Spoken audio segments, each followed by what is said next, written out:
the analysis of sensations, and the relation of the physical to the psychical, by Dr. Ernst Mach, Emeritus Professor in the University of Vienna. The frequent excursions which I have made into this province have all sprung from the profound conviction that the foundations of science as a/v whole, and of physics in particular, a/vate their next greatest elucidations from the side of biology, and especially from the analysis of the sensations. I am aware, of course, that I have succeeded in contributing but little to the attainment of this end.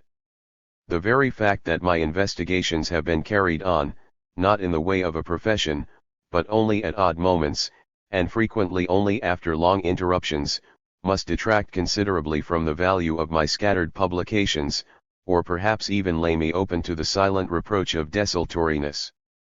So much the more, therefore, am I under especial obligations to those investigators, such as E. Herring, V. Henson, W. Prayer and others, who have directed attention either to the matter of my writings or to my methodological expositions.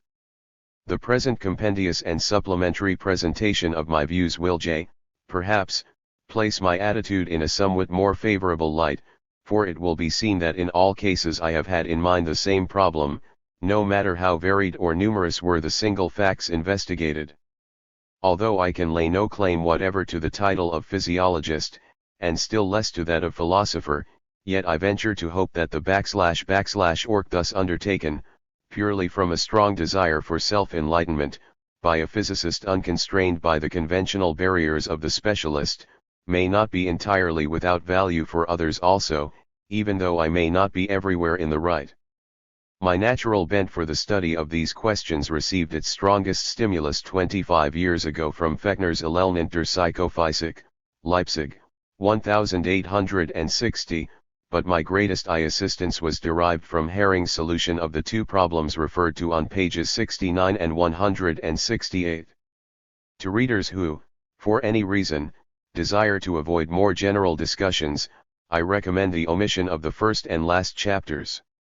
For me, however, the conception of the whole and the conception of the parts are so intimately related that I should scarcely be able to separate them. P. Ragui, November 1885. This book was intended to have the effect of an aperfu, and, if I may judge from the occasional utterances of Avenarius, H. Cornelius, James, Knipe, Loeb, Pearson, Petzold, Willie, and others, it seems to have fulfilled its object. It now appears, after 14 years, in a new edition. One is a rather bold undertaking. For to allow the book to swell out into a bulky volume, by adding accounts of many experimental researches on points of detail, and by noticing at length the literature which has appeared since it was first published, would not be in keeping with its character. Yet I was unwilling to let slip this last opportunity without once again saying something on a subject which I have so much at heart. I have therefore added the supplements and elucidations most urgently required, principally by inserting short chapters in the original text. One of these, the second, has already appeared in the English edition published in 1897. One and the same view underlies both my epistemologico-physical writings and my present attempt to deal with the physiology of the senses, the view, namely, that all metaphysical elements are to be eliminated as superfluous and as destructive of the economy of science. If I have not entered in these pages upon a detailed critical and polemical discussion of views that are opposed to my own, this is in truth not from contempt of my opponents, but because I am convinced that questions of this kind cannot be decided by controversies and dialectic combats. The only really profitable course is to carry one's half-thought or, it may be, one's paradoxical idea patiently about with one for years, and to make an honest effort to complete the half-thought, or to strip away the paradoxical element, as the case may be. Those readers who, after turning over the first pages, lay the book aside, because their convictions are such that they cannot follow me any further, will only be doing exactly what I myself have sometimes been compelled to do. In its former shape the book met with friendly acceptance, but it also aroused strenuous opposition. Readers who wish to go more deeply into the subjects of which it treats, may find it useful to know that Willi, in a recently published York, Die Krisis in der Psychologie, Leipzig, 1899, in which a position closely allied to my own is adopted, opposes my views in Anlani points of detail. Vienna, April 1900. See, contrary to my expectation, the second edition was exhausted in a few months. I have not hesitated to make certain additions which may help to put my views in a clearer light, though without altering the text of 886 in any essential respect. T/VO passages only of the second edition, paragraph 7, p. II, and paragraph II, PIS, have been cast in a clearer form. Dr. A. Lampa, lecturer in physics in this university, was told by several readers that these passages were often understood in a one-sided idealistic sense, an interpretation which I in no wise intended. I am greatly obliged to Dr. Lampa for giving me this information. Chapters 9 and 15, in which subjects touched upon in the second edition are developed at greater at ngth, are new additions.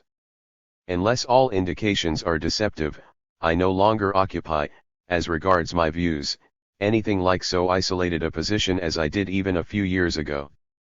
In addition to the school of Avenarius, there are also younger thinkers, such as H. Gompertz, who are approaching my point of view by their own paths.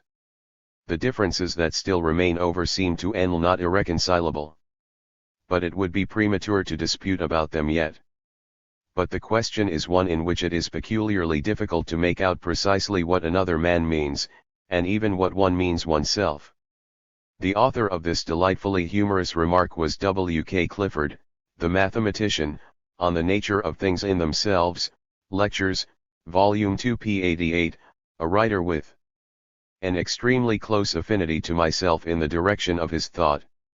Vienna, November 1901. Preface to the fourth edition. The opinion, which is gradually coming to the front, that science ought to be confined to the compendious representation of the actual, necessarily involves as a consequence the elimination of all superfluous assumptions which cannot be controlled by experience, and, above all, of all assumptions that are metaphysical in Kant's sense.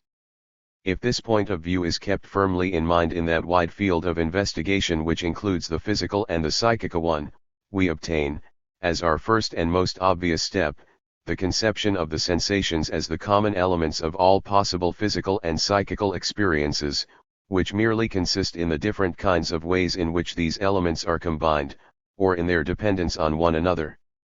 A whole series of troublesome pseudo-problems at once disappears. The aim of this book is not to put forward any system of philosophy, or any comprehensive theory of the universe. It is only the consequences of this single step, to which any number of others may be attached, that are examined here. An attempt is made, not to solve all problems, but to reach an epistemological position which shall prepare the way for the cooperation of special departments of research, that are widely removed from one another, in the solution of important problems of detail. It is from this point of view that the accounts of special investigations, which are given here, should be regarded.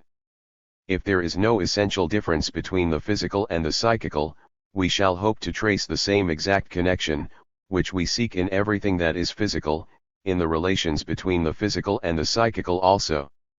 We then expect to find, corresponding to the details which physiological analysis can discover in the sensations, as many details of physical nerve process.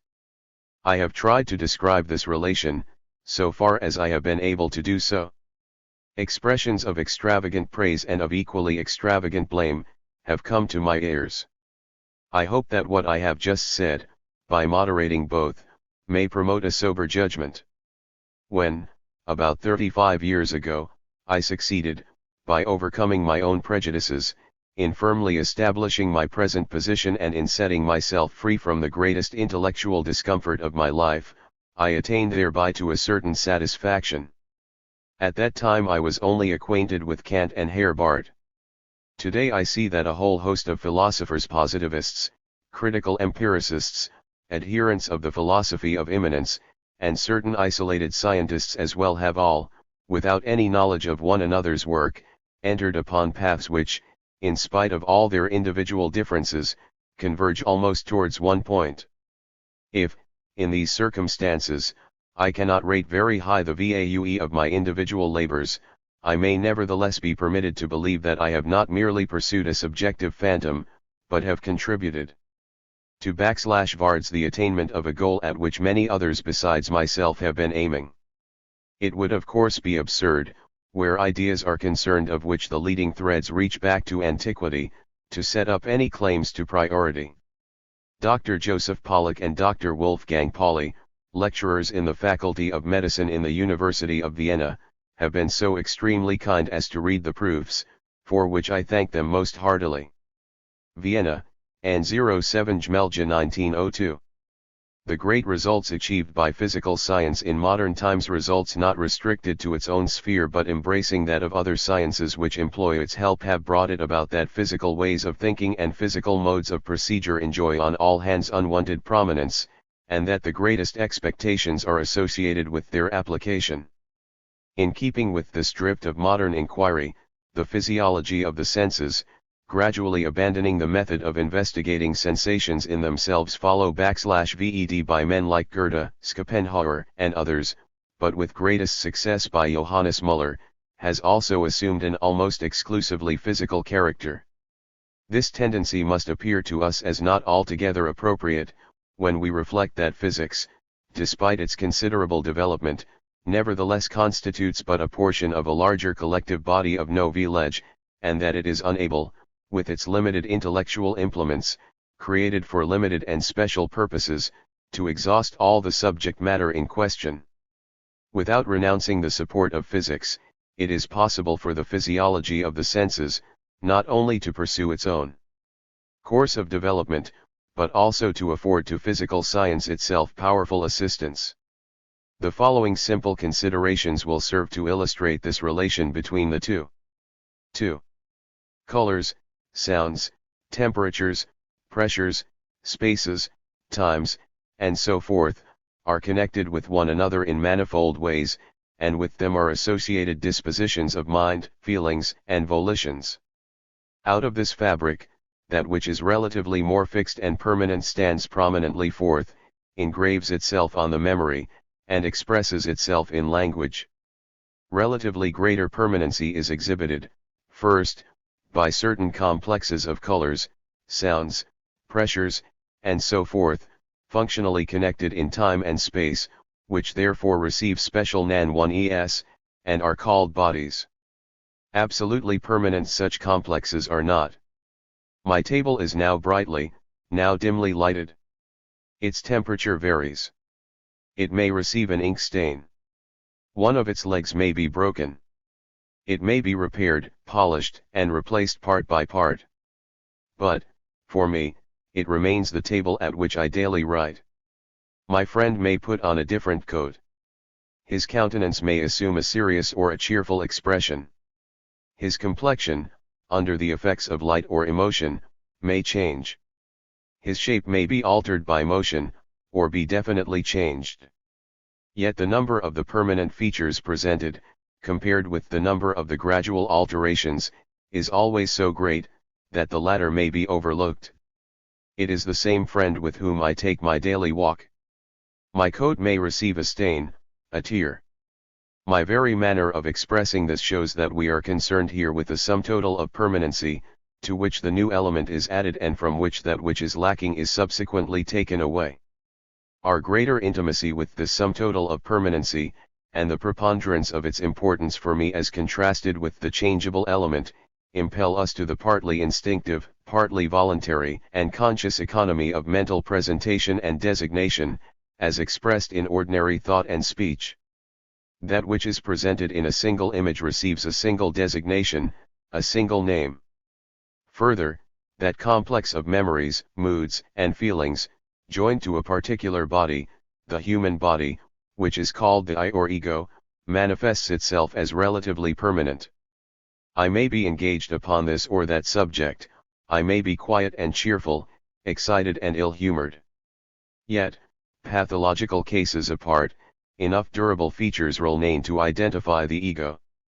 Of course, the ego also is only of relative permanency.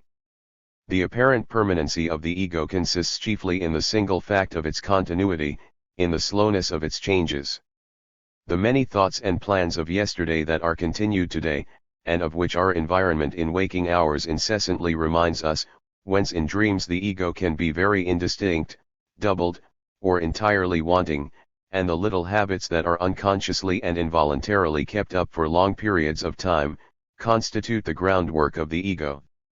There can hardly be greater differences in the egos of different people, than occur in the course of years in one person.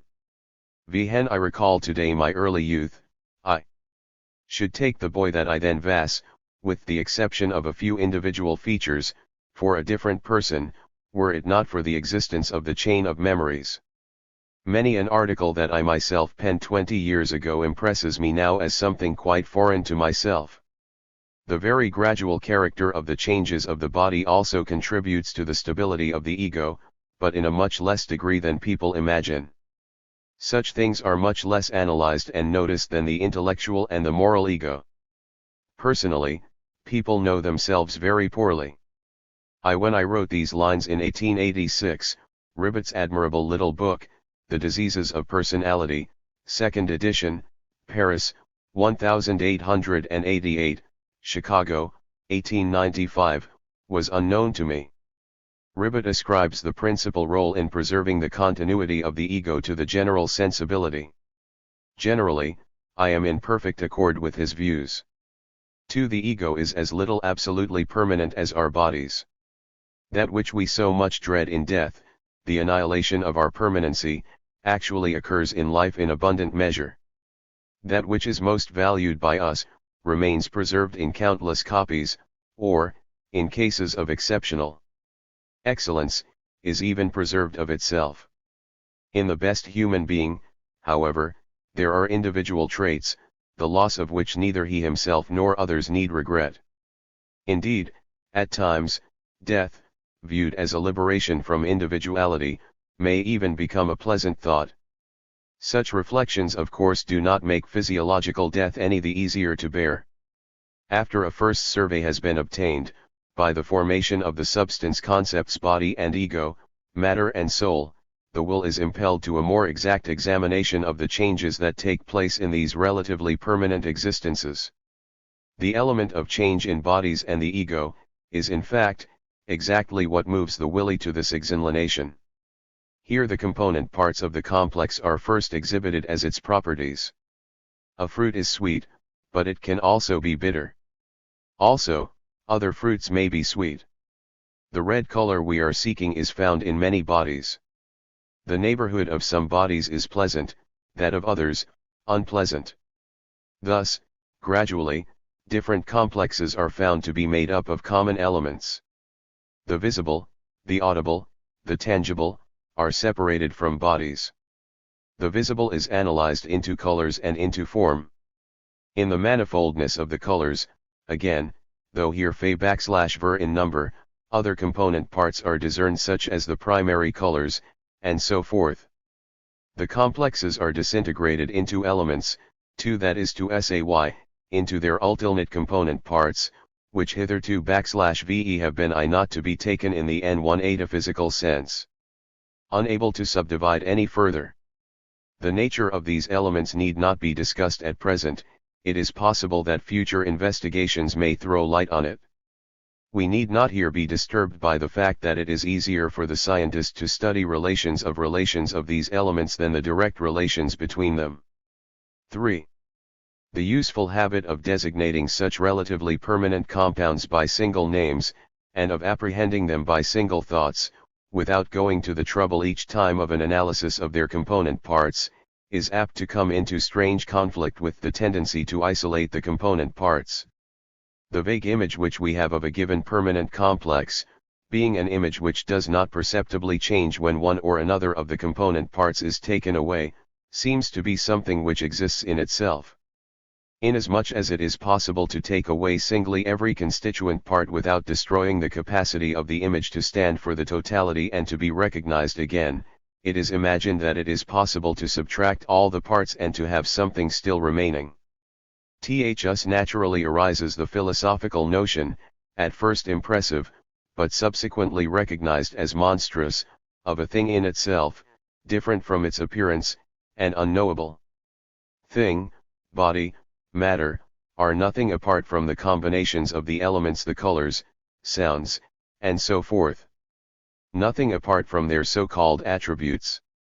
That protean pseudo-philosophical problem of the single thing with its many attributes, arises wholly from a misinterpretation of the fact, that summary comprehension and precise analysis, although both are provisionally justifiable and for many purposes profitable, cannot be carried on simultaneously. A body is one and unchangeable only so long as it is unnecessary to consider its details. Thus both the earth and a billiard ball are spheres, if we are willing to neglect all deviations from the spherical form, and if greater precision is not necessary. But when we are obliged to carry on investigations in orography or microscopy, both bodies cease to be spheres. 4. Man is preeminently endowed with the power of voluntarily and consciously determining his own point of view. Like can at one time disregard the most salient features of an object, and immediately thereafter give attention to its smallest details, now consider a stationary current, without a thought of its contents, whether heat, electricity, or fluidity, and then leisure the width of a Fraunhofer line in the spectrum, he can rise at will to the most general abstractions or bury himself in the minutest particulars. Animals possess this capacity in a far less degree. They do not assume a point of view, but are usually forced to it by their sense impressions. The baby that does not know its father with his hat on, the dog that is perplexed at the new coat of its master, have both succumbed in this conflict of points of view. Who has not been worst in similar plights? Even the man of philosophy at times succumbs, as the grotesque problem, above referred to, shows. In this last C1 SE, the circumstances appear to furnish a real ground of justification. Colors, sounds, and the odors of bodies are evanescent. But their tangibility, as a sort of constant nucleus, not readily susceptible of annihilation, remains behind, appearing as the vehicle of the more fugitive properties attached to it. Habit, thus, keeps our thought firmly attached to this central nucleus, even when we have begun to recognize that seeing, hearing, smelling, and touching are intimately akin in character. A further consideration is, that owing to the singularly extensive development of mechanical physics a kind of higher reality is ascribed to the spatial and to the temporal than to colors, sounds, and odors, agreeably to which, the temporal and spatial links of colors, sounds, and odors appear to be more real than the colors, sounds and odors themselves. The physiology of the senses, however, demonstrates, that spaces and times may just as appropriately be called sensations as colors and sounds. But of this later. 5. Not only the relation of bodies to the ego, but the ego itself also, gives rise to similar pseudo-problems, the character of which Olabi briefly indicated as follows. Let us denote the above-mentioned elements by the letters A, B, C. KL.A1. U, 3/. Let those complexes of colors, sounds, and so forth, commonly called bodies, be denoted, for the sake of clearness, by ABG. The complex, known as our own body, which is a part of the former complexes distinguished by certain peculiarities, may be called KL. The complex composed of volitions, and memory images, and the rest, we shall represent by A, 3I. Usually, no \v, the complex A, 3R. KL 11 pounds, as N making up the ego, is opposed to the complex ABC. As making up the world of physical objects, sometimes also, A, 3R is viewed as ego, and KLM. ABC as world of physical objects. Now, at first blush, ABC appears independent of the ego, and opposed to it as a separate existence. But this independence is only relative, and gives way upon closer inspection. MUB, it is true, ends a change in the complex A, 3/ without much perceptible change being induced in ABC. And vice versa. But many changes in A3 are do pass, by way of changes in KLM, to ABC. And vice versa. As, for example, when powerful ideas burst forth into acts, or when our environment induces noticeable changes in our body. At the same time, the group KLM appears to be more intimately connected with A3R and //THABC than the latter with one another, and their relations find their expression in Allman thought and speech. Precisely viewed, however, it appears that the group ABC is always cotermined by KLM. A cube when seen close at hand, looks large, when seen at a distance, small. Its appearance to the right eye differs from its appearance to the left. Sornatilms it appears double, with closed eyes it is invisible. The properties of one and the same body, therefore, appear modified by our own body, they appear conditioned by it. But where, now, is that same body, which appears so different one? All that can be said is, that with different KLM different ABC are associated. A common and popular way of thinking and speaking is to contrast appearance /with reality. A pencil held in front of us in the air is seen by us as straight. Dip it into the water, and we see it crooked. In the latter case we say that the pencil appears crooked, but is in reality straight. But what justifies us in declaring one fact rather than another to be the reality, and degrading the other to the level of appearance? In both cases we have to do with facts which present us with different combinations of the and one ends, combinations which in the two cases are differently conditioned. Precisely because of its environment the pencil dipped in water is optically crooked, but it is tactually and metrically straight. An image in a concave or flat N1 is only visible, whereas under other and ordinary circumstances a tangible body as well corresponds to the visible image. A bright surface is brighter beside a dark surface than beside one brighter than itself. To be sure, our expectation is deceived when, not paying sufficient attention to the conditions, and substituting for one another different cases of the combination, we fall into the natural error of expecting what we are accustomed to, although the case may be an unusual one. The facts are not to blame for that. In these cases, to speak of appearance may have a practical meaning, but cannot have a scientific meaning. Similarly, the question vihish is often asked, whether the world is real or whether we merely dream it, is devoid of all scientific meaning. Even the wildest dream is a fact as much as any other. If our dreams /v are more regular, more connected, more stable, they would also have more practical importance for us. In our /waking hours the relations of the elements to one another are immensely amplified in comparison with what they were in our dreams. We recognize the dream for what it is. When the process is reversed, the field of psychic vision is narrowed, the contrast is almost entirely lacking. Where there is no contrast, the distinction between dream and waking, between appearance and reality, is quite ociose and worthless. The popular notion of an antithesis between appearance and reality has exercised a very powerful influence on scientific and philosophical thought.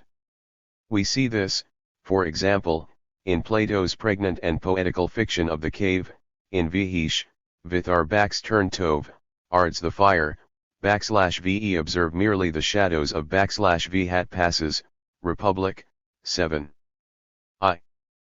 But this conception was not thought out to its final consequences, with the result that it has had an 12. The analysis of sensations' unfortunate influence on our ideas about the universe.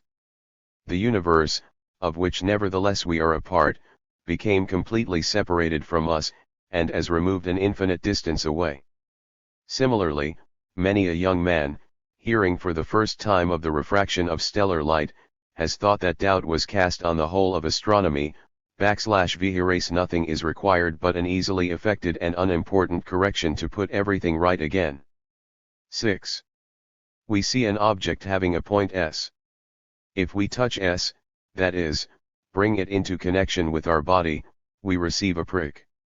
We can see S, without feeling the prick. But as soon as we feel the prick we find S on the skin. The visible point, therefore, is a permanent nucleus, to which the prick is annexed, according to circumstances, as something accidental. From the frequency of analogous occurrences we ultimately accustom ourselves to regard all properties of bodies as effects proceeding from permanent nuclei and conveyed to the ego through the N1 idiom of the body, /Vihesh effects we call sensations. By this operation, however, these nuclei are deprived of their entire sensory content, and converted into mere mental symbols. The assertion, then, is correct that the world consists only of our sensations. In which case we have knowledge only of sensations, and the assumption of the nuclei referred to, or of a reciprocal action bet/veen them, from which sensations proceed, turns out to be quite idle and superfluous. Such a VV can only suit with a half-hearted realism or a half-hearted philosophical criticism. Th 13.7. Ordinarily the complex, 3R. KLM. Is contrasted as ego with the complex ABC. At first only those elements of ABC that more strongly alter A, 3R, as a prick, a pain, are wont to be thought of as comprised in the ego. Afterwards, however, through observations of the kind just referred to, it appears that the right to annex ABC to the ego nowhere ceases. In conformity with this view the ego can be so extended as ultimately to embrace the entire world. The ego is not sharply marked off, its limits are very indefinite and arbitrarily displaceable. Only by failing to observe this fact, and by unconsciously narrowing those limits, while at the same time we enlarge them, arise, in the conflict of points of view, the metaphysical difficulties met with in this connection. As soon as we have perceived that the supposed unities body and ego are only makeshifts, designed for provisional orientation and for definite practical ends, so that we may take hold of bodies, protect ourselves against pain, and so forth, we find ourselves obliged, in many more advanced scientific investigations, to abandon them as insufficient and inappropriate. The antithesis between ego and world, between sensation, appearance, and thing, then vanishes, and we have simply to deal with the connection of the elements A, 3R, ABC, KLM, of which this antithesis was only a partially appropriate and imperfect expression. This connection is nothing more or less than the combination of the above-mentioned elements /with other similar elements, time and space. Science has simply to accept this connection, and to get its bearings in it, without at once wanting to explain its existence. On a superficial examination the complex A3I appears to be made up of much more evanescent elements than ABC and KLM, in which last the elements seem one to be connected with greater stability and in a more permanent manner, being joined to solid nuclei as it were. Although on closer inspection the elements of all complexes prove to be homogeneous, yet even when this has been recognized, the earlier notion of an antithesis of body and spirit easily slips in again. The philosophical spiritualist is often sensible of the difficulty of imparting the needed solidity to his mind-created world of bodies. The materialist is at a loss when required to endow the world of matter with sensation. The monistic point of view, which reflection has evolved, is easily clouded by our older and more powerful instinctive notions. 8. The difficulty referred to is particularly felt when we consider the following case. In the complex ABC, THIS which we have caned the world of matter, we find as parts, not only our own body KLM, but also the bodies of other persons, or animals, KLM. KLM. To Vihesh, by analogy, we imagine other 3I, annexed, similar to A, 3R. So long as we deal with KLM, we find ourselves in a thoroughly familiar province which is at every point accessible to our senses. /Vhen, however, we inquire after the sensations or feelings belonging to the body KLM. We no longer find these in the province of sense, /e add them in thought. Not only is the domain which we now enter far less familiar to us, but the transition into it is also relatively unsafe.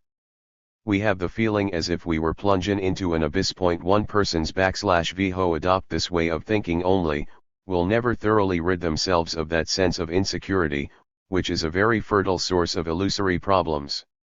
But we are not restricted to this course. Let us consider, first, the reciprocal relations of the elements of the complex ABC. Without regarding KLM. Our body. All physical investigations are of this sort. A white ball falls upon a bell, a sound is heard. The ball turns yellow before a sodium lamp, red before a lithium lamp. Here the elements, AB, appear to be connected only with one another and to be independent of our body, KLM. But if we take Santo 9, the ball again turns yellow. If we press one eye to the side, we see two bands. If we close our eyes entirely, there is no ball there at all. If we sever the auditory nerve, no sound is heard. The elements ABC, therefore, are not only connected with one another, but also with KLM. To this extent, and to this extent only, do we call ABC sensations, and regard ABC as belonging to the ego. In what follows, wherever the reader finds the term sensation complex, used alongside of or instead of the expressions element, one plex of elements, it must be borne in mind that it is only in the connection and relation in question, only in their functional dependence, that the elements are sensations. In another functional relation they are at the same time physical objects. We only use the additional term sensations to describe the elements, because most people are much more familiar with the elements in question as sensations, colors, sounds, pressures, spaces, times, etc., while according to the popular conception it is particles of mass that are considered as physical elements, to which the elements, in the sense here used, are attached as properties or effects. In this way, accordingly, we do not find the gap between bodies and sensations above described, between what is without and what is within, between the material world and the spiritual world. All elements ABC, KL, constitute a single coherent mass only, in which, when any one element is disturbed, all is put in motion, except that a disturbance in KLFFI has a more extensive and profound action than one in ABC. A magnet in our neighborhood disturbs the particles of iron near it, a falling boulder shakes the earth, but the severing of a nerve sets in motion the whole system of elements. Quite involuntarily does this relation of things suggest the picture of a viscous mass, at certain places, as in the ego, more firmly coherent than in others. I have often made use of this image in lectures 9. Thus the great gulf between physical and psychological research persists only when we acquiesce in our habitual stereotyped conceptions. A color is a physical object as soon as we consider its dependence, for instance, upon its luminous source, upon other colors, upon temperatures, upon spaces, and so forth. When we consider, however, its dependence upon the retina, the elements KLM, it is a psychological object, a sensation. Not the subject assesses, we call sensations. Matter, but the direction of our investigation, is different in the two domains. CP also Chapter 2, pages 43, 44. Both in reasoning from the observation of the bodies of other men or animals, to the sensations which they possess, as well as in investigating the influence of our own body upon our own sensations, / we have to complete observed facts by analogy. This is accomplished with greater ease and certainty, when it relates, say, only to nervous processes, which cannot be fully observed in our own bodies, that is, when it is carried out in the more familiar physical domain than when it is extended to the psychical domain, to the sensations and thoughts of other people. Otherwise there is no essential difference. 10. The considerations just advanced, expressed as they have been in an abstract form, will one gain in strength and vividness if we consider the concrete facts from which they flow. Thus, I lie upon my sofa. If I close my right eye, the picture represented in the accompanying cut is presented to my left eye.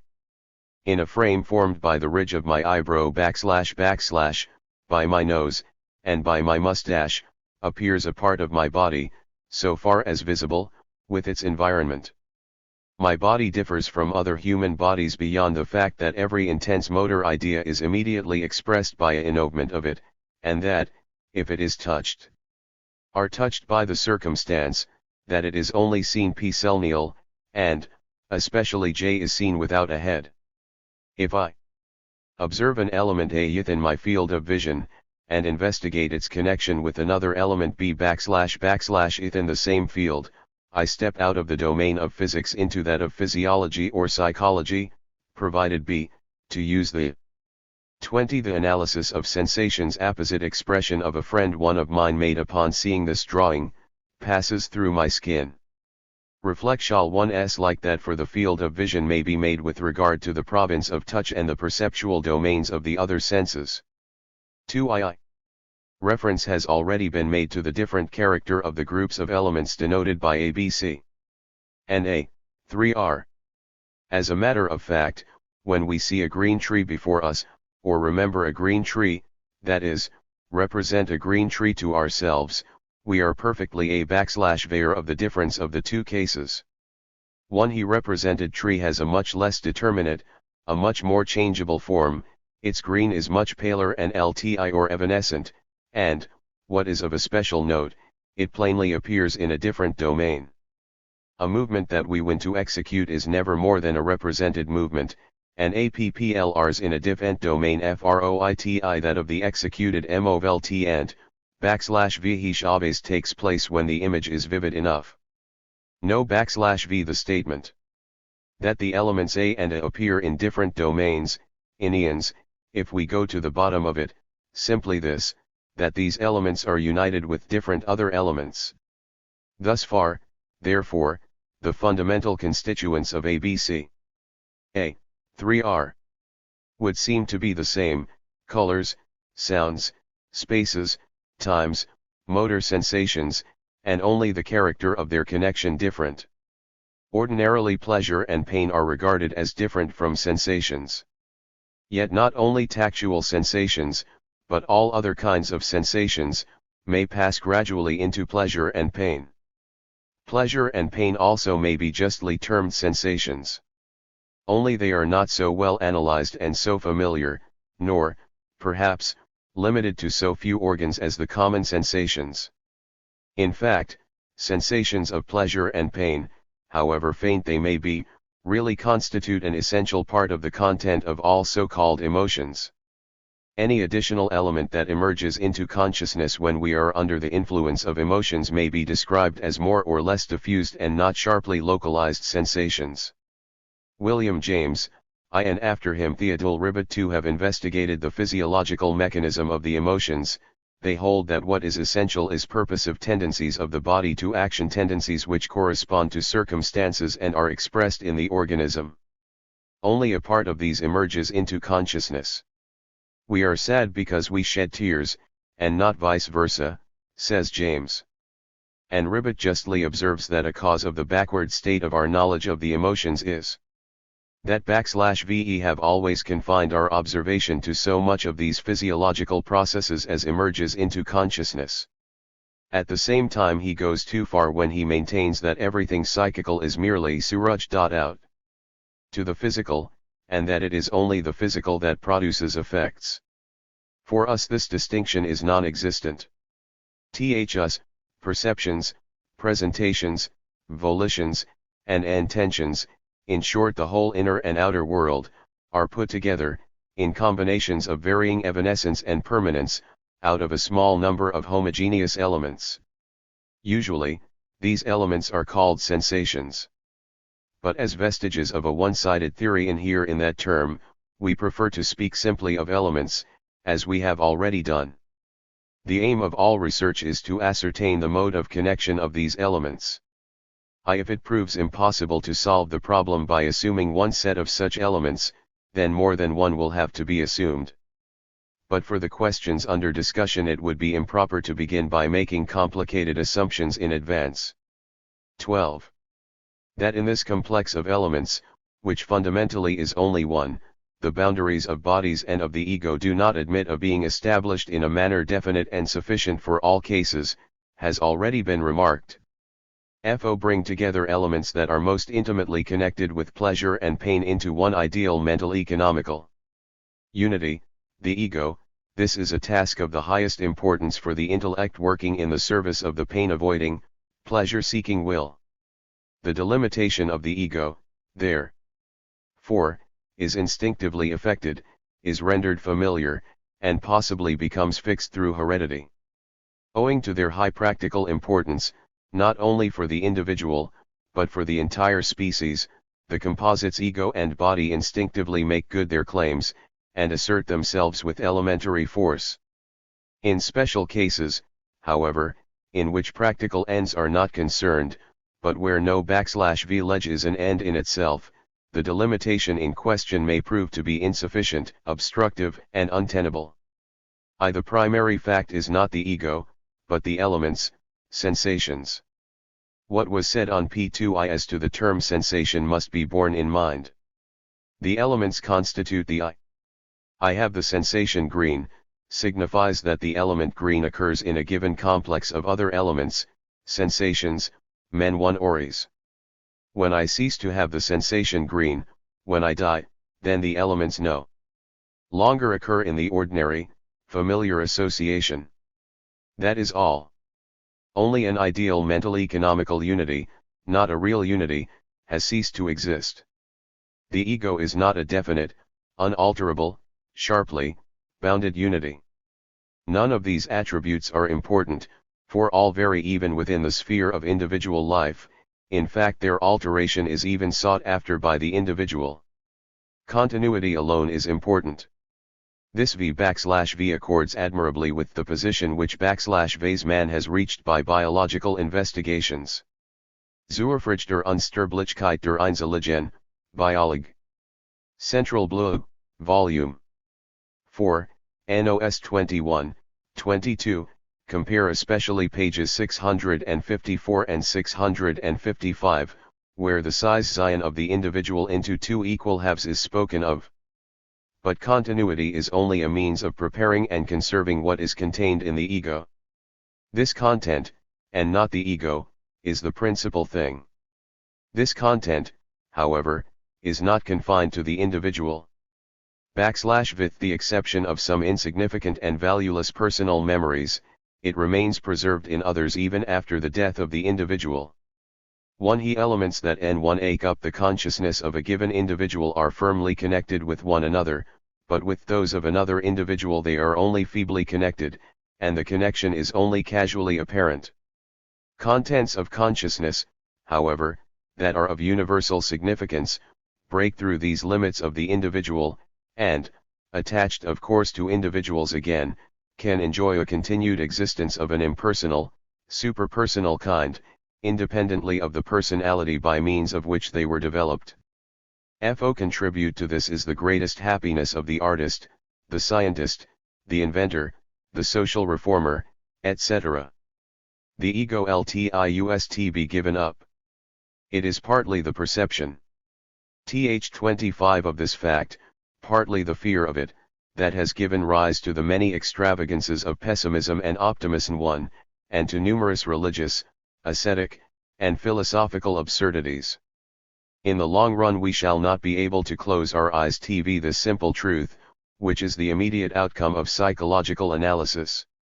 We shall then no longer place so high a value upon the ego, which even during the individual life greatly changes, and which, in sleep or during absorption in some idea, just in our very happiest ententements, may be partially or wholly absent. We shall then be willing to renounce individual immortality, and not place more value upon the subsidiary elements than upon the principal ones.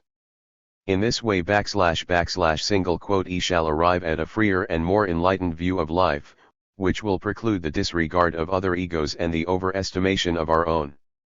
The ethical ideal founded on this view of life will be equally far removed from the ideal of the ascetic, \v is not biologically tenable for \v whoever practices it, and vanishes at once with his disappearance, and from the ideal of an overweening Nietzschean Superman, who cannot, and I hope will not be tolerated by his fellow men. 2. If a knowledge of the connection of the elements, sensations, does not suffice us, and we ask, who possesses this connection of sensations, who experiences it? Then we have succumbed to the old habit of subsuming every element, every sensation, under some unanalyzed complex, and we are falling back imperceptibly upon an older, lower, and more limited point of view. It is often pointed out, that a psychical experience which is not the experience of a determinate subject is unthinkable, and it is held that in this way the essential part played by the unity of consciousness has been demonstrated. But the ego consciousness can be of many different degrees and composed of a multiplicity of chance men L0 rise. One might just as well say that a physical process which does not take place in some environment or other, or at least somewhere in the universe, is unthinkable. In both cases, in order to make a beginning with our investigation, VEN must be allowed to abstract from the environment, which, as regards its influence, may be very different in different cases, and in special cases may shrink to a minimum. Consider the sensations of the lower animals, to which a subject with definite features can hardly be ascribed. It is out of sensations that the subject is built up, and, once built up, no doubt the subject reacts in turn on the sensations. The habit of treating the unanalyzed ego complex as an indiscernible unity frequently assumes in science remarkable forms. First, the nervous system is separated from the body as the seat of the sensations. In the nervous system again, the brain is selected as the organ best fitted for this end, and finally, to save the supposed psychical unity, a point is sought in the brain as the seat of the soul. But such crude conceptions are hardly fit even to foreshadow the roughest outlines of what future research will do for the connection of the physical and the psychical. The fact that the different organs and parts of the nervous Th27 system are physically connected with, and can be readily excited by, one another, is probably at the bottom of the notion of psychical unity. I once heard the question seriously discussed, how the perception of a large tree could find room in the little head of a man. Now, although this problem is no problem, yet it renders us vividly sensible of the absurdity that can be committed by thinking sensations spatially into the brain. When I speak of the sensations of another person, those sensations are, of course, not exhibited in my optical or physical space, they are mentally added, and I conceive them causally, not spatially, attached to the brain observed, or rather, functionally presented. When I speak of my own sensations, these sensations do not exist spatially in LNY head, but rather my head shares with THM the same spatial field, as was explained above. Compare the remarks on Fig 1 on pages 17 to 19 above. 1. The unity of consciousness is not an argument in point. Since the apparent antithesis between the real world and the world given through the senses lies entirely in our mode of view, and no actual gulf exists between them, a complicated and variously interconnected content of consciousness is no more difficult to understand than is the complicated interconnection of the world. If we regard the ego as a real unity, we become involved in the following dilemma: either we must set over against the ego a world of unknowable entities, which would be quite idle and purposeless, or \VE must regard the whole world, the egos of other people included, as comprised in our own ego, a proposition to which it is difficult to yield serious assent. But if we take the ego simply as a practical unity, put together for purposes of provisional survey, or as a more strongly cohering group of elements, less strongly connected with other groups of this kind, questions like those above discussed will not arise, and research will have an unobstructed future. In his philosophical notes Lichtenberg says, "We important accept what can be observed or is a datum for us, and everything hypothetical, metaphysical, and superfluous, is to be eliminated, must reach the same conclusion." I think that a similar standpoint is to be a 5 crib to Avenue C5, for in his Der Menschliche Weltbegriff, p. 76, the following passages occur: the brain is not the dwelling place, seat or producer of thought, it is not the instrument or organ, it is not the vehicle or substratum, etc., of thought. Thought is not an indweller or commelment giver, it is not a second half or aspect, etc., nor is it a product, it is not even a physiological function of the brain, nor is it a state of the brain at all. I am not able or willing to subscribe to all that Avenarius says or to any interpretation of \v hat he says, but still his conception seems to me to approximate very nearly to my own. The method which he terms, the exclusion of introjection, is only a particular form of the elimination of the metaphysical. Th 29 become conscious of certain presentations that are not dependent upon us, of others that we at least think are dependent upon us. VV here is the borderline. We know only the existence of our sensations, presentations, and thoughts. \VE should say, it thinks, just as \VE say, it lightens. It is going too far to say cogito, if VE translate cogito by ithzllk. The assumption, or postulation, of the ego is a mere practical necessity. The method by which Lichtenberg arrived at this result is Sun 1 EV hat different from ours, \_C must nevertheless give our full assent to his conclusion. 13. JODs do not produce sensations, but conplexes of elements, complexes of sensations, and one-up bodies.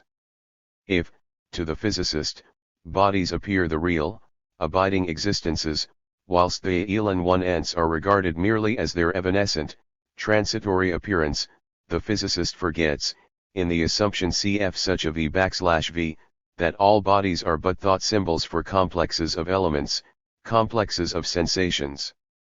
Here, too, the elements in question form the real, immediate, and ultimate foundation, which it is the task of physiologico-physical research to investigate. By the recognition of this fact, inane points of physiology and physics assume n10 distinct and more economical forms, and many spurious problems are disposed of.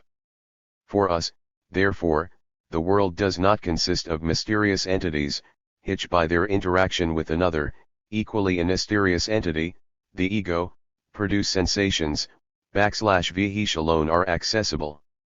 For us, colors, sounds, spaces, times are provisionally the ultimate. 30. The analysis of sensations elements, whose given connection it is our business to investigate. It is precisely in this that the exploration of reality consists.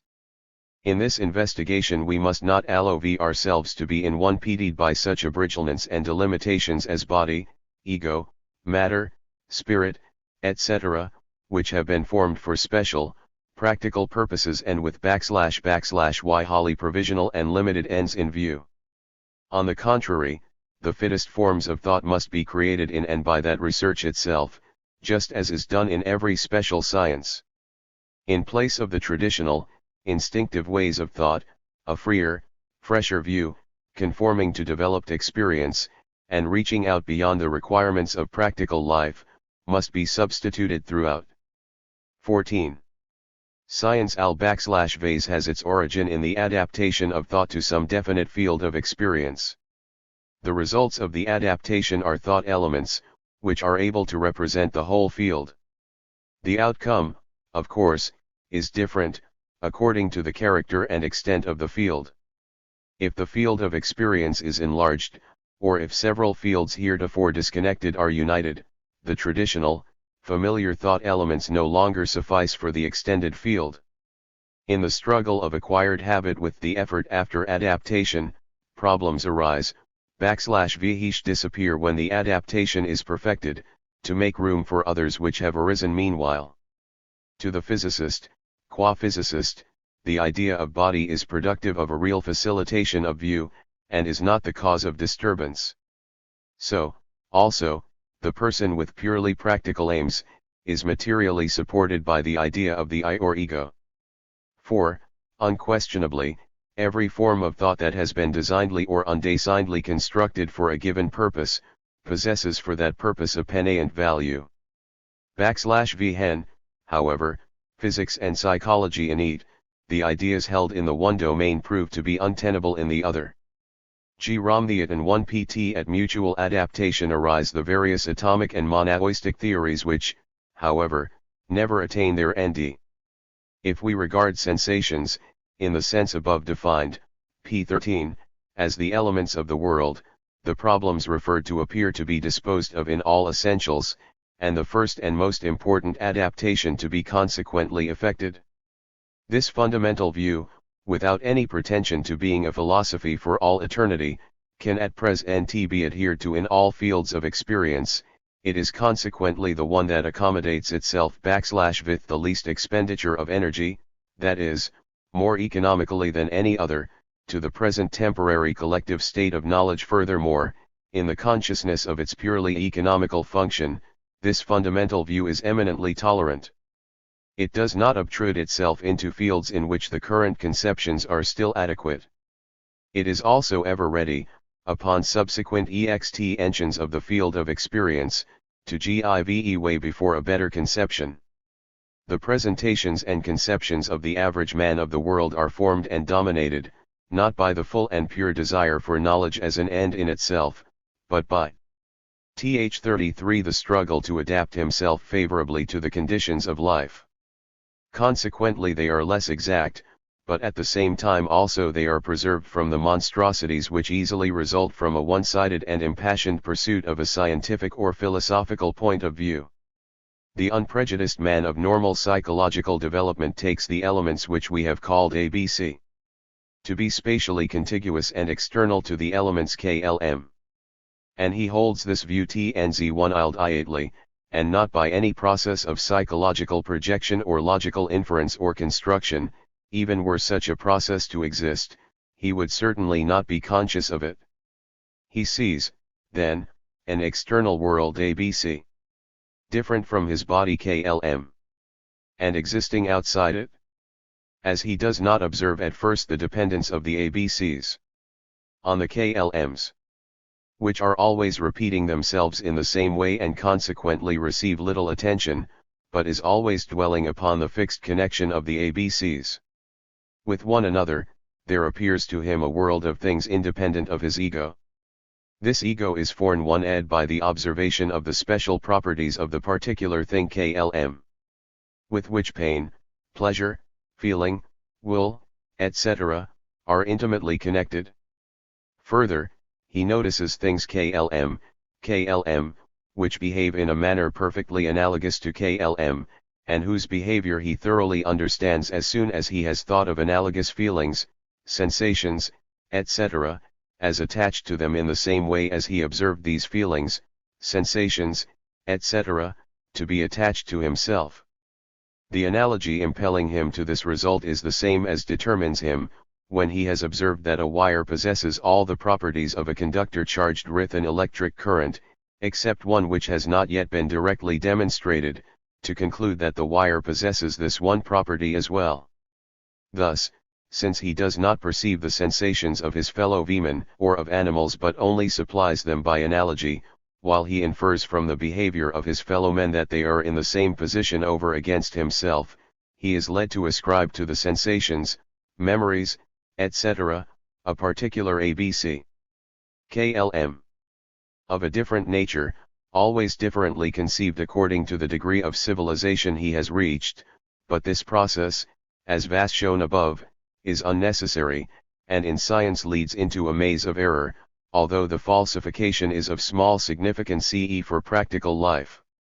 One has factors, determining as they do the intellectual outlook of the plain man, make their appearance alternately in him one according to the requirements of practical life for the time being, and persist in a state of nearly stable equilibrium.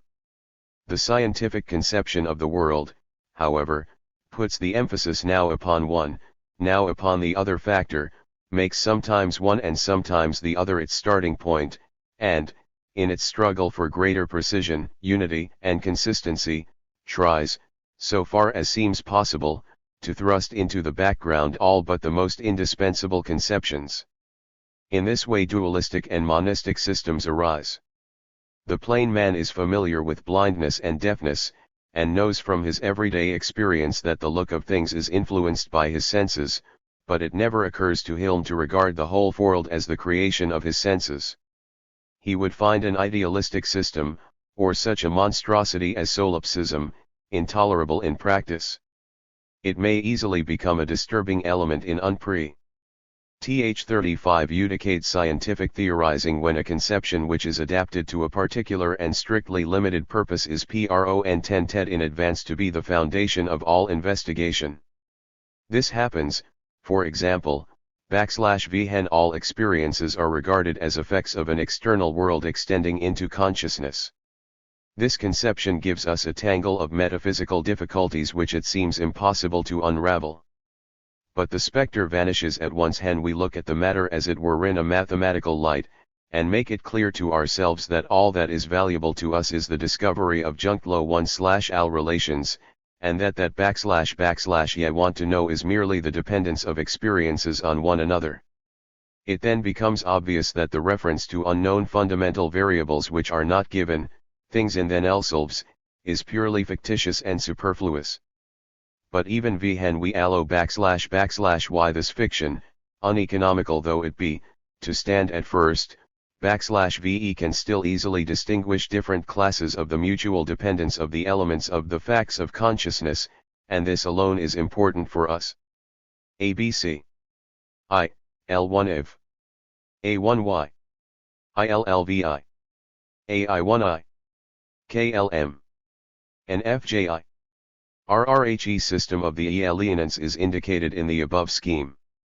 Within the space surrounded by a single line lie the elements which belong to the sensible world, the elan one ants whose regular connection and peculiar dependence on one another represent both physical, lifeless, bodies and the bodies of animals and plants.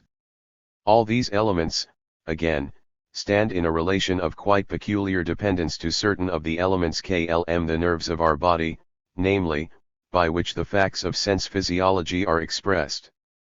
The space surrounded by a double line contains the elements belonging to the higher psychic life, memory images and presentations, including those which we form of the psychic life of our fellow men. These may be distinguished by accents. These presentations, again, are connected with one another in a different association, fancy, from the sensational elements ABC. KLM, but it cannot be doubted that they are very closely allied to the latter, and that in the last resort their behavior is determined by ABC. KLM, the totality of the physical world, and especially by our body and nervous system. The presentations A.3.1 of the contents of the consciousness of our fellow men play for us the part of intermediate substitutions, by means of which the behavior of our fellow men, the functional relation of KLM to ABC, becomes intelligible, in so far as in and for itself, physically, it would remain unexplained. It is therefore important for us to recognize that in all questions in this connection, which can be intelligibly asked and which can interest us, everything turns on taking into consideration different ultimate variables and different relations of dependence. That is the main point. Nothing will be changed in the actual facts or in the functional relations, whether we regard all the data as contents of consciousness, or as partially so, or as completely physical. The biological task of science is to provide the fully developed human individual with as perfect a means of orientating himself as possible. No other scientific ideal can be realized, and any other must be meaningless. The philosophical point of view of the average man, if that term may be applied to his naive realism, has a claim to the highest consideration. It has arisen in the process of immeasurable time without the intentional assistance of man. It is a product of nature, and is preserved by nature. Everything that philosophy has accomplished, though we may admit the biological justification of every advance, nay, of every error, is, as compared with it, but an insignificant and ephemeral product of art. The fact is, every thinker, every philosopher, the moment he is forced to abandon his one-sided intellectual occupation by practical necessity, immediately returns to the general point of view of mankind. Professor X, who theoretically believes himself to be a solipsist, is certainly not one in practice when he has to thank a 1/minister of state for a decoration conferred upon him, or when he lectures to an audience. The Pyrrhonist who is cudgelled in Molière's Le Mariage Force, does not go on saying "Tu me semble que vous me battez," but takes his beating as really received. Nor is it the purpose of these introductory remarks to discredit the standpoint of the plain man. The task which we have set ourselves is simply to show why and for what purpose we hold that standpoint during most of our lives, and why and for what purpose we are provisionally obliged to abandon it.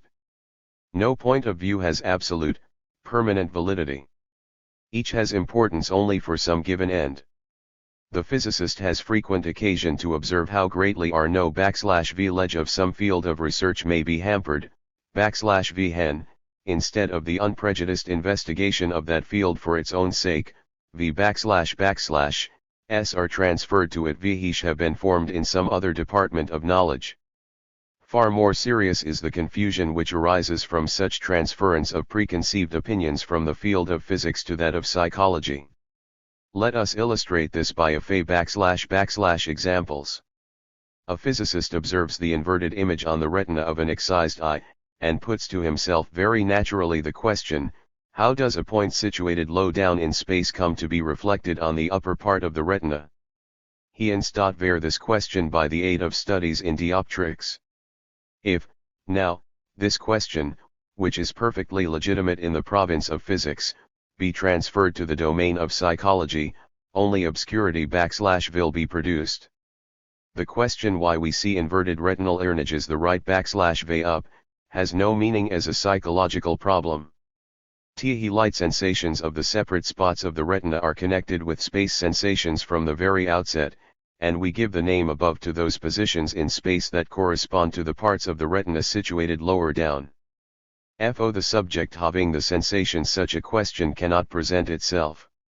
It is the same with the well-known theory of external projection. The problem of the physicist is, to find a luminous object point corresponding to a point on the retinal image, by prolonging the ray that passes through the point on the image and the center of the eye. For the subject having the sensation, this problem does not exist, as the light sensations are connected from the beginning with determinate space sensations. The entire theory of the psychological origin of the external world by the projection of sensations outwards is founded solely on a mistaken application of physical points of view. Our sensations of sight and touch are bound up with various different sensations of space, that is to say, they exist by the side of one another and outside one another, exist, in other words, in a spatial field, in which our body fills but a part. The table, the house, the tree, lie thus self-evidently outside my body. A projection problem never presents itself, is neither consciously nor unconsciously solved. A physicist, Mariota, discovers that a certain spot 011 the retina is blind. The physicist is accustomed to correlate with every spatial point a point on the retinal image, and with every point on the image a sensation. Hence the question arises, what do we see at the points corresponding to the blind spot, and how is the gap filled out? When the illegitimate form of putting the question in physical terms is eliminated from the psychological inquiry, it will be found that no problem exists at all here. We see nothing at the blind spots, the gap in the image is not filled out, or rather, the gap is not felt, for the simple reason that a defect of light sensation can no more be noticed at a spot blind from the beginning than the blindness, say, of the skin of the back can cause a gap in the visual field. I have intentionally chosen simple and obvious examples, as they can best make clear \v hat unnecessary confusion is caused by the thoughtless transference of a conception or mode of thought, which is valid and serviceable in one field, into another quite different field. In the work of a celebrated German ethnographer I recently read the following sentence: this tribe has become deeply degraded through the practice of cannibalism. By its side lay the book of an English inquirer who deals with the same subject. The latter simply puts the question why certain South Sea Islanders are cannibals, finds out in the course of his inquiries that our own ancestors also // tier once cannibals, and comes to understand the position the Lindus take in the matter, a point of view that occurred once to my 5-year-old boy, who while eating a piece of meat stopped, suddenly shocked, and cried out, "We are cannibals to the animals." "Thou shalt not eat human beings" is a very praiseworthy maxim, but in the mouth of the ethnographer it destroys that mild and sublime glow of freedom from prepossession by which we delight to recognize the true inquirer. But a step further, and we shall say, man must not be descended from monkeys. RRHE Earth ought not to rotate, matter ought not to fill space continuously, energy ensj be constant, and so on. I believe that our procedure differs from that just characterized only in degree and not in kind, when we claim absolute validity for views reached in the field of physics, and transfit them to the field of psychology without having first tested their applicability. In such cases, for one, we succumb to dogma, if not, like our scholastic forefathers, to dogma forced upon us from without, yet to that which we have created ourselves. And what result of research is there that could not become a dogma by long habit? The very skill which we have acquired to deal with constantly recurring intellectual situations deprives us of the freshness and open-endedness which we so greatly need in new situations. After these general remarks, I may perhaps be able to explain my position with regard to the dualism of the physical and the psychical. 1. His dualism is to my mind artificial and unnecessary. 2. In the investigation of purely physical processes we generally employ concepts of so abstract a character that as a rule we think only cursorily, or not at all, of the sensations, elements, that lie at their base. For example, when I ascertain the fact that an electric current having the intensity of I ampere develops I cubic centimeters of oxyhydrogen gas at 0 degrees Celsius and 760 millimeters mercury pressure in a minute, I am readily disposed to attribute to the objects defined a reality wholly independent of my sensations. But I am obliged, in order to arrive at what I have defined, to conduct the current, for the existence of which my sensations are my only warrant, through a circular wire having a definite radius, so that the current, the intensity of terrestrial magnetism being given, shall turn the magnetic needle a certain angular distance out of the meridian. The determination of the magnetic intensity, of the volume of the oxyhydrogen gas, etc., is no less intricate. The whole statement is based upon an almost unending series of sensations, particularly if we take into consideration the adjustment of the apparatus, which must precede the actual experiment. No \v it can easily happen to the physicist who does not study the psychology of his operations, that he does not, to reverse a well-known saying, see the trees for the wood, that he overlooks the sensory elements at the foundation of his work. And now I maintain that every physical concept means nothing but a certain definite kind of connection of the sensory elements \v I have denoted by ABC. These elements in the sense that no further resolution has as yet been made of them are the simplest materials out of which the physical, and also the psychological, world is built up. Physiological research also may be of a purely physical character. I can follow the course of a physical process as it propagates itself through a sensitive nerve to the central organ, I can thence trace it by various paths to the muscles, whose contraction produces any \v physical changes in the environment. In so doing I precluded from thinking of any sensation felt by the man or animal under observation. What I am investigating is a purely physical object. Very much is lacking, it is true, to our complete comprehension of the details of this process, and the assurance that everything depends on the motion of molecules can neither console me nor deceive me with respect to my ignorance. Long prior to the development of a scientific psychology, people had nevertheless perceived that the behavior of an animal under physical influences can be predicted \ith in a greater accuracy, i.e., can be better understood, if we attribute to the animal sensations and memories like our own. To that which I observe, to my sensations, I have to supply mentally the sensations of the animal, which are not to be found in the field of my own sensations. This antithesis appears even more abrupt to the scientific inquirer who is investigating a nervous process by the aid of color 1's abstract concepts, and is required, for example, to add mentally to that process the sensation green. This last may actually appear as something entirely ne/v and strange, and we ask ourselves how it is that this miraculous thing is produced from chemical processes, electrical currents, and the like. 3. Psychological analysis has taught us that this surprise is unjustifiable, since the physicist is always operating with sensations. The same analysis also shows us that the process of N1 intally supplementing complexes of sensations according to analogy by anions of elements /v at the moment are not being observed, or by elements which cannot possibly be observed, is one which is daily practiced by the physicist, as, for example, when he imagines the moon a tangible, inert, heavy mass. The totally strange character of the intellectual situation above described is therefore an illusion. There is also another consideration, a consideration confined to my own sensory sphere, which serves to dispel the illusion. Before me lies the leaf of a plant. The green, A, of the leaf is connected with a certain optical sensation of space, B, with a sensation of touch, C, and with the visibility of the sun or the lamp, D. If the yellow, E, of a sodium flame takes the place of the sun, the green, A, will pass into brown, F. If the chlorophyll granules be removed by alcohol, an operation which can be represented, like the preceding one, by elements, the green, A, will pass into white, G. All these observations are physical observations.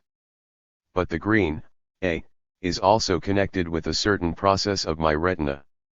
There is nothing to prevent me in principle from investigating this process in my own eye in exactly the same manner as in the previous cases, and from reducing it to its elements x, y, z. If there are difficulties in doing this for my own eye, it can be done with someone else's eye, and the gap filled out by analogy, exactly as in other physical investigations. Now in its dependence upon BCD. A is a physical element, in its dependence on x, y, z. It is a sensation, and can also be considered as a psychical element.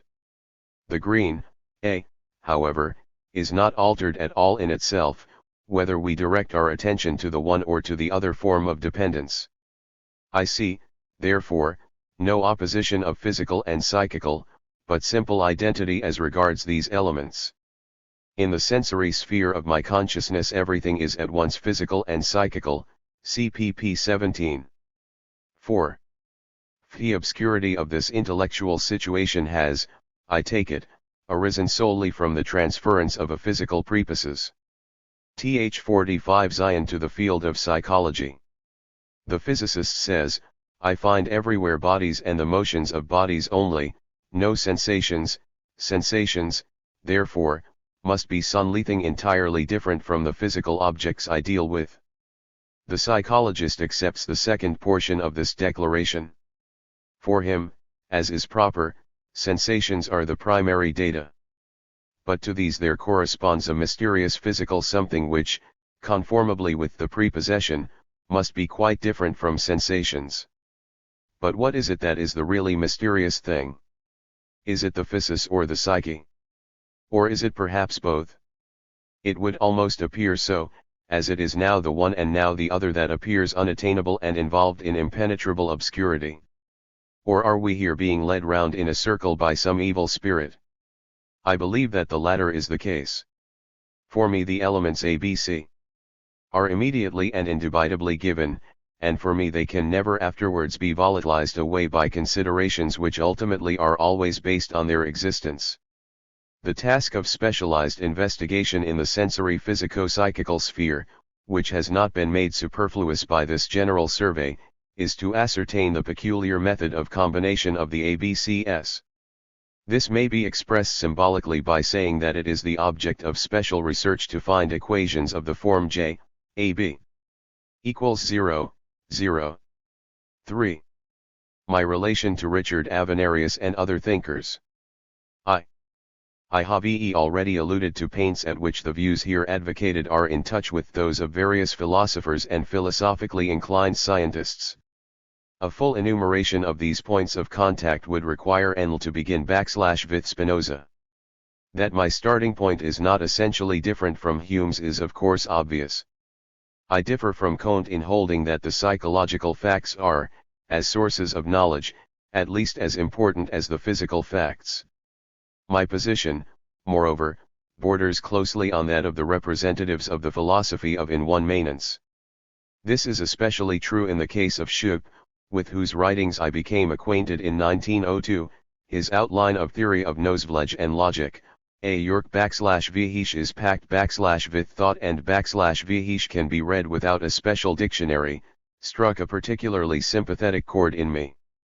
In this book I have found scarcely anything to which, perhaps with some small modification, I cannot yield a hearty assent.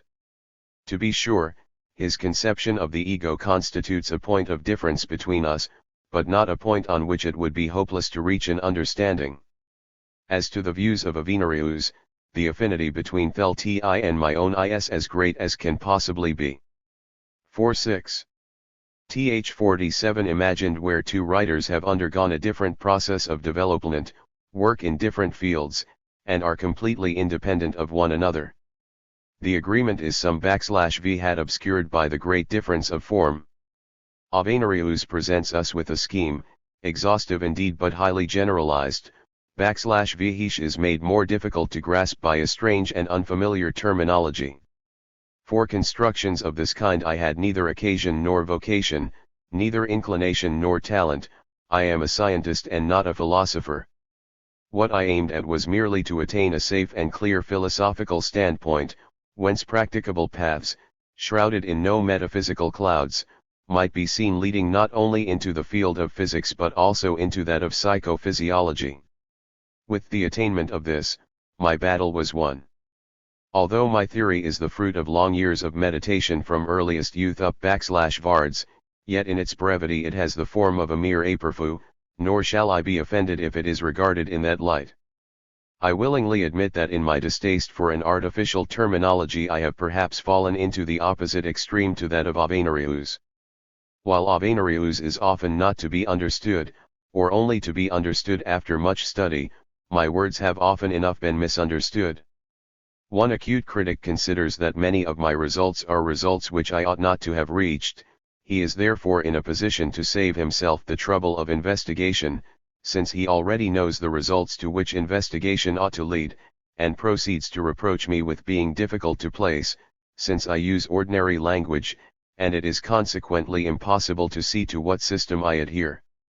Thus, first and foremost, you have to choose a system, then within the walls of that system you may think and speak.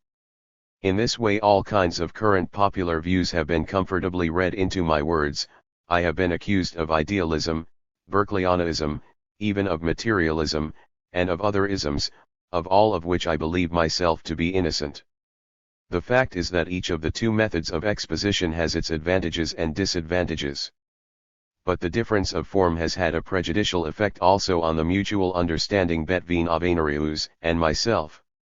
I recognized the affinity between our views at a very early stage, and expressed my conviction of it in the Mechans K. 1883, and in the first edition of this book, 1886, although at that time I was only able to refer to one of Avenarius' minor works, Denken der Welt nach dem Prinzip de Kleinsten Kraftansatzes, which had appeared in 1876 and had accidentally come in my way shortly before the publication of my Mechenke. It was only in 1888, 1891, and 1894, by means of Avenarius publications, KRZTZK der Reinen Erfahrung, der Menschliche Weltbegriff, and his psychological articles in the Vpound der Telj.Arzesgraphit, that the similarity of our tendencies was fully revealed to me. As to the first of these works, however, its somewhat hyper-metaphorical terminology prevented me from tasting the full rapture of agreement. It is asking rather much of an elderly man that to the labor of learning the languages of the nations he should add that of learning the language of an individual. It was consequently reserved for the younger generation to turn the fork of Avenarius to good use. In this connection I am glad to be able to refer to the writings of H. Cornelius, C. Hauptmann and J. Petzold, which are in a fair way to bring to light and Th 49 to develop further the real value of Avenarius' work. Avenarius, 2, ecno \v leged on his side the affinity between us, and noticed it in the books that appeared from 1888 to 1895. Yet with him, too, the conviction of a profounder coincidence of view bet \Venus seems, as I am forced to infer from remarks made by him in the past to third persons, only to have been developed gradually. The man himself I have never known personally. Unmistakable efforts are being made to minimize his importance, but, in spite of that, acquaintance with his works is, I am glad to say, on the increase. 2. I should know \V like to indicate more particularly those points of agreement between us to which I attach importance. The economy of thought, the economical representation of the actual. This was indicated by me, in summary fashion first in 1871 and 1872, as being the essential task of science, and in 1882 and 1883 I gave considerably enlarged expositions of this idea. As I have shown elsewhere, this conception, which implicitly contains and anticipates Kirchhoff's notion of perfectly simple description, 1874, was by no means quite new. It can be traced back to Adam Smith, and, as P. Volkmann holds, in its beginnings even to Newton. We find the same conception again, with th exception of one feature that does not come out clearly, fully developed in Avenarius, 1876. A broad foundation is laid for the theory in question, and light is shed upon it from new sides, if, in conformity with the stimulus given by Darwinism, we conceive of all psychical life including science as biolodolorical appearance, and if we apply to the theory the Darwinian conceptions of struggle for existence, of development, and of selection. The theory is inseparable from the hypothesis that each and every psychical entity is physically founded and determined. Now, in his KRT Tichter Reinen Erfahrung, Avenarius tries to shew in detail that all theoretical and practical activity is determined by change in the central nervous system. In doing this he is merely basing himself on the very general assumption that the central organ is subject to an impulse of self-preservation, a tendency to maintain its equilibrium, not only as a whole, but also in its parts. This agrees very well with the conceptions developed by Hering as to the behavior of living substance. In holding these V\Vs, Avenarius is brought into close contact with modern positive research, particularly in physiology. In LNY writings too, opinions of a corresponding nature, briefly indeed, but definitely expressed, appeared as long ago as 1863, and in 1883 I expounded these opinions at greater length, though without developing a complete system, such as we find in Avenarius. But it is to our agreement in the conception of the relation between the physical and the psychical that I attach the greatest importance. For me this is the main point at issue. It was by means of his psychological articles that I first became convinced of this coincidence between Avenarius and myself. In order to be sure of making no mistake, I addressed an inquiry on the subject to Dr. Rudolfo Lassac, who \V would be intimately acquainted with Avenarius' standpoint, thanks to his association with here for many years. His reply was as follows. Th 51 Rhe conception of the relation of the physical to the psychical is identical in Avenarius and Mach. Both come to the conclusion that the difference between the physical and the psychical consists solely in the difference of the relations of dependence, which on the one hand are the objects dealt with by physics, in the widest sense of the \word, and on the other are the objects dealt with by psychology. If I investigate the dependence of one constituent, A, of an environment on another constituent, B, of an environment, I am studying physics. If I inquire to what extent A is changed by a change in the sense organs or the central nervous system, I am studying psychology. Avenarius has accordingly proposed to abolish the terms physical and psychical and in future only to speak of physical and psychological dependencies, observations, via Leljo RSSCH Rift, 19, p. 18. In Mach's work the San 1c view occurs, except that, the untenability of the old conception of the psychical, and consequently of the proper task of psychology, is not demonstrated. 1. His task is performed led by the exposure of introjection, or rather of the fallacy in Fornlau logic which underlies introjection.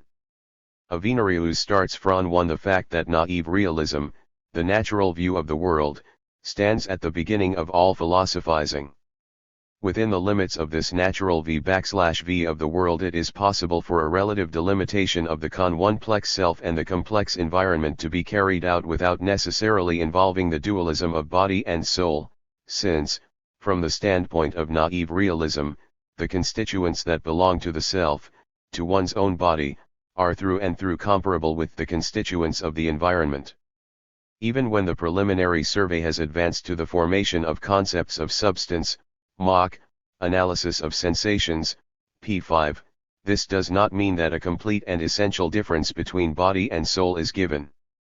The final splitting up of the world, originally conceived by naive realism as a unity, is really occasioned, according to Avenarius, by the interpretation of the utterances of our fellow men.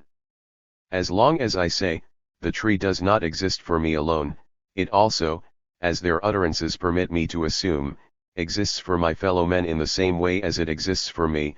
I am in no wise overstepping the analogy / formal logic allows between me and my fellow men.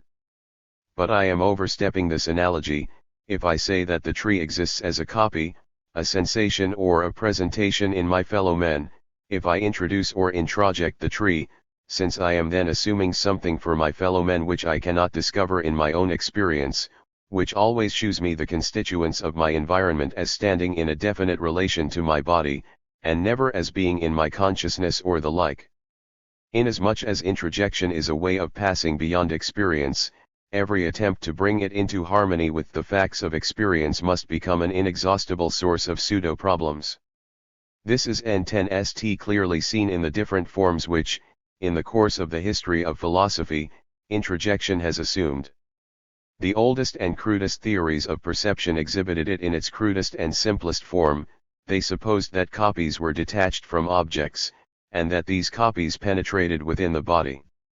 No/y insofar as it is recognized that the constituents of the environment are not present inside the body in the same way as they are present outside it, to that extent they are th53 bound, the moment they are inside it, to become something essentially different from the environment. The root of dualism lies in the extension of introjection, in the attempt to bring it into harmony with the complex of the environment. It may be doubted whether Avenarius' account of the motives for introjection is satisfactory in all cases. He holds that introjection is always connected with the explanation of the perceptions of one's fellow men.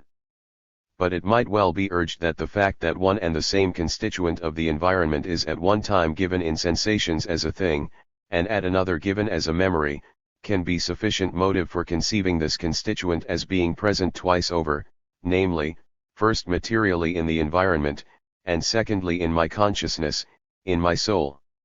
Another point to be considered is, whether dream experiences cannot equally constitute, at a primitive stage of culture, an independent motive for dualism. One Avenarius, indeed, represents introjection as the presupposition of the dualist's interpretation of dream experiences, but without adducing conclusive reasons. But it is not justifiable to regard prehistoric animism as the root of dualism, if by animism we understand merely the hypothesis that all the lifeless constituents of our environment are beings like ourselves. As long as deeper-lying physiological reasons do not make it impossible, the natural view of the world can also provide a foundation for the hypothesis that, in the case of the tree, for example, the constituents of its environment exist for it in the same sense as they do for human beings. In other words, anyone who held the view of the psychical common to Avenarius and Mach, might, if he were entirely ignorant of physiology, suppose that a tree or a stone touches and sees its environment. In that case he /would still not be a dualist. He only becomes a dualist when, in order to explain this touching and seeing on the part of the tree or stone, he assumes that the constituents of the environment, which the tree and stone taste and see, arc present over again in the tree as its sensations or its consciousness. It is only then that the world is duplicated by division into a spiritual part and a material part. The discovery of the illegitimacy of introjection throws light in two directions. On the one hand, it is illuminating on the side of theory of knowledge. All problems connected with the relation of our sensations, presentations and contents of consciousness to the material things, of which the above-mentioned products of introjection are supposed to be the copies, signs, and so forth, are seen to be merely illusory. Instances of such pseudo-problems are the problems as to projection which /VE meet in theories of space, the exteriorization of the space sensations, etc. On the other hand, the elimination of introjection implies that all psychology /VE is not physiological is illegitimate. When I have recognized that the contents of consciousness, the psychic processes, which accompany changes in the nervous system, are nothing than constituents of my environment which I have introduced into my fellow /Vman and ultimately also into myself, it is impossible for me to look for anything in the nervous system except physiological processes. All special psychical causality. Th55 disappears. All those problems disappear /VE are connected with the question whether the intervention of psychical forces in the physiological processes of the brain is compatible with the principle of the conservation of energy. 1v Hence such a phrase is used as the continued existence of presentations without their being in consciousness, mach, Jene Ernteler p44I, this is, strictly speaking, only legitimate as an abbreviated expression for particular processes of the central nervous system, and in any case it savors strongly of dualistic conceptions. The remaining difference between the //ye and / single quote Hitch Avenarius puts his v/vs and the way in which I put mine can be reduced to elements which are easily grasped. In the first place, it was not my intention to give a complete exposition of the development of my point of view out of the preceding phrases of philosophical reflection about the world. In the second place, Avenarius starts from a realistic phase. I, on the other hand, started from an idealist phase, p30, above, footnote, such as I actually went through in my early youth. In that way I might easily have talked, for instance, about the Ln1ination of extrojection, pages 6, 12 to 22, 29 to 35, 43, above. In the third place, it is not necessary to attribute so important a role to the interpretation of our fellow men by means of introjection in the bad sense, until after the new standpoint has been reached, and then it is also not necessary to exclude this introjection again. A solitary thinker might reach the new standpoint, and even he, as /V Lassig observes, might have to rise superior to dualistic tendencies. But this standpoint once reached, and the varying character of the dependence of the elements once recognized as the essential point, the question whether we start from a phase of Ariaism or of idealism is of no greater importance for us than a change in the fundamental variables of his equations is for the mathematician or physicist.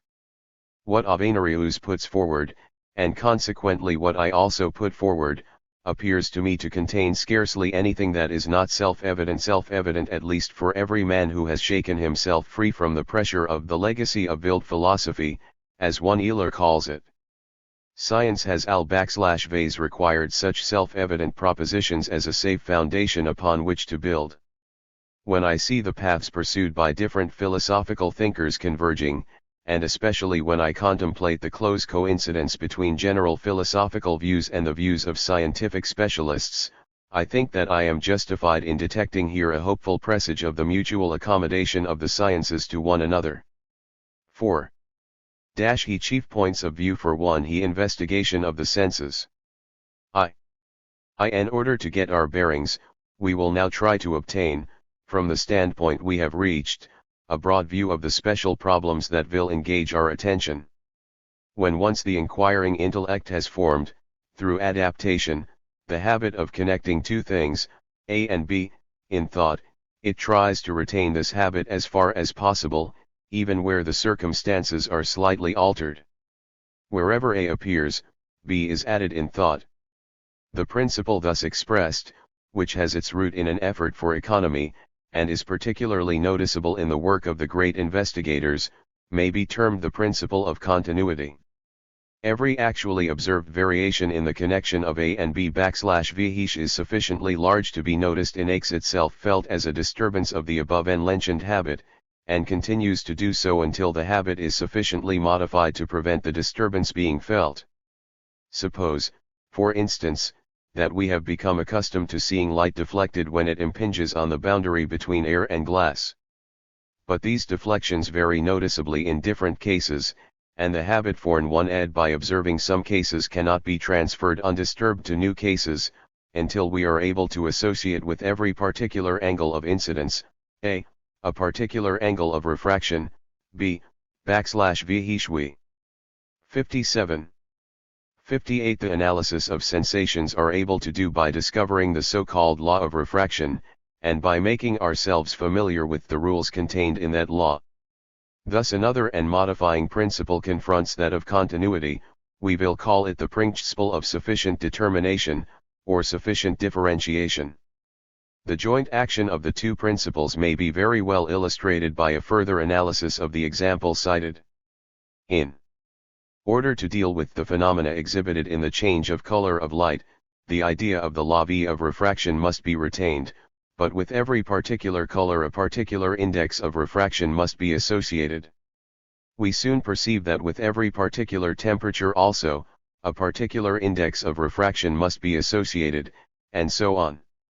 In the end, this process leads to temporary contentment and satisfaction, the two things A and B being conceived as so connected that to every change of the one that can be observed at any moment there corresponds an appropriate change of the other. It may happen that both A and B are conceived as complexes of components, and that to every particular component of A particular component of B corresponds. This occurs, for example, when B is a spectrum, and A the corresponding sample of a compound to be tested, in which case to every component part of the spectrum one of the components of the matter volatilized before the spectroscope is correlated, independently of the others. Only through complete familiarity with this relation can the principle of sufficient determination be satisfied. 2. Suppose, no\V, that we are considering a color sensation B, not in its dependence on A, the heated matter tested. Th 59 but in its dependence on the elements of the retinal process, N. By doing this we change, not the kind, but only the direction of our point of view. None of the preceding observations lose their force, and the principles to be followed remain the same. And this holds good, of course, of all sensations. Now, sensation N1 be analyzed in itself, immediately, that is, psychologically, which was the course adopted by Johannes Müller, or the physiological, processes correlated with it may be investigated according to the methods of physics, the course usually preferred by the modern school of physiologists, or, finally, the connection of psychologically observable data with the corresponding physiological, processes may be followed up a mode of procedure which will carry us farthest, since in this method zero observation is directed to all sides, and one investigation serves to support the other. \VE shall endeavor to attain this last named end wherever it appears practicable. One is being our object, THN, it is evident that the principle of continuity and that of sufficient determination can be satisfied only on the condition that with the same B, this or that sensation, we always associate the same N, the same nerve process, and discover for every observable change of B a corresponding change of N. If B is psychologically analyzable into a number of independent components, then we shall rest satisfied only on the discovery, in N, of equivalent components corresponding to these. If, on the other hand, properties or aspects have to be noticed in B which cannot appear in isolation, as, for instance, pitch and intensity in tones, we shall have to expect the same state of things in N. In a word, for all psychically observable details of B we have to seek the correlated physical details of N. I do not of course maintain that A, psychologically, simple sensation cannot also be conditioned by very complicated circumstances. For the circumstances would hang together like the links of a chain and would not issue in a sensation, unless the chain extended to the nerve. But since the sensation may also appear in the form of a hallucination, namely when no physically conditioned circumstances are present outside the body, we see that a certain nervous process, as the final link in the chain, is the essential and immediate condition of the sensation. And now we cannot think of this immediate condition as being varied without conceiving of the sensation as being varied, and vice versa.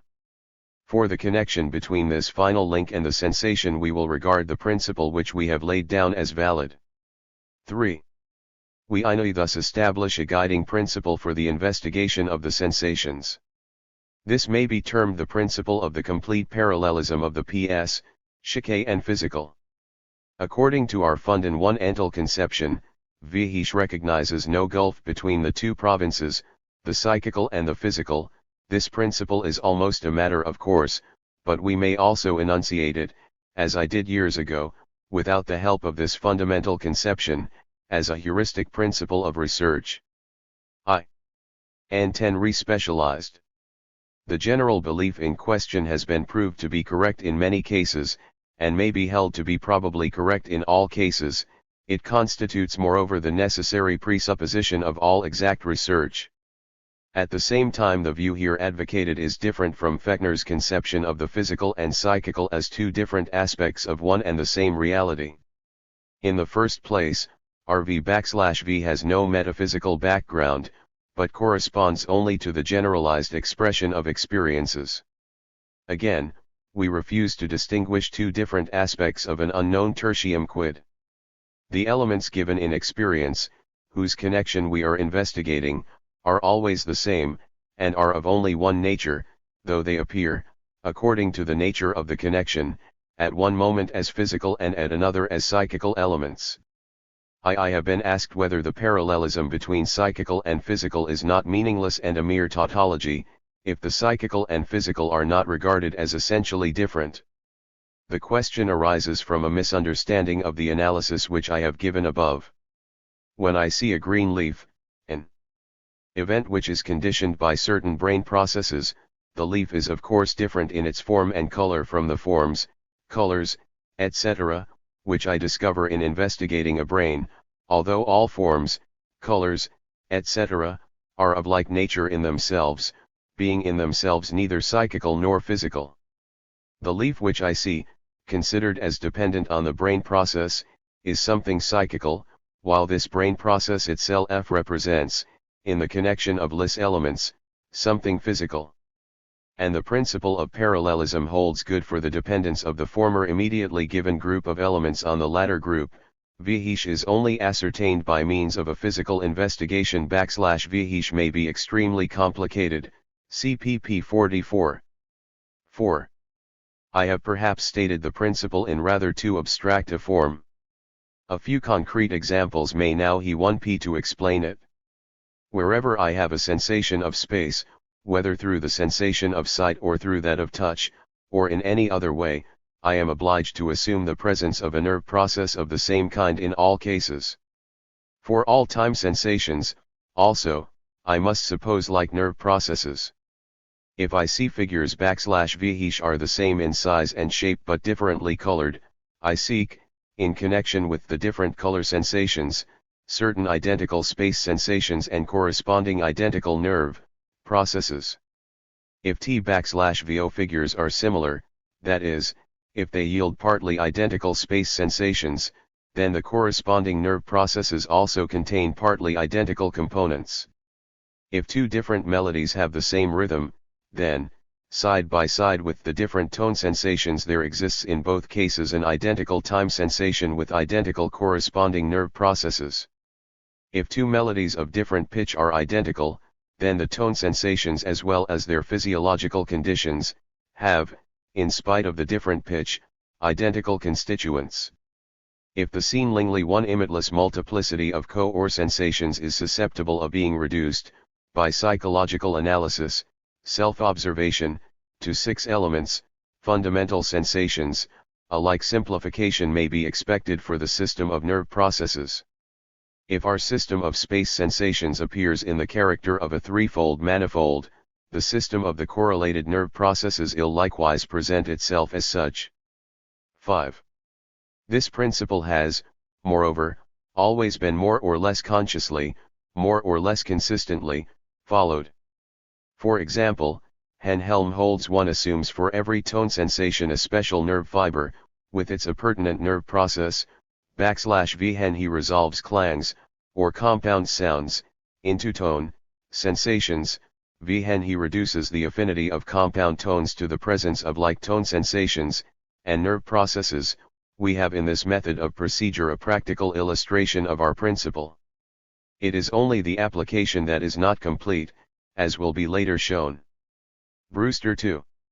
Guided by a psychological but defective analysis of color sensations, and by imperfect physical experiments, I was led to the view that, corresponding to the three sensations, red, yellow, and blue, there existed likewise physically only three kinds of light, and that, therefore, Newton's assumption of an unlimited number of kinds of light, with a continuous series of refractive indices, was erroneous. Brewster might easily fall into the error of regarding green as a compound sensation. But had he reflected that color sensations may occur entirely without physical light, he would have confined his conclusions to the nerve process and left untouched Newton's assumptions in the province of physics, which are as well founded as his own. Tholnas-Young corrected this error, at least in principle.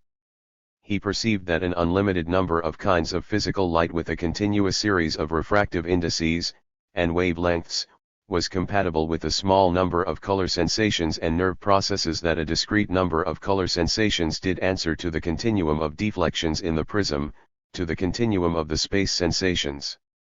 But even Young did not apply the principle with full consciousness or strict consistency, wholly apart from the fact that he allowed himself to be misled, in his psychological analysis, by physical prejudices. Even he first assumed, as fundamental sensations, red, yellow, and blue, for which he later substituted red, green, and violet, misled, as Alfred Meyer, of Hoboken, has admirably won. Brewster believed that he was able to alter by absorption the nuances of the spectrum colors regarded by Newton as simply result which, if correct, \Volt really destroy the Newtonian conception. He experiment 1 and, however, as Helmholtz, Physiological Optics, has shown, with an impure spectrum. Th 65 shown 1 by a physical error of Wollaston's. The direction in which the theory of color sensation, which has reached a high degree of perfection through Hering, has still to be modified, was pointed out by me many years ago in another place. 6. Here I will merely state shortly what I have to say concerning the treatment of the theory of color sensation.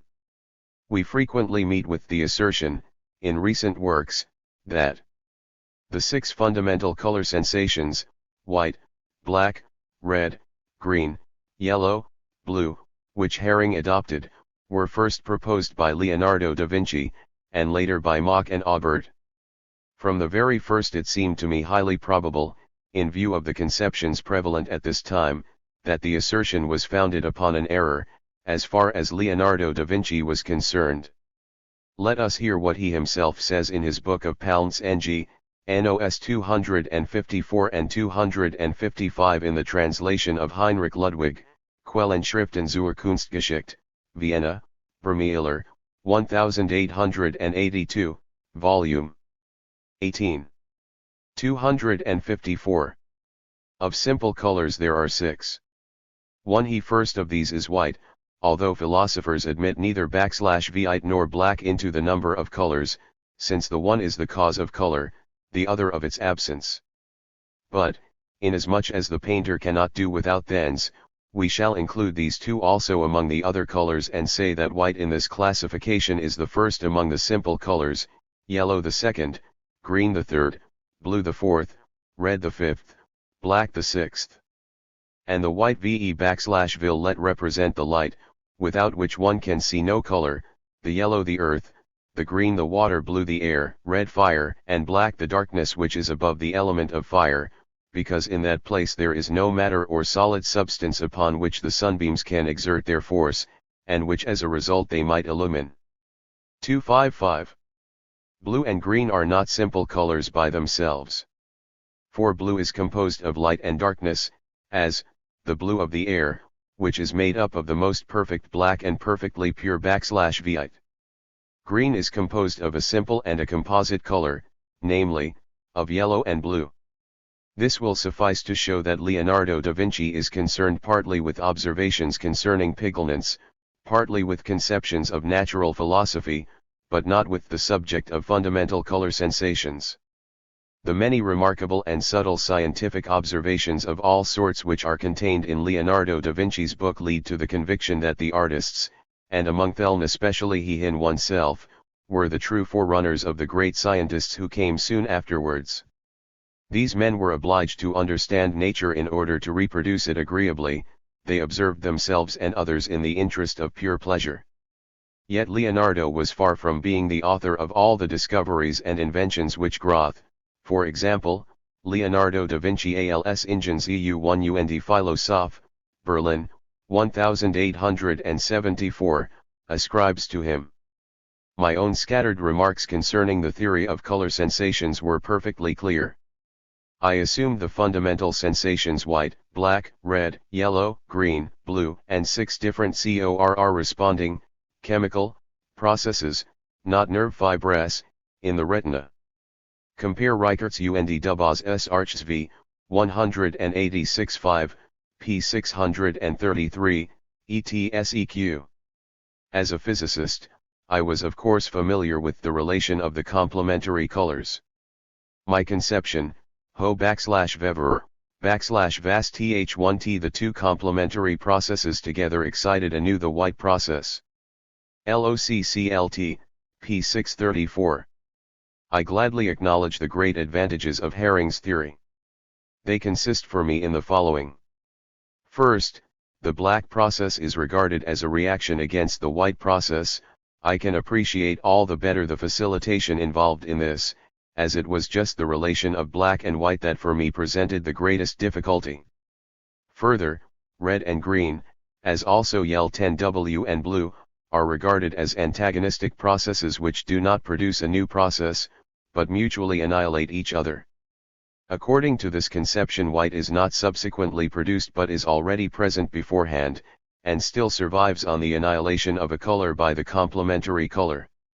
The only point that still dissatisfies me in Hering's theory is that it is difficult to perceive how the two opposed processes of black and white may be simultaneously produced and simultaneously felt, while such is not the case with red, green and blue, yellow. This objection has been partly removed by a further development of Hering's theory. Point 1. The full explanation of this relation lies undoubtedly in the proof, which W. Pauli has provided, that certain processes in colloidal and in living substances can be reversed by opposite processes along the same path, or homodromously, as in A, while other processes can only be reversed by opposite processes along a different path, or heterodromously, as in B. Point 2. I myself shewed long ago that certain sensations are related to one another as positive and negative magnitudes, example red and green, while others do not stand in this relation, example white and black. Point 3. Now all difficulties are reconciled if we suppose, / AB with Pauli, that the opposed processes as assumed 1 ed by Hering, which correspond to the first pair, are homodromous, and that the processes under 1 ying the second pair are heterodromous. I7. The examples adduced will suffice to explain the significance of the above enunciated principle of inquiry, and at the same time to show that this principle is not entirely new. In formulating the principle, years ago, I had no other object than that of making quite clear to my own mind a truth which I had long instinctively felt. It seemed to me a simple and natural, nay, an almost self-evident supposition, that similarity must be founded on a partial likeness or identity, and that consequently, where sensations were similar, we had to look for their common identical constituents and for the corresponding common physiological processes. I wish, however, to make it quite clear to the reader that this view by no means n1 eats / with universal agreement. We constantly find it maintained in philosophical books that similarity may be observed without there being any question at all of such identical constituents. Thus a physiologist too can speak as follows of the principle under discussion. The application of this principle to the above problems leads him, mach, to ask, what is the physiological factor that corresponds to the qualities thus postulated? No // t. It seems to me that, of all axioms and principles, none is more doubtful, none is exposed to greater misunderstandings than is this principle. If it is nothing more than a periphrasis for the so-called principle of parallelism, then it cannot be considered either new or particularly fruitful, and it does not deserve the importance that is attached to it. If, on the other hand, it is intended to mean that a definite element or constituent of a physiological event must correspond to everything which \VE can distinguish as having some sort of psychological unity to every relation, to every form, in a word to everything that we can denote by a general conception, then this formulation can only be characterized as dubious and misleading. And I am taken as holding that the principle in question, \with the reservation made on p. 59, must be understood in this last dubious and misleading sense. I must leave it entirely to the reader to choose whether he will accompany me any further and enter \with me on that preliminary stage of inquiry \vh is clearly defined by means of our principle, or whether, bowing to the authority of my opponents, he will turn back and satisfy himself merely with concede ng the difficulties which confront him. If he chooses the former alternative, he will, I hope, discover, that when simpler cases have been disposed of, the difficulties in cases of deeper lying abstract similarity no longer appear in such a formidable light as before. All I will add at present is, that in these L1 L0 recomplicated cases of similarity the similarity arises not from the presence of one element, but from a C0111 Mon system of elements, as I shall explain at length in connection with conceptual thinking, cr chap 14. Th 71-8. As we recognize no real gulf between the physical and the psychical, it is a matter of course that, in the study of the sense organs, general physical as well as special biological observations may be employed. Much that appears to us difficult of comprehension when we draw a parallel between a sense organ and a physical apparatus, is rendered quite obvious in the light of the theory of evolution, simply by assuming that we are concerned with a living organism with particular enlemeries, particular habits, and inners, \v show their origin to a long and eventful race history. The sense organs themselves are a fragment of soul, they themselves do part of the psychical work, and hand over the corn-plated result to consciousness. I will here briefly put together what I have to say on this subject. 9. The idea of applying the theory of evolution to physiology in general, and to the physiology of the senses in particular, was advanced, prior to dar\Viu, by Spencer, 1855. It received an immense impetus through L. Arwin's book The Expression of the Emotions. Later, P.R. Schuster, 1879, discussed the question whether there were inherited ideas in the Darwinian sense. I, too, expressed myself in favor of the application of the idea of evolution to the theory of the sense organs, SC Zungsbericht der Wiener Akademie, October 1866. One of the finest and most instructive discussions, it. The way of a psychologico-physiological application of the theory of evolution. 72. The analysis of sensations is to be found in the academic anniversary address of Herring, on Elori as a general function of organized matter, 1870, English translation, Open Court Publishing Company, Chicago, 1903.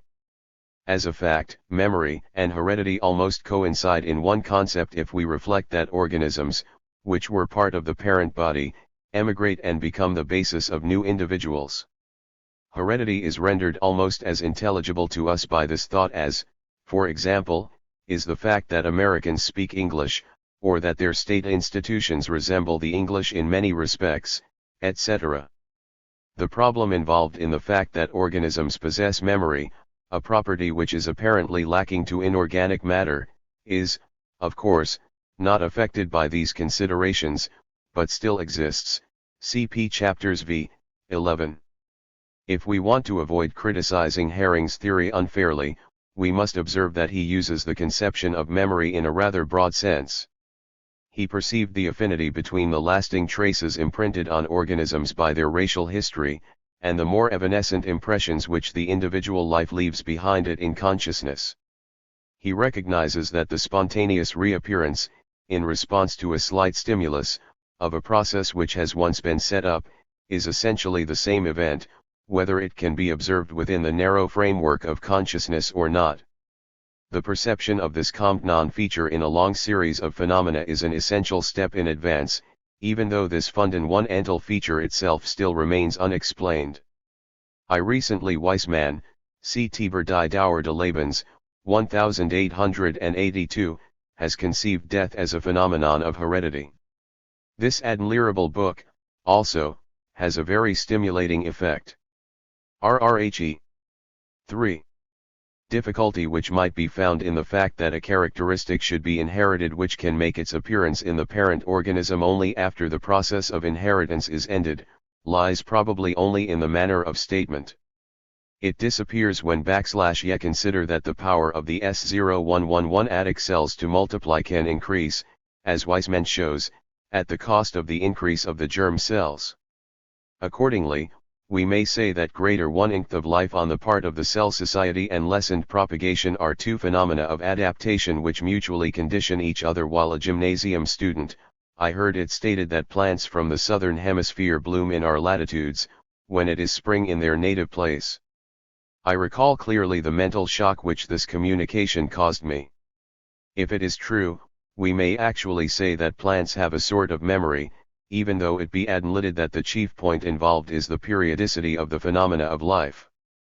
The so-called reflex movements of animals may be explained in a natural manner as phenomena of memory outside the organ of consciousness. I was a witness of a very remarkable phenomenon of this kind in 1865, I think with Rollet, who was experimenting with pigeons whose brains had been removed.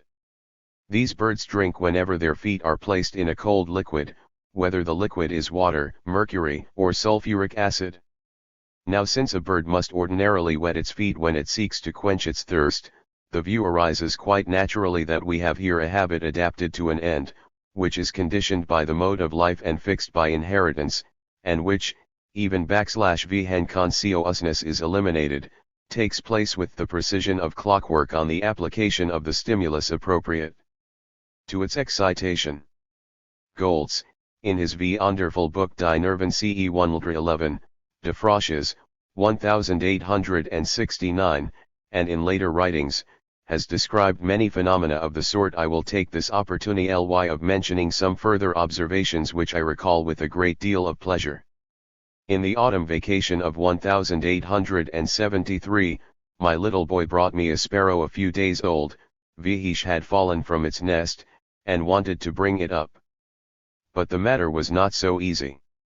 The little creature could not be induced to swallow \7, and would certainly soon have succumbed to the indignities that would have been unavoidable in feeding it by force.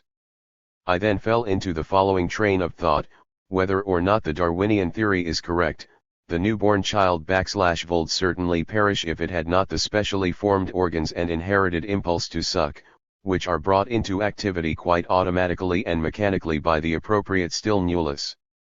Something similar, in another form, N1UST exists likewise in the case of the bird. I exerted myself to discover the appropriate stimulus. A small insect was stuck upon a sharp stick and /vung rapidly about the head of the bird. Immediately the bird opened its bill, beat its wings, and eagerly devoured the proffered food. I had thus discovered the right stimulus for setting the impulse and the automatic movement free.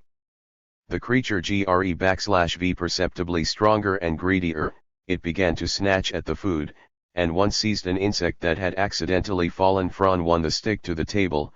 From that time on it ate, without ceremony, of itself. In proportion as its intellect and memory developed, a smaller portion of the stimulus was required. On reaching independence, the creature took on, little by little, all the characteristic th75 ways of sparrows, which it certainly had not learned by itself. By day, with its intellect awake, it was very trustful and friendly. In the evening, other phenomena were regularly exhibited. It grew timid. It always sought out the highest places in the room, and would become quiet only when it was prevented by the ceiling from going higher. Here again we have an inherited habit adapted to an end. On the coming of darkness, its den one canoe changed totally. V hen approached, it ruffled its feathers, began to hiss, and showed every appearance of terror and real physical fear of ghosts. Nor is this fear without its reasons and its purpose in a creature which, under normal circumstances, may at any moment be devoured by some monster. This last observation strengthened me in an opinion already formed, that my children's terror of ghosts did not have its source in nursery tales, which were carefully excluded from them, but was innate. One of my children /vold regard with anxiety an armchair, which stood in the shadow, another carefully avoided, in the evening, a coal scuttle by the stove, especially when this stood with the lid open, looking like gaping javs. The fear of ghosts is the true 11-tender of religions. And neither scientific analysis nor the careful historical criticism of a David Strauss, as applied to myths, which, for the strong intellect, are refuted when before they are invented, will all at once do away with and banish these things.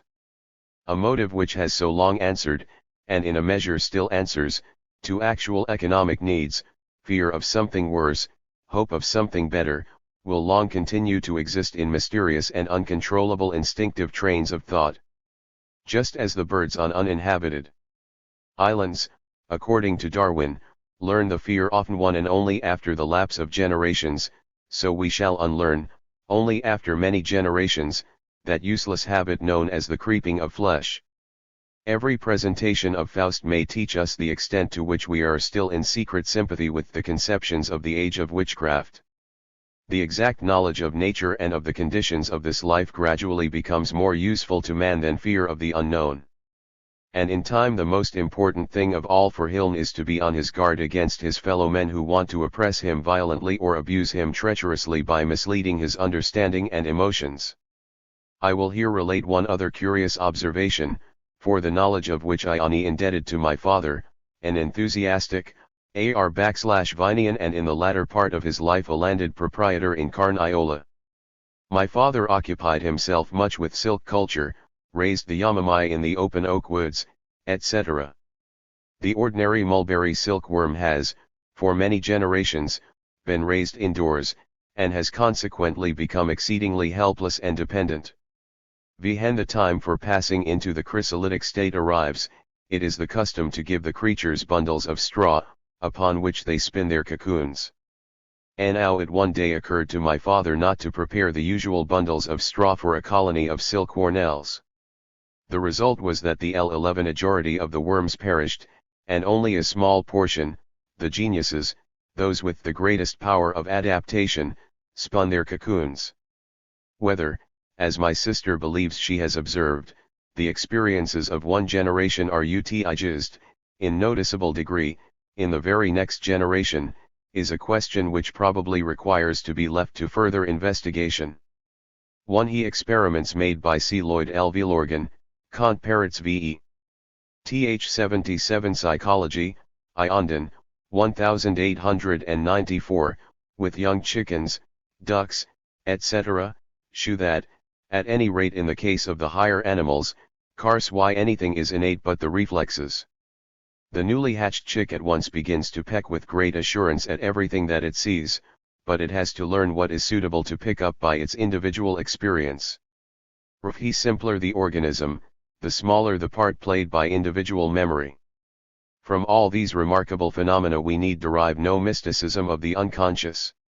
A memory reaching beyond the individual, in the broader sense defined above, renders them intelligible. A psychology in the Spencer-Darwinian sense, founded upon the theory of evolution, but supported by detailed positive investigation, would yield richer results than all previous speculation has done. His observations and reflections had long been made and written down when Schneider's valuable work, Der theoretische Wille, Leipzig, 1880, which contains many that are similar, made its appearance.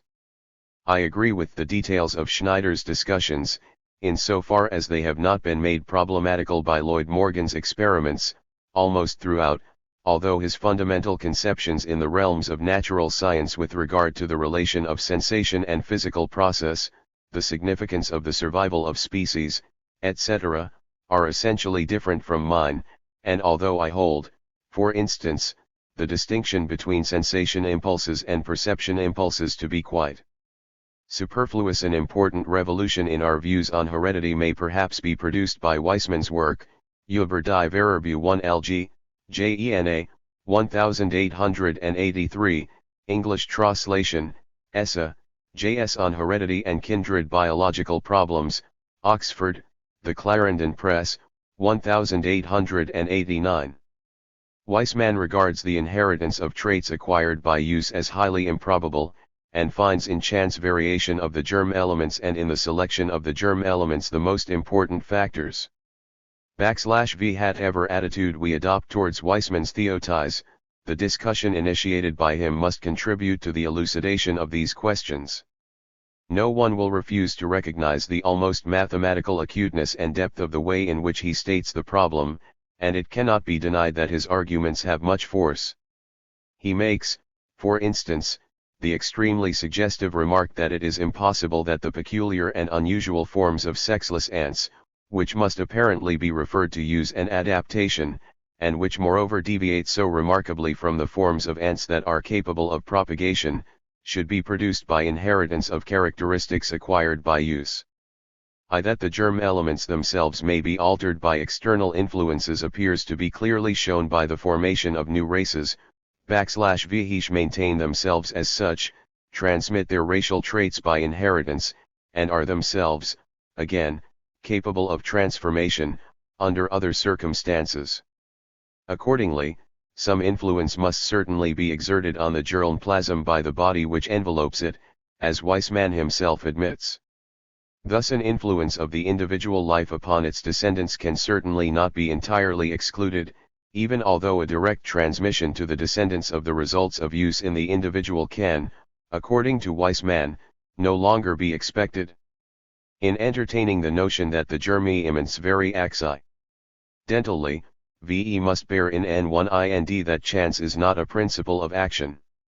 When periodic circumstances of different kinds and different periodicities coincide in accordance with definite causal laws, the circumstances overlap in such a way that in any particular case it is impossible to see that any law is involved.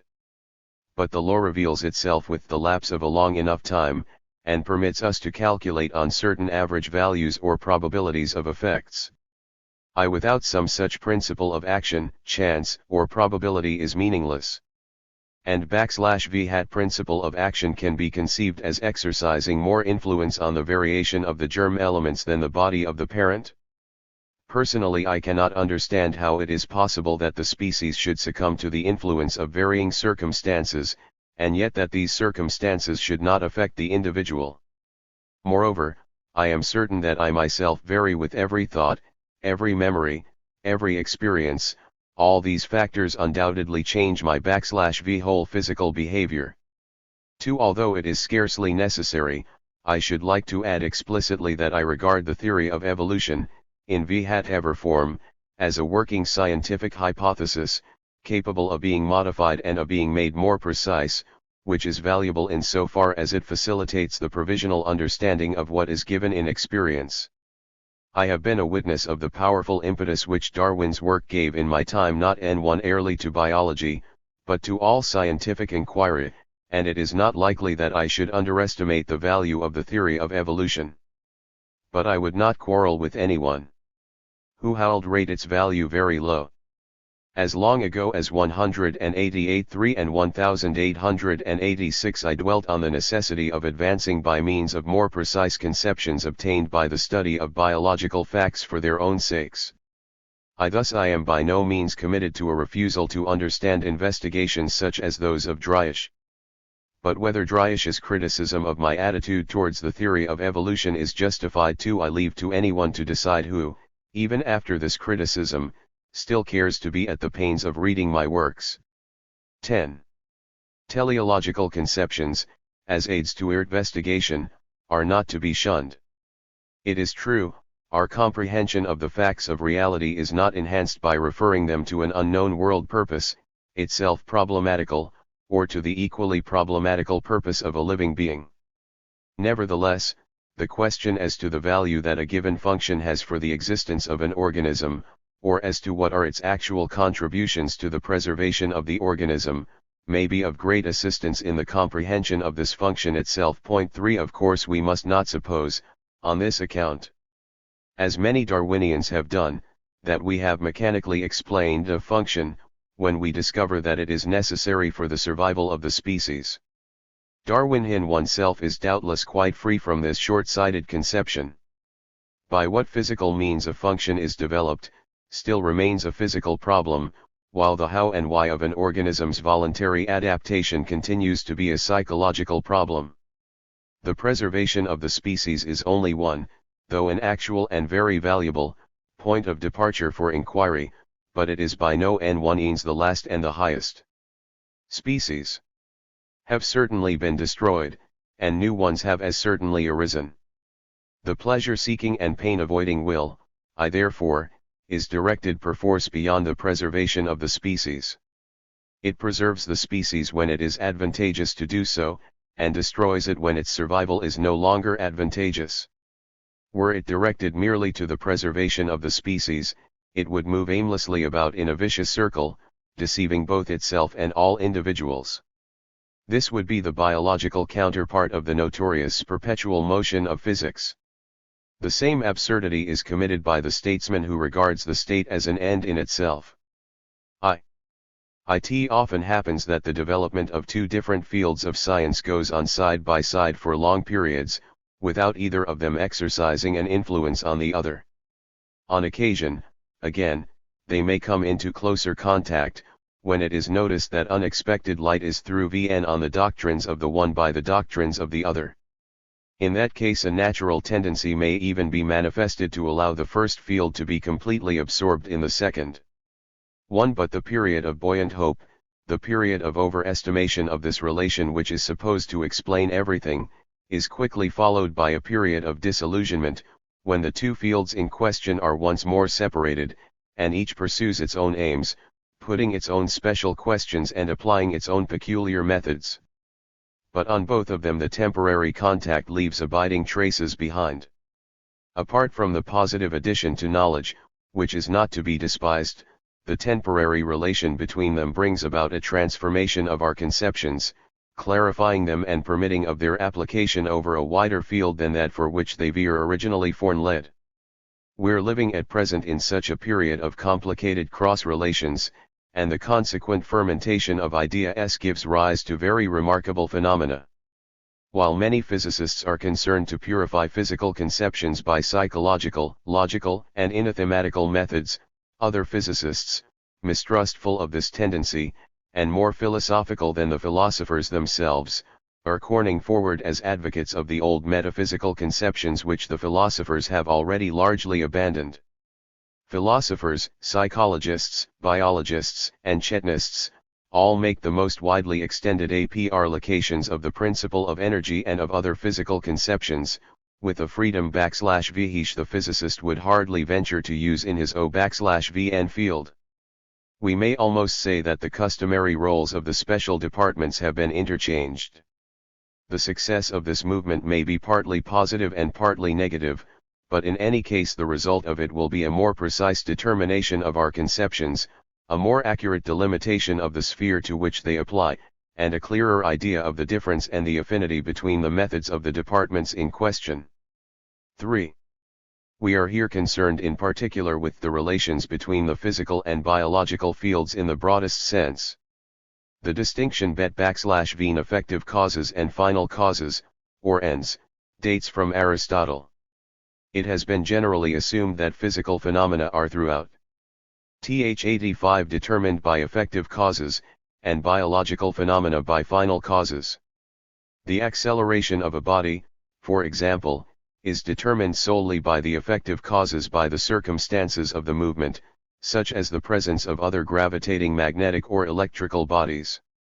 Up to the present we are not able to deduce the development of a growing animal, or the development of a plant in its peculiar determinate forms, or the instinctive actions of an animal, from effective causes alone, but such facts as these can be at any rate partially understood /v when we take into consideration the purpose of self-preservation under the particular circumstances of the organism's life. Whatever theoretical reservations we may make as to the application to biology of the conception of purpose, it would certainly be perverse, in a field where the causality theory still affords such imperfect explanations, to refuse to make use of the clues which a consideration of purpose puts into our hands. I do not know what it is that compels the caterpillar of the hawk moth to spin a cocoon with a bristly flap opening outwards, but I see that such a cocoon exactly corresponds to the purpose of preserving the caterpillar's existence. I am far from being able to understand causally the numerous remarkable phenomena, described and studied by Reem Arus and Autenrieth, of the development and instinctive action of animals, but I understand them in the light of the purpose of preserving the animal's existence in the particular conditions of life involved. These phenomena consequently merit attention, they become fused in the picture which we form of the life of the organism as ineffaceable constituents, and it is only through then one that picture can be rounded out into a united and connected whole. But it is only quite recently, and particularly through the investigations of Sachs in the physiology of plants and, in animal physiology, through the work of Loeb on geotropism, heliotropism 1, stereotroism, etc., that the relations between growth and instinct have been really explained in such a way that we can begin to conceive these relations also as causal. History testifies in a manner that cannot be gainsaid to the utility of the conception of purpose in biological research. Consider only Kepler's investigation of the eye. It was impossible for him, in view of the purpose of the eye, namely clear vision at different distances, to doubt the existence of accommodation, but it was not until 150 years later that the processes which affect the accommodation were really discovered. Harvey discovered the circulation of the blood in the course of an attempt to make clear to himself the problematical purpose of the position of the valves of the heart and veins. Even when a department of facts has been completely explained teleologically, the need to understand it causally still persists. The belief in the completely different nature of the two departments we are considering, in virtue of which one is to be understood only in a causal sense and the other only in a teleological sense, is not justified. A complex of physical facts is something simple, or at any rate in many cases can, at will, be experimentally represented in such a simple form that the immediate relations between its parts become visible. Now supposing that we have done sufficient work in this department to have enabled us to acquire, as regards the nature of these relations, conceptions which we think correspond to the facts universally. Th87 then we are logically bound to expect that any particular fact which may present itself will correspond to these conceptions. But this implies no necessity in nature. It is in this that causal understanding consists. A biological factual complex, on the other hand, is compounded in such a way that the immediate relations between its parts cannot be taken in at a glance. Accordingly we are satisfied if we are able to represent as being connected with one another prominent parts of the complex which are not immediately connected. But the intellect which has been trained to familiarity with the simpler causal relation finds, in the absence of the intermediate links, difficulties which it tries to remove as best it can either by trying to discover these intermediate links, or by grasping at the hypothesis of a quite new kind of connecting relations. The latter alternative is unnecessary, if we regard our knowledge as imperfect and provisional, and reflect that in the department of physics absolutely analogous cases arise. The scientists of antiquity, indeed, did not draw this precise distinction between the two departments. Aristotle, for example, conceives heavy bodies as seeking out their position. Hero thinks that, from motives of economy, nature conducts light by the shortest paths and in the shortest times. These inquirers thus set up no such definite boundary between the physical and the biological. Moreover, by an imperceptible modification in our thought, we can formulate every teleological question in such a /v as completely to exclude the conception of purpose. The eye sees clearly at different distances, the apparatus of dioptrical vision must therefore be capable of change. In /v hat does this change consist? RRHE valves of the heart and veins all open in the same direction. This being so, the circulation of the blood can only take place in one direction. Is this the fact? RRHE modern theory of evolution has made this sober method of thought its own. Even in the very advanced parts of physics, on the other hand, we cannot across considerations having a great affinity with those of the biological sciences. The investigation, for example, of the possibility, under certain conditions, of stationary vibrations, i.e., vibrations which can maintain themselves, has for some time past been in an advanced state. It is only quite recent work, however, which has made clear the manner in which they arise. We explain the movement of light along the shortest paths by means of a selection of the effective paths. At present the conceptions used by Ernst are even closer to those of the biologist. According to these conceptions, all possible combinations are formed by the resolution of elements, but combinations which cannot be resolved, and have greater power of resistance to new attacks, get the better of the others and survive. It thus would appear that there is as yet no necessity to assume a fundamental difference between teleological and causal methods of investigation. The former is simply a provisional method. 5.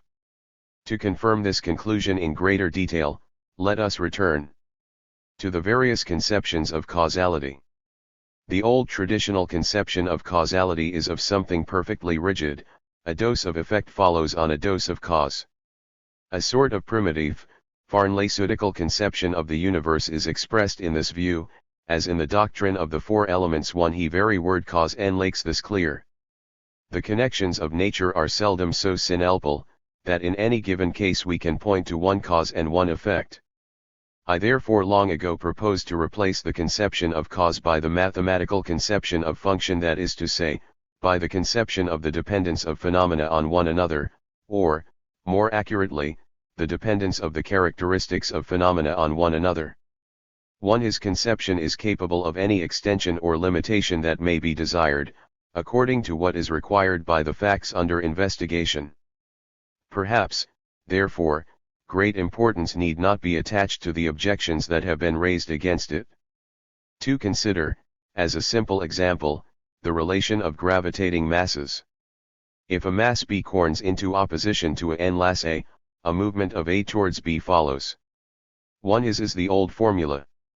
But, if we consider the matter more accurately, we see that the masses A, B, C, D determine mutual accelerations in one another, accelerations which, therefore, are given as soon as the masses are posited. The accelerations allow us to infer the velocities which will be attained at some future moment. Hence also the positions of A, B, C, D are determined for every moment. But the physical measurement of time is based in its turn upon a measurement of space, namely the rotation of the Earth. We are thus ultimately left with a mutual dependence of positions on one another. Thus, even in this simplest case, the old formula is incapable of embracing the multiplicity of the relations that exist in nature. Similarly, in other cases everything is resolved into relations of mutual dependence. As to the form of which nothing of course can be said beforehand, since this is a question which can only be settled by specialized inquiry. With a relation of mutual dependence, change is only possible when some group of the related elements can be regarded as an independent variable. Consequently, though it may be possible to complete in detail the picture of the world in a scientifically determined manner /v a sufficient part of the world is given, yet science cannot tell us what the total result of the world process will be. Given a well-defined mechanical system, defined, say, by central forces, with its positions and velocities, its configuration is determined as a function of time. We know its configuration for any time we like before and after the time of commencement, and can thus prophesy both backwards and forwards. This can only happen in both cases when no disturbance intervenes from outside, when, that is ICP. Erkenntnis und Irrtum, 1905, p. 274. Th 91 to say, the system can be regarded as in a certain sense a closed system. We cannot, indeed, regard any system as being completely isolated from the rest of the world, inasmuch as the determination of time, and consequently also that of the velocities, presupposes dependence on a parameter which is determined by the path traversed by some body, such as a planet, lying outside the system. He actual dependence, even though it be not an immediate dependence of all processes on the position of one body, guarantees to us the interconnection of the whole world. Analogous considerations hold for any physical system. Even when it is not conceived as a mechanical system also. All accurately and clearly recognized relations may be regarded as mutual relations of simultaneity. Let us consider, by way of contrast, the popular conception of cause and effect. Let S in Fig. I, B, represent the sun, which illumines a body K placed in any medium whatever. Then the sun, or the heat of the sun, is the cause of a rise in temperature in the body K. RRHE rise follows regularly on the illumination of K. On the other hand, the body K, or the change in its temperature, cannot be regarded as the cause of the change in the sun's temperature, as would actually be the case if sand K stood alone in an immediate relation to one another. The two changes would then be simultaneous, and would mutually determine one another. The reason that this is not so is to be sought in the intermediate links, the elements, AB, of the medium, which determine changes not only in K, but also in other elements, and in their turn are determined by these latter. Thus K stands in relations of mutual determination with innumerable elements, and only a vanishing portion of the light it reflects finds its way back to the sun. It is in analogous circumstances that we must look for the reason why a body K throws an in one age upon the retina LV, and sets up a visual sensation E, from which a memory remains behind, although the memory does not restore either the retina N or the whole body K. The principal advantage for me of the notion of function over that of cause lies in the fact that the former forces us to greater accuracy of expression, and that it is free from the incompleteness, indefiniteness, and one-sidedness of the latter. The notion of cause is, in fact, a primitive and provisional way out of a difficulty. Every modern man of science must, I think, feel this, when, for instance, he glances at J.S. Mill's discussion of the methods of experimental inquiry. If he were to try to apply these methods he would never get beyond the most rudimentary results. The range of spatial and temporal functional relations within which our conjectures operate, may be one of which the limits lie very far apart. Starting from one the present we may try to prophesy into the distant future or past, and we may make fortunate guesses. But, the greater the distance, the less secure N1UST the basis of our reasoning be. It is therefore, without prejudice to the greatness of Newton's conception of action at a distance, a very important step in advance that modern physics, wherever it can, requires that due consideration should be paid to spatial and temporal continuity. Th 93-6. It might seem from what has been said that, both in physics and biology, the notion of function was all that we wanted, and that this notion would prove equal to all requirements. We need not be alarmed by the great difference in point of view displayed by the two sciences.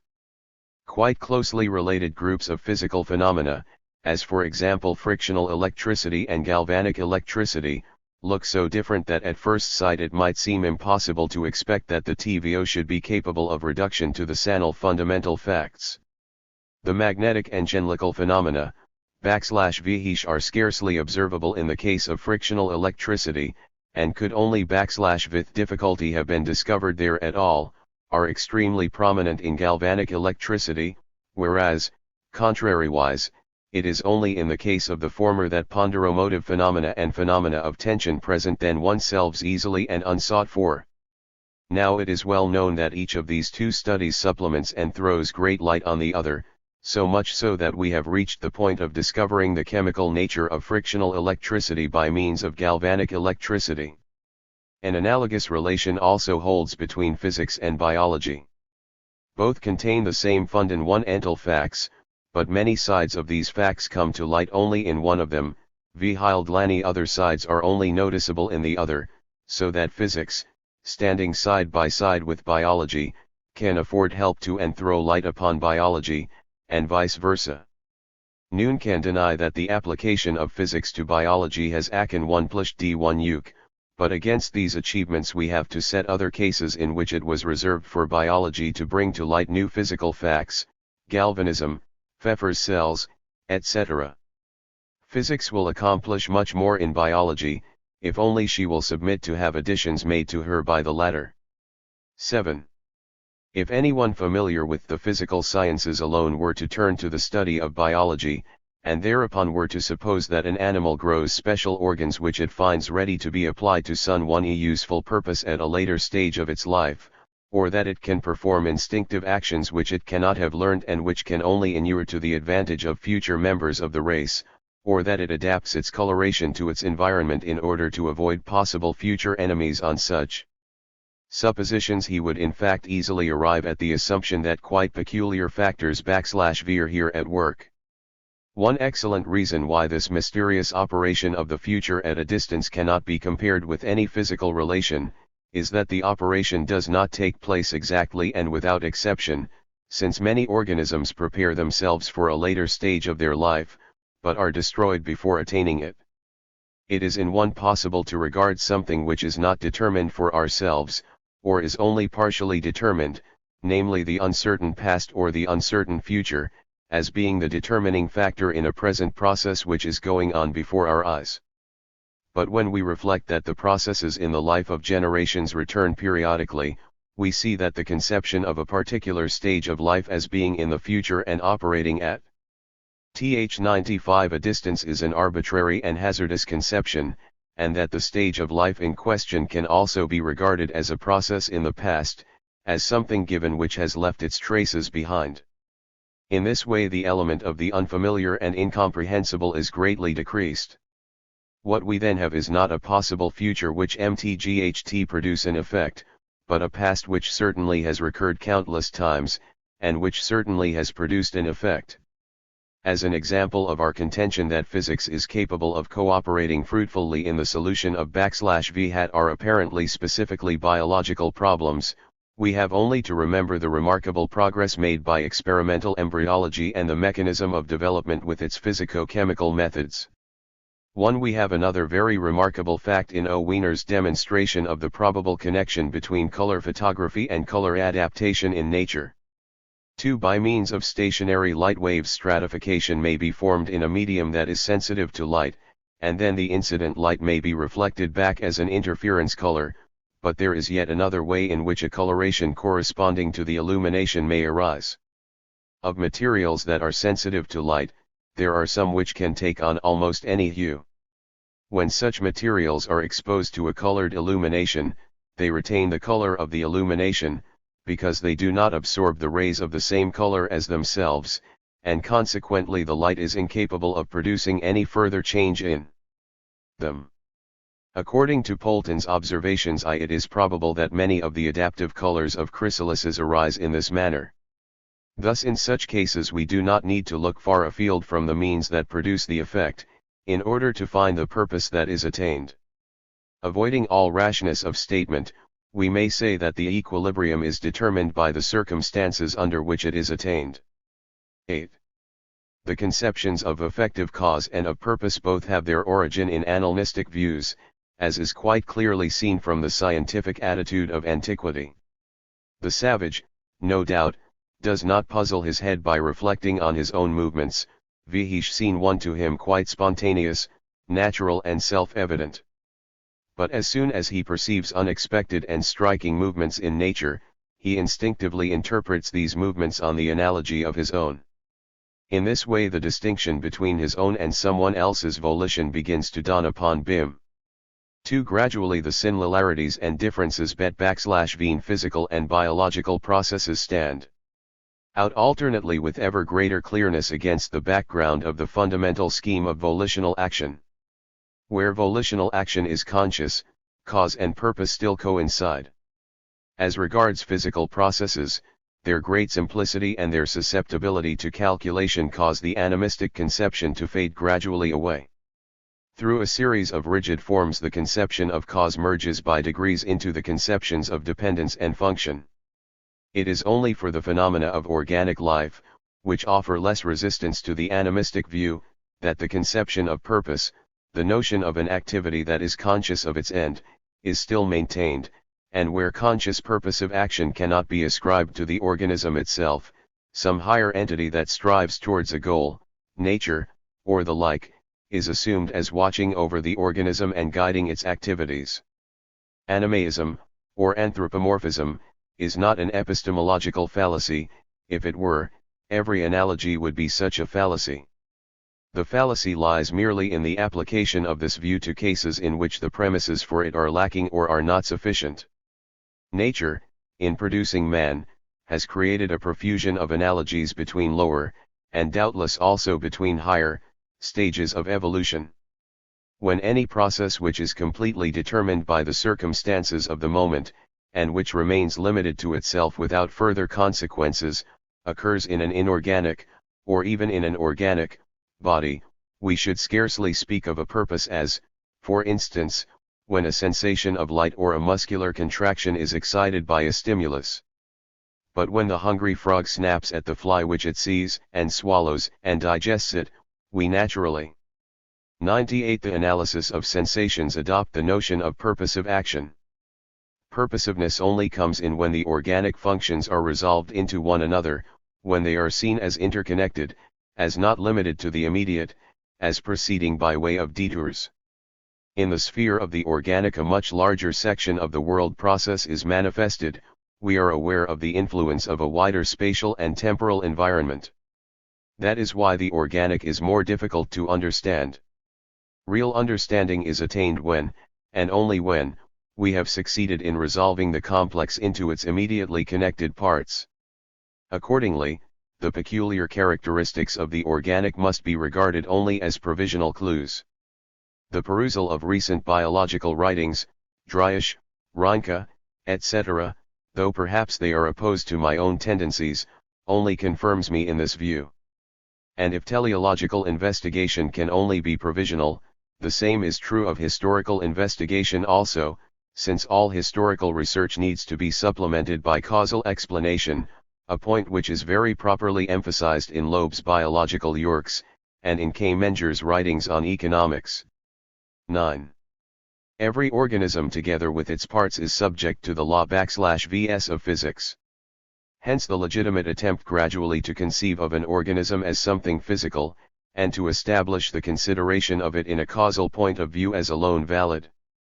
But whenever we try to do this, we are always brought face to face with the peculiar characteristics of the organic, for which no analogy can be found in the physical phenomena of lifeless nature, so far as they th99 have been investigated at present.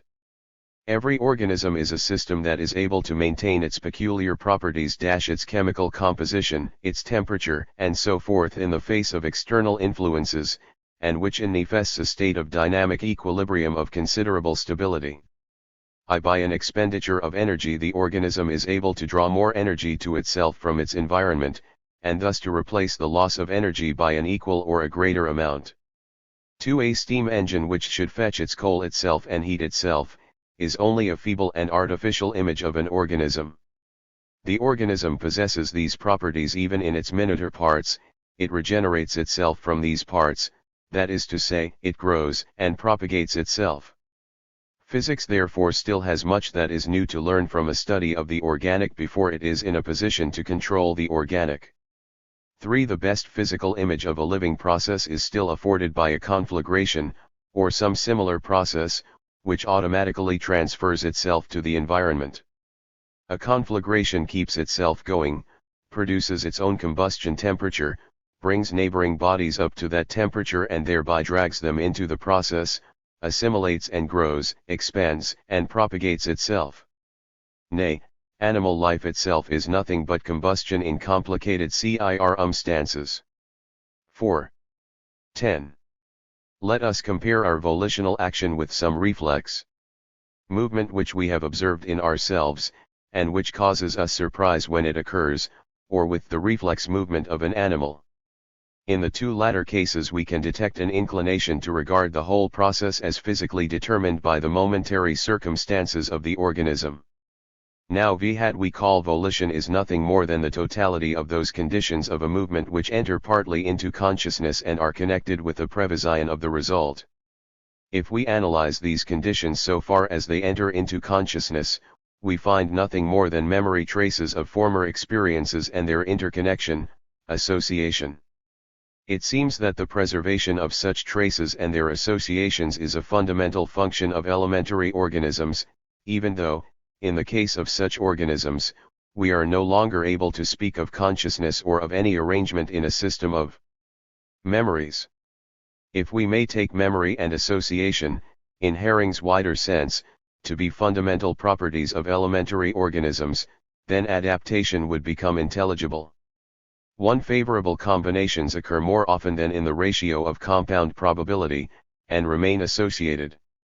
The presence of food, the feeling of satiety, and swallowing movements remain interconnected.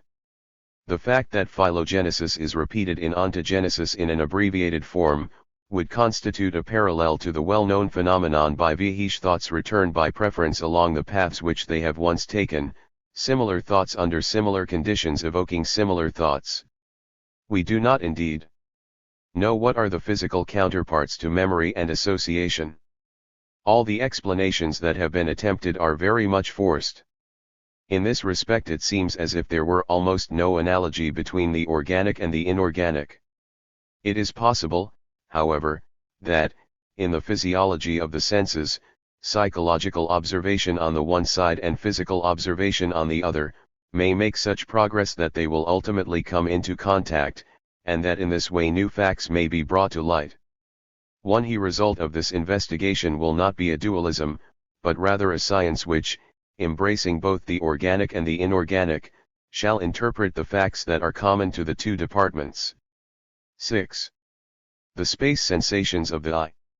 I, the tree with its hard, rough, grey trunk, its many branches /veyed by the wind, its smooth, soft, shining leaves, appears to us at first a single, indivisible whole. In like manner, we regard the sweet, round, yellow fruit, the warm, bright fire, with its manifold moving tongues, as a single thing. One name designates the whole, one word draws forth from the depths of oblivion all the associated memories at once, as if they were strung upon a single thread. The reflection of the tree, the fruit, or the fire in a mirror is visible, but not tangible. When we turn our glance away or close our eyes, we can touch the tree, taste the fruit, feel the fire, but we cannot see them.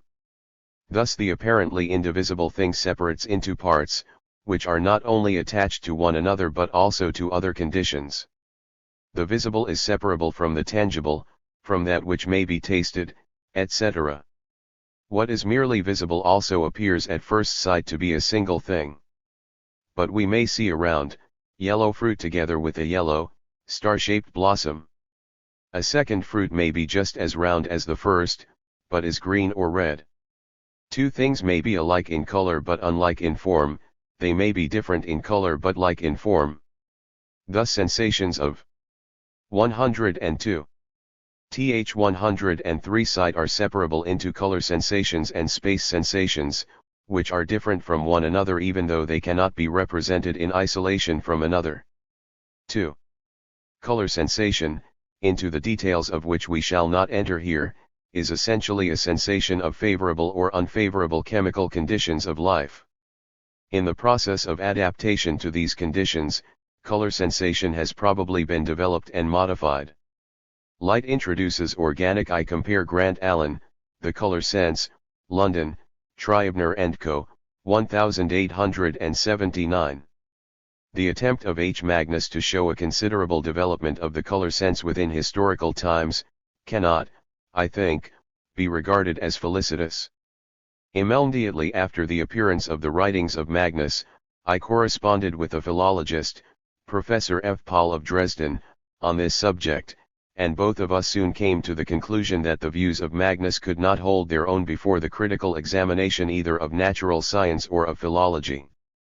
As each of us left the publication of the results of our discussion to the other, these were never made public. Meantime, however, the matter has been disposed of by E. Krauss, and in detail by A. Marty. I shall take the liberty of adding only a few brief remarks. From defects of terminology // E cannot infer the absence of corresponding qualities of sensation. Terms, even today, are always indistinct, hazy, defective, and few in number, where there is no necessity for sharp discrimination. The color terminology of the countryman of today, and his terminology of sensations in general, is no more developed than T-bat of the Greek poets. TB peasants of the Marchfeld say, for example, as I have often proved by personal experience, that salt is sour, because the expression salty is not familiar to them. The terminology of colors must not be looked for in the poets, but in technical works. And, furthermore, as my colleague Bendorf has remarked, we must not take an enumeration of vase pigments for an enumeration of all colors, as does Magnus. When we consider the polychromy of the ancient Egyptians and Pompeians, when we take into account the fact that these decorations can scarcely have been produced by the life, the green chlorophyll and the complementary red hemoglobin play a prominent part in the chemical processes of the plant body and in the chemical reactions of the animal body. The two substances present themselves to us in the most varied modifications of tint. The discovery of the visual purple, and observations in photography and photochemistry, allow us to conceive visual processes also as chemical processes. The role which color plays in analytical chemistry, in spectrum analysis, in crystallography, is well known.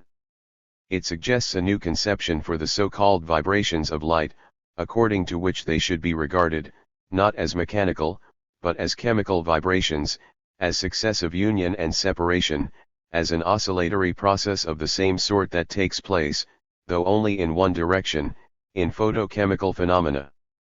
This conception, which is substantially supported by recent investigations in anomalous dispersion, accords with the electromagnetic color blind, when we note that Pompey was buried in ashes only 70 years after Virgil's death, whilst Virgil on this theory is supposed to have been nearly color blind.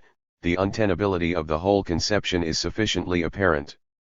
The question has lately been taken up again, with recourse to fuller authorities, by W. Schultz, Das Farbenentfindungs JL St. 11 Elder Hellinan, Leipzig, 1904.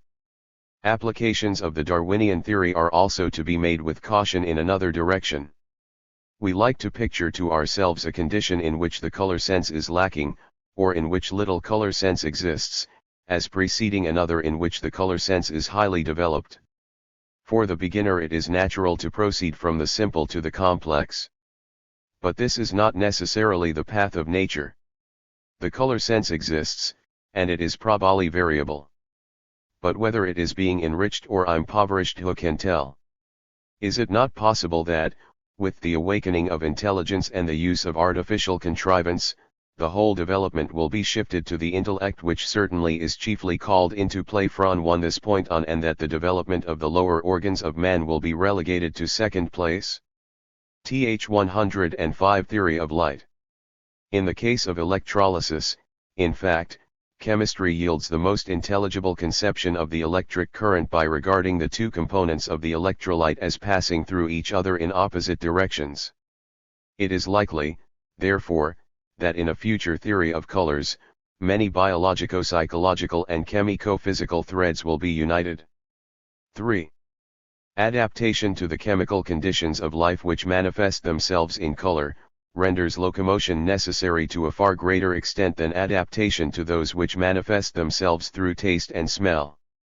At least this is so in the case of man, which is here in question, and as to which alone a direct and certain judgment is within our power. The close association of space sensation, a mechanical factor, with color sensation, a chemical factor, is thus rendered intelligible. We shall now proceed to the analysis of optical space sensations. 4. In examining two figures which are alike but differently colored, for example, two letters of the same size and shape, but of different colors, we recognize their sameness of form at the first glance, in spite of the difference of color sensation. The sight perceptions, therefore, must contain some identical sensation components. These are the space sensations which are the same in the two cases. We will now investigate the character of the space sensations that physiologically condition the recognition of a figure. First, it is clear that this recognition is not the result of geometrical considerations which are a matter, not of sensation, but of intellect. On the contrary, the space sensations in question serve as the starting point and foundation of all geometry. Two figures may be geometrically congruent, but physiologically quite different, as is Fig 3.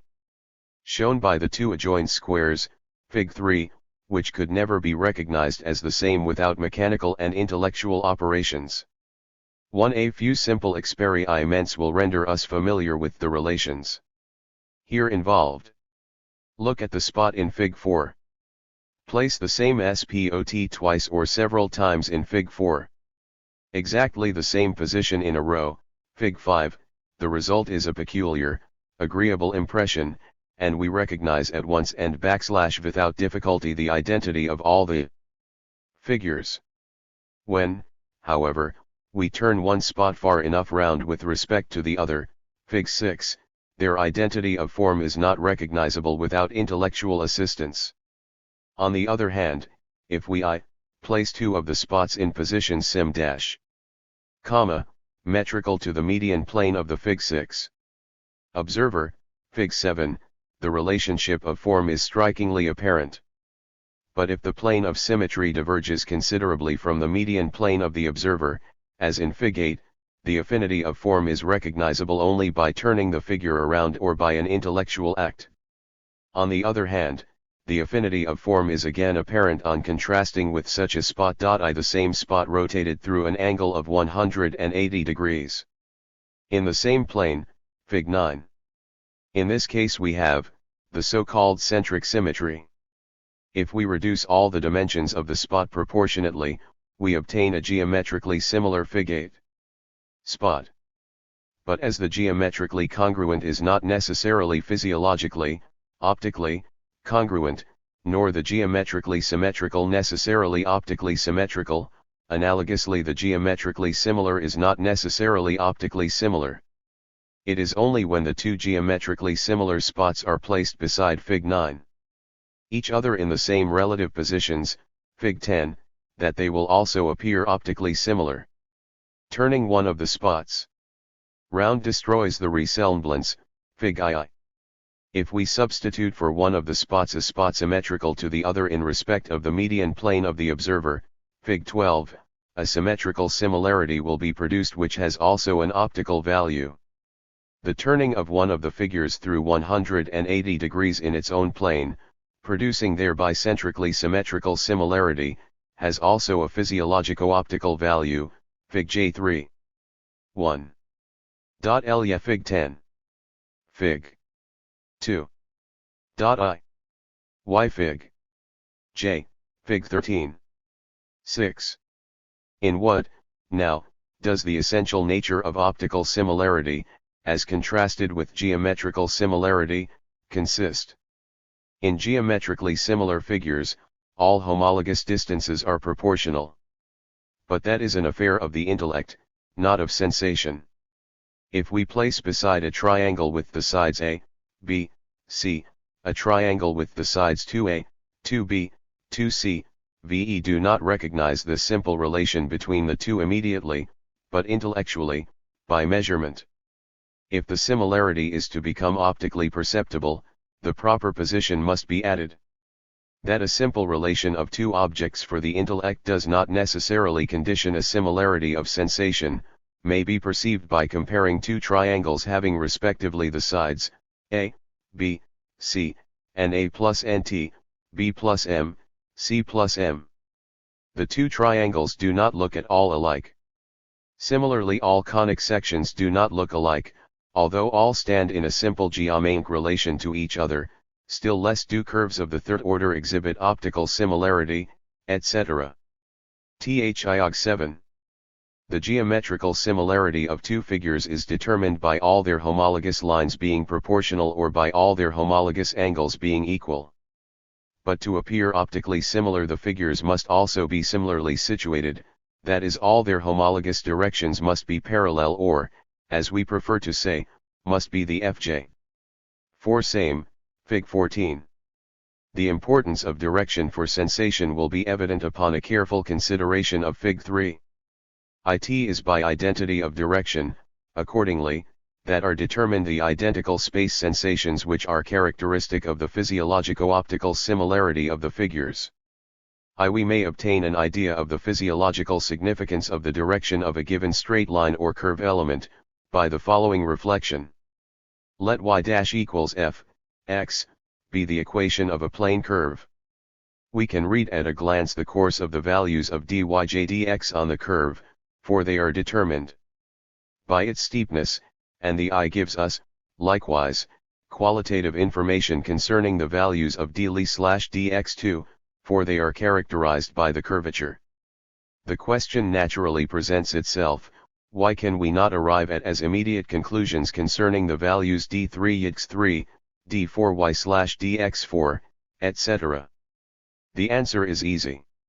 What \VEC is of course not the differential coefficients, which are an intellectual affair, but only the direction of the curve elements, and the deviation of the direction of one curve element from that of another.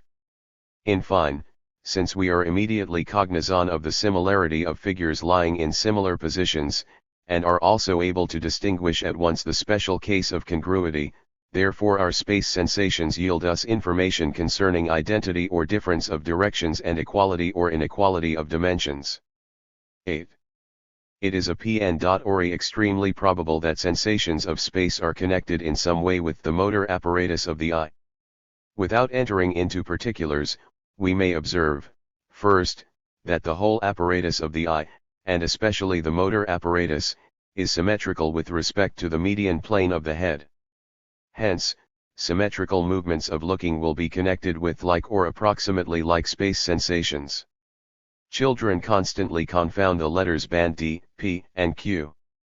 Adults, too, do not readily notice a change from left to right, unless some special points of apprehension for sense or intellect make it noticeable. The symmetry of the motor apparatus of the eye is very perfect. Reflex-like excitation of its symmetrical organs would, by itself, scarcely account for the distinction of Th3 right and left. But the whole human body, especially the brain, is affected with a slight asymmetry which leads, for example, to the preference of one, generally the right, hand, in motor functions. And this leads, again, to a further and better development of the motor functions of the right side, and to a modification of the attendant sensations.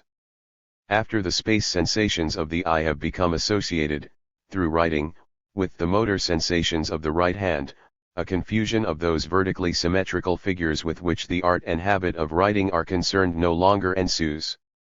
This association may even become so strong that the memories follow only the accustomed tracks, and we read, for example, the reflection of written words in a mirror only with the greatest difficulty. The confusion of right and left still occurs, however, with regard to figures which have no motor, but only a purely optical, for example, ornamental, interest. A noticeable difference between right and left must be felt, moreover, by animals, as in many predicaments they have no other means of finding their way. How similar, moreover, are the sensations connected with symmetrical motor functions is easily remarked by the attentive observer. For example, because my right hand happens to be engaged, I grasp a micrometer screw or a key with my left hand, I am certain, unless I reflect beforehand, to turn it in the wrong direction, that is, I always perform the movement which is symmetrical to the usual movement, confusing the two because of the similarity of the sensation. The observations of Heidenhain regarding the reflected writing of persons hypnotized on one side should also be cited in this connection. The idea that the distinction between right and left depends upon an asymmetry, and possibly in the last resort upon a chemical difference, is one which has been present to me from my earliest years. I gave expression to it in the first lectures I ever delivered, in 186 I. Since then this idea has forced itself upon me again and again. I learned by chance from a retired army officer that on dark nights or in snow, storms, when external landmarks are absent, troops will move approximately in a circle of large radius so that they almost return to their point of departure, though all the time they are under the impression that they are marching straight forward. An analogous phenomenon is narrated in Tolstoy's story, Master and Servant. Probably the only way to understand these phenotj.ena is to assume a slight motor asymmetry. They are analogous to the way in which a ball with a slight deviation from the true cylindrical shape rolls in a circle of large radius. This is actually the way in which the matter is regarded by F.O. Goldberg, who has carried out detailed researches on the phenomena presented in this connection by human beings and animals that have lost their way. Human beings and animals that have lost their direction move, almost without exception, nearly in circles, of which the radii vary according to the species, while the center lies sometimes on the left hand of the individual traveling along the circumference, and sometimes on his right, according to the individual and the species. According to Goldberg, we have here a teleological device to help parents to find their hungry young again when they have been lost. Experiments on the lower animals, with whom this factor is absent, would therefore be interesting.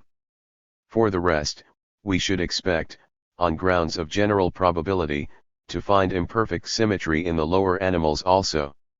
Again, Loeb's researches on the spatial feeling of the hand, have taught us, amongst other things, that when the eyes are bandaged, a given movement of the right hand, if imitated by the left, is always reproduced in an exaggerated or a diminished form, the degree of exaggeration or diminution varying with the individual. Loeb thinks that the phenomena of regeneration allow us to infer that the distinction between right and left is specific. I am certain, however, that I personally have never regarded it as a merely geometrical and quantitative motor difference. 10. With looking upwards and looking downwards, fundamentally different space, sensations are associated, as ordinary experience shows. This is, moreover, comprehensible, since the motor apparatus of the eye is asymmetrical with respect to a horizontal plane. The direction of gravity also is so very decisive and important for the motor apparatus of the rest of the body that this fact has assuredly also found its expression in the apparatus of the eye, which serves the rest. It is well known that the symmetry of a landscape and of its reflection in water is not felt. The portrait of a familiar personage, when turned upside down, is strange and puzzling to a person who does not recognize it intellectually. If we place ourselves behind the head of a person lying upon a couch, and unreflectingly give ourselves up to the impression which the face makes upon us, we shall find that our impression is altogether strange, especially when the person speaks.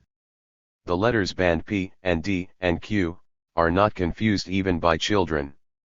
Our previous remarks concerning symmetry, similarity, and the rest, naturally apply not only to plane figures, but also to those in space. Hence, we have yet a remark to add concerning the sensation of space depth. The sight of something at a distance causes different sensations from the sight of something near at hand. These sensations must not be confused, because of the supreme importance of the difference between near and far, both for animals and human beings. They cannot be confused, because the motor apparatus is asymmetrical with respect to a plane perpendicular to the direction from front to rear. It is a common experience that a portrait bust of a person whom we know quite well cannot be replaced by the mold in which the bust is cast, and this experience is quite analogous to the observations consequent upon the inversion of objects. If we suppose that identical dimensions and identical directions excite identical space sensations, and that direction symmetrical with respect to the median plane of the Th115 head excite similar space sensations, it becomes easy to understand the above-mentioned facts. The straight line has, in all its elements, the same direction, and everywhere excites the same space sensations. Herein consists its resthetic value. Moreover, straight lines which lie in the median plane or are perpendicular to it are brought into special relief by the circumstance that, thanks to this position of symmetry, they stand in the same relation to both of the two halves of the visual apparatus. Every other position of the straight line is felt as an obliquity, as a deviation from the position of symmetry. The repetition of the same space figure in the same position conditions a repetition of the same space sensation. All lines connecting prominent, noticeable, homologous points have the same direction and excite the same sensation.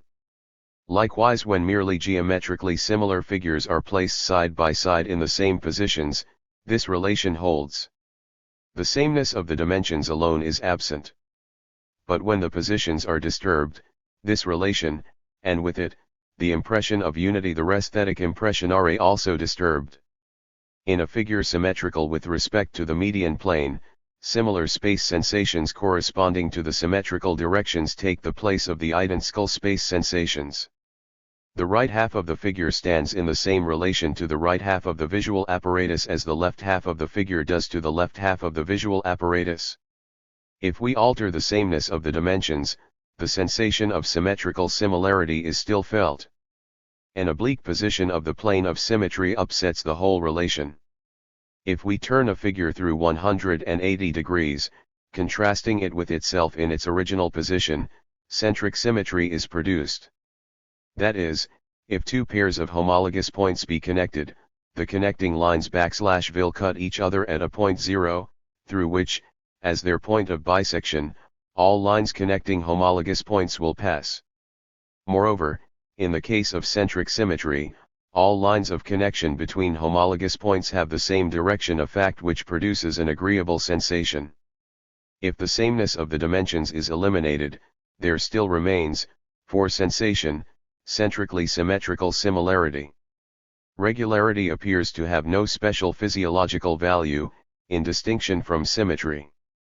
One value of regularity probably lies only in its manifold symmetry, \v is perceptible in more than one single position.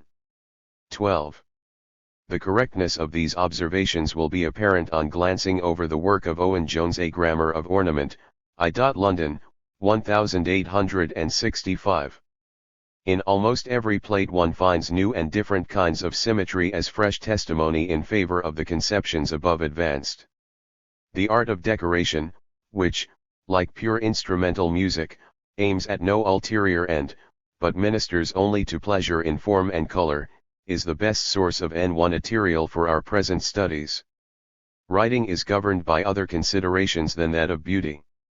Nevertheless, we find among the 24 large Latin letters 10 which are vertically symmetrical, A, H, I, M, 0, T, V, \V, X, V, 5 \V each are horizontally symmetrical, H, C, D, E, K, 3 which are centri. Th 117 cali symmetrical, N, S, Z, and only 6 which are unsymmetrical, F, G, L, P, Q, R. The study of the evolution of primitive art is extremely instructive in connection with the problems under discussion. The character of primitive art is determined, firstly, by the natural objects that offer themselves to the imitation of the artist, secondly, by the degree of mechanical skill attained, and finally by the effort to make use of repetition in its various forms. 113. I have clearly explained briefly in previous writings the resthetic significance of the above mentioned facts, to treat of which in detail was not part of my plan. I cannot, however, refrain from mentioning that this has been done by a physicist, the late J. L. Sarret of Geneva, in an admirable book published in 1892-2, for which the A was prepared by a lecture delivered by him at the meeting of the Swiss Scientific Association in 1866. Sarret's views are connected with those of Helmholtz, and he does not seem to be acquainted with my theories. He does not go into the physiological side of the question, but on the resthetic side his exposition is very copious and illustrated by appropriate examples. He discusses the resthetic effect of symmetry, of repetition, of similarity, and of continuity, which last he regards as a special case of repetition. According to him, slight deviations from symmetry can more than compensate for the loss in sensual satisfaction by the multiplicity which they introduce and by the intellectual resthetic pleasure bound up with that multiplicity. This is illustrated from the sculptured ornaments of Gothic cathedrals. This intellectual pleasure is also produced by the virtual or potential symmetry which we perceive when human figure or some other symmetrical form is placed in an asymmetrical position. And he does not merely apply these reflex ions to optical cases, but extends them to all departments, as also has been done by me. He notices rhythm, music, movements, dancing, the beauties of nature, and even literature. Particularly interesting are his observations on blind people, which the Asylum for the Blind at Lausanne gave him the opportunity of carrying out. Blind people take pleasure in the periodic repetition of the same forms in tangible objects, and have a decided sense of formal symmetry. Striking disturbances in symmetry of form are unpleasant to them, and sometimes even seem to them ludicrous. A blind man, who had been accustomed to study a large-scale map of Europe in relief, recognized that continent by means of geometrical similarity when he found it as part of a larger raised map on a smaller scale. The symmetrical organs of touch, the two arms and hands, are in fact arranged in an analogous way to the organs of sight, so that we need not be surprised at the agreement. Even in antiquity this agreement was not without its influence upon inquirers, to say nothing of a modern thinker like Descartes. It even produced a number of unfortunate notions which are partly operative even today. Sartre's chapter on literature seems less successful. True, in meter, rhyme, etc., we have phenomena similar to those Th 119 noticed in the previously treated departments. But when, for example, he draws a parallel between the effect of the six-fold repetition of the phrase "Que diable allait il faire dans cette galère," in Molière's well-known play, and the repetition of an ornamental motive, probably few will agree with him. It is certain that the effect of this repetition is not produced by the repetition as such, but by the successive heightening of a comic contrast, and that consequently it is merely intellectual. Finally, I should like to draw the attention of the reader to an article by Arnold Mch in the Monist for October, 19°0, on mathematical principles of aesthetic forms. Mch gives attractive examples of the way in which a number of forms arranged in a series cooperate to produce an aesthetic impression by observing one and the same geometrical principi. He is following out the line of thought on which I touched in my lecture of 1871, according to which production in accordance with a fixed rule has an aesthetic effect. Popular Scientific Lectures, Chicago, Open Court Publishing Co., 1894. But in that place I laid stress upon the point, and should like to do so again, that the rule, considered as an affair of the intellect, has no aesthetic effect in itself, but that the effect depends on the repetition, determined by the rule, of one and the same sensational motive. 14. Here we must once more point out that the geometrical and the physiological properties of a figure in space are to be sharply distinguished. The physiological properties are determined by the geometrical properties coincidently with these, but are not determined by these solely. On the other hand, physiological properties very probably gave the first impulse to geometrical investigations. The straight line doubtless first attracted attention not because of its being the shortest line between 2 points, but because of its physiological simplicity. The plane likewise possesses, in addition to its geometrical properties, a special physiologico-optical, aesthetic, value, which causes it to be noticed, as will be shown later on. The division of the plane and of space by right angles has not only the advantage of producing equal parts, but also an additional and special symmetry value. The circumstance that congruent and similar geometrical figures can be brought into positions where their relationship is physiologically felt, led, no doubt, to an earlier investigation of these kinds of geometrical relationship than of those that are less noticeable, such as affinity, collineation, and others. Without the cooperation of sense perception and understanding, a scientific geometry is inconceivable. But H. Hankel has admirably shown in his History of Mathematics, Leipzig, 1874, that in Greek geometry the factor of pure understanding is decidedly dominant, whereas in Indian geometry the factor of sense has the upper hand. The Hindus make use of the principles of symmetry and similarity, see, for example, p. 206 of Hankel's book, with a generality which is totally foreign to the Greeks. Hankel's proposal to unite the rigor of the Greek method with the perspicuity of the Indian in a new mode of presentation is worthy of encouragement. Furthermore, in so doing, we should th 121 only be following in the footsteps of Newton and John Bernoulli, who, even in N1 Mechanics, applied the principle of similarity in a still more general manner. The advantages that the principle of symmetry affords in the last named department, I have shown at length elsewhere. Our knowledge of spatial vision made important advances in the course of the 19th century, not merely because a gain in positive understanding was involved, but also because the prejudices accumulated by various philosophers and physicists in this department and, especially since Descartes, have been finally disposed of, and thereby that freedom from preconceptions attained which is the first requisite for making positive discoveries. Johannes L. Euler, too, created the doctrine of specific energies, and also put forward with great lucidity the theory of identical retinal positions, which, for the rest, can be clearly traced back as far as Ptolemy. 3 on Muller's theory that the retina has sensations of itself in its own activity. Visual space is, for him, something immediately given. My own body also appears in my field of vision. All questions of direction can only refer to the relative positions of parts of the field of vision.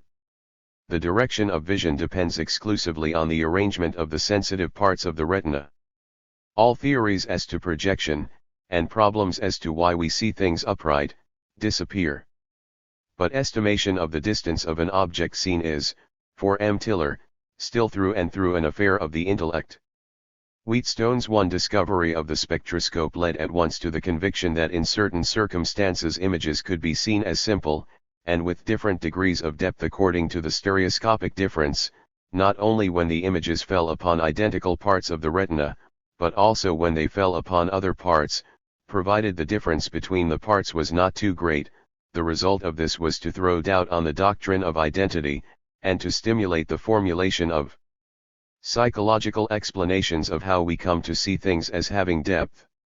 Hence arose Brahe's theory of successive fixation in spatial vision, which in its turn was proved to be untenable by Dove's experiments in instantaneous illumination with the stereoscope.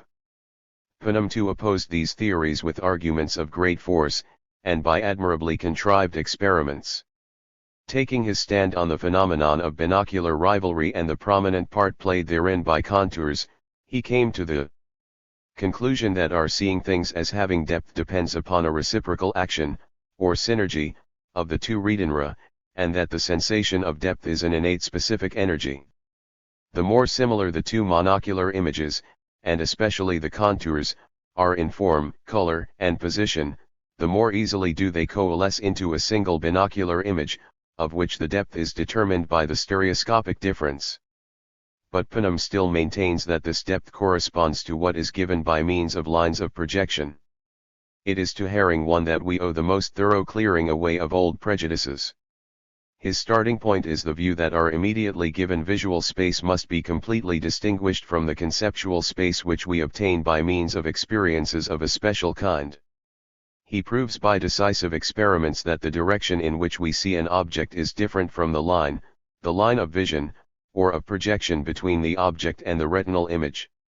There are two lines of vision, one for each eye, but there is only one direction of vision, bisecting the angle formed by these two lines. We have to think of this direction of vision as proceeding from the point of bisection of the line connecting the two eyes. In order to exclude all reference to geometrical space, we may put it thus: the two eyes together see the same relative horizontal and perpendicular arrangements that a single eye would see if it were situated halfway between the two eyes. Suppose that, looking in a horizontal direction and with symmetrical convergence, we fix our gaze upon a point on the \windowpane, then we see this point in the median plane, but at the same time we see behind it in the same plane objects lying a long way to one side. In the stereoptical experiment \VE still see objects in front of us, even when there is only a slight divergence of the axes of the eyes, although the directions of projection no longer lead to these objects, or at any rate have no longer any physical or physiological meaning. Again, the distances which we see do not agree with the results of the theory of projection. When, with horizontal lines of vision, we stretch vertical threads through Muller's circular horopter, the cylinder thereby produced appears to us like a plane. We see not only the image of the fixed or nucleus point, but also the collective conception of all the points, the nucleus surface, represented in identical, or corresponding, positions, as a plane lying before us at a definite distance.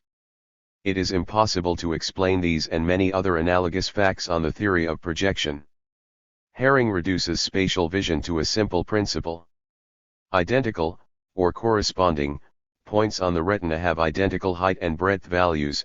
Symmetrical points on the retina, on the other hand, have identical depth values, and these last increase from the outer edges of the retina inwards. When similarity of the monocular images in color, shape, and position causes them to coalesce into a singular binocular image, the binocular image contains the mean value of the depth values of the single images. Such mean values of the single images play a decisive part in general, and in particular as regards the directions of vision. One has indications must be sufficient for us here, since we cannot now discuss in detail the varied contents of the works in which Hering has laid the secure foundations on which this chapter is based.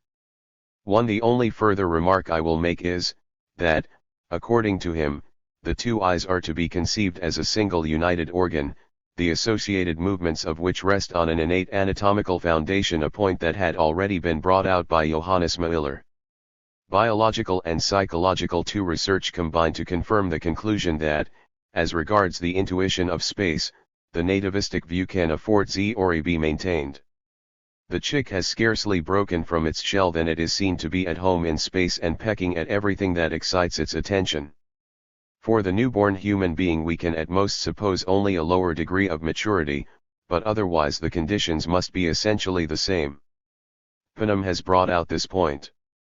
Spatial int \1 is therefore present at birth.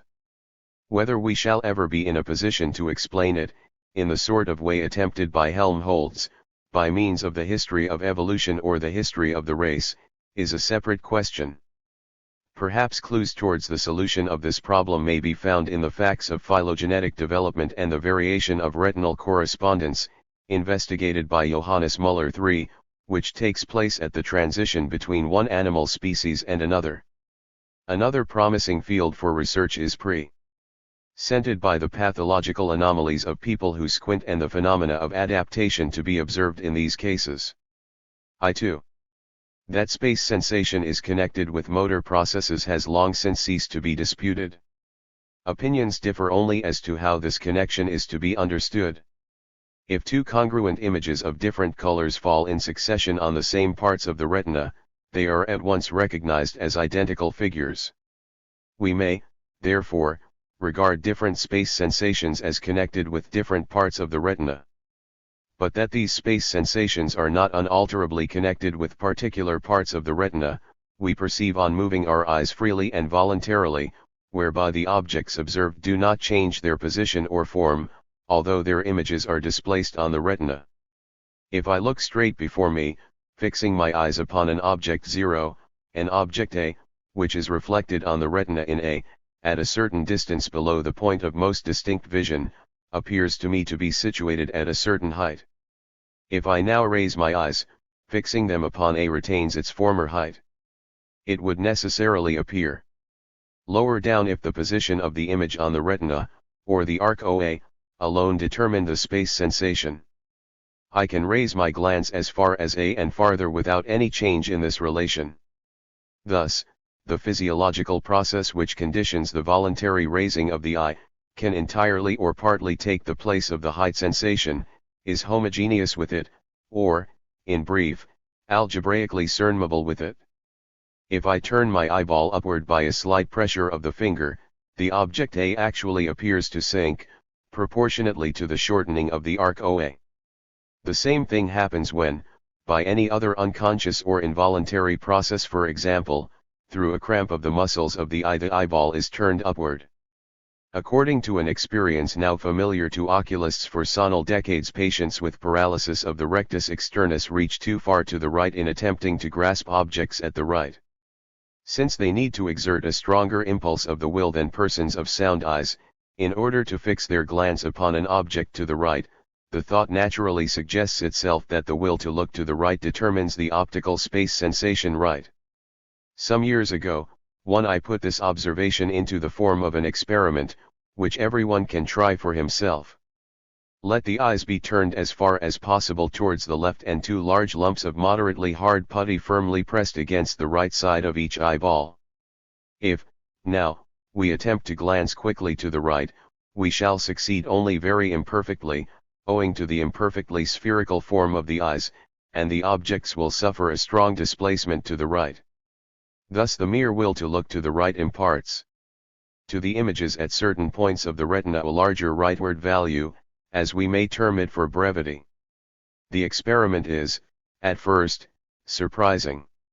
It will soon be perceived, however, that both facts, viz., that by voluntarily turning the eyes to the right, objects are not displaced, and that by the forced, involuntary turning of the eyes to the left, objects are displaced to the right, together teach the same lesson.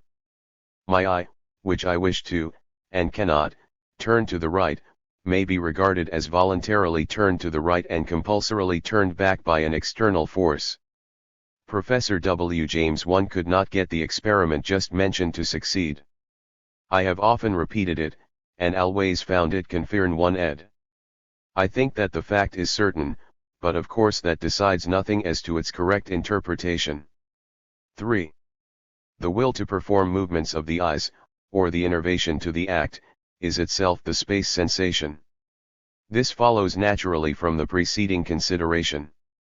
2. If we have a sensation of itching or pricking in a certain spot of our skin, by which our attention is sufficiently secured, we immediately grasp at the spot with the correct amount of movement. In the same manner we turn our eyes with the correct amount of exertion towards an object reflected on the retina, as soon as this exerts a sufficient stimulus to draw our attention. By virtue of organic arrangements and long exercise we hit immediately upon the exact degree of innervation sufficient to enable us to fix our eyes upon an object reflected on a certain point of the retina.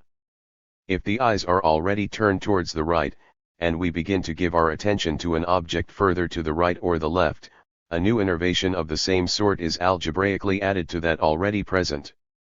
A disturbance of the process arises only when alien, involuntary innervations or externally moving forces are added to the innervations determined by the will.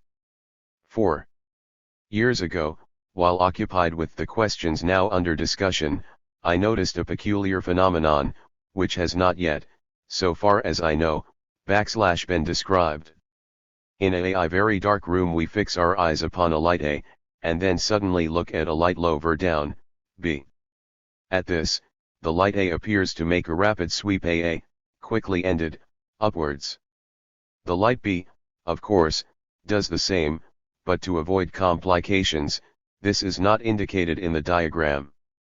The sweep is, of course, an after-image, which enters consciousness only on completion, or shortly before completion, of the glance movement, and this is the remarkable point, with positional values that correspond, not to the later, but to the earlier innervations and position of the eye. Similar phenomena are often noticed in experiments with a Phi 16. THIRD-WORLDISM electrical machine. If the experimenter is surprised by a spark during a glance downwards, the spark often appears high above the electrodes. If it yields a lasting after-image, the image appears, of course, below the electrodes. The preceding phenomena answer to the so-called personal equation of astronomers, except that they are confined to the province of sight. By what organic arrangements this relation is determined must be left an open question, but it is probably of some value in preventing confusion of position in movements of the eyes.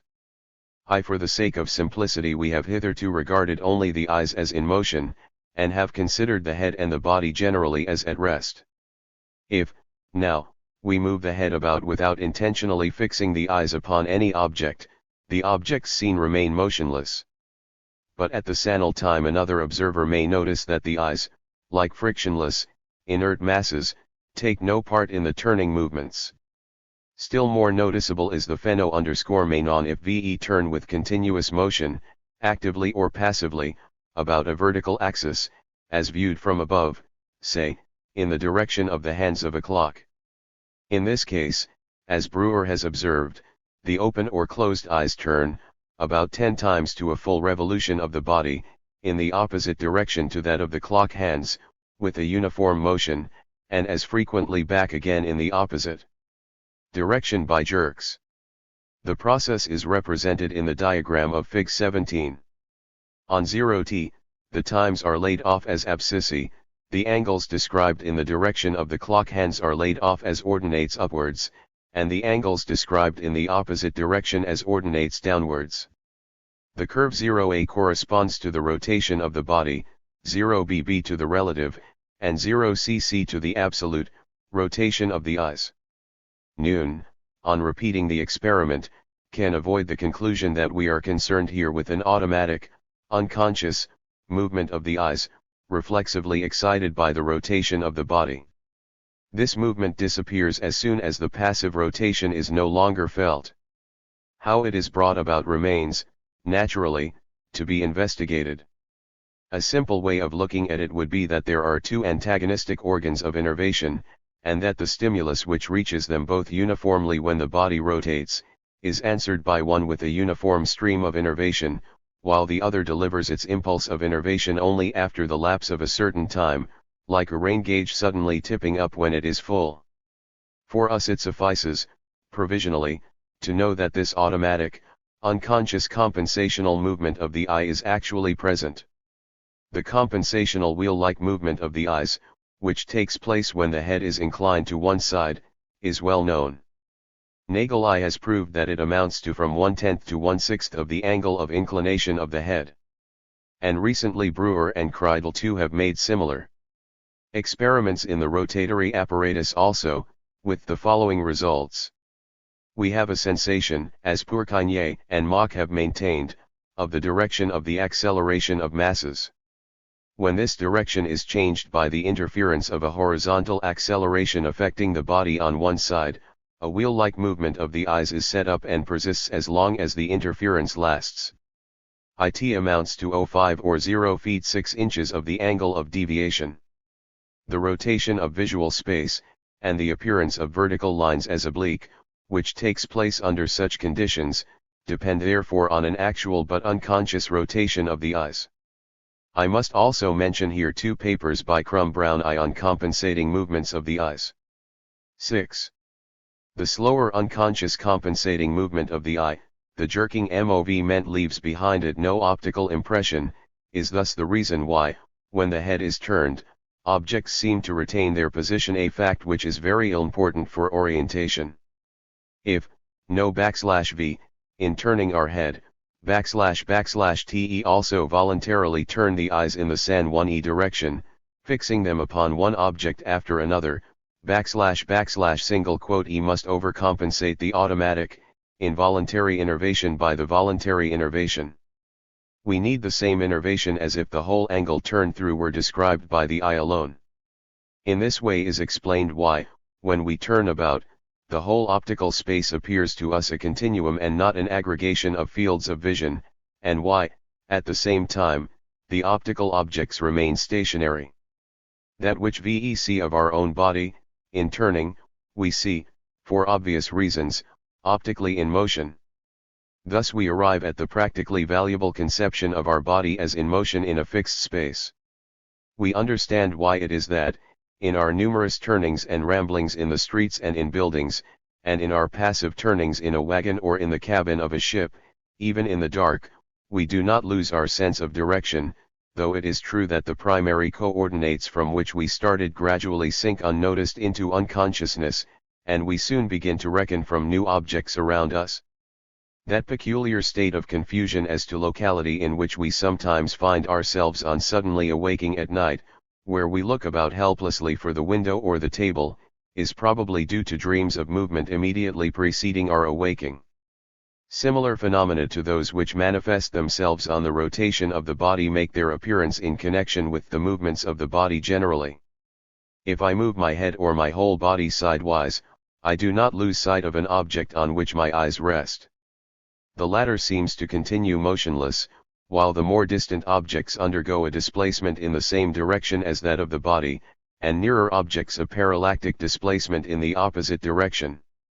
RRHE parallactic displacements to which we are accustomed are perceived, but do not cause us any disturbance and are correctly interpreted. But in the monocular inversion OFA plateau wire net, the parallactic displacements, which in the present TH135 case are unusual as regards amount and direction, immediately attract the eye, and apparently present to us a revolving object. I7.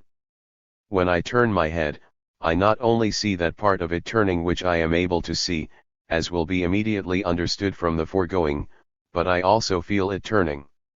This is due to the fact that conditions exist in the province of touch which are entirely analogous to those in the province of sight. 2. When I reach out my hand to grasp an object, a sensation of touch is combined with an innervation. If I look towards chins to account. The case of the boy described by S. Heller, the director of the Vienna Institute for the Blind, Wiener KL Poundnis Wochenschrift, April 25 IGOI, is probably such a case of partial optical idiotism. It is only with great caution, therefore, that conclusions should be drawn from the behavior, after operations, of those born blind. Ches Selden, for instance, gave an account of an operation performed on a man blind from birth, who at first believed that everything he saw was in contact with his eyes. From this the false conclusion was drawn that the perception of the din 1 enchen of depth depends on extra-optical experiences. An accident put me in the way of understanding this phenomenon.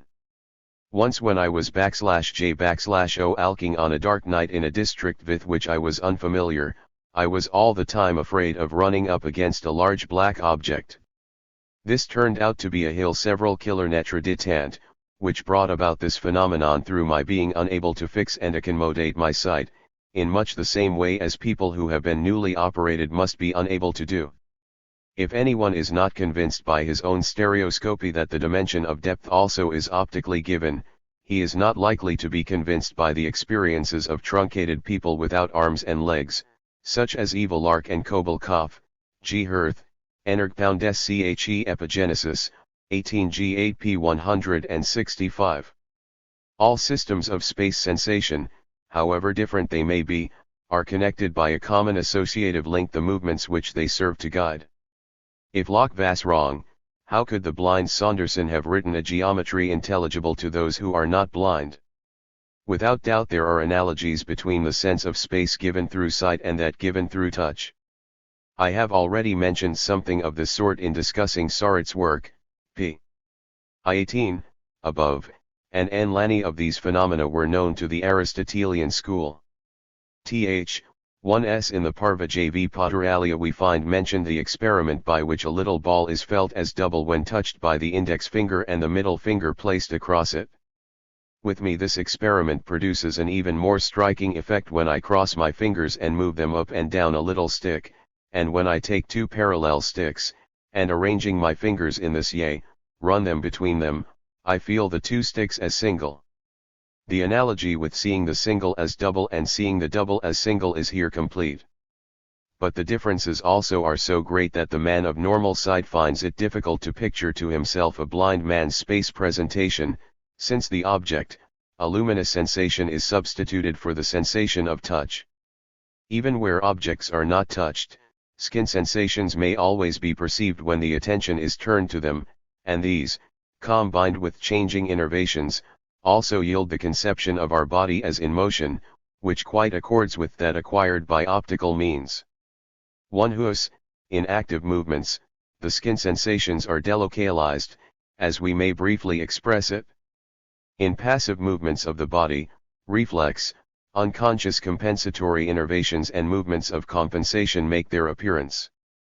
In turning round to the right, for example, my skin sensations are compounded with the same innervations as would be combined with the touching of objects in turning to the right. I feel myself turning to the right. If I in one eye passively turn toward the right, the reflex endeavor arises to compensate the turning. I either actually remain stationary and feel myself at rest, or I repress the motion toward the left. But for this I need to exert the same voluntary innervation as for an active turning to the right, which has also the same sensation as its result. 8. At the tiln when my work on the sensations of L.J. Loveman /vas written, I had not yet attained to a thoroughly comprehensive VV of the simple relation here described. I encountered, consequently, difficulties in the explanation of certain phenomena, observed partly by Brewer and partly by myself, which are now easy of explanation, and he is always introducing his own visual presentations by way of interpretation. Even so acute a mind as Diderot's can fan on occasion into the strange error of denying that the blind can imagine space. Which I will briefly notice. If an observer be shut up in a closed receptacle, and the receptacle be set in rotation toward the right, it will appear to the observer as optically in rotation, although every ground of inference for relative rotation is wanting. If his eyes perform involuntary compensatory movements to the left, the images on the retina will be displaced, VLTH the result that he has the sensation of movement toward the right. If, however, he fixes his eyes upon the receptacle, he must voluntarily compensate the involuntary movements, and thus again he is conscious of movement towards the right. It is plain, therefore, that Brewer's explanation of the apparent motion of optical vertigo is correct, and also that this M0 vehement cannot be made to disappear by the voluntary fixation of the eyes. The remaining cases of optical vertigo noticed in my work may be disposed of in like manner. By involuntary forward motion or rotation, we have not only a sensation of every single successive position of the parts of our body, but also the much LTI or simple sensation of movement forward or of turning round. As a fact, we do not compound the notion of forward movement from the notions of the various individual movements of the legs, or at least we do not need to do so. There are cases, indeed, in which the sensation of forward movement is undoubtedly present while that of the movements of the legs is equally undoubtedly lacking. This is true, for instance, of a railway journey, or even of the thought of a journey, and may occur also in recalling a distant place, etc. The only possible explanation of this can be that the will to move forward or to turn about, which furnishes to the extremities their motor impulses which may be further modified by particular innervations, is of a comparatively simple nature. The conditions existing here are probably similar to, although more complicated than, those connected with the movements of the eyes, which Hering has so felicitously interpreted, and to which we shall presently return. We shall scarcely go far wrong if we suppose that the comparatively simple motor sensations I stimulated from the labyrinth of the brain stand in the closest connection with the will to move. These motor sensations may also correspond to the feelings of direction which Real has postulated and investigated. 2. The blind man has then L equally with the man of normal sight, and they probably form an important part of the foundation on which the understanding of tactual space reposes. I summed up a series of observations on optical sensations and motor sensations in these words: it looks as if visual space would turn into a second space, which is held to be immovably stationary, although this second space is characterized by complete absence of visibility. The space which is built up from motor sensations seems, in fact, to be the original space. 3. At that time I was preoccupied with physical methods of thought, and was consequently inclined to believe that sensations of progressive acceleration behaved in a manner completely analogous to sensations of angular acceleration. And in fact every physicist who studies the subject is liable to think at once of the three equations for the rotatory movement of a body and the three equations for its movement of translation. I believed further, that, in accordance with the principle of specific energy, we ought to assume special sensations of the position of the head. Brewer, L. in a later piece of research, has made it probable that the sensations of progressive acceleration vanish very much 11-10 quickly than those of angular acceleration, and that perhaps the organ of the former, at any rate in human beings, is atrophied. Further, Brewer finds that, except for the semicircular canals, b. the otolithic apparatus, 0, with its planes of sliding corresponding to the planes of the semicircular canals, is the only organ adapted to the signalizing of progressive accelerations and positions simultaneously. The three components of gravity corresponding to the three planes of sliding characterize the position of the head. Every alteration of the position alters these components, and instantaneously sets the apparatus of the semicircular canals going. But progressive accelerations alter these components without making any demands on the semicircular canals. Consequently, according to Brewer, the three combinations, O alone, 0 plus B, and B alone, would suffice for the decision of all cases. Thus this theory, if it can be d1 /yald be an important simplification. If I still had it in my power to carry out experiments, I would submit the motor sensations in themselves to a renewed and thorough investigation. The difference in the behavior of the sensations of angular and progressive accelerations no \v seen less to ine significant.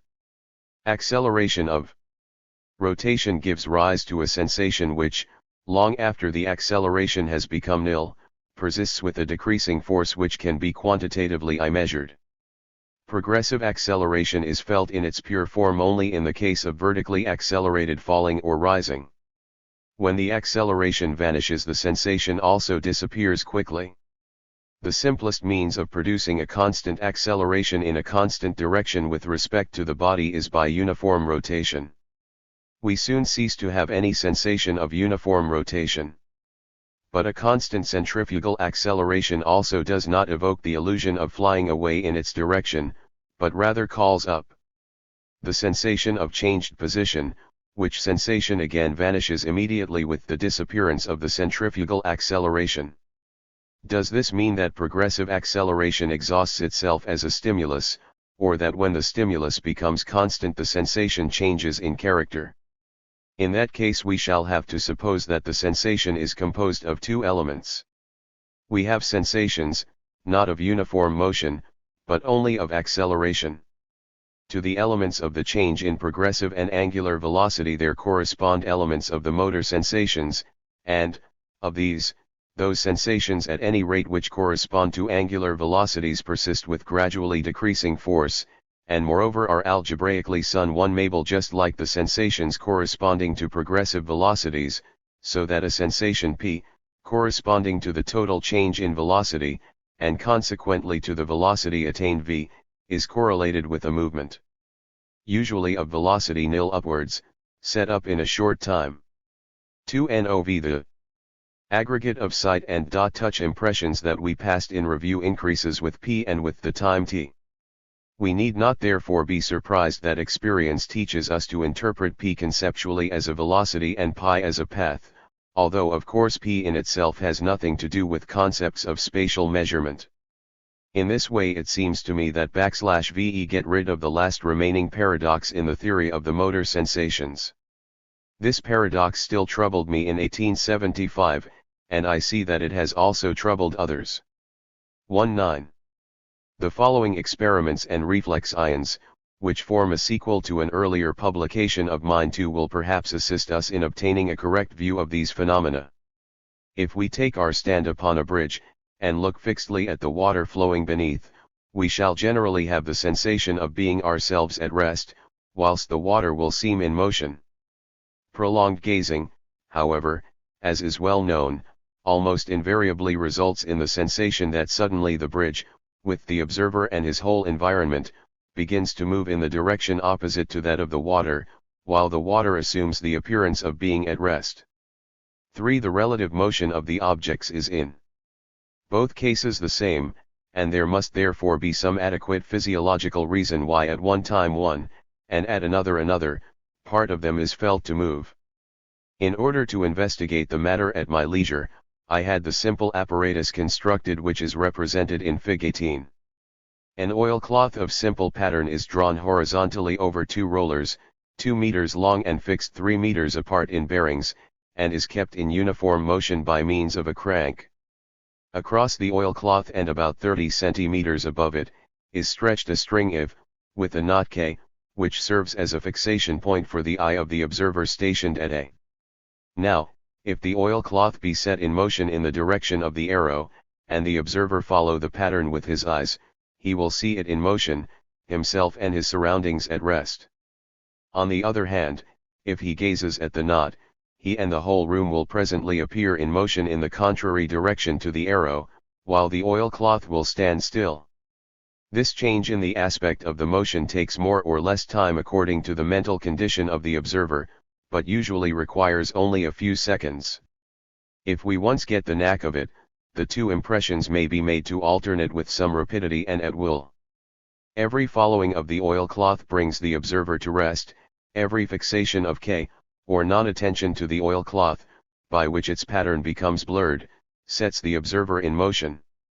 2 investigators, for whom I have the deepest respect, do not agree with me as to the result of this experiment in the circumstances indicated. One is \William James, one the other \VN. 2 I have performed the experiment and over again with the same result. I am at present not in a position to carry out experiments, and must consequently renounce any idea of a new test, but the method of after-images described by Brown seems to have much to recommend it. I pass over for the moment the different possible theoretical explanations of the experiment. 10.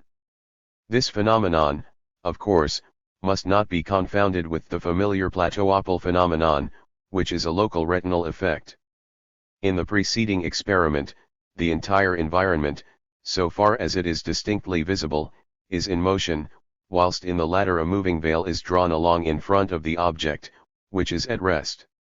The attendant stereoscopic phenomena, for example, the appearance of the thread and knot underneath the transparent oilcloth, are quite immaterial in this connection. In my book on Bewegungsempfindungen, p. 63, I made it clear that the plateau-opal phenomenon was the result of a peculiar process, \Vh had nothing to do with the other sensations of movement. I wrote there as follows. We must therefore suppose that, during the movement of an image on the retina, a peculiar process is excited which is absent during rest, and that in the case of movements in opposite directions, very similar processes are excited in similar organs. Processes Vh are, however, mutually exclusive, so that \with the commencement of the one, the other must cease, and with the exhaustion of the one, the other begins. This statement of mine seems to have been overlooked by S. Exner and Weyrord.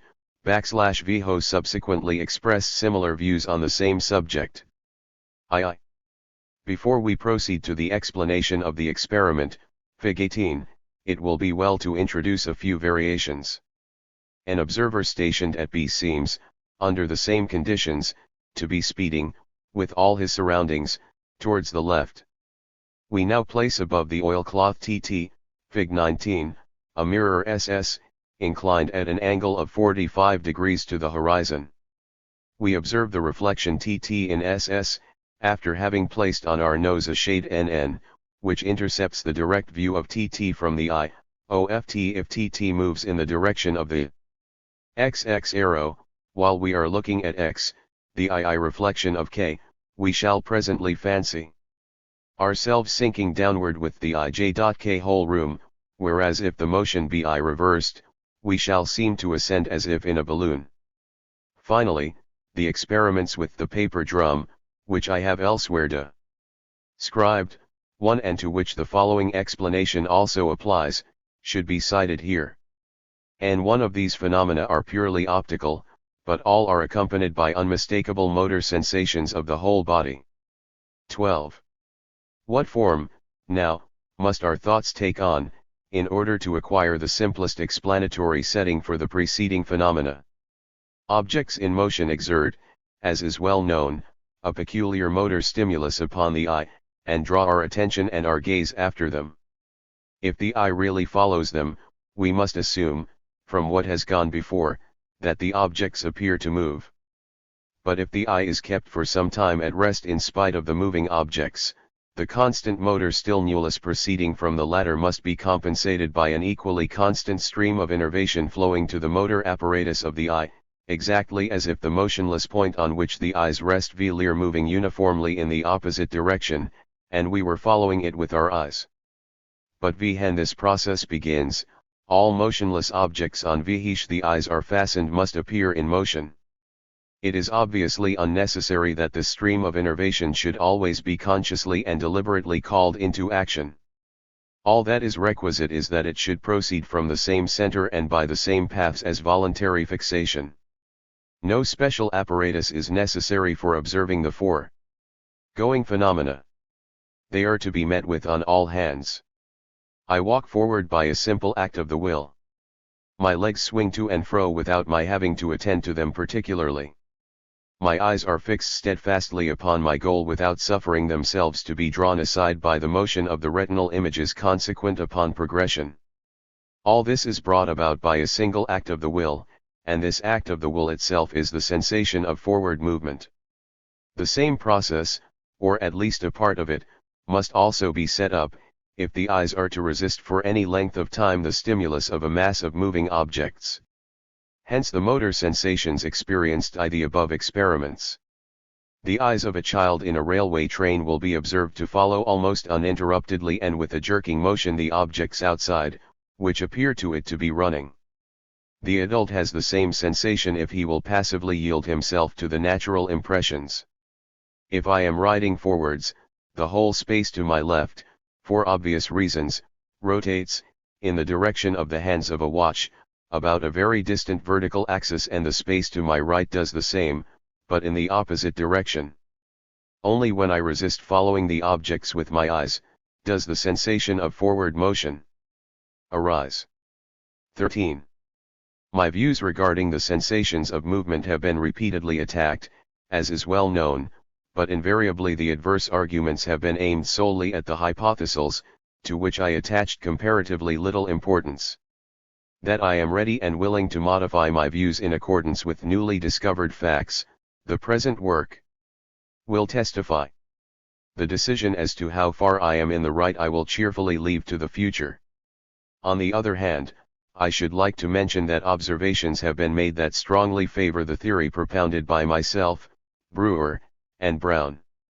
To these belong, first, the facts collected by Dr. Guy of Amsterdam, Du Vertelgetamine Rapport Ludans la sex en deontologie du Congrès périodique international de SCT Inses Medicals à Amsterdam, 1879.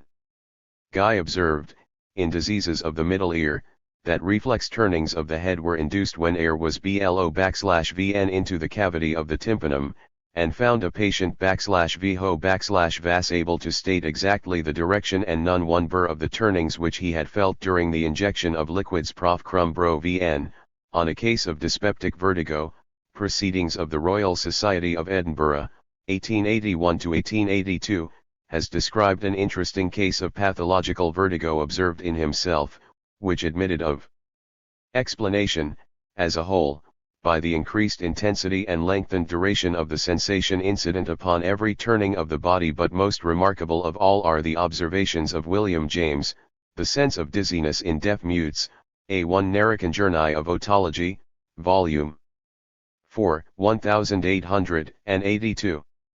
James discovered in deaf mutes a striking and relatively general insensibility to the dizziness of whirling, often great uncertainty in their walk when their eyes were closed, and in many cases an astonishing loss of the sense of direction on being plunged under water.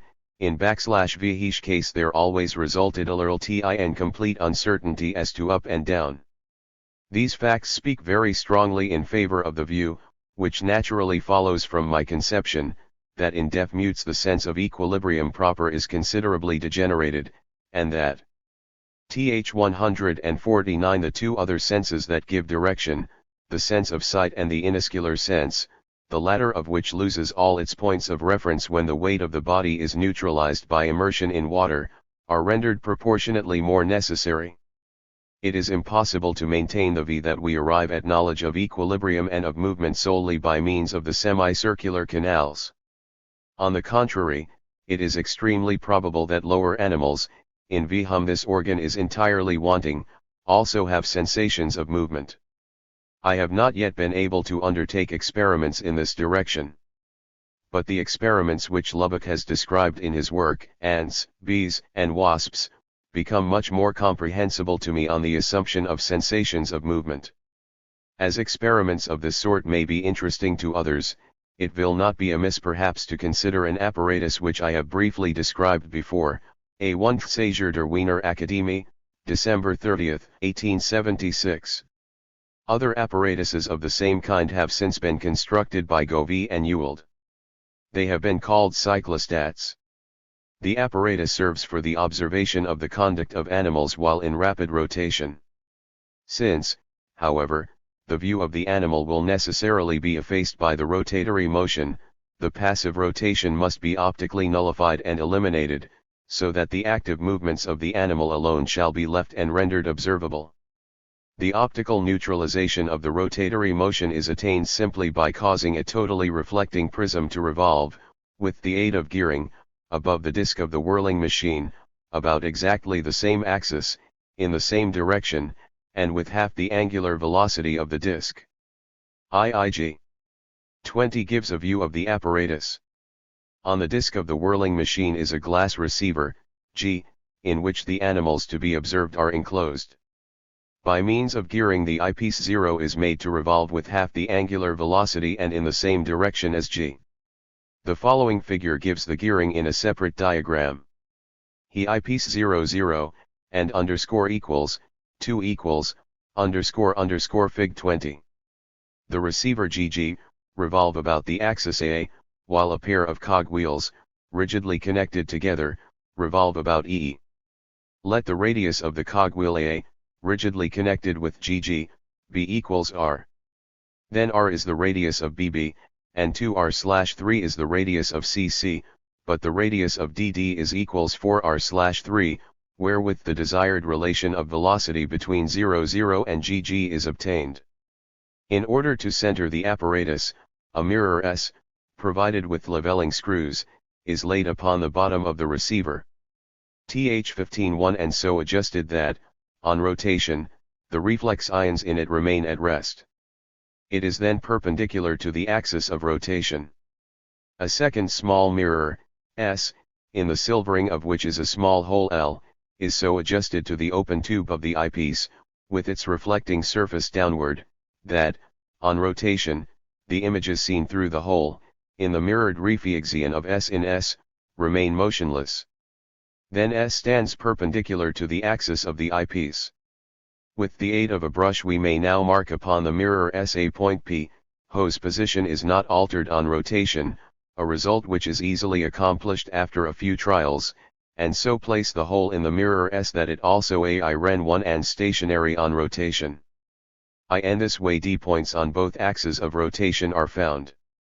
If now by means of screws we so adjust the eyepiece, that, on looking through the hole in S, the point P on S and the reflexion of L in S, or really the many reflex ions of P and L, fall on the same spot, then the two axes are not only parallel but coincident. The simplest eyepiece that can be employed is a mirror whose plane coincides with the axis, and I adopted this device in the initial form of my apparatus. But one half of the field of vision is lost by this method. A prism of total reflection, therefore, is much more advantageous. Let ABC, Fig 22, represent a plane section of such a prismatic eyepiece cut perpendicularly to the planes of the hypotenuse and the two sides.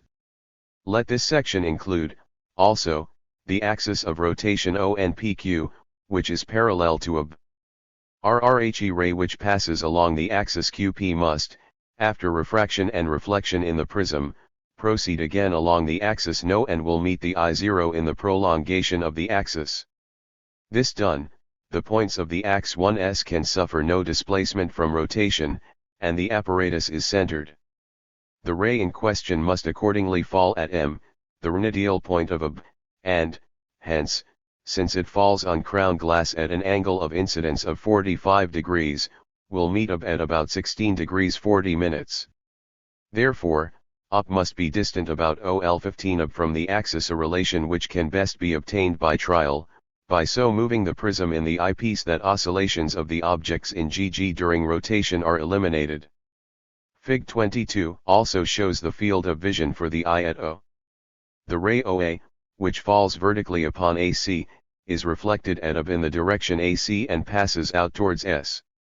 The ray OR, on the other hand, is reflected at B and emerges, after refraction, in the direction of T. The apparatus has hitherto proved quite sufficient for my experiments. If a printed page is placed in GG, and the apparatus turns so rapidly that the image on the retina is entirely obliterated, one can easily read the print through the eyepiece. The inversion of the image by reflection could be removed by placing a second, stationary reflecting prism above the revolving prism of the eyepiece. But this complication appeared to me unnecessary. With the exception of a Fe/V physical experiments, I have hitherto undertaken rotation experiments only with various small vertebrates, birds, fishes, and have found the data given in my work on motor sensations fully confirmed. However, it would probably be of advantage to make similar experiments with insects and other lower animals, especially with marine animals.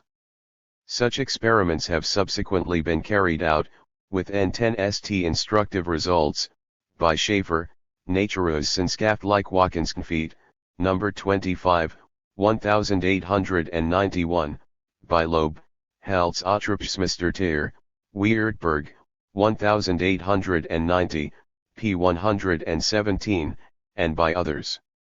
In my lecture on sensations of direction, Schriften der Vereinszuverbriatung Naturwissenschaftlicher Kenntnisse in V/ihn, 1897, and Populärwissenschaftliche Vorlesung 1z, 3rd edition, 193, // be found the remainder of what I have to say on the sense of direction. But I should like to refer particularly to Breuer's researches on the otolithic apparatus, to Pollock and Kreidel's experiments on deaf mutes, and above all to Ewald's work of fundamental importance, Über das Endergande Nervus Octavus, Wiesbaden, 1892. In the third volume of the Handbuch der Physiologie des Menschen, 1905, by W. Nagel, there is a full account of the theory of the sensations of position, movement, and resistance. Since for some years past I have not been in a position to follow the experimental work that has been done in this department with any closeness, I have asked Professor Joseph Pollock to give an account here of so much of the most recent work as is likely to interest readers of this book. Dr. Pollock has very kindly complied with my request, and the following paragraphs 14 to 19 are from his pen. 14. The results in the course of the last 10 years of morphological research and of research in comparative and experimental physiology in connection with the labyrinth of the ear, the cochlea, the semicircular canals, and the otolithic apparatus, have been almost without exception favorable to the Mach-Breuer hypothesis. It may now be taken as proved that the organ of hearing is constituted by the cochlea alone, and that the vestibular apparatus has no acoustic functions. A complete proof of this has been furnished by Beal, L. who, by intracranial operations on sheep, succeeded in severing the vestibular branch of the acoustic nerve without injuring the ramus cochlearis. The result was that disturbances of equilibrium were produced, though the sense of hearing remained unaffected. Further, that part of the theory of the static function of the labyrinth is Fermel founded and scarcely open to attack, which regards the semicircular canals as sense organs that serve the perception of turnings of the head, and, mediately, of the body, especially since this hypothesis has received at the hands of Breuer important modifications based on his innate and one-ical studies of the epithelial hairs of the ampulla. 2. This hypothesis now runs as follows: persistent uniform rotations are not felt, however rapid they are, but the beginning and end of the rotation, acceleration, and retardation, are felt. The ampullary apparatus is not affected by angular velocities that persist, but only by positive and negative angular accelerations. These cause a momentary displacement of the endolymph and of the cupula terminalis, which as a consistent mass holds the epithelial hairs together in a constant figure of fixed shape, and, concomitantly, set up a tension of the cell hairs and an excitement of the terminal apparatus of the nerves on one side of the crista involved. As long as these excitations last, they give rise to a sensation of rotation, which persists until the contrary impulse of negative acceleration, when the rotation stops, or the gradual effect of the elasticity of the stretched complexes, restores the normal state of things again. The system of semicircular canals, moreover, possesses, like all other sense organs, the property of giving rise not only to sensations but also to reflexes, Breuer, Delage, Nagel. Prominent among reactive organs are the muscles of the eyes, which communicate rotations to the eyes when the body rotates. 15. Previously, however, the opinion had been conjecturally put forward by Mach that progressively accelerated motion could exercise no influence on the lymph enclosed in the semicircular canals. He had also suggested that special organs exist in the labyrinth for the perception of accelerations and for the sensation of the position of the head. 156. The analysis of sensations. Breuer then succeeded in making it at least very probable that this function belongs to the otolithic apparatus. He supposes that the otoliths exert, by means of their weight, a definite pressure on the hair cells underneath them. Every inclination of the head must change the position of the saccus, and consequently that of the sensipethelia also. By determining the position of the directions in which the otoliths slide for different positions of the head, Breuer showed that an unambiguous pronouncement as to the position of the head is only made possible by the cooperation of the two sacs. For every position of the head there is only one definite combination of magnitudes of gravitation of the otoliths in the four maculae.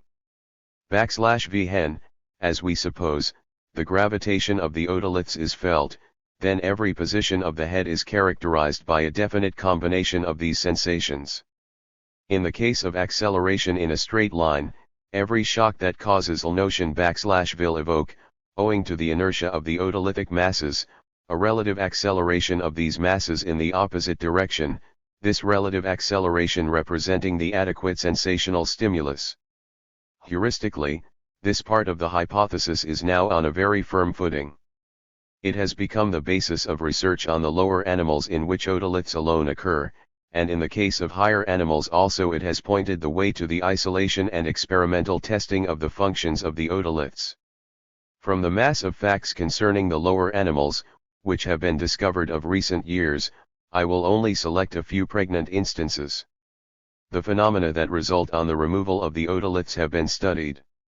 Th 157 Also the behavior of anin 1als under rotation and the compensatory movements. The experiments of Prentice, 1 are particularly interesting. He first repeated Kreidel's famous experiments in compelling sloughing crustacea to absorb iron otoliths. He confirmed the fact that the behavior of these towards magnets is in accordance with the theory. But he was also so fortunate as to obtain observations on free s\Viming larvae of lobsters, which had been deprived of the power of gro\Ving otoliths after they had sloughed their skin.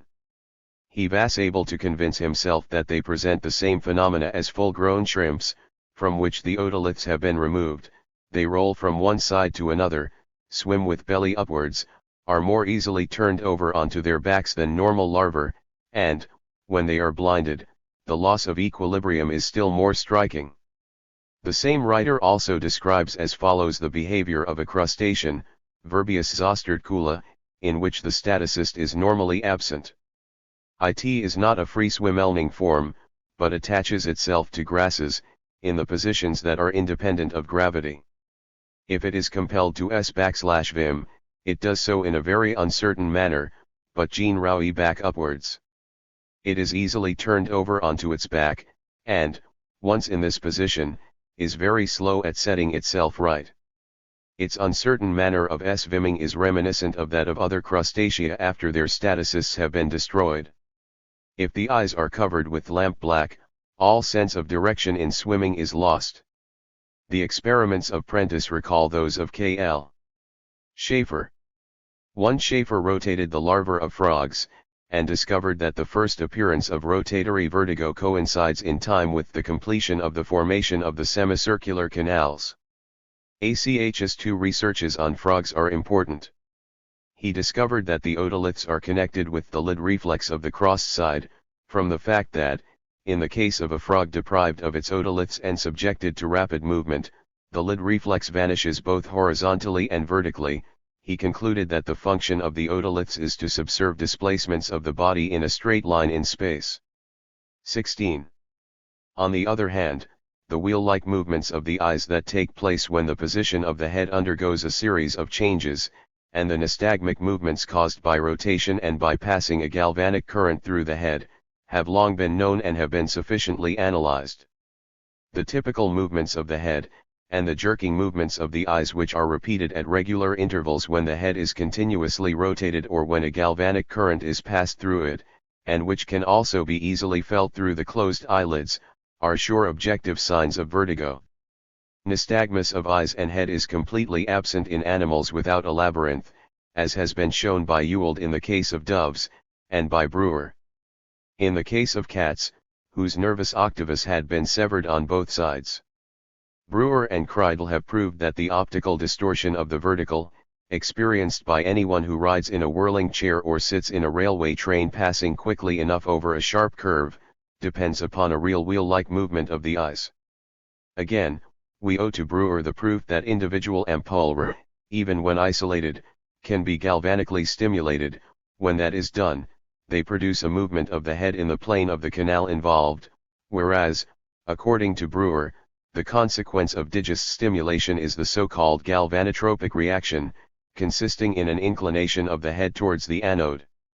So much having been premised, the phenomena observed by James Kreidel 2 and Pollock 3 as resulting with deaf mutes when affected with rotatory or galvanic vertigo, can easily be explained on the Mach-Brewer theory.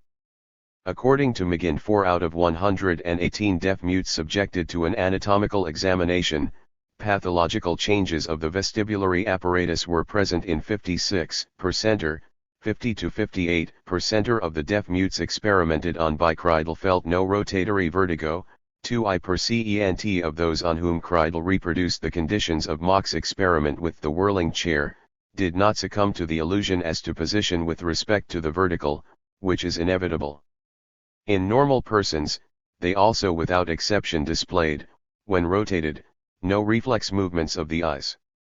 The explanation of the lower percentage is that, according to McGinn's statistics, the semicircular canals are more frequently found to be diseased than the vestibule. Pollock found that 30% of the deaf mutes he investigated experienced no galvanic vertigo, and that most of the deaf mutes VHO display no eye movements and no illusion as to the vertical when placed on the rotating platform or the /V hurling chair, are also devoid of the characteristic symptoms of galvanic vertigo. Further researches by Strel, Kreidel, Alexander, and Hammerschlag confirmed these facts. The three latter discovered, further, that and the deaf mutes were divided into congenital deaf mutes and those with acquired deafness, an extremely high percentage of the former, in Kreidel and Alexander's experiments 84°/0 in Hammerschlag's 95%, displayed normal galvanic reaction, while only 29% of the subjects with acquired deafness reacted normally to the galvanic current. Congenital deaf mutes, i.e., those with hereditary degeneration, behave in this connection in the same way as Japanese dancing mice, the explanation of whose physiological behavior lies, as Kreidel and Alexander I have shown, in their anatomical structure. These mice are completely deaf, and progress in a sprawling, hobbling fashion. To a superficial observer their power of equilibrium seems unimpaired, but if one tries experimentally to get them to move along a narrow path, the high degree in which their power of balance is defective becomes immediately obvious. They are free from rotatory vertigo, but when a galvanic current is passed through their heads they behave like normal animals. Anatomical examination gives the following results. Destruction of the papilla basilaris cochlear, advanced emaciation of the ramus inferior of the eighth nerve, advanced atrophy of the spiral ganglion, destruction of the macula saculi, medium emaciation of the branches and roots of the ramus superior and medius of the eighth nerve, and medium diminution of both vestibular ganglia. 17. Among recent experiments in the field of comparative physiology, those of Dreyfus 1 seem to me very remarkable. He observed the behavior of normal guinea pigs, and of guinea pigs deprived of their labyrinths, operated on one side only and on both sides, when placed on a rotating platform, his special object being to study the compensatory movements of the eyeball and the head. He records a striking difference in the behavior under rotation of the operated animal as contrasted with the behavior of the intact animal. The animal that has been deprived of both labyrinths remains motionless in one place under rotation, it displays no displacement of the longitudinal axis of the vertebral column, and no nystagmus of head or eyes. It is unconscious of the rotation. To prove this, Dreyfus devised the following experiment in feeding the guinea pigs.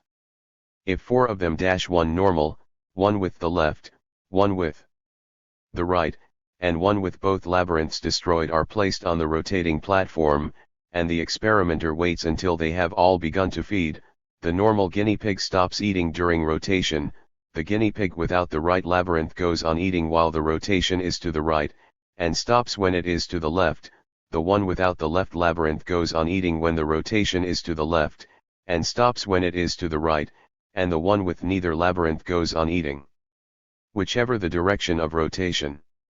Brewer and Kreidl obtained analogous results from comparative experiments with n-zero-diurnal and acoustically defective cats. 18. Morphologically, and from the teleological standpoint, Alexander's work on the organs of equilibrium and hearing in animals with congenitally defective visual apparatus, the mole, Talpa urajjc, and the blind mouse, Spa/Ax typhus, is interesting. It is well known that, in comparison with the lower animals, the vestibular apparatus in the higher anin 1 als and in man is defectively developed. In the case of all animals that are able to move in air or water, we find 3 nerve ends carrying statoliths, in the higher mammals there are only 2. As regards the higher animals, Mach and Brewer have repeatedly emphasized the fact that they are far from meaning to imply that the labyrinth alone furnishes the sensations necessary for the maintenance of equilibrium. Rather it cooperates to this end with the sense of pressure and the muscular sense, as well as with the sense of sight. It has never been denied, and is indeed quite certain, that absence or loss of the labyrinth sensations can to a large extent be replaced by the other sense perceptions just mentioned, so that, as Ewald preeminently has shown, the major functions of the maintenance of equilibrium, such as walking and standing, can be adequately performed even when the labyrinth function has been lost, or when there is some congenital defect in it. We see this, not only in the case of operated animals, but also in that of those deaf mutes in whom we have reason to assume some lesion of the semicircular canals, Brewer. However, James and Kreidl have shown that deaf mutes who are not subject to rotatory vertigo are very unskillful in all the more delicate problems of balance. The mole, on the other hand, is an animal whose movements take place principally underground, though the surface on which it moves is solid.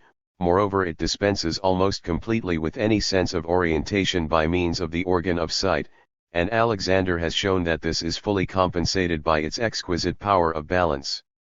This is anatomically expressed by the unusual size of the terminal nerve cells, by the relatively large number of the sense cells, and especially by the presence, in the sinus utricularis inferior, of a macula neglecta which is wanting in other mammals, and which, apart from birds and reptiles, has only been found in one other lower mammal, Xdna aculeata. It is Alexander's merit to have proved that, in respect of the structure of its static terminal nerve cells, Xdna represents the hitherto unknown transition from mammals to birds. Echidna possesses a cortical organ which, in histological structure, corresponds with that of mammals, whereas in the number of the other terminal points of nerves it agrees with the labyrinth of birds. In addition to the 3 macular nerve terminations, macula utriculi, macula saculi, and macula lagenera, it exhibits a macula neglectoricii. 19. The results of these researches, of which only a small selection has been mentioned, may be summed up as follows. The compensation in the visual field of every movement of the head by means of movements of the eyes, which are carried out also by the blind and by normal persons with their eyes shut, the absence of these movements in many deaf N1 youths, the nystagmus of the eyes that takes place under continued rotation, the wheel-like movement of the eyes when the direction of the acceleration of masses in the body is altered by a centrifugal force, rotatory vertigo and its law, the absence of this vertigo in many deaf mutes, finally, the identical character of galvanic vertigo in man and in animals. All these facts serve strongly to confirm the theory of Mach and Breuer, although it cannot be denied that many questions still remain unsolved. As against other hypotheses, such as those of Ewald and Sien, this theory has at any rate the advantage that, in the case of the ampullary and otolithic apparatus, it provides a clearer explanation of the specific disposition to the adequate stimulus than we have for any other sense organ, and also that, in accordance with it, the two sense organs in the labyrinth are th 165 readily brought under the principle of specific sense energies, Nagel. In any case, the sensation of motion is proved to be a special and peculiar department of sensation. 20. Professor Pollack's communication here comes to an end. Without doing violence to the facts described in my book on the sensations of movement, the preceding observations suggest the possibility of modifying the theoretical v/v there taken of the facts, as we shall point out in what follows. It remains extremely probable that an organ exists in the head. It may be called the terminal organ, too, which reacts upon accelerations, and by means of which we are made aware of movements. To me personally, the existence of sensations of movement, of the same nature as other sensations, does not seem doubtful, and I can scarcely understand how anyone, who has really repeated on himself the experiments in question, can deny the existence of these sensations.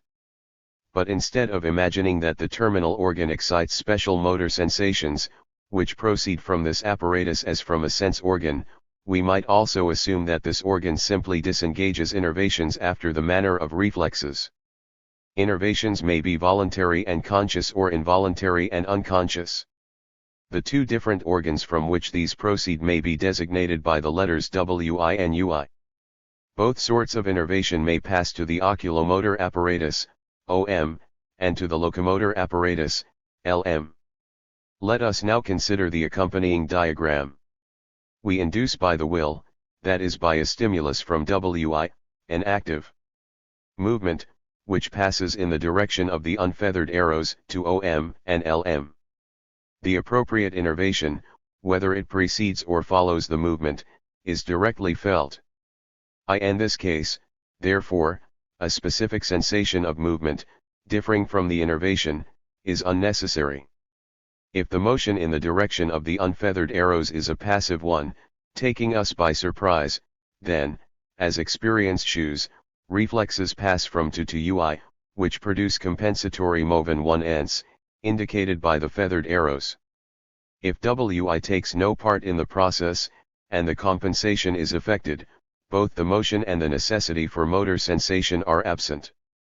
But if the compensatory movement is intentionally suppressed, that is, by intervention from WI, then the SA111E innervation is necessary for achieving this result as for active movement, and it consequently produces the same motor sensation.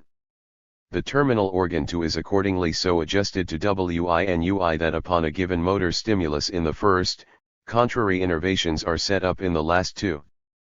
But further, we have to notice the following difference in the relation of to U7I and UI. For 2, the motor excitation is naturally the same whether the movement induced is passive or active.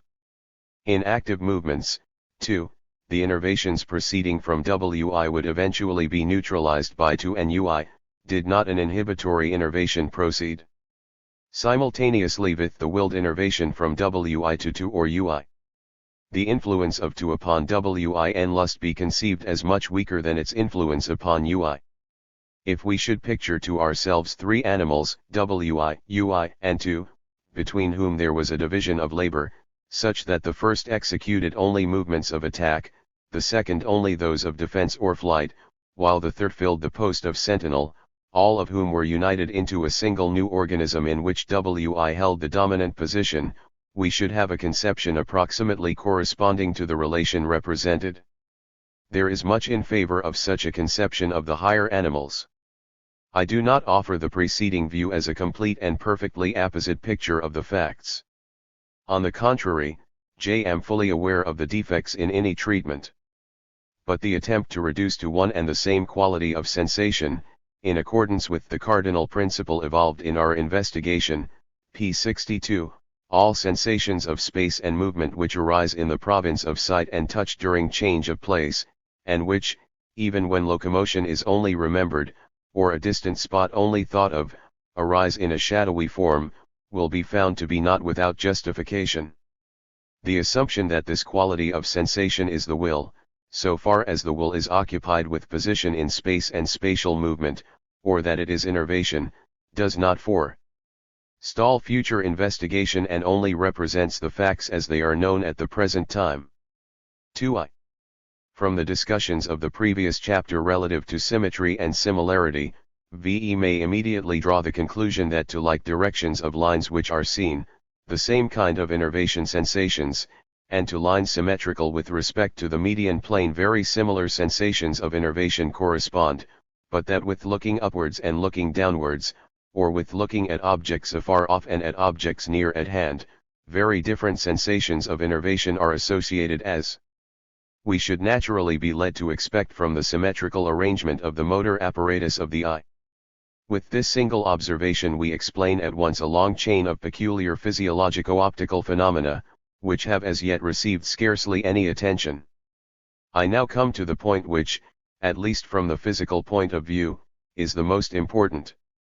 The space of the geometrician is a mental construction of three-dimensional multiplicity, that has grown up on the basis of manual and intellectual operations. Optical space, Hering's sight space, bears a somewhat complicated geometrical relationship to the former. The N1 atter may be best expressed in familiar turn 1s by saying that optical space represents geometrical space, Euclid's space, in a sort of relievo perspective, a fact which can be teleologically explained. In any event, optical space also is a three-dimensional multiplicity. The space of the geometrician exhibits at every point and in all directions the same properties, a quality which is by no means characteristic of physiological space. But the influence of physiological space may nevertheless be abundantly observed in geometry. Such is the case, for example, when we distinguish between convex and concave curvatures. The geometrician should really know only the amount of deviation from the mean of the ordinates. 22. As long as we conceive the 12 muscles of the eye to be separately innervated, we are not in a position to understand the fundamental fact that optical space is presented as a three-dimensional multiplicity. I felt this difficulty for years, and also recognized the direction in which, on the principle of the parallelism of the physical and the psychical, the explanation was to be sought, but owing to my defective experience in this province, the solution itself remained hidden from me. All the better, therefore, am I able to appreciate the service rendered by Hering, who discovered it. To the three optical space coordinates, viz., to the sensations of height, breadth, and depth, corresponds according to the shewing of this investigator, Hering, Beiträge zur Physikalphysiologie, Leipzig, Engelmann, 1861–1865, Die Lehre vom binocularen Sehen, 1868, simply a threefold innervation, which turns the eyes to the right or to the left, raises or lowers them, and causes them to converge, according to the respective needs of the case. This is the point which I regard as the most important and essential. Whether we regard the innervation itself as the space sensation, or whether we conceive the space sensation as before or behind the innervation, a question neither easy nor necessary to decide, nevertheless Hering's account throws a flood of light on the psychical obscurity of the visual process. The phenomena cited by myself with regard to symmetry and similarity, moreover, accord excellently with this conception. But it is unnecessary, I think, to dwell any further on this. 2. In what precedes, the phrase the will has often been used, and has always been intended merely to denote a generally recognized psychic phenomenon. I do not mean by the will any special psychical or metaphysical agent, nor do I assume a specific psychical causality. Rather, I am convinced, in company with the overwhelming majority of physiologists and modern psychologists, that the phenomena of volition must, to put it briefly, but in a way that everyone can understand, be explained by means of the physical forces of the organism alone. I would not lay any special emphasis on the fact that this is a matter of course, were it not that the remarks of many critics have shown the emphasis to be necessary. The movements of lower animals, and, equally, the first movements of all newborn animals, are immediately set free by some stimulus. They follow the stimulus quite mechanically, they are reflex movements. Nor are such reflex movements absent in the later stages of the lives of higher animals, and when the occasion arises for us to observe them for the first time in ourselves, for instance, the sinew reflexes, we are as much surprised by them as by any unexpected event in our environment. The behavior of the young sparrow described above, p. 74, depends on reflex movements. The chick pecks quite mechanically at everything that it sees, just as the child grasps at everything that strikes its notice, and, on the other hand, withdraws its limbs from every unpleasant contact without any cooperation of the intellect. For there are fixed organic arrangements which determine the preservation of the organism. If we adopt Herring's views on living substance, according to which living substance strives towards the equilibrium of the antagonistic processes taking place in it, we shall be forced to ascribe to the elements of the organism themselves this tendency towards self-preservation or actual stability. Sensational stimuli can be partly or wholly replaced by memory images. All memory traces that remain behind in the nervous system cooperate with the sensations to set free, to assist, to inhibit and to modify the reflexes. It is in this way that voluntary movement arises, since we can conceive voluntary movement, at any rate in principle, as reflex movement modified by memories, however far we may fall short of understanding it in detail. The child that has once burned itself at a bright flame refrains in future from grasping at the flame, because the grasp reflex is inhibited by the antagonistic avoidance reflex which the memory of the pain sets free. RRHE chick begins by pecking at everything, but soon, under the influence partly of inhibitory and partly of encouraging memories of taste, it exercises a choice. The gradual transition from reflex movement to voluntary action can be very prettily followed in the case of our sparrow, p. 74 above. For the reflecting subject, the characteristic mark of voluntary action, as distinct from reflex movement, lies in the subject's recognition that the determining factor in voluntary action, th. 173, is his own presentations, which anticipate this action, p. 100 above. 2. The psychic processes that accompany voluntary action and voluntary movement have been admirably analyzed by William James I and by Hugo Münsterberg. 2. It seems a simple and natural view to suppose that the actual movement is associated with the imagined movement in the same way as one presentation is associated with another. But as regards the sensations of the kind and amount of the movement, and of the amount of effort involved, which are connected with the execution of the movement, two opposite views are taken. According to one view, which is held by Bain, Wundt, and Helmholtz, the innervation which flows to the muscles is itself felt. James and Münsterberg take a different view. They hold that all the kinesthetic sensations that accompany a movement are peripherally excited by sensible elements in the skin, the muscles, and the joints. Against the hypothesis of the central origin of the kinesthetic sensations we have to set, first and foremost, the observations on anesthetic subjects 3 who, when their sensations are cut off, are able to give no account of the passive movement of their limbs, although they are able to move their limbs under the guidance of the sense of sight. We feel the exertion of a Faradayist muscle just as much as in the case of a muscle that is voluntarily innervated. 1. The hypothesis of specific sensations of innervation is not required for the explanation of the phenomena, and, on the principle of economy, is consequently to be avoided. Finally, sensations of innervation are not directly observed. A special difficulty is constituted by certain optical phenomena, to which we shall return. The law of association connects not merely processes that emerge into consciousness, presentations, but also the most diverse organic processes.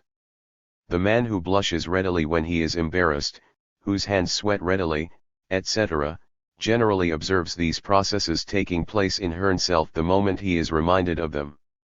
For purposes of study, Newton 1 acquired a dazzling after-image by gazing at the sun. This image disappeared, but during a period of several months, although he remained for several days in the dark, it always returned with full sensational intensity the moment he reminded himself of it. It was only by diverting his attention by a long-continued and violent psychic effort that he was able to get rid of this troublesome phenomenon. Boyle narrates a Sin 1 Euler observation in his book on colors. When brought into connection with these facts, the association of motor processes with presentation ceases to appear strange. 3. An apoplectic stroke which I experienced in 1898, without its in the least affecting my consciousness, has made me personally familiar with part of the facts now under consideration. I was in a railway train, when I suddenly observed, with no consciousness of anything else being wrong, that my right arm and leg were completely paralyzed. The paralysis was intermittent, so that from time to time I was able to move again in an apparently quite normal way. After some hours it became continuous and permanent, and there also set in an affection of the right facial muscle, /vh prevented me from speaking except in a low tone and with some difficulty. I can only describe my condition during the period of complete paralysis by saying that when I formed the intention of moving my limbs I felt no effort, but that it was absolutely impossible for me to bring my will to the point of executing the movement. On the other hand, during the phases of imperfect paralysis, and during the period of convalescence, my arm and leg seemed to me enormous burdens which I could only lift with the greatest effort. It seems to me plausible to suppose that this was caused by the energetic innervation of other muscle groups in addition to the muscles of the paralyzed extremities. The paralyzed limbs retained their sensibility completely, except for one place on the thigh, and thus I was enabled to be aware of their position and of their passive movements. I found that the reflex excitability of the paralyzed limbs was enormously heightened. This expressed itself particularly in violent jerks on the slightest alarm. Optical and tactual motor images persisted in my memory. Very often during the day I formed the intention to do something with my right hand, and had to think of the impossibility of doing it. To the same source are to be referred the vivid dreams which I had of playing the piano and writing, at ease, accompanied by astonishment at the ease with which I wrote and played, and followed by bitter disappointment on awaking. Motor hallucinations also occurred. I often thought that I felt my paralyzed hand opening and shutting, and at the same time the total movement seemed to be hampered as if by a loose, but stiff glove. But I had only to look to convince myself that there was not the slightest movement.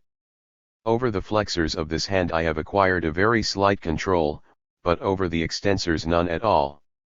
Since the sensibility of the hand is preserved, while the power of voluntary movement is lacking, I do not know how to explain the illusion of movement properly, even on the new theory. The muscles that are withdrawn from the influence of the will react now to the most diverse stimuli, so that the hand is sometimes extended and sometimes clenched. Strong tastes of different qualities seem to act as stimuli to different extents on different muscles of my paralyzed hand. Water impregnated with sulfate of magnesia, for exan 1-PLE, excites involuntary movements of tension in the thumb and the two fingers next to it. 4. The theory of James and Münsterberg fits these facts, as I think, without any straining, and we ought therefore to consider it as correct in essentials. The innervation is not felt, but the consequences of the innervation set up new peripheral sensible stimuli, which are connected with the execution of the movement. There are, however, some difficulties which prevent me from believing that this view. THI 77, which was originally my own, completely explains the facts. One would think that the central process which conditions the mere presentation of a movement and lust differ in some respect from the process which also releases an actual movement. To be sure, the strength of the process, the absence of antagonistic processes, and the extent to which the innervation centers are charged, may be partial determinants, but still it is scarcely possible to deny that further explanation is required. In particular, the difference in behavior of the muscles of the eye and the other muscles that can be excited at will needs closer investigation. Most muscles have variable amounts of work to perform, and it is of practical importance for us to know these amounts approximately. The work done by the eye muscles, on the other hand, is small, and is always exactly connected with the alteration in position of the eyes. This latter alone is of optical importance, while the work as such is matter of indifference. This may be the reason why the kinesthetic sensations play such a much greater part in the case of the muscles of the extremities. 5. Herring too has shown how small is the importance of the sensations proceeding from the muscles of the eye. Usually we scarcely attend at all to the movements of our eyes, and the position of objects in space when one is uninfluenced by these movements. If one imagines t/vo spherical surfaces, covered with movable retinera, and remaining fixed in space while the retinera revolve, a superficial consideration might even induce us to believe that the space values of the objects seen would only be determined by the two positions of reflection on the fixed spheres. But the facts mentioned on p. 127 above, compel us to separate these space values into two components, one of which depends on the coordinates of the point of reflection on the retina, and the other on the coordinates of the point of vision. /v each components undergo mutually compensating alterations corresponding to voluntary alterations of the point of vision. 1 nov, if we refuse to admit a sensation of innervation, and deny the importance of the peripherally excited kinesthetic sensations of the eye muscles, the only remaining alternative is that adopted by Herring, namely to regard the position of attention as determined by a definite psychophysical process, which at the same time is the physical factor that releases the corresponding innervation of the eye muscles. 2. But this process is still a central process, and attention remains scarcely different from the will to see. In this way I might still hold in essentials to my expression on p. 130 above, for which of the series of processes excited from and proceeding from the center is the one that enters into sensation, is a many-sided problem which can for the present remain unsolved. 6. In conformity with what precedes, we might replace, in the explanation attempted on p. 166 above, the two antagonistic innervations by two antagonistic processes of attention, one excited by the sensible stimulus, and the other a central process. I cannot give my assent to the explanation proposed by James I of the phenomena connected with paralysis of the muscles of the eye, since this explanation seems, formally at any rate, to drift towards the doubtful waters of unconscious inferences. In the case under discussion we are concerned with sensation S and not with the results of reflex ions. The function of the muscles of the eyes is merely to ensure our orientation in space. That of the muscles of the limbs is principally the performance of mechanical work. We thus have here two extreme cases, between which there will lie many middle terms. When we see the newly hatched chick pecking and hitting its mark accurately, it is easy to believe that the muscles of its neck and head to some extent perform a similar office to that of its eye muscles, and act as an apparatus of spatial orientation.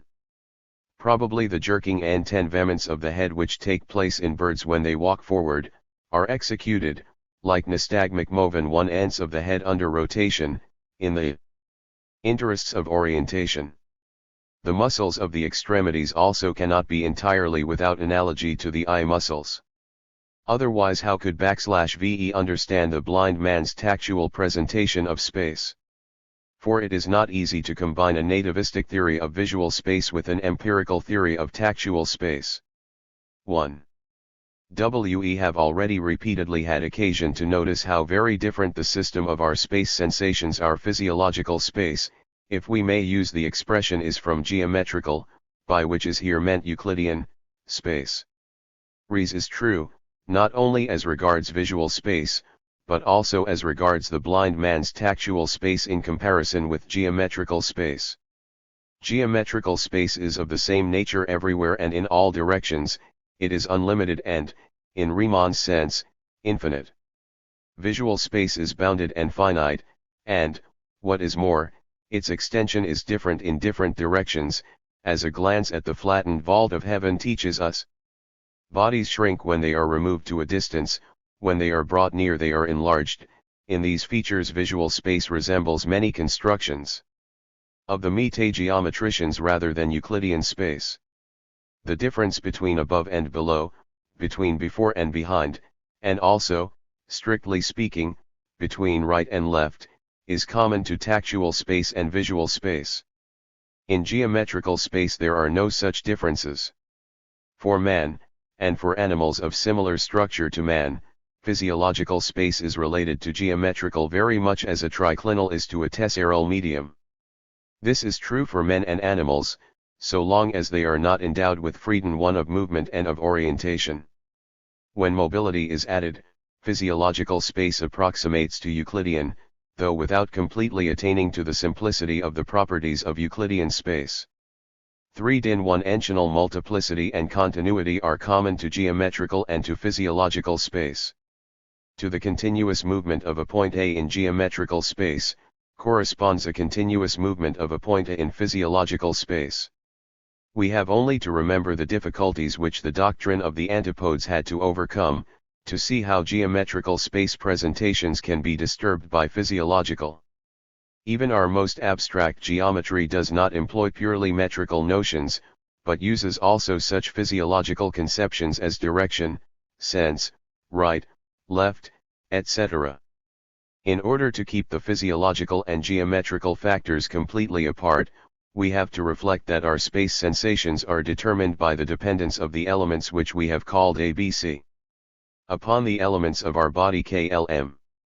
But that geometrical conceptions are formed by means of the spatial comparison of bodies by the relations of the ABCs to one another.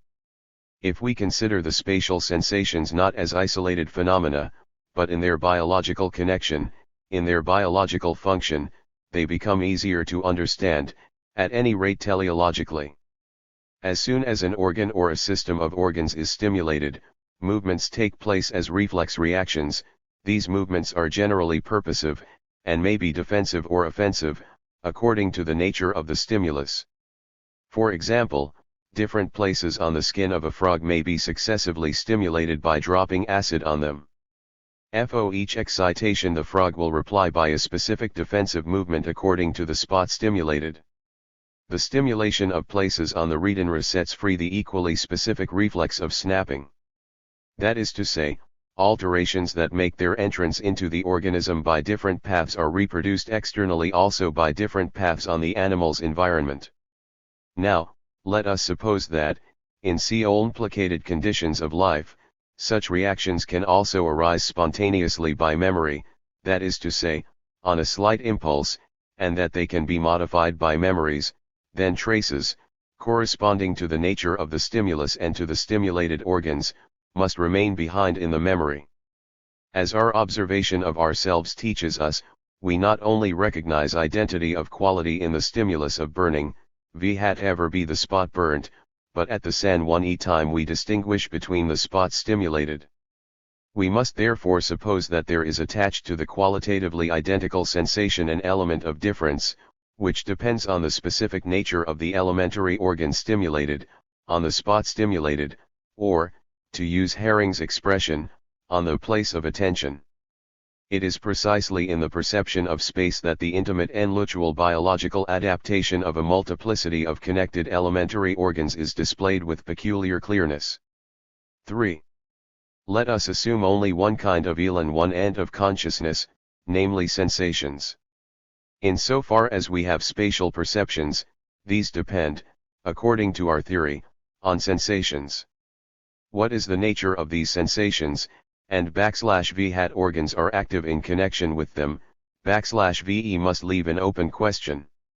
We have to imagine a system of elementary organs of common embryological origin as being naturally so arranged that neighboring elements display the greatest ontological affinity, and that this affinity decreases as the segregation of the elements from one another increases. The organic sensation, which alone depends upon the individuality of the organ, and which varies with the variation in the degree of affinity, will correspond to the sensation of space, and from this we distinguish the sensations which depend on the quality of the stimulus as specific sensations. Organic sensations and specific sensations can only appear concomitantly. But, over against the varying specific sensations, the unchanging organic sensations presently constitute a fixed register, in which the former are arranged. We are here only making as to the elementary organs similar presuppositions such as we should find natural in the case of separated individuals of the same descent but of different degrees of affinity. The perception of space has arisen from biological necessities, and can best be understood by reference to these necessities. An endless system of space sensations would not only be purposeless for the organism, but would also be physically and physiologically impossible.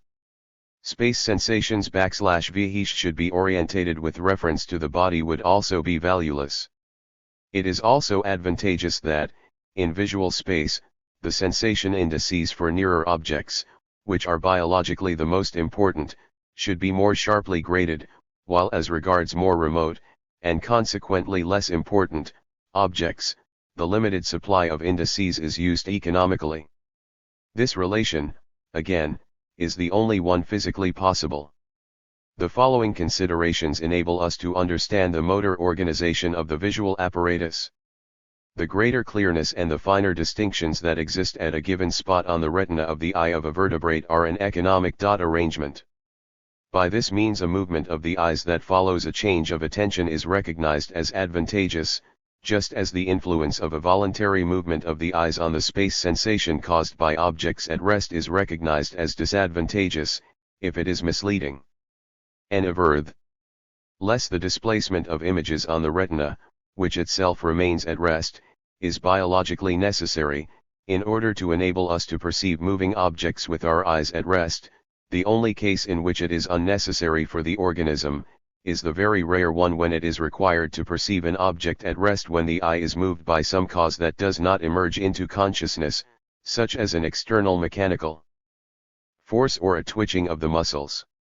The only solution that provides for all the foregoing requirements is that, when the eye is moved voluntarily, the displacement of images on the retina corresponding to this movement should be compensated by the voluntary movement in respect of space value.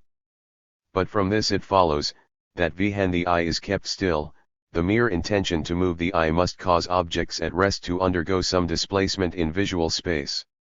By means of a suitable experiment, p. 128 above, the existence of the second also of the two mutually compensatory components is directly proved. One has organic arrangements are ultimately the reason why under peculiar circumstance, when our eyes are at rest, objects at rest appear to move and the space values to fluctuate, why we see bodies in motion, which nevertheless do not change their position relative to our body, and neither move farther away nor come nearer. What seems paradoxical under these peculiar circumstances, is, under ordinary circumstances, those of spontaneous locomotion, of the highest biological importance. The relations of tactual space are, apart from certain peculiarities, similar to those of visual space. The sense of touch is not a long-range sense, there is no perspectival shrinkage and enlargement of tactual objects. But otherwise the phenomena which we find here are akin to those of vision. The fingertips correspond to the macula lutea. We can tell the difference perfectly well between passing our fingertips over a motionless object and the movement of an object over our motionless fingertips. Analogous paradoxical phenomena connected with rotatory vertigo appear here also. They were known to Pourquenier. Th. 187-5.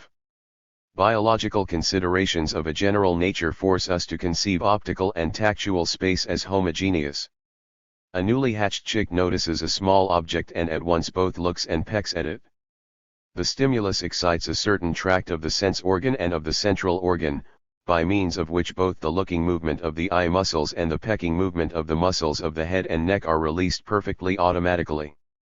The excitement of one and the same nerve tract, which, on the one hand, is determined by the geometrical position of the physical stimulus, must, on the other hand, be regarded as the foundation of the sensation of space. A child that notices a glittering object, then looks at it and grasps at it, behaves in the same way as the chick. In addition to optical stimuli, there are others: acoustic stimuli, stimuli of heat and smell, which can also release vehemence of grasping or of defense, and these of course are operative with blind people also. Again, the same places of stimulus and the same sensations of space 8 correspond to the same movements. In general, the stimuli that excite a blind person are only confined to a narrower sphere and are less clearly and definitely localized. The system of his space sensations will consequently be rather poorer and more blurred than that of a normal person, and, in the absence of a special education, will even remain so. Consider, for example, a blind man who tries to keep off a wasp that is buzzing round him. Accordingly, as an object stimulates me to turn my gaze upon it, or stimulates me to seize it, the tracts of the central organ that come into play must be partially different. R88 The analysis of sensations, although adjacent. If the two stimuli take place at once, the tract involved is of course larger. On biological grounds, we should expect that the space sensations connected with different senses, which, though not identical, are closely akin to one another, would be linked together by means of the movements which they induce. Movements which are directed to the preservation of the organism would merge into one another by way of association, and would mutually support one another, and this is in fact the case. But this conclusion does not exhaust the phenomena with which we are concerned. A chick may look at an object or may peck at it; it may also be determined by the still lulus to turn towards it and to run up to it. Exactly similar is the behavior of a child that crawls towards some goal, and then one day stands up and runs a few steps towards the goal.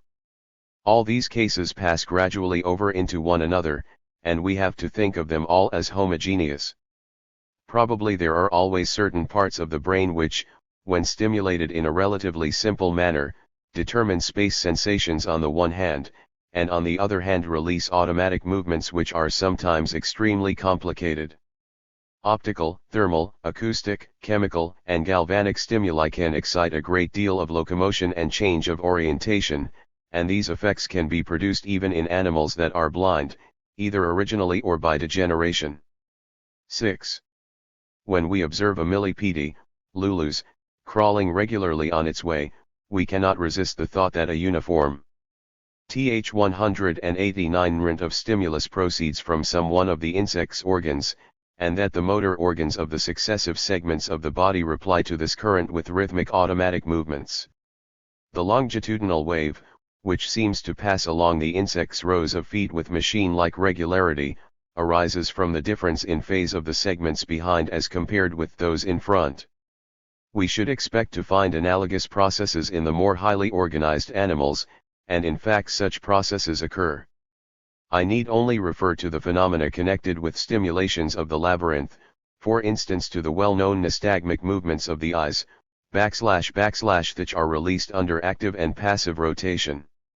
Now, if there are organs, as in the case of the millipede, by the simple stimulation of which, the complicated movements of a definite kind of locomotion are induced, then we may regard this simple stimulation, in the case where it is present to consciousness, as the will to the locomotion in question, or as the attention to the locomotion, which automatically draws the locomotion after it. At the same time, we recognize that it is a necessity for the organism to feel the effect of the locomotion in a correspondingly simple manner. And, in fact, objects of sight and touch do appear with varying and fluctuating space values, instead of their values being stable. Even if we exclude all sensations of sight and touch as completely as possible, there still remain sensations of acceleration, /vhishavoke, by way of association, the images of the various space values with which they have often been connected. Between the first and last men one bears of the process lie the sensations of movement in the extremities, which, however, are usually only fully present to consciousness. 190 The analysis of sensations when some obstacle arises and makes a modification of the movement necessary. The man who is motionless as a whole is only aware of space sensations which are limited, locally individualized, and orientated with reference to his own body, but the sensations which arise on occasion of locomotion and change of orientation possess the character of regularity and inexhaustibility. All these experiences are required as a basis for the construction of a conception of space approximately similar to Euclidean space. Apart from the fact that the first set of experiences only gives us agreements and differences, but no magnitudes and no metrical determinations, the latter set does not attain absolute uniformity on account of the obstacles in the way of permanent and free disorientation in respect of the vertical. 7. For the animal organism, the relations between the parts of its own body are, first of all, of the highest importance. An alien object only acquires value by standing in relation to parts of the animal's own body. In the lowest organisms, the sensations, including the space sensations, are sufficient to secure adaptation to primitive conditions of life. But as these conditions become more complicated, they force on the development of the intellect. Then the mutual relations of those functional complexes of elements, sensations, which we call bodies, acquire an indirect interest. Geometry arises from the spatial comparison of bodies with one another. Our understanding of the development of geometry may Th19.1 be assisted by the observation that our immediate interest is connected, not with spatial properties alone, but with the whole permanent complex of material properties which is important for the satisfaction of our needs. But the forms, positions, distances, and extensions of bodies are decisive for the mode and the quantity of the satisfaction of needs.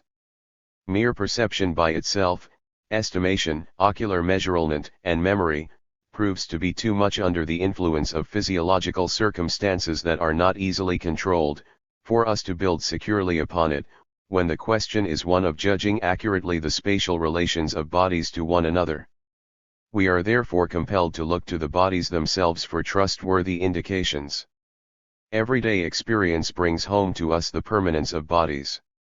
Under ordinary circumstances, this permanence extends also to particular qualities, such as color, shape, and size. We become acquainted with rigid bodies, which, in spite of their mobility in space, always produce the same space sensations as soon as they are brought into a definite relation with our body and are seen and handled. Such bodies display spatial substantiality. One, they remain spatially constant and identical. One rigid body A may be immediately or mediately superimposed spatially on another rigid body B, or on parts of it, and this relation remains al/vase and everywhere the same. We then say B is measured by A/V hen bodies are compared with one another. In this way, the question is no longer one as to the kind of space sensation involved, rather, we have a judgment as to their identity under similar circumstances, and this judgment is formed with great accuracy and certainty.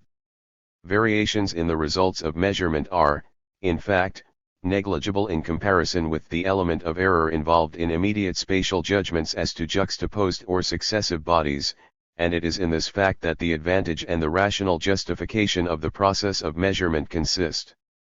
Instead of the individual hands and feet, which everyone carries about with him without noticing any appreciable spatial change in them, a universally accessible standard of measure is soon chosen, which, by fulfilling in a high degree the condition of immutability, ushers in an era of greater precision. 8. The object of all geometrical problems is to establish a numerical correspondence between spaces that it is required to ascertain and known homogeneous bodies. Empty vessels for the measurement of fluids, or of compact aggregates of almost exactly similar bodies, are probably the oldest measures. The volume of a body, the aggregate of the positions occupied by its matter which we instinctively represent to ourselves when \ve look at or grasp some body with which we are familiar, comes to be considered as a quantum of material properties that satisfy our needs, and constitutes, as such, an object of dispute. Indeed, originally the measurement of a surface is undertaken solely with the object of ascertaining the amount of the homogeneous closely juxtaposed bodies covering the surface. Measurement of length, that is to say, Enumeration by means of similar pieces of string or chain determines the minimum volume that can be interpolated in one and only way between 2 points, or two very small bodies. If in this process we abstract from one or two dimensions of the bodies used as measures, or, again, if we suppose these bodies to be everywhere constant, but as small as we like to choose them, we arrive at the idealized representations of geometry. 9. Our intuition of space is enriched by experimenting with material objects, owing to the fact that metrical experiences, which spatial intuition / old not be able to acquire by itself, are connected with these objects. Thus we become acquainted with the metrical properties of forms with / which we have long been familiar, such as the straight line, the plane, and the circle. Again, it is experience, as history testifies, which has first led to the knowledge of certain geometrical propositions, by shewing that, if an object has certain dimensions, certain other dimensions of it were thereby determined. Scientific geometry set itself the economical task of ascertaining the dependence of dimensions on one another, of avoiding superfluous measurements, and of discovering the simplest geometrical facts from which the remaining facts would follow as logical consequences. For this purpose, since we have no mental control over nature, but only over our own simple logical constructions, our ultimate geometrical experiences had to be conceptually idealized. Henceforth there was no obstacle in the way of the discovery of geometrical propositions by a kind of thought experiment, by advancing along the road of mental visualization, and thinking of these representations as connected with the idealized geometrical experiences. The procedure throughout is analogous to that of all the natural sciences. But the ultimate experiences of geometry are reduced to so small a minimum that it is only too easy to overlook them altogether. We imagine bodies as moving over the shadows or ghosts of bodies, and we cling mentally to the notion that their measurements, if they were taken, would not be altered in the process. Physical bodies harmonize with the results in so far as they are sufficient for the presuppositions. Intuition, physical experiences, and conceptual idealization are, therefore, the three cooperating factors in scientific geometry. The wide divergence in the views of different investigators as to the nature of geometry is due to over or underestimation of one or the other factor. The only possible foundation for a correct view is the precise separation of the part played by each of these factors in the building up of geometry.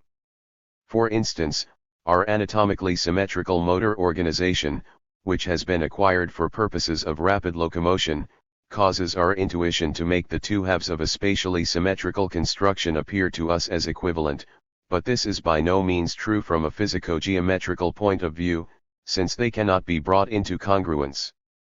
Physically they are no more equivalent than a movement is to an opposite movement, or a rotation to a rotation in the opposite direction. Kant's paradoxes on this subject depend on an inadequate separation of the various factors involved. X. The relations of the sight sensations to one another and to other psychical elements. In normal psychical life, sight sensations do not make their appearance alone, but are accompanied by other sensations. We do not see optical images in an optical space, but we perceive the bodies round about us with their many and varied sensible qualities. Deliberate analysis is needed to single out the sight sensations from these complexes. But even the total perceptions themselves are almost invariably accompanied by thoughts, wishes, and impulses. By sensations are excited, in animals, the movements of adaptation demanded by their conditions of life. If these conditions are simple, altering but little and slowly, immediate sensory excitation is sufficient. Higher intellectual development is unnecessary. But the case is different where the conditions of life are intricate and variable. Here so simple a mechanism of adaptation cannot develop, still less would it lead to the accomplishment of the required ends. Lower species devour everything that comes in their way and that excites the proper stimulus. A more highly developed animal must seek its food at risks to itself, when found, must seize it at the right spot, or capture it by cunning, and cautiously test its character. Long trains of varied memories must pass before its mind before one is sufficiently strong to outweigh the antagonistic considerations and to excite the appropriate movement. Here, therefore, a sum of associated remembrances, or experiences, coincidentally determining the adaptive movements, must accompany and confront the sensations. In this consists the intellect. In the young of higher animals under complex conditions of life, the complexes of sensations necessary to excite adaptive movements are frequently of a very complicated nature. The sucking of young mammals, and the behavior of the young sparrow described on pages 74-75 are good examples of this.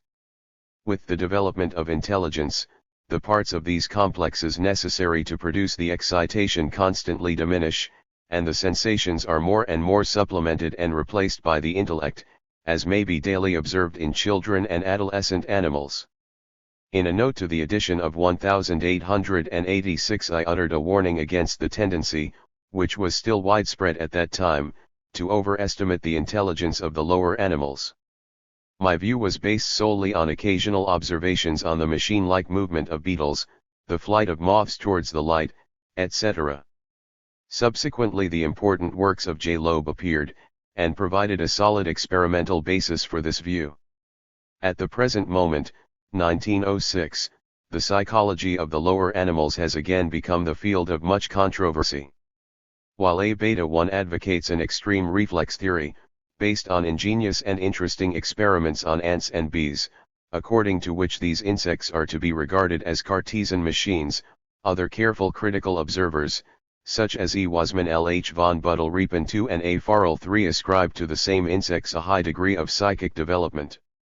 The psychology of the higher animals also has lately become the object of general interest. The writings of Theodor Zell, which are intended principally for the general public, are full of excellent observation and felicitous insight, and seem to hit with great caution the proper mean between overestimating and underestimating the animals of which they treat. Anyone who has studied physiology, or even anyone who can appreciate the work of F. Goltz, knows the very important part played by reflexes in preserving the life of all animal organisms, even of the human organism. Vihich is the most highly developed of all.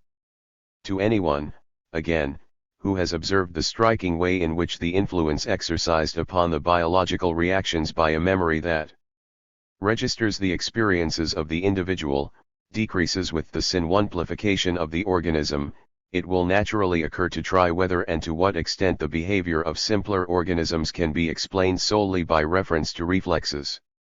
It is not, indeed, probable that there exist any animal organisms entirely devoid of memory and endowed with reflexes absolutely incapable of modification, since it is scarcely possible to draw a sharp line between the acquisitions of the species and the acquisitions of the individual one.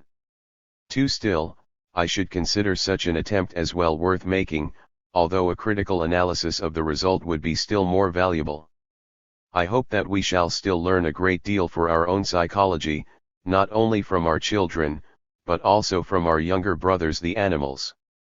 But in order to understand why man is psychically so much more than the cleverest animal, it will be sufficient to reflect on the acquisitions which the individual and the species have made in the atmosphere of a social culture extending over many thousand years.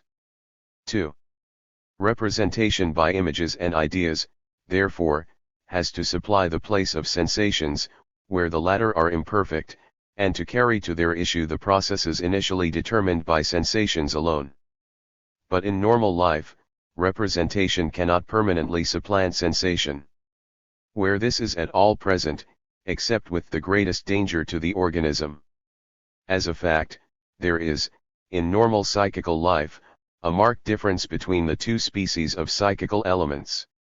I see a blackboard before me. I can, with the greatest vividness, represent to myself on this blackboard, either a hexagon drawn in clear, white lines, or a colored figure.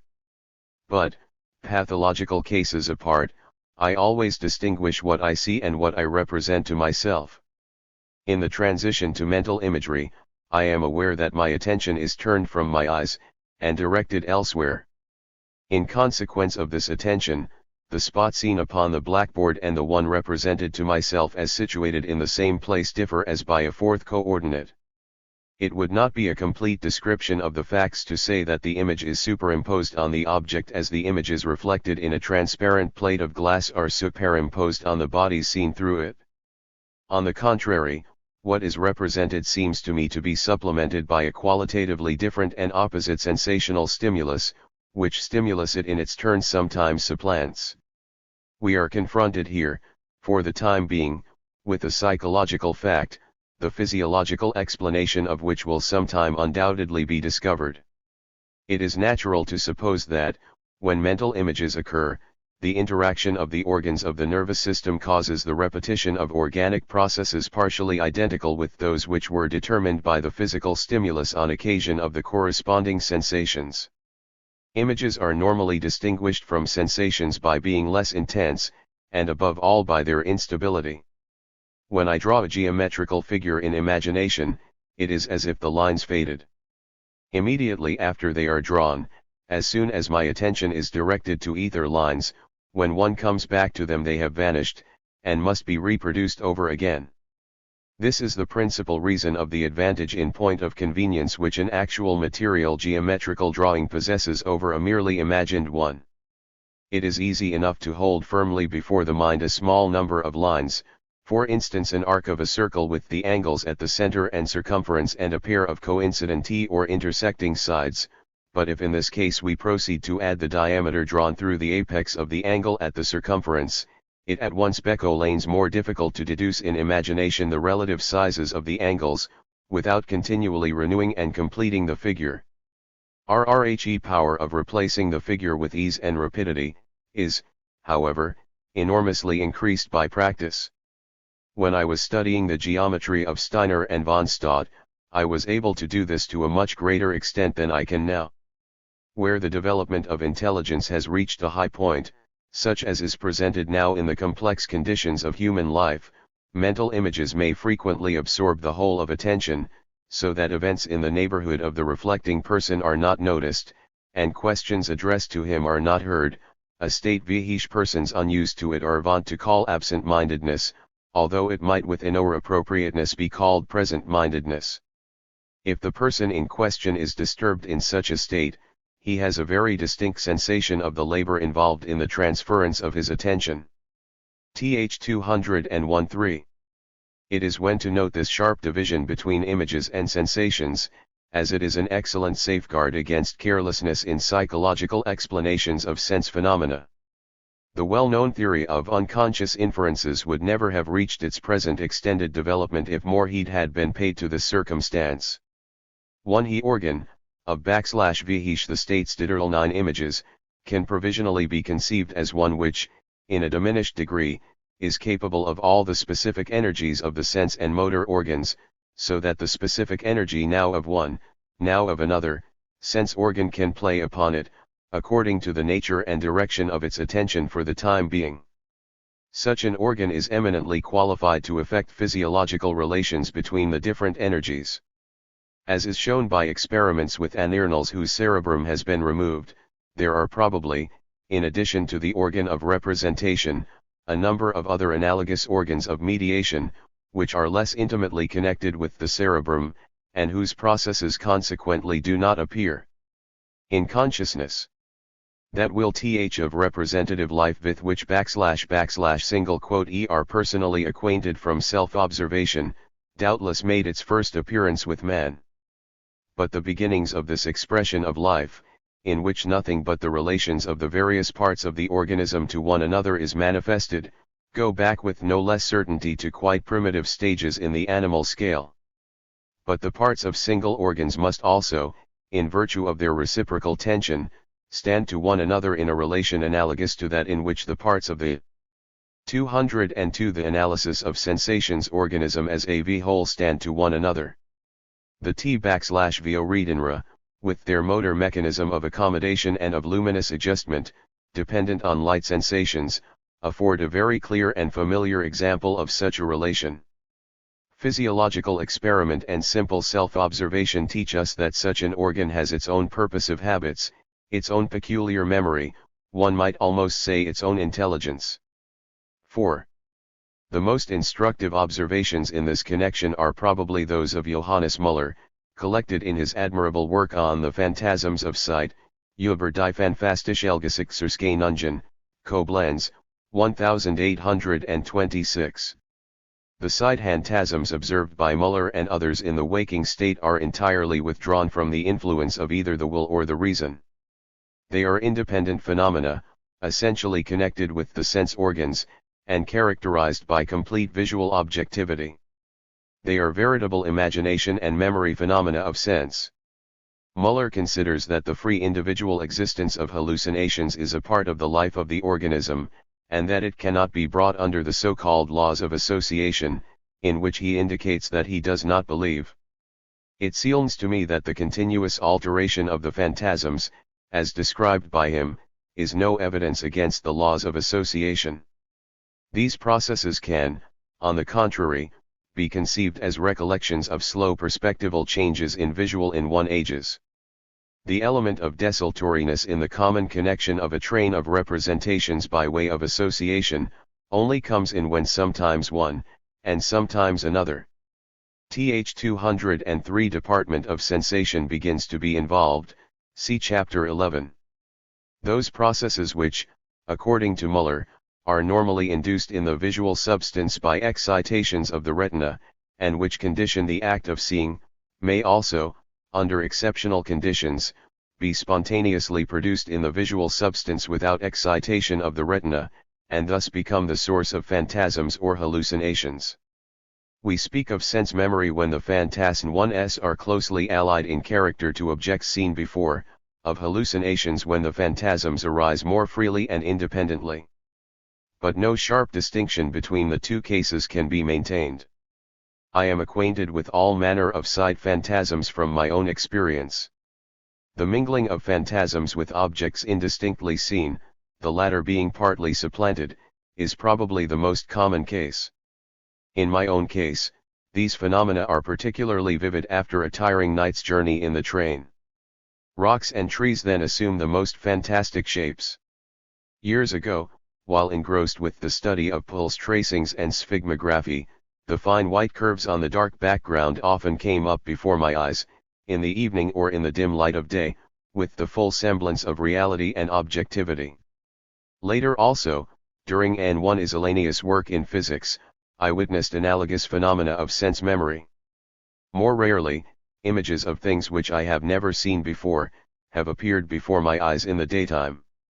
One whose, years ago, on a number of successive days, a bright red capillary net, similar to a so-called enchanted net, shone out upon the book in which I was reading, or on my writing paper, although 204 the analysis of sensations I had never been occupied with forms of this sort. One he cite of bright colored changing carpet patterns before falling asleep was very familiar to me in my youth. The phenomenon will still make its appearance if I fix my attention on it. One of my children, likewise, often used to tell me that he saw flowers before falling asleep. Less often, I see in the evening, before falling asleep, various human figures, which alter without the action of my will. On a single occasion I attempted successfully to change a human face into a fleshless skull. This solitary instance may, however, be an accident. It has often happened to me that, on awaking in a dark room, the images of my latest dreams remained present in vivid colors and in abundant light. A peculiar phenomenon, which has for some years frequently occurred with me, is the following. I awake and lie motionless with my eyes closed. Before me I see the bedspread with all its little folds, and upon it, motionless and unchanging, my hands in all their details. If I open my eyes, either it is quite dark, or it is light, but the bedspread and my hands lie quite differently from the manner in which they appeared to me. This is a remarkably fixed and persistent phantasm with me, such as I have not observed under other conditions. As regards this image, I think that I notice that all its parts, even those that are widely separated, appear with equal distinctness in a way which for obvious reasons is impossible in the case of anything objectively seen. When I was young I used frequently to have very vivid acoustic, and particularly musical, hallucinations on waking up. They have, however, become extremely rare and faint since my interest in music has decreased. But perhaps Th205 the interest in music is itself a secondary effect, rather than a cause. When we withdraw the retina from the influence of outward excitations, and turn the attention to the field of vision alone, traces of phantasms are almost always present. Indeed, they make their appearance when the outer excitations are merely weak and indistinct, in a half-light, or when we look at a surface covered with dim, blurred spots, such as a cloud, or a gray wall. The figures which we then seem to see, provided they are not produced by a direct act of attention in selecting and combining distinctly seen spots, are certainly not products of representation, but constitute, at least in part, spontaneous phantasms, which, for the time being and at some points, take forcible precedence over the retinal excitation. In these cases expectation seems to be favorable to the occurrence of the phantasms. When I have been looking for interference bands I have very often thought that I could clearly detect the first dull traces of them in the field of vision, when the progress of the experiment has convinced me that I was certainly deluded. Over and over again, in a half-light, I have thought that I could distinctly see a jet of water that I was expecting to come out of an india rubber tube, and have had to touch with my finger to convince myself of my mistake. Such weak phantasms seem as a rule to yield readily to the influence of the intellect, whereas the intellect is unable to produce any effect on strong phantasms with vivid colors. The former are more akin to representations, the latter to sensations. These weak phantasms, which are sometimes overpowered by sensations, are sometimes in equilibria 111. 206 The analysis of sensations with them, and sometimes replace them, suggest the possibility of comparing the strength of phantasms with the strength of sensations. Scriptunra has carried out this idea. He takes an observer who thinks that he sees a colored cross, which is really non-existent, and then causes to appear in his field of vision a real line of intensity increasing from zero upwards and drawn in a direction which is not known beforehand, until the line is noticed and given the same value as the phantasm. In this way all the transitional stages between sensation and representation can be obtained. At no point do we come upon a psychical element that is absolutely incapable of being compared with the sensation, which we N1UST undoubtedly regard as a physical object also. The way in which the presentations are connected by association is, however, quite different from the way in which the sensations are connected. 5.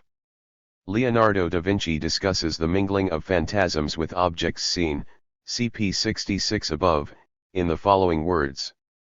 I shall not omit to give a place among these directions to a newly discovered sort of observation, which may, indeed, make a small and almost ludicrous appearance, but which is, nevertheless, very useful in awakening the mind to various discoveries.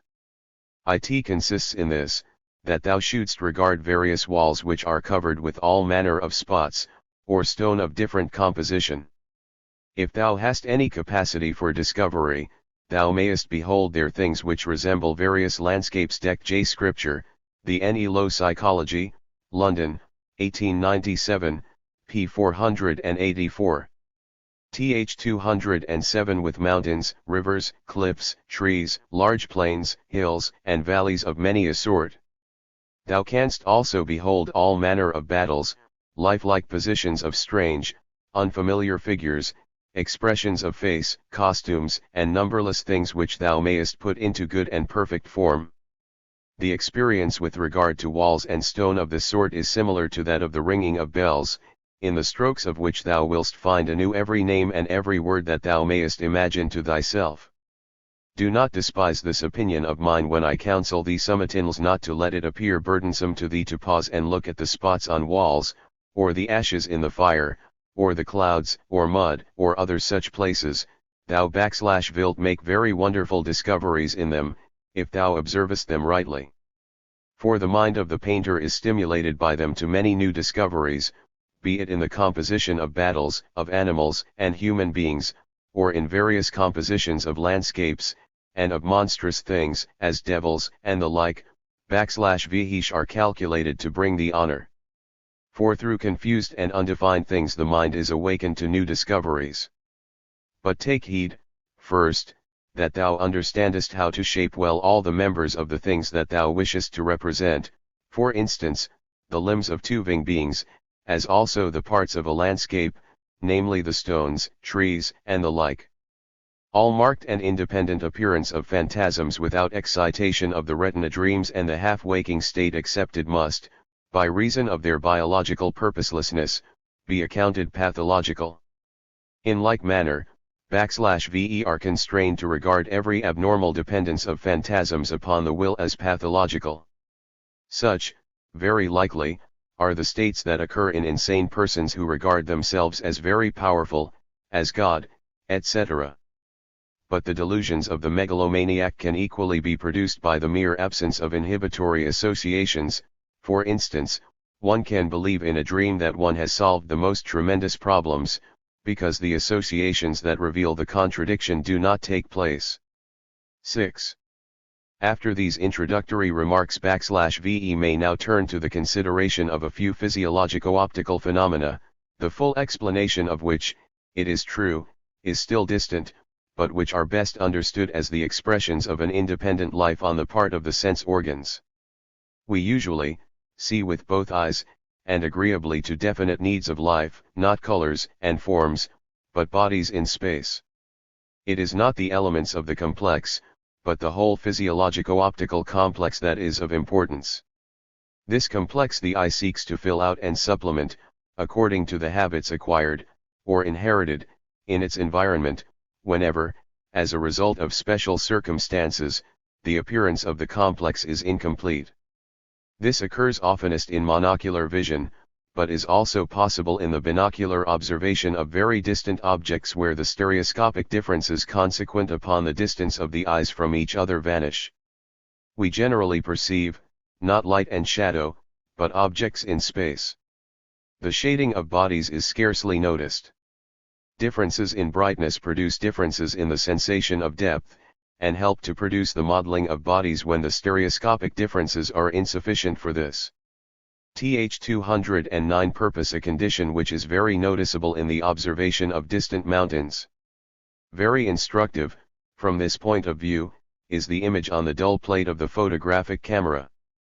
We are often astounded at the brightness of the lights and the depth of the shadows, /th were not noticed in the bodies themselves as long as one was not compelled to see everything in a single plane.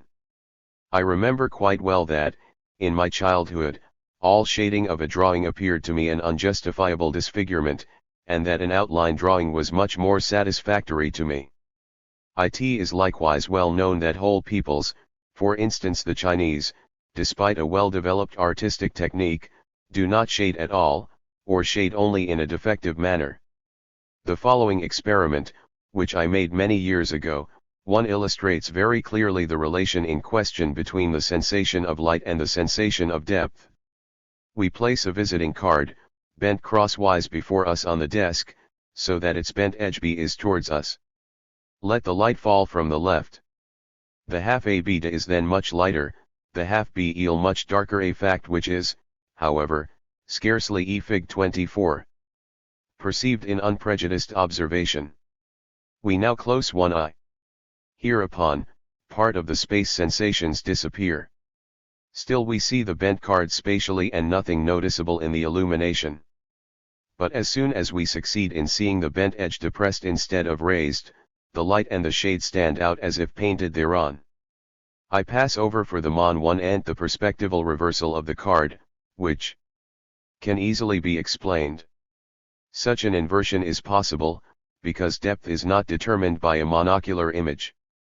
If in Fig 25, I0 represents the I, ABCA section of a bent card, and the arrow the direction of the light, AB will appear lighter than BC.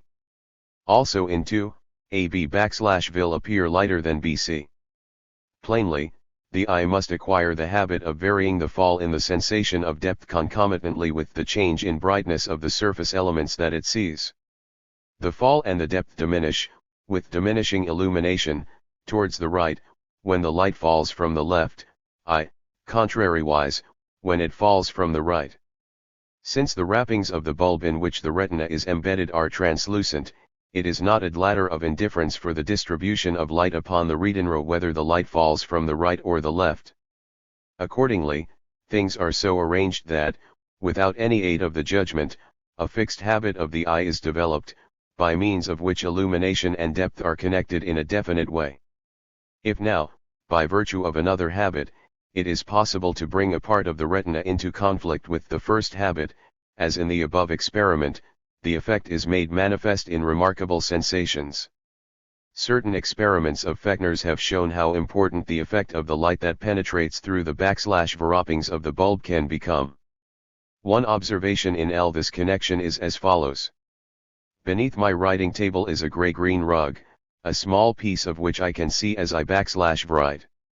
Now, \v when a double image of this bit arises, accidentally or intentionally, when the sunlight or daylight comes from the left, the image belonging to the left, or more strongly illuminated eye, is a vivid green by contrast, \v while the in one age on the right side is quite dull in color. It would be interesting to study the variation of intensity and color of the illumination of the bulb in the case of these images and in experiments in inversion. RRHE purpose of the preceding remarks is merely to point out the character of the phenomenon under consideration and to indicate the direction in which a physiological explanation, exclusive of psychological speculation, is to be sought. We will further remark that, with respect to interchangeable qualities of sensation, a principle similar to that of the conservation of energy seems to hold. Differences of brightness are partly transformed into differences of depth, and themselves become weaker in the process. At the expense of differences of depth, on the other hand, differences of brightness may be augmented. An analogous observation will be made later on in another connection. 7. The habit of observing bodies as such, that is, of giving attention to a large and spatially cohering mass of light sensations, is the cause of peculiar and often surprising phenomena. AT0C010 red painting or drawing, for instance, appears in general quite different according as we take the one or the other color as the background. The puzzle pictures, in which, for example, an apparition makes its appearance between tree trunks as soon as the dark trees are taken as the background, and the bright sky as the object, are well known. In exceptional instances only do background and object possess the same form, a configuration frequently employed in ornamental designs, as may be seen in Fig 26.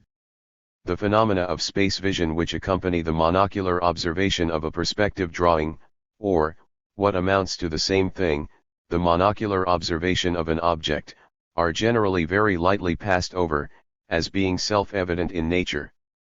But I am of the opinion that there is yet much to be investigated in these phenomena. One and the same image in perspective may represent an unlimited number of different objects, and consequently TB space sensation can be only in part determined by such a drawing. If, therefore, despite the many bodies conceive Th213 able as belonging to the figure, only a few are really seen with the full character of objectivity, there must exist some good physiological reason for the fact. It cannot arise from the adducing of auxiliary considerations in thought, nor from the awakening of conscious remembrances in any form, but must depend on certain organic life habits of the visual sense. If the visual sense acts in conformity with the habits which it has acquired under the conditions of life of the species and the individual, we may, in the first place, assume that it proceeds according to the principle of probability, that is, those functions which have been most frequently excited together before, will afterwards tend to make their appearance together when only one is excited. For example, those particular sensations of depth which in the past have been most frequently associated with a given perspective figure, will be readily reproduced again when that figure makes its appearance, although not necessarily co-determined thereby. Furthermore, a principle of economy appears to manifest itself in the observation of perspective drawings, that is to say, the visual sense never of itself burdens itself with any greater effort than is demanded by the stimulus. The two principles coincide in their effects, as we shall presently see. 9. The following may serve as a detailed illustration of the above. When we look at a straight line in a perspective drawing, we always see it as a straight line in space, although the straight line, qua perspective drawing, may correspond to an unlimited number of different plane curves, qua objects. But only in the special case where the plane of a curve passes through the center of one eye, will it be reproduced on the retina in question as a straight line, or as a great circle, and only in the yet more special case here the plane of the curve passes through the centers of both eyes, will it be reproduced as a straight line for both eyes. It is thus extremely improbable that a plane curve should ever appear a straight line, while on the other hand a straight line in space is al_vase reproduced on both retina as a straight line. The most probable object, therefore, answering to a straight line in perspective, is a straight line in space. The straight line has various geometrical properties. But these geometrical properties, for example the familiar characteristic of being the shortest distance between 2 points, are not physiologically of importance. It is of far more consequence that straight lines lying in the median plane or perpendicular thereto are physiologically symmetrical to themselves. A vertical lying in the median plane is also physiologically distinguished by its perfect uniformity of depth sensation, and by its coincidence with the direction of gravity. All vertical straight lines may be readily and quickly made to coincide with the median plane, and consequently partake of this physiological advantage. But the spatial straight line generally, must be physiologically distinguished by some further mark. Its sameness of direction in all its elements has already been pointed out. In addition to this, however, it is to be noted that every point of a straight line in space marks the mean of the depth sensations of the neighboring points. Thus the straight line in space gives a minimum of departure from th215 the mean of the depth sensations, just as every point on the straight line gives the mean of the similar space values of the adjacent points, and the assumption forthwith presents itself that the straight line is seen with the least effort. He visual sense acts therefore in conformity with the principle of economy, and, at the aim tunnel, in conformity with the principle of probability, when it exhibits a preference for straight lines. As early as 1866, I wrote, in the Proceedings of the Vienna Academy, Volume 54, since straight lines everywhere surround civilized human beings, we may, I think, assume, that every straight line which can possibly be produced upon the retina has been seen numberless times, in every possible way, spatially as a straight line. The efficiency of the eye in the interpretation of straight lines ought not, therefore, to astonish us. Even then I wrote this passage, opposing the Darwinian view, which I supported in the same paper, half-heartedly. Today I am more than ever convinced that the efficiency referred to is not the result of individual practice, nor indeed of human practice at all, but that it is also characteristic of animals, and is, at least in part, a matter of inheritance. 10. The deviation of a sensation from the mean of the adjacent sensations is always noticeable, and exacts a special effort on the part of the sense organ. Every new turn of a curve, every projection or depression of a surface, involves a deviation of some space sensation from the mean of the surrounding field on which the attention is directed. The plane is distinguished physiologically by the fact that this deviation from the mean is a minimum, or for each point in particular equals O. In looking through a stereoscope at a spotted surface, the separate images of which have not yet been combined into a binocular image, we experience a peculiarly agreeable impression when the whole is suddenly flattened out into a plane. The resthetic in one prescience produced by the circle and the sphere seem to have their source mainly in the fact that the above-mentioned deviation from the mean is the same for all points. I. That the deviation from the mean of the environment plays a role in light sensation I pointed out many years ago. If a row of black and white sectors, such as are shown in Fig 27, be painted on a strip of paper AABB, and this be then wrapped about a cylinder the axis of which is parallel to AB, there will be produced, on the rapid rotation of the cylinder, a gray field with increasing illumination from B to A, in which, however, a brighter line AA, and a darker line, 3, 3, make their appearance. The points which correspond to the indentations X are not physically brighter than the neighboring parts, but their light intensity exceeds the mean intensity of the immediately adjacent parts, while, on the other hand, the light intensity at 3 falls short of the mean intensity of the adjacent parts. This deviation from the mean is thus distinctly felt, and accordingly imposes a special burden upon the organ of sight. On the other hand, a continuous change in brightness is scarcely noticed, as long as the brightness of each particular point corresponds to the mean of the adjacent points. Long ago I drew attention to the important teleological bearing of this fact on the saliency and the delimitation of objects, Sitzungsbericht Wiener Akad 1 October 1865, and January 1868. Small differences are slurred over by the retina, and larger ABB Fig 21. Differences stand out with disproportionate clearness. The retina schematizes and caricatures. At an even earlier period the important part which outlines play in vision had been noticed by Panem. A series of very various experiments, of which that represented in Fig 27 is one of the simplest, led me to the conclusion that the illumination of a position on the retina is felt in proportion to its deviation from the mean of the illuminations of the adjacent positions. The value of the retinal positions in determining this mean is to be conceived as rapidly decreasing with their distance from the position under consideration, a fact which of course can only be explained as depending on an organic reciprocal action of the retinal elements on one another. Let ZF, X, Y, be the intensity of illumination of the retina with reference to a system of coordinates, X, Y. Then the mean value determining the intensity for a given position may be symbolically represented as approximately m, j2z d2z, z plus 2 dx2 plus dy2 where m is constant, and the radii of all curves of the surface f, x, y, are taken as large in proportion to the distance at which the retinal positions are still perceptibly, d2, j2 influenced. Now according as dash dash, plus dash, is positive or jx dy negative, the position on the retina experiences a darker or a brighter sensation respectively than it does under equal illumination of the adjacent positions with the intensity corresponding to itself. If the surface f, x, y, has edges j2 and indentations, d, 2 plus dy, becomes infinite, and the formula is useless.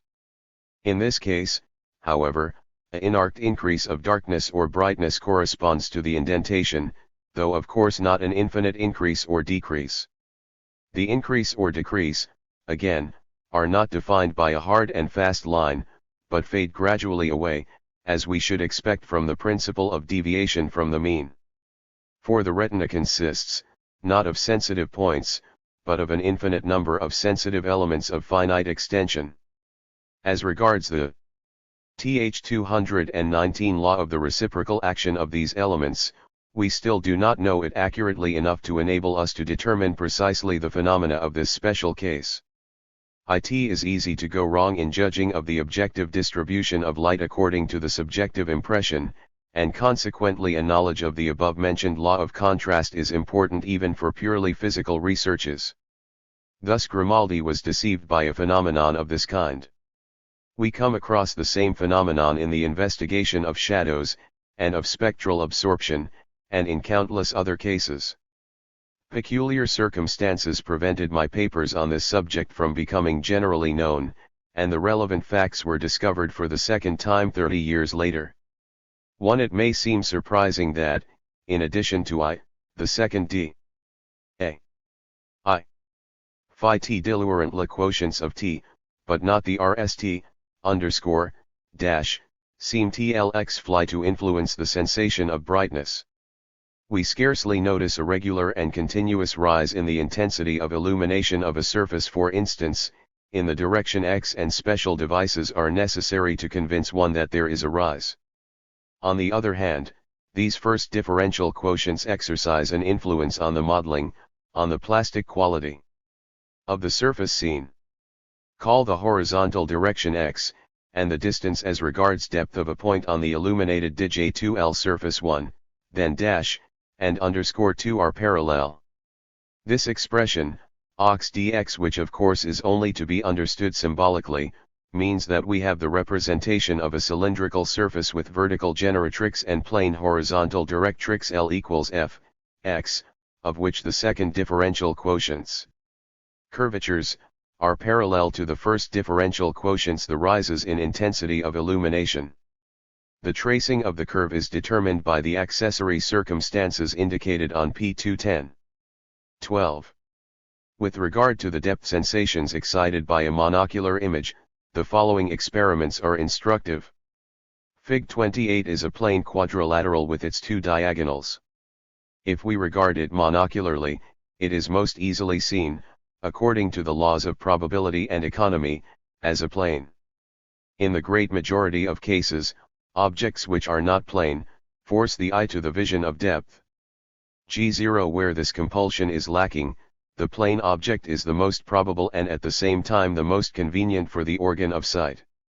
The same drawing may be also viewed monocularly as a tetrahedron, the edge BD of which lies in front of AC, or as a tetrahedron, the edge BD of which lies behind AC. The TH22I influence of the imagination and the will upon the visual process is extremely limited.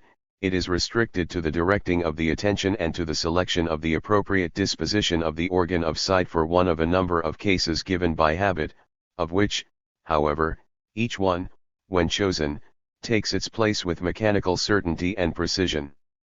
Looking at the point E, we can, as a fact, produce either of the two optically possible tetrahedrons at will, according as we represent to ourselves BD as nearer or farther away than AC. The organ of sight is practiced in the representation of these two cases, since it often happens that one body is partly covered by another.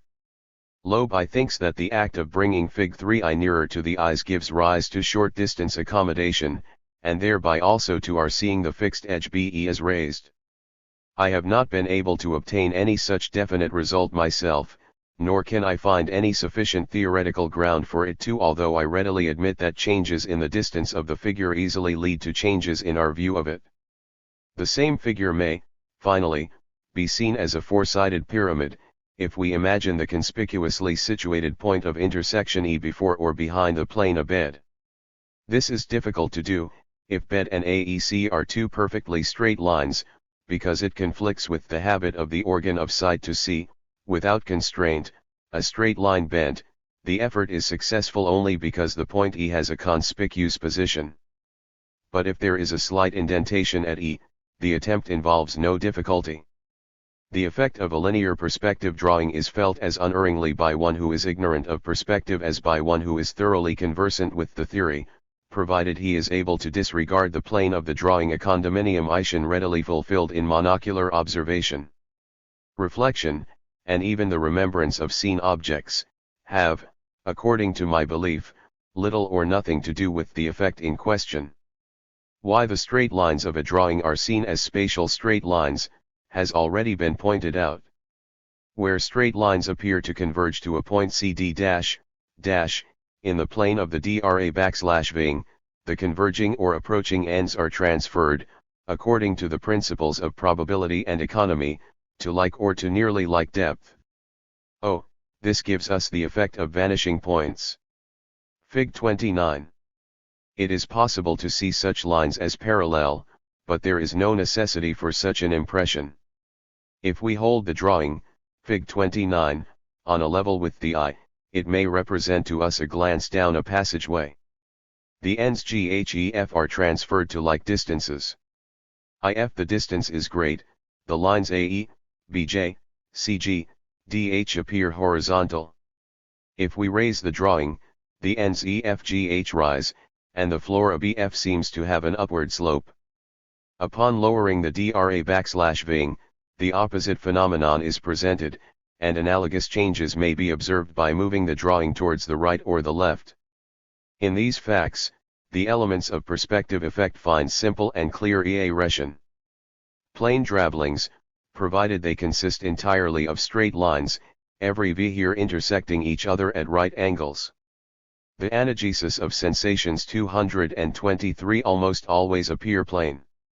If oblique intersections and curved lines occur, the lines easily pass out of the plane, as is shown, for example, by Fig 30, which may, without difficulty, be conceived as a curved sheet of paper.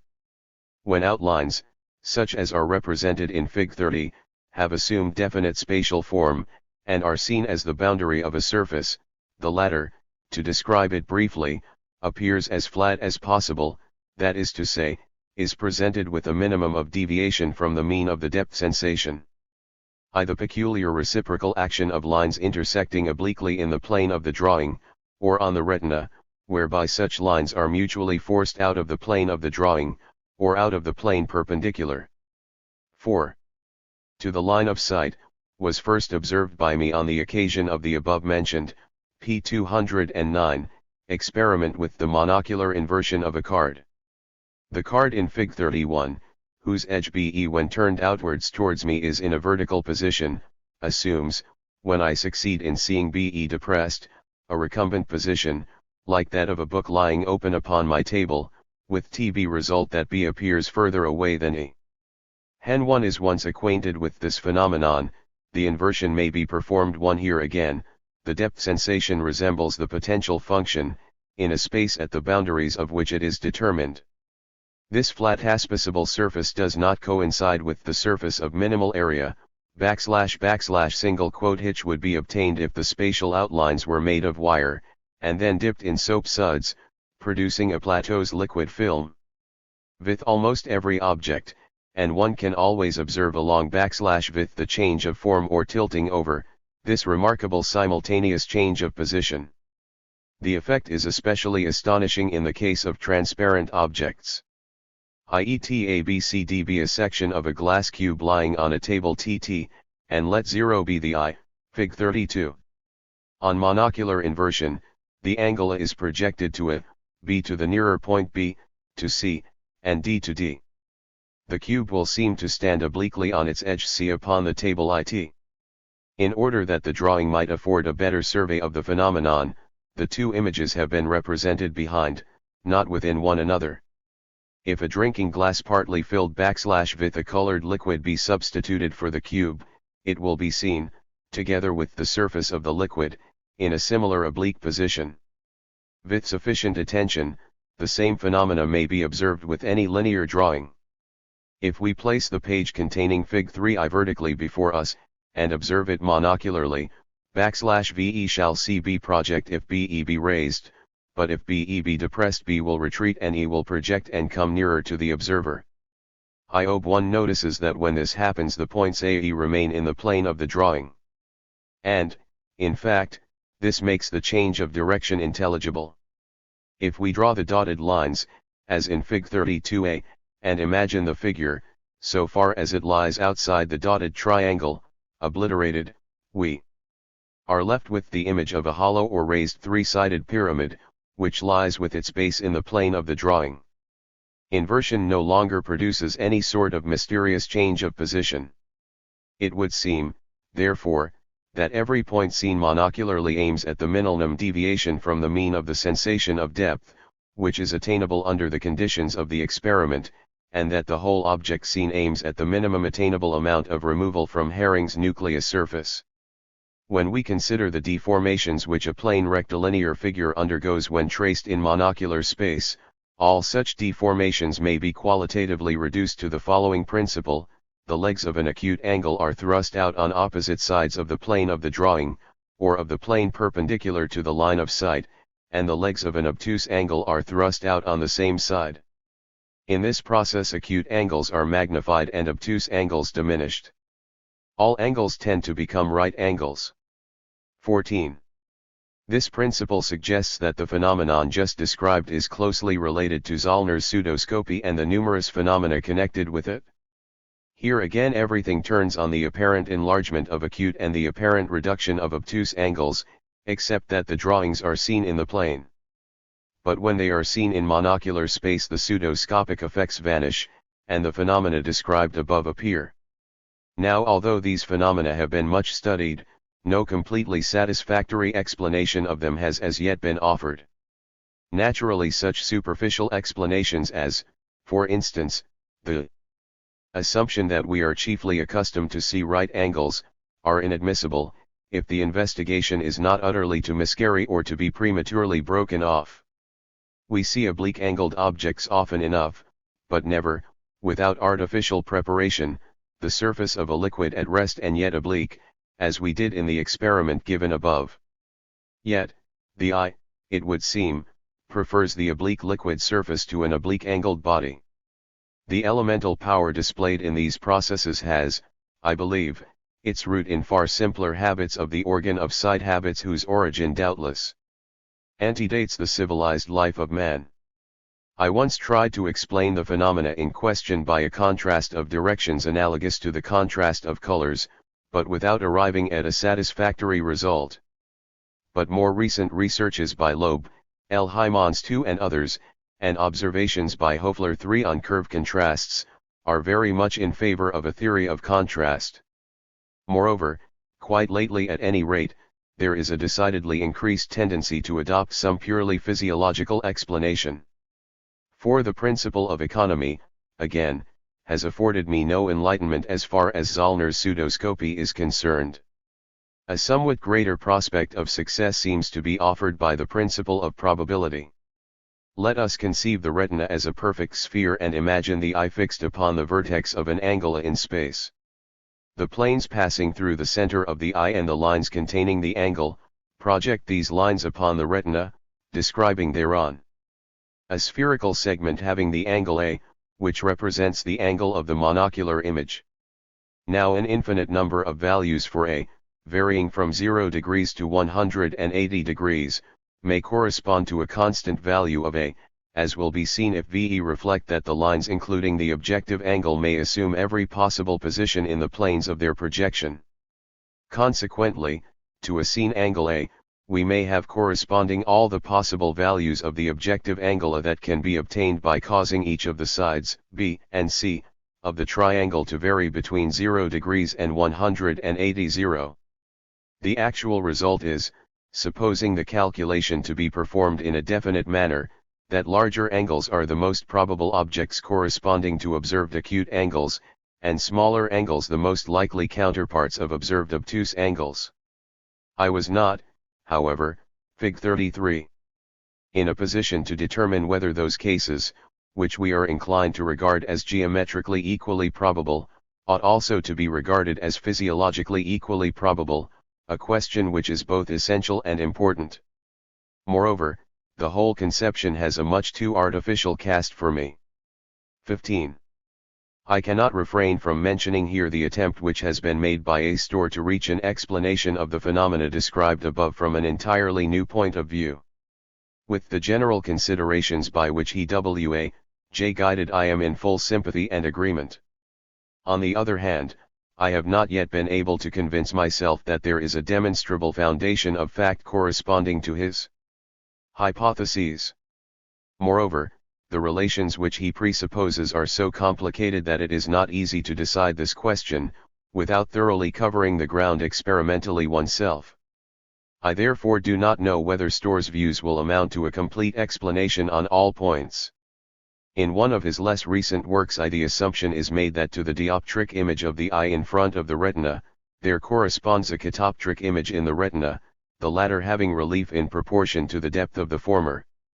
Depth in the retina is thus both the determining factor for the sensation of depth in visual space, and the regulating factor in accommodation.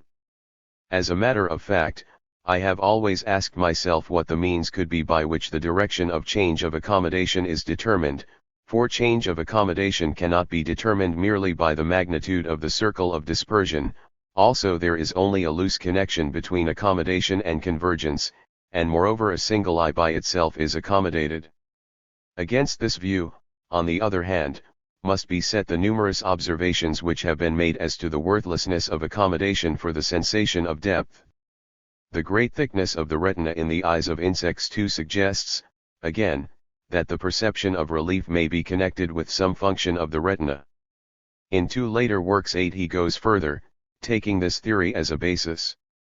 In the second of these books we find a view not unlike Scheffler's, but in a more physiological form. The dominant view, according to which the images of positions which deviate more or less from the corresponding positions are fused into one unified impression, Storr thinks is untenable.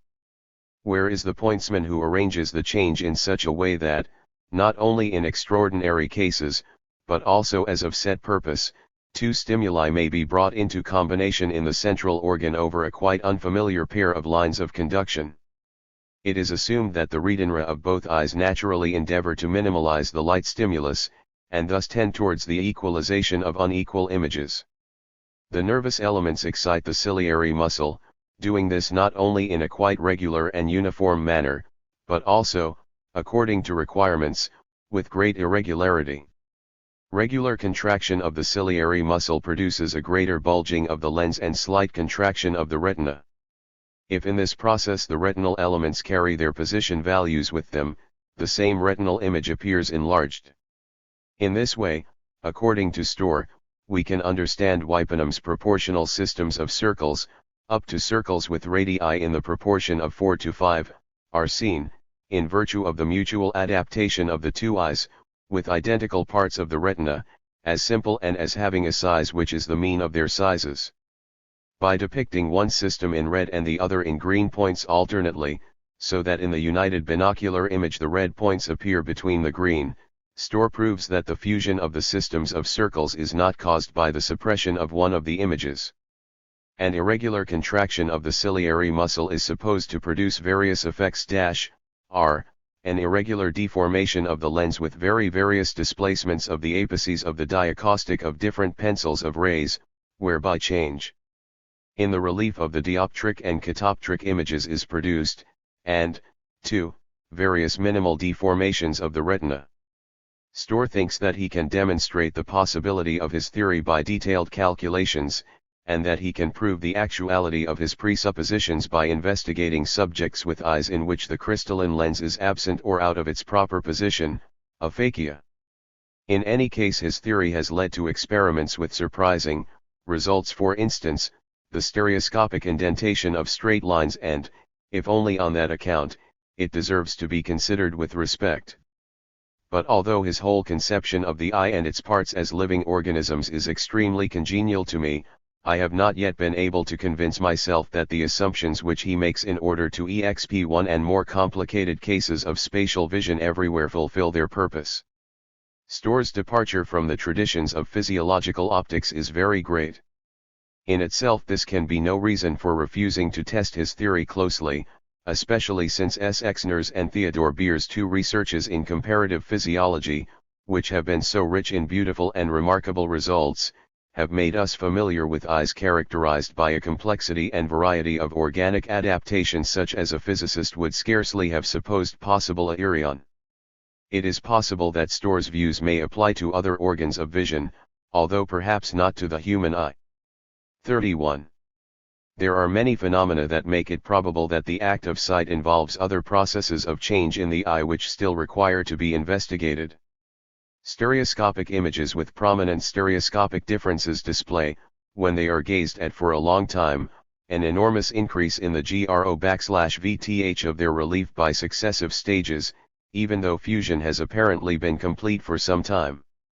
Wave-like curvatures and swellings have been observed in systems of fine, smooth, parallel lines, and these have been explained in a rather peculiar manner as referable to the incapacity of the mosaic-like texture of the retina to reproduce straight lines of such fineness.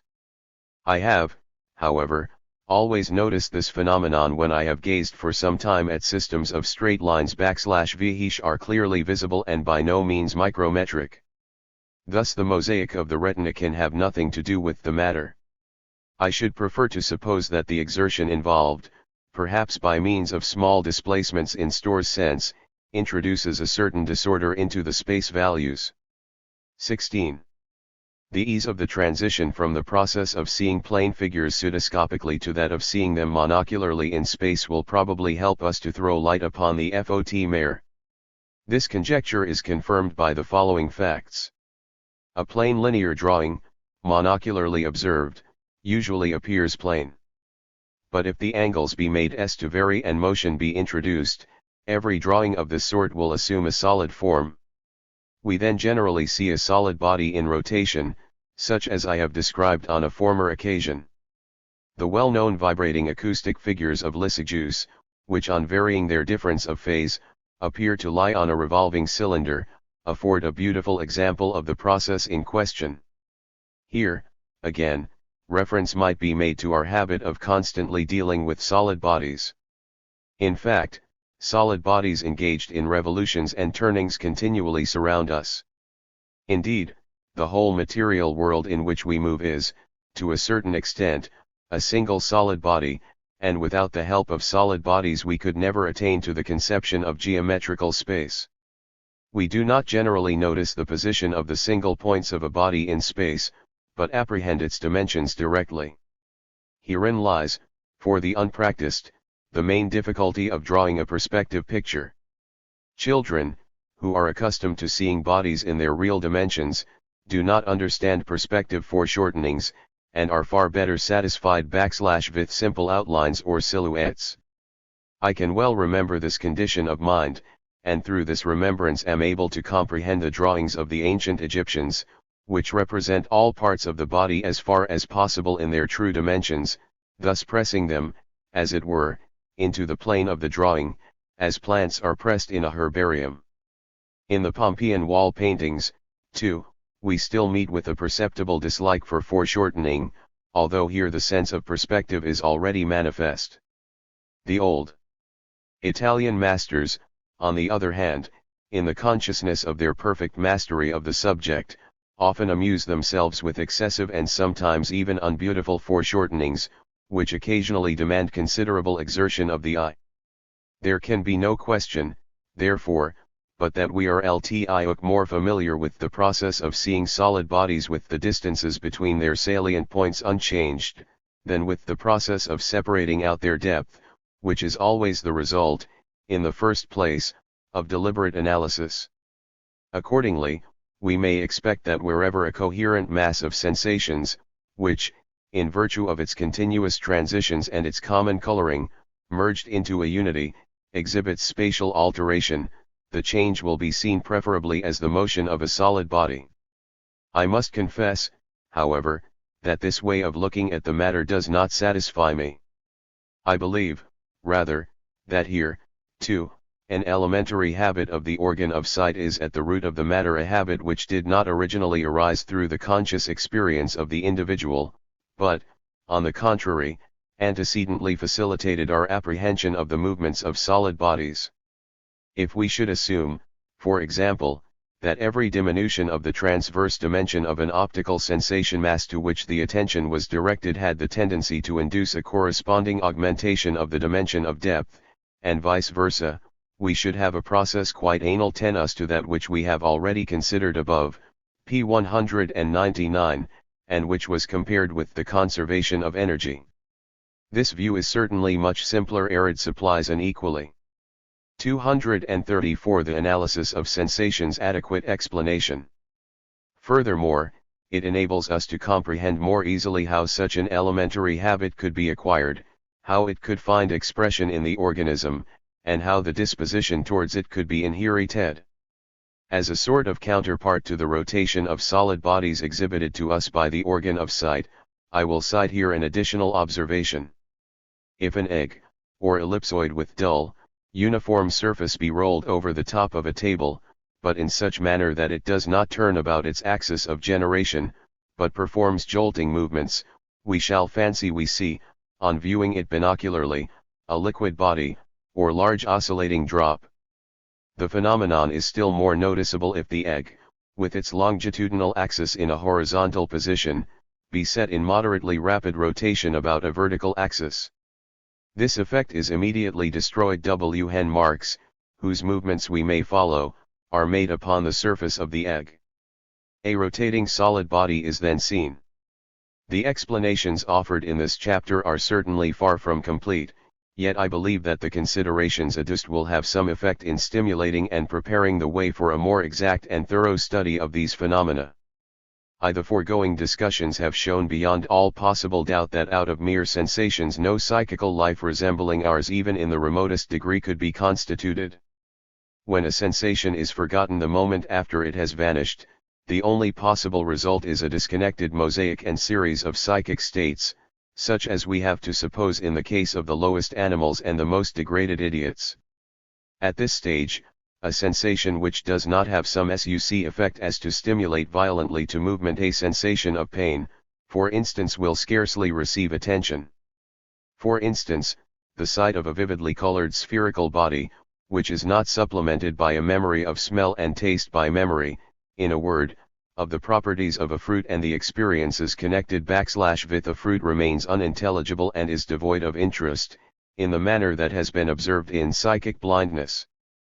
The storing up and connection of memories, and their power to evoke one another, in short, memory and association, are the fundamental requirements of a developed psychical life. What is N1 memory? A psychical event leaves psychical traces behind it, but it also leaves physical traces. Physically, as well as psychically, a child that has been burnt, or 235. 23.6 The analysis of sensations stung by a wasp behaves in quite a different way from a child that has not had this experience. For the psychical and the physical are different only according to the way in which they are regarded. Nevertheless, it is extremely difficult to discover in the physical phenomena of the inorganic world characteristics having any affinity to memory. In the physics of the inorganic world, everything seems to be determined by the circumstances of the moment, and the past seems to be entirely without any influence.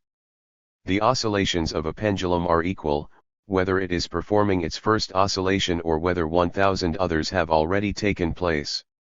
Hydrogen combines with chlorine in the same way, no matter whether it was previously in combination with bromine or with iodine.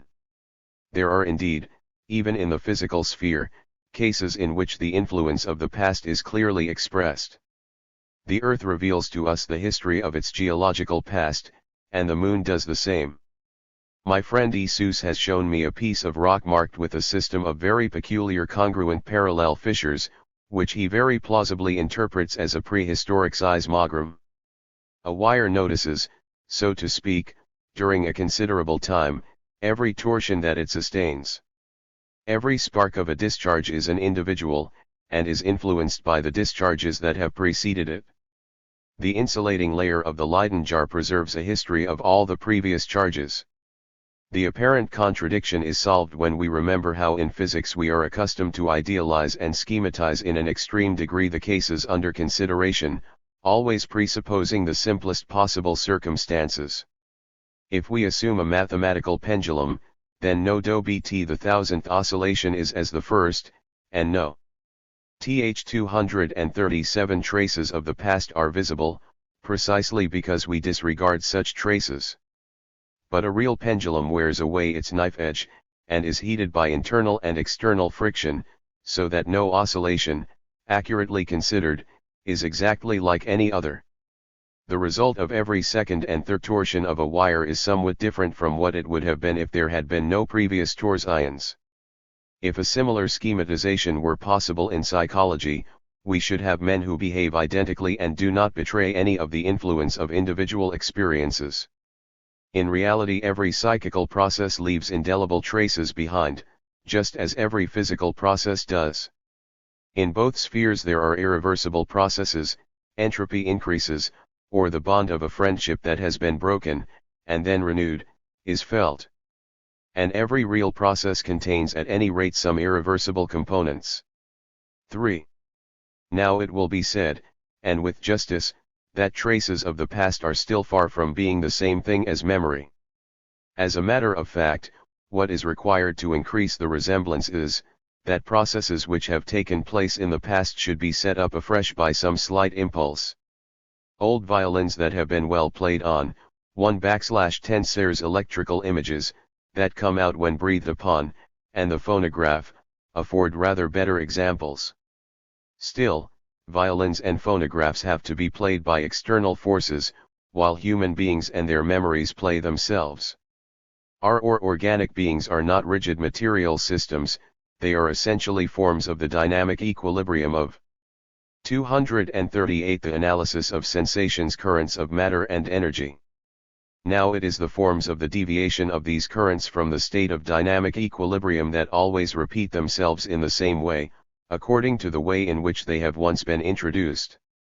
Such variations in the forms of dynamic equilibrium have still been but little studied by inorganic physics. As a very rough example, we may take changes in the flow of liquids, produced by some chance circumstance, and then maintained. If we screw up a tap so tightly that only a thin, quiet trickle of water comes out, a chance jolt is enough to disturb the unstable equilibrium of the trickle, and to cause the water to run out in drops with a persistent rhythm. Suppose that a chain, lying coiled up in a tub, is allowed to run over a roller acting as a sort of lever, and to fall into another tub at a lower level. If the chain is very long and the difference of level very great, the velocity may become considerable, and then the chain, as is well known, has the property, whenever it is made to take a loop, of keeping this loop suspended in the air for some time, and continuing its flow in this shape. All these examples are very inadequate analogies to the plasticity which organisms possess for the repetition of processes and series of processes. The foregoing considerations are intended to show that a comprehension of memory on physical lines is not unattainable, although we are still very far removed from it. There can be no doubt that a considerable enlargement of the point of view of physical science by means of the study of organic beings is required, before physics is capable of such a task. The great richness of memory is founded, no doubt, upon the reciprocal interaction and TH-239 connection of the organs. Still, we probably must ascribe a rudimentary memory even to elementary organisms, and if so, the idea inevitably suggests itself that every chemical process in the organ leaves traces behind which are favorable to the reappearance of the same process. 4. JT is well known that a very prominent position is given, in psychology, to the laws of association. One has laws can be reduced to a single law, which consists in saying that if two contents of consciousness, A and B, have once appeared simultaneously, one of them, when it arises, will evoke the other.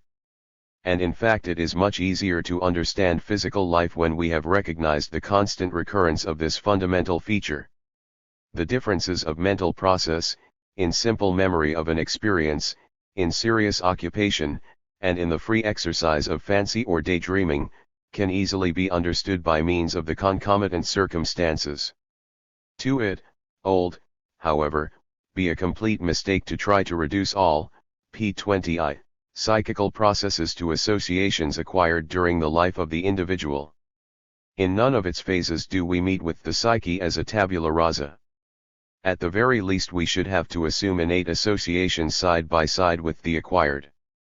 The innate impulses 3I Ostwald has made a bold attempt at a chemical theory of memory, based on his theories about catalysis. See his 4-lesson Gen I Jaber Nader Philosophy, 1902, pages 369 SQQ. Which, to a psychology that is purely introspective and confined to itself, must necessarily appear to be innate associations, are reduced by biology to innate organic connections, and, in particular, to nervous connections. It is therefore worthwhile to inquire whether all associations, including those acquired by the individual, do not depend upon innate connections, of which some have been strengthened by use. But in any case we must also ask whether the processes for the connection of which in highly differentiated organisms special paths have been evolved, are not rather primary facts that already exist in lower organisms, and whether it is not their repeated occurrence accompanied by one another that has led to the formation of the paths in question. A rational psychology cannot, of course, be content with temporary associations, it will have to provide for fixed paths of connection also. Again, room must be found for the possibility of spontaneous psychical processes, not due to association, which excite the neighbor. 2. On chemical lines. CP 239 above, note I, and P99. TH24I violence, even spread over the whole nervous system. On the one hand hallucinations, on the other reflex movements, are examples from the sensational and motor spheres, To \vh there are probably corresponding analogies in other spheres. 5. Theories of the reciprocal action of the parts of the central nervous system seem to be opposed to a view which has been expounded by Loeb, partly on the basis of his own work, partly on that of Goltz and Ewald. This view deserves to be noticed. According to it, the troisms of animals are not essentially different from those of plants, the only advantage secured by the nerves in the case of animals being the more rapid transference of stimulus. The life of the nervous system is reduced to segmental reflexes, the coordination of movements to reciprocal excitation and transference of stimulus, and the instincts to chains of reflexes.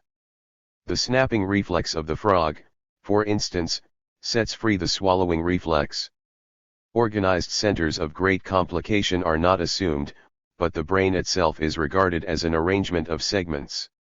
At the bottom of all these theories there lies, so far as I can judge, a happily conceived and important effort to shake off the trammels of unnecessarily complicated assumptions impregnated with metaphysics.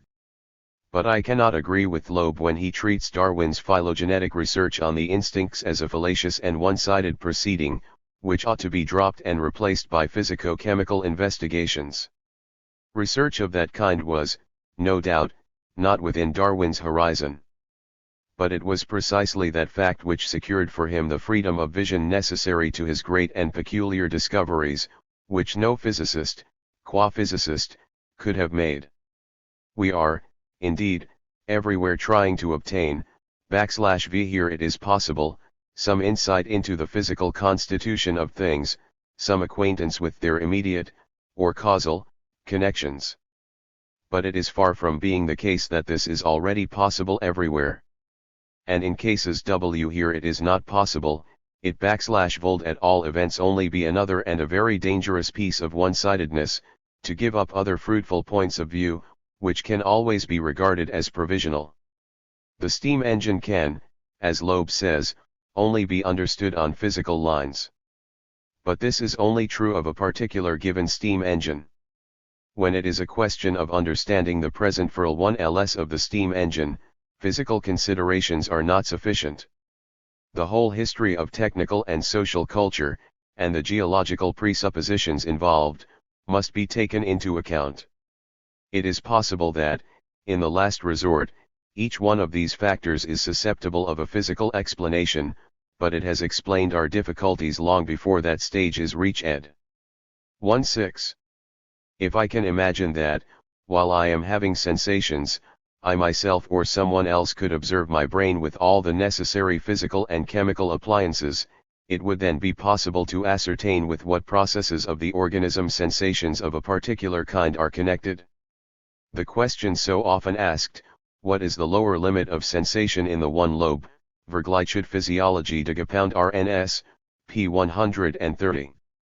Th 243 Organic World, whether the lowest animals have sensations, or whether plants have, could then be brought nearer to its solution, at any rate so far as analogy goes.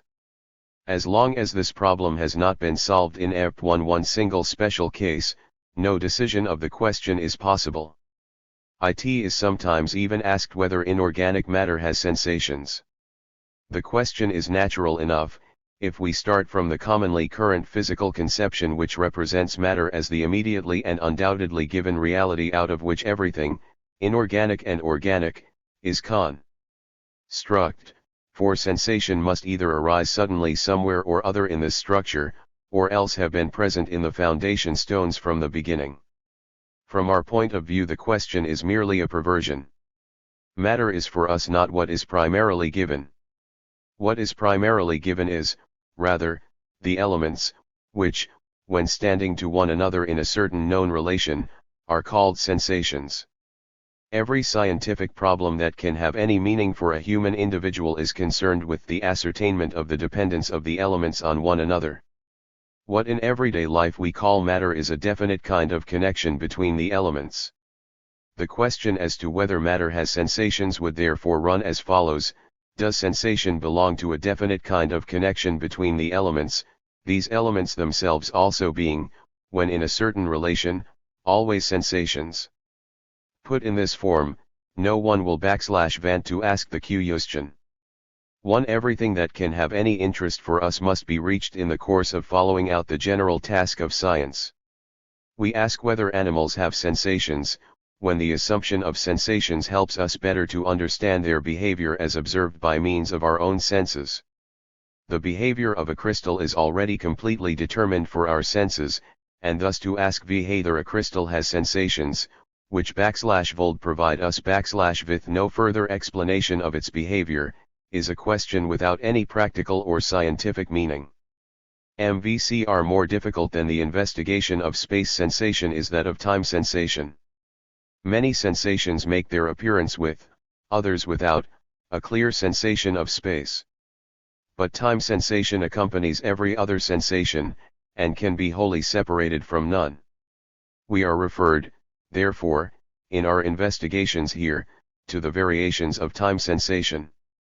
With this psychological difficulty is associated another, consisting of the fact that the physiological processes with /vh the sensation of time is connected are still less known, lie deeper, and are more thoroughly concealed than the processes corresponding to the other sensations. Our analysis, therefore, must confine itself chiefly to the psychological side, without approaching the question from its physical aspect, as is possible, in part at least, in the provinces of the other senses. It is scarcely necessary to lay special emphasis on the important part played in our psychical life by the temporal ordering of the elements. The temporal order is even more important than the spatial. Reversal of the temporal order is even more destructive of a process than is the reversal of an object in space by turning it upside down. Reverse the temporal order, and an experience becomes something other than itself, something quite new. This is why the words of a speech or a poem are reproduced only in the order in which they were experienced and not in the reverse order as well, in which they would generally have a quite different meaning, or no meaning at all. If the whole acoustic sequence is reversed by saying something backwards, or by making a phonograph work backwards, we do not even recognize any longer the words that are the component parts of the speech. Definite memories are connected only with the definite sequence of sounds in which a word occurs, and it is only when the memories are evoked in a definite order corresponding to the word sequence, that they combine together to produce a definite meaning. But a sequence of notes too, a simple melody in which habit and association in any case play a very small part, becomes unrecognizable if it is temporally reversed. As regards even very elementary representations and sensations, their temporal sequence forms part of the memory image of them. If we conceive time as a sensation, it seems less strange that, in a series passing in the order A B C D, any member, C for instance, should call up to the memory only the members that follow it, and not those that precede. The memory image of a building does not arise with the roof turned downwards. But, for the rest, it does not seem to be a matter of indifference whether the organ B is excited after an organ A, or vice versa. Rura is probably a physiological problem concealed here, which would require to be solved before we can fully understand the fundamental psychological fact of the lapse of reproduced series in one determined direction. It is possible that this fact is connected with the fact that an excitation propagates itself along entirely different paths according to the point at which it first enters into the organism, in the way in which this was explained for physical cases by the considerations on p92 and by Fig. LB. Even when the medium is perfectly homogeneous, if two excitations in it, starting from two distant points, spread uniformly, they will more nearly coincide at that one of the 2 points which was excited later. Thus, even in the simplest cases, the order of stimulation cannot be a matter of indifference. Let a note D follow a note C. The impression is quite different from what it would be if C followed D. The cause of this is chiefly the notes themselves, and their reciprocal action. For if the pause between the two notes is made sufficiently long, it is possible that we shall no longer distinguish the two cases. Something analogous can be observed with sequences of colors, and in general with sensations of any kind. But if a note A is followed by a color or a smell B, /ve a high eyes know that B has followed A, and our estimate of the pause between A and B is practically not influenced at all by the quality of A and B. There must therefore be a further process, which is unaffected by variation in the quality of sensation, which is quite independent of the quality of sensation, and by means of which we estimate time.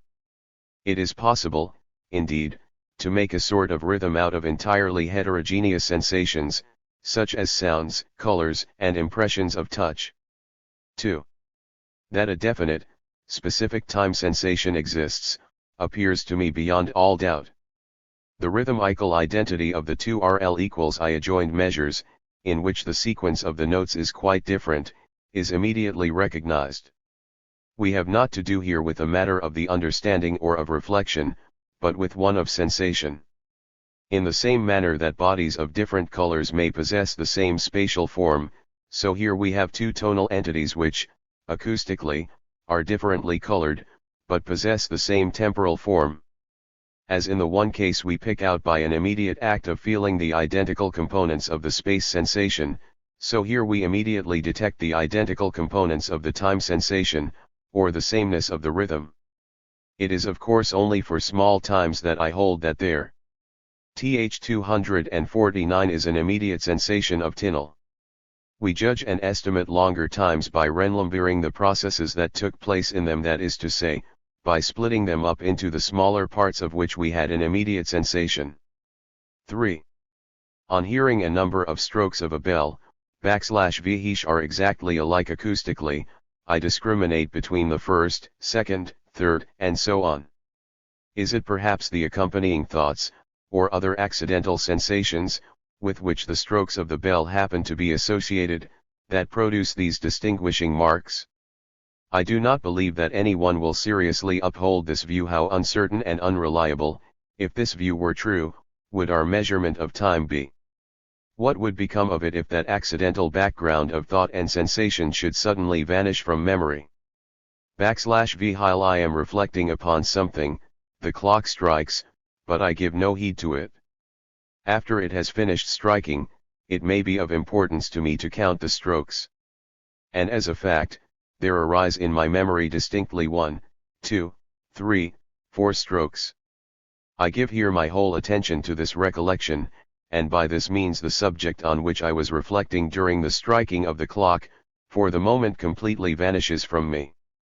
The supposed background against which I could note the strokes of the bell, is now wanting to me. By what mark, then, do I distinguish the second stroke from the first 7? Why do I not regard all the strokes, which in other respects are identical, as one? Because each is connected for me with a special time sensation which starts up into consciousness along with it. In like manner, I distinguish a memory image from a creation of fancy by a specific time sensation which is not that of the present moment. 4.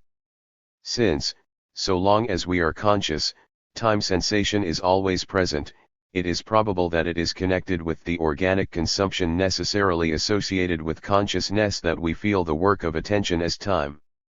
During any severe effort of attention, time is long to us, during easy employment short. When we are in a dull state, hardly noticing our surroundings, the hours pass rapidly away. When our attention is completely exhausted, we sleep. In dreamless sleep, the sensation of time is lacking. When profound sleep intervenes, yesterday is connected with today only by an intellectual bond, apart from the feeling common to both that relatives the same. I have already on a former occasion referred to the apparent difference of the ways in which animals of different sizes measure time. But the measurement of time seems to change with age as well. How short the days seem to me now in comparison with the days of my youth. And in my youth I used to watch an astronomical clock that struck the seconds. When I think of that clock now, the second stroke seems to be appreciably accelerated. I cannot shake off the impression that my physiological time unit has become larger. The fatiguing of the organ of consciousness goes on. Con. IZE pound TS pound JT and ors, P17. Th25 continually in waking hours, and the labor of attention increases just as continuously. The sensations connected with greater expenditure of attention appear to us to happen later. Normal as well as abnormal psychical events appear to accord with this conception. Since the attention cannot be fixed upon two different sense organs at once, the sensations of two organs can never occur together and yet be accompanied by an absolutely identical effort of attention. Hence, the one appears later than the other. Something analogous to the so-called personal equation of astronomers, having its ground in analogous facts, is also frequently observed in the same sense province. It is a well-known fact that an optical impression which arises physically later may yet, under certain circumstances, appear to occur earlier. It sometimes happens, for example, that a surgeon, in bleeding, first sees the blood spurt out and afterwards his lancet enter. Dvorak has shown, too, in a series of experiments which he carried out at my desire, years ago, that this relation may be produced at will, the object on which the attention is centered appearing, even when it is really from 1/8 to 1/6 of a second later, earlier than that indirectly seen. It is quite possible that the familiar experience of the surgeon may find its explanation in this fact. The time which the attention requires to turn from one place at which it is occupied, to another, is shown in the following experiment instituted by me. 1 row bright red squares measuring 2 cm across and situated on a black background 8 cm apart, are illuminated in a perfectly dark room by an electric spark concealed from the eye. The square directly seen appears red, but that indirectly seen appears green and often quite intensely so. The retarded attention finds the indirectly seen square when it is already in the stage of Poincaré's positive afterimage. A Giesler's tube dir seen with T/VO bright red spots at a short distance from one another, of a single discharge, the same green-red JJ in der scene Fig 34. Exhibits, on the passage phenomenon. To the reader must be referred for details to Dvorak's paper. Of particular interest are his experiments on the stereoscopic, binocular, combination of non-simultaneous impressions. 3 more recently Sandford 4 and Münsterberg 5 have carried out experiments of this kind. 5. I have repeatedly observed an interesting phenomenon which should be cited here. I have been sitting in my room, absorbed in work, while in an adjacent room experiments in explosions/V are being carried on. It regularly occurred that I shrank back startled, before I heard the report.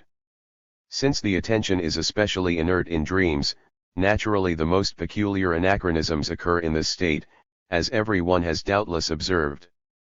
For instance, we dream of a man who rushes at us and shoots, awake suddenly, and perceive the object which, by its fall, has produced the entire dream. Now there is nothing absurd in assuming that the acoustic stimulus enters simultaneously different nerve tracts and is met there by the attention in some inverted order, just as, in the case above mentioned, I perceived first the general excitation and afterwards the report of the explosion. But in many cases it is undoubtedly a sufficient explanation to assume the interweaving of a sensation with the framework of a dream already present. 6.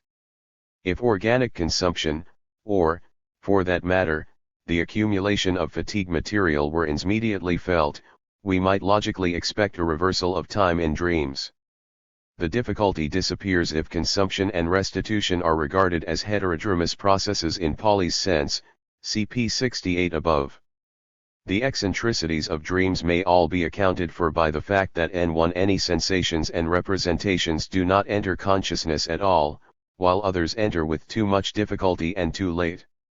Inertia of association is a fundamental feature of dreams. The intellect often sleeps only in part.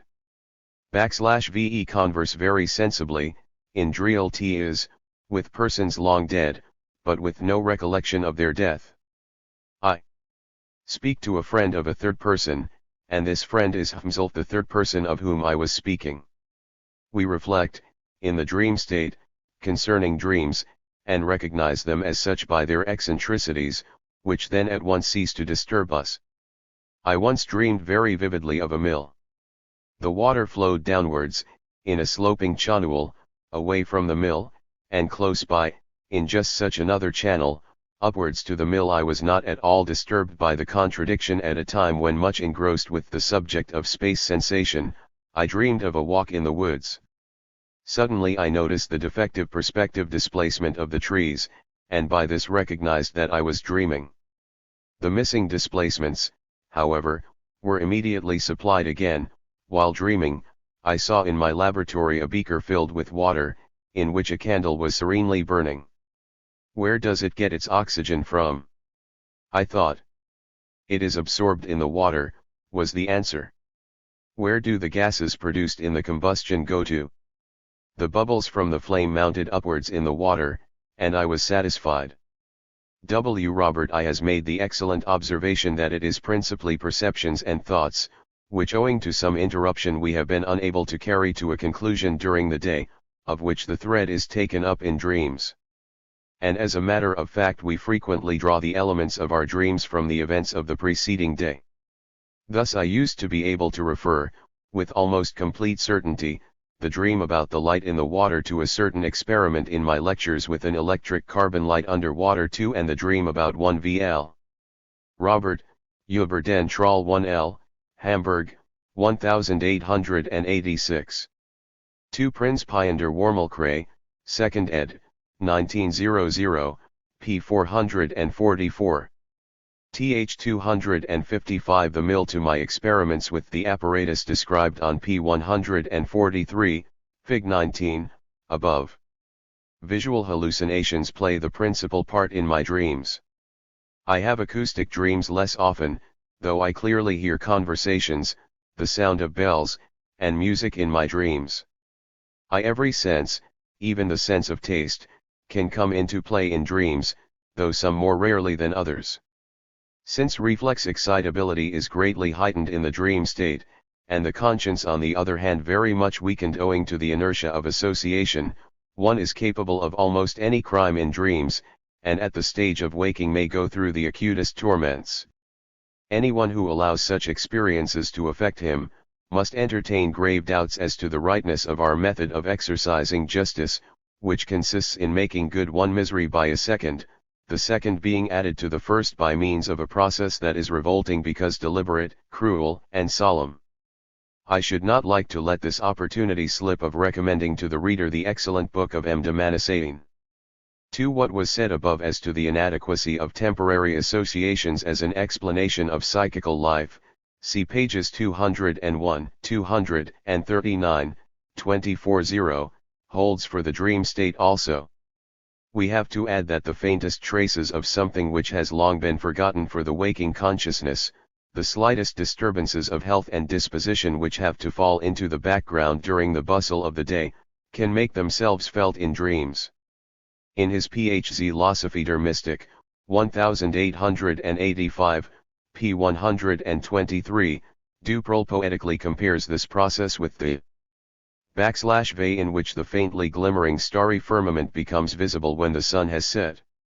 This book contains many passages of remarkable and profound insight. The man of science, in particular, whose critical sense is directed towards the nearest practicable object of research, reads it with pleasure and profit, without allowing himself to be led astray by the author's inclination towards the fantastic, the miraculous, and the extraordinary. 7. If time sensation is connected with the GRO\VTH of organic consumption or with the equally continuous GROTH of the effort following upon attention, then we can understand why physiological time is not reversible, any more than physio RWWRR cal time, but moves only in one direction. As long as we are in the waking state, consumption and the labor of attention can only increase, not diminish. The two accompanying bars of music, Vihish present a sin one metri to the eye and to the understanding, shew nothing of the sort as regards the sensation of time. In the province of rhythm, and of time in general, there is no symmetry. 8. It is perhaps an obvious and natural, though still an imperfect conception, to regard the organ of consciousness as capable, in a SN1 all degree, of all the specific energies, of which each sense organ is able only to display a few. Hence, Th 257 the shadowy and evanescent character of representation as compared with sensation, through which it must be constantly nourished and refreshed. Hence also the capacity of the organ of consciousness to serve as a bridge of connection between all sensations and memories. With every specific energy of the organ of consciousness, we should then have to conceive still another particular energy, the sensation of time, associated, so that none of the former could be excited without the latter. Should this new energy appear physiologically superfluous and only invented ad hoc, we might at once assign to it an important physiological function. What if this energy kept up the flow of blood that nourishes the brain parts in their work, guided this current to its destination, and regulated it? OUF conception of attention and of time sensation would then receive a very material basis. The fact that there is only one cohering time, too, would become intelligible, since the partial attention given to one sense is always drawn from the total attention, and is determined by it. Such a theory is strongly suggested by Mosso's work on plethysmography and by his observations on the circulation of the blood in the brain. William James gives a cautious assent to this conjecture. 2J. Ames indicates that it would be desirable to put it into a more definite and detailed form, but I have unfortunately not been able to do this. In listening to a number of similar strokes from a bell, we can distinguish each from the others in memory and also count them in memory, provided they are few in number. If the number is large, however, we distinguish the last ones from one another, but not the first. In this case, if we would not make a mistake, we must count them immediately upon their being sounded, that is, we must voluntarily connect each stroke with an ordinal symbol. The phenomenon is perfectly analogous to that which we observe in the province of the space sense, and is to be explained on the same principle. In walking forwards, we have a distinct sensation that we are moving away from a starting point, but the physiological measure of this removal is not proportional to the geometrical. In the same manner, elapsed physiological time is subject to perspectival contraction, its single elements becoming less and less distinguishable. 110. If a special time sensation exists, it goes without saying that the identity of two rhythms will be immediately recognized. But we must not leave the fact unnoticed that two rhythms which are the same physically may appear very different physiologically, just as the same space figure by change of position may give rise to different physiological space forms. The rhythm represented by the following notes, for example, appears quite different accord 1 CPOP 134. TH 259 ing as we regard the short thick, or the long thin vertical lines, or the dotted lines, as marking the bars. Evidently this is connected with the fact that the L tension, guided by the accent, cells in at I, 2, or 3, that is, that the sensations IUR, RLR, RILRRLIIA of time corresponding to TH successive beats are compared with different initial sensations. When all the times of a rhythm are prolonged or shortened, a sin 1 I1 ARRHYTHN1 arises, which, however, can only be felt as similar when the prolongation or shortening does not exceed the limit imposed by the immediate sensation of time. RRHE rhythm represented in the following diagram appears physiologically similar to the preceding, but only when similarly marked bars are taken in the two, that is, when IB. IC1 C I lay C I C II are the attention sets in at homologous points of time. T/yo physical time constructions may be termed similar when all the parts of the one stand in the same relation to one another as do the homologous parts of the other. But physiological similarity takes its appearance only when the above condition is likewise fulfilled. Furthermore, so far as I am able to judge, we recognize the identity of the time ratios of two rhythms only when the same are capable of being represented by very small whole numbers. El Huswi. Really notice immediately, only the identity or non-identity of two times, and, in the latter case, we recognize the ratio of the two only by the fact that one part is exactly contained in the other. Herewith we have an explanation of the fact that, in marking time, the time is always divided into absolutely equal parts. The conjecture thus forces itself upon us, that the sensation of time is closely connected with periodically or rhythmically repeated processes. But it is scarcely capable of being proved, though the attempt has been made in some quarters, that the measurement of time in general is based on breathing or on the pulse. These questions, however, are by no means simple. Many processes, of course, take place rhythmically in the bodies of animals, without it being possible for us to attribute to them any particular sense for time, rhythm, or beat. When a pair of horses is driven past my house, I can hear for a long time the coincidence and alternation of the hoofbeats of the two horses fading away into the distance in regular periods. Thus each horse keeps to its own time without troubling about that of the other horse, and without adapting itself to the other. Two men harnessed together would find this almost intolerable. Walaschek mentions the deficiency of the sense of time in horses, and also the difficulty of keeping up the appearance of it in circus performances. It can scarcely be upon the coarser bodily processes that the feeling for time is immediately based.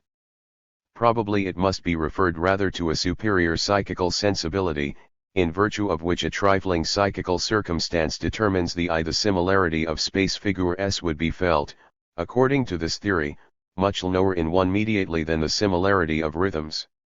Th 261 Attention to notice an otherwise indifferent process. But when processes that keep time are carefully observed, and such observation always involves a certain amount of cooperation and imitation, the psychical functions, and finally the coarser bodily functions themselves also, then become adapted to the time. Dr. Walaschek has communicated to me in conversation a remark which I will reproduce in his own words. When the sensations are connected with a vivid emotional coloring, time values are always markedly diminished. This fact accords with the hypothesis that the sensation of time depends on organic consumption. The rule holds both for stretches of time that are filled with strongly pleasurable sensations and for those filled with unpleasant sensations. On the other hand, the sensations that oscillate round the indifference values of emotional coloring are connected with relatively indistinct sensations of time. These facts indicate that the nervous processes belonging to the sensations of time and to the emotions respectively offer certain analogies. In point of fact, all attempts to frame a physiological theory of the emotions bring the emotions into relation with consumption, as is done, for instance, in Maynard's or in Avenarius' theory of the emotions. As regards tone sensations, also, /VE are restricted mainly to ecological analysis. As before, the beginning of an investigation is all we can offer. Among the sensations of tone possessing greatest importance for us are those excited by the human voice, as utterances of pleasure and pain, of expressions of the will, and of the communication of thoughts by speech, etc. Nor can there be any doubt that the voice and the organ of hearing bear a close relation to each other. The simplest and distinctest form in which sensations of tone reveal their remarkable characteristics is music. Will, emotion, the expression of sound, and the sensation of sound, have certainly a strong physiological connection.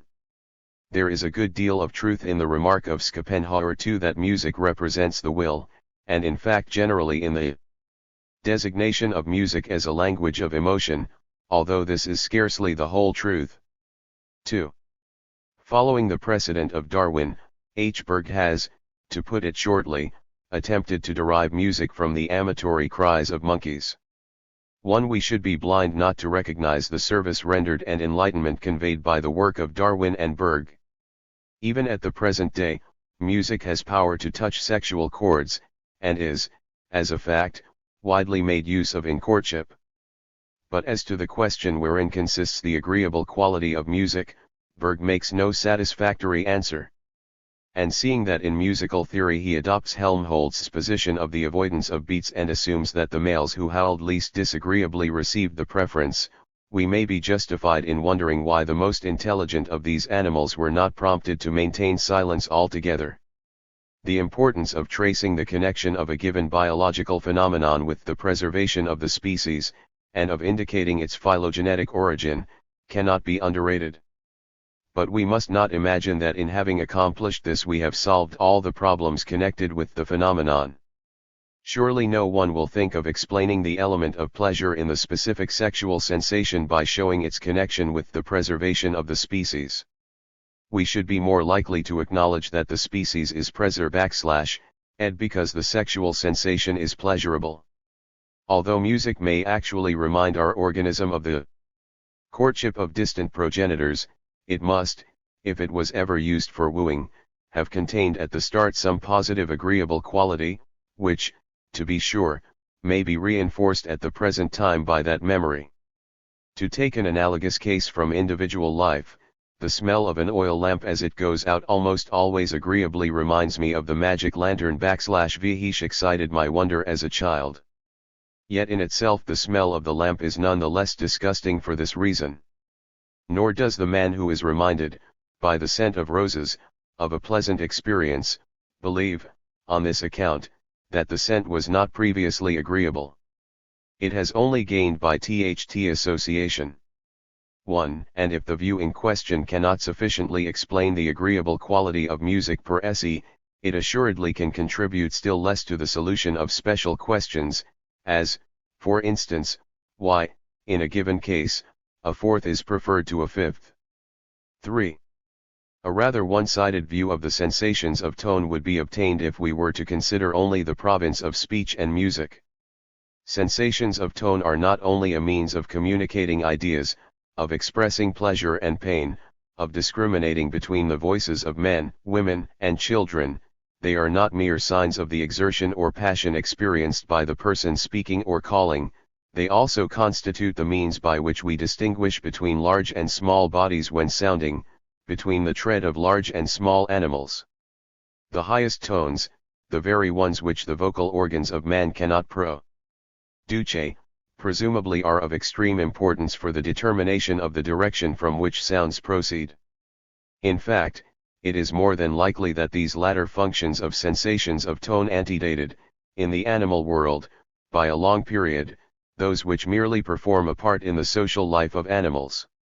By inclining a piece of cardboard in front of the ear, anyone can convince himself that it is only those noises which contain very high tones, such as the rustling and hissing of a gas flame, of a steam kettle, or of a waterfall, that are modified by reflection according to the position of the cardboard, and that deep tones remain entirely uninfluenced.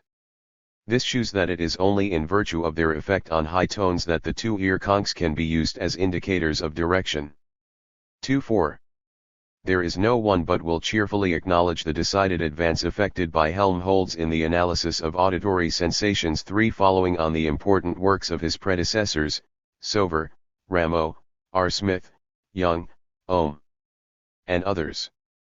Following his principles, we recognize in noises combinations of musical tones, of which the number, pitch, and intensity vary with the time.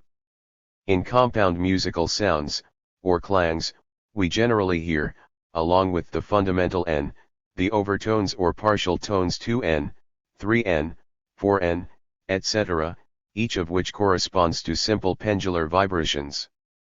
If two such musical sounds, to the fundamentals of which the rates of vibration n and m correspond, be melodically or harmonically combined, there may result, if certain relations of n and m are satisfied, to a partial coincidence of the harmonics, whereby in the first case the relationship of the two sounds is rendered perceptible, and in the second a diminution of beats is effected.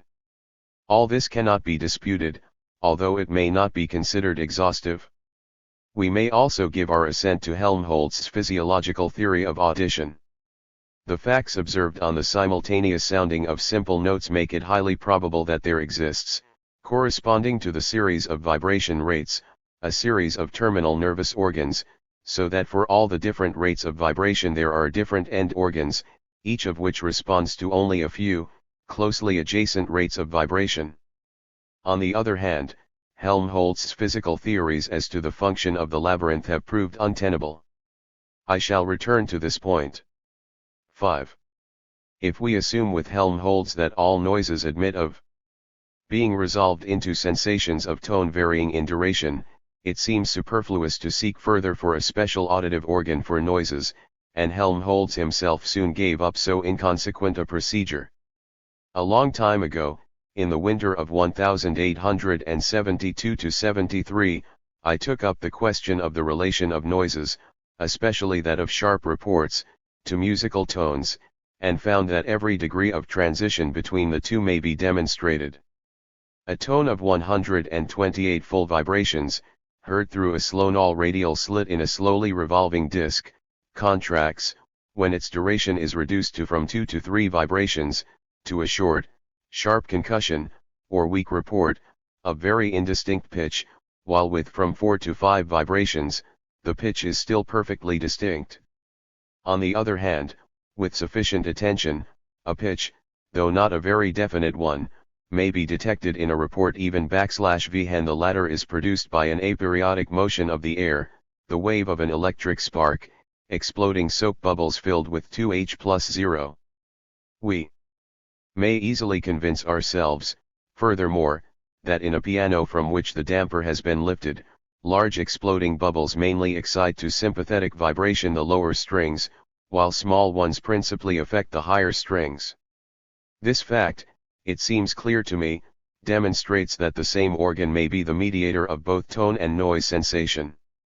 We must imagine that weak aperiodic movements of the air having short durations excite all, though preferably the small and more mobile end organs, whilst more powerful and more lasting movements of the air excite the larger and more inert end organs as well, which from being less damp perform vibrations of greater amplitude and are thus noticed, and furthermore that even in the case of comparatively weak periodic movements of the air, the stimulus appears, by an accumulation of effects, in some definite member of the series of end organs. The sensation excited by a report of low or high pitch is qualitatively the same as that produced by striking at once a large number of adjacent piano keys either high or low in the scale, only more intense and of shorter duration. Moreover, in the single excitation produced by a report, the beats connected with periodic intermittent excitations are eliminated. 6.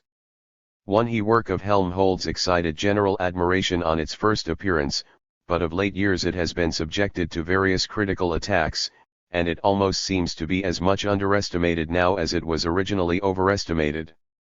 Physicists, physiologists, and psychologists have had nearly 40 years in Vihesh to test the three several sides of the theory, and it would have been a marvel if they had not found out its weak spots. Without making any pretense to completeness, we will now consider the principal critical objections to it, taking first together the objections which have been urged from the physical and physiological side, and, secondly, those of the psychologists. Helmholtz assumed, for psychological and physical reasons, that the inner ear consists of a system of resonators, which singles out the members of Fourier series, corresponding to the form of vibration presented, and hears them as partial tones. On this view, the relation between the phases of the partial vibrations can exert no influence on sensation. As against this view, Koenig, an eminent specialist in acoustics, tried to prove that mere displacement of the phases of the partial pendular vibrations causes a change in the sensational impression or sound color. L. Hermann too, however, succeeded in showing that when the direction of movement of a phonograph is reversed, no change of sound color results. According to Hermann, the individual sinuous bands of Koenig's wave siren do not produce any simple tones, and Koenig's conclusions must therefore be based on a mistaken presupposition. 3. This difficulty may therefore be taken as removed. The phenomena connected with the combination of tones are not so easily explicable on Helmholtz's point of view.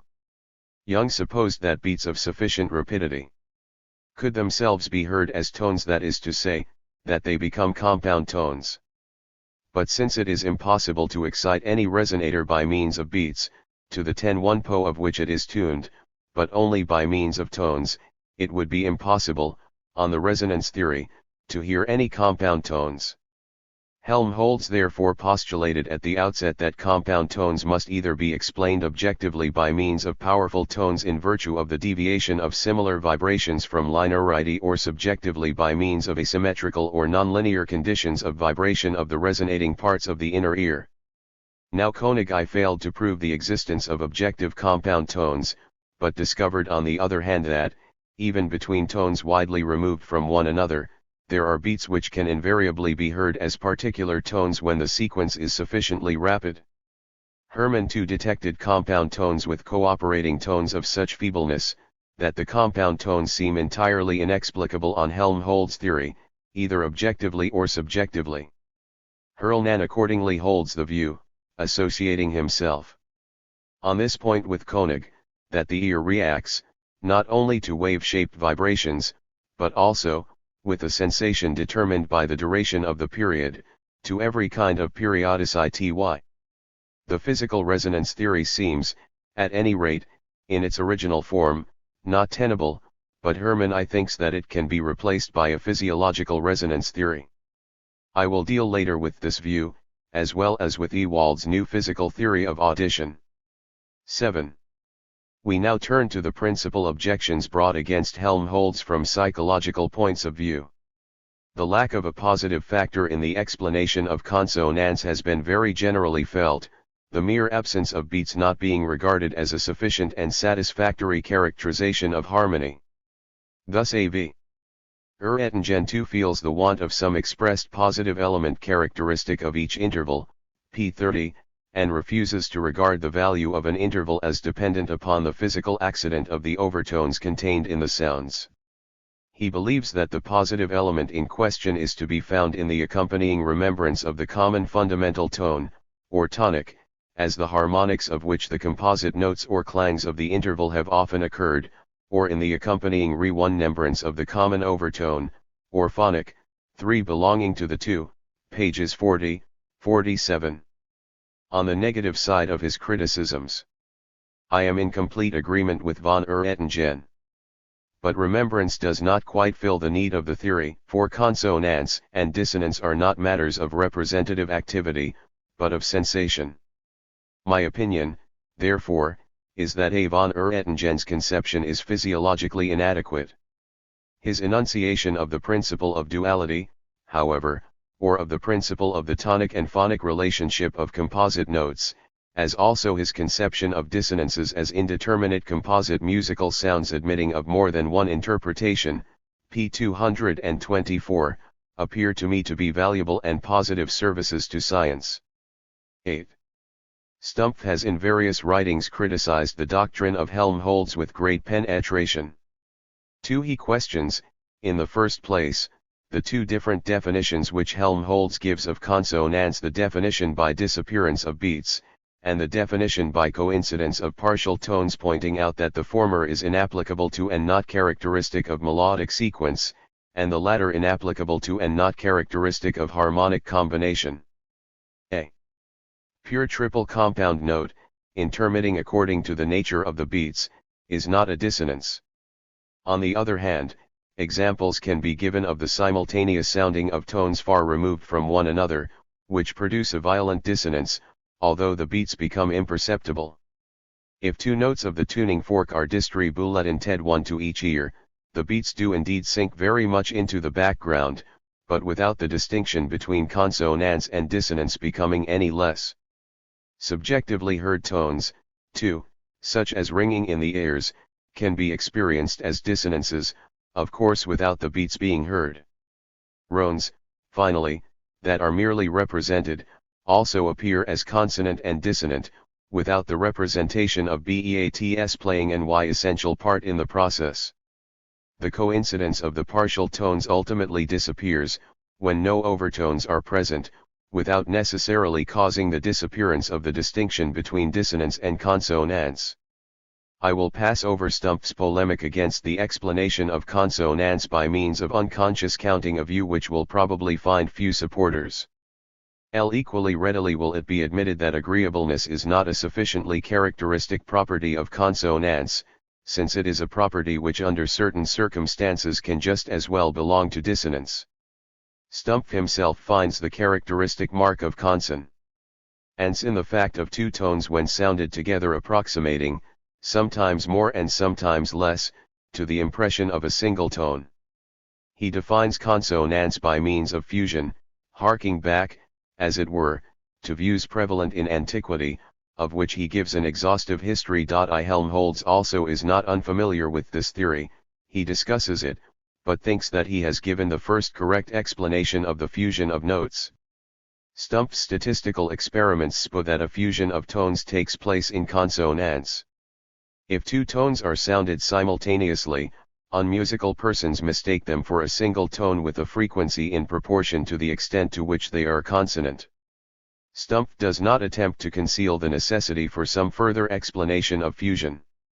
If it is similarity that causes tones to fuse, then this must be a different kind of similarity from that on which the sequence of tones in a series depends, since this latter similarity decreases continuously with the distance of the tones from one another.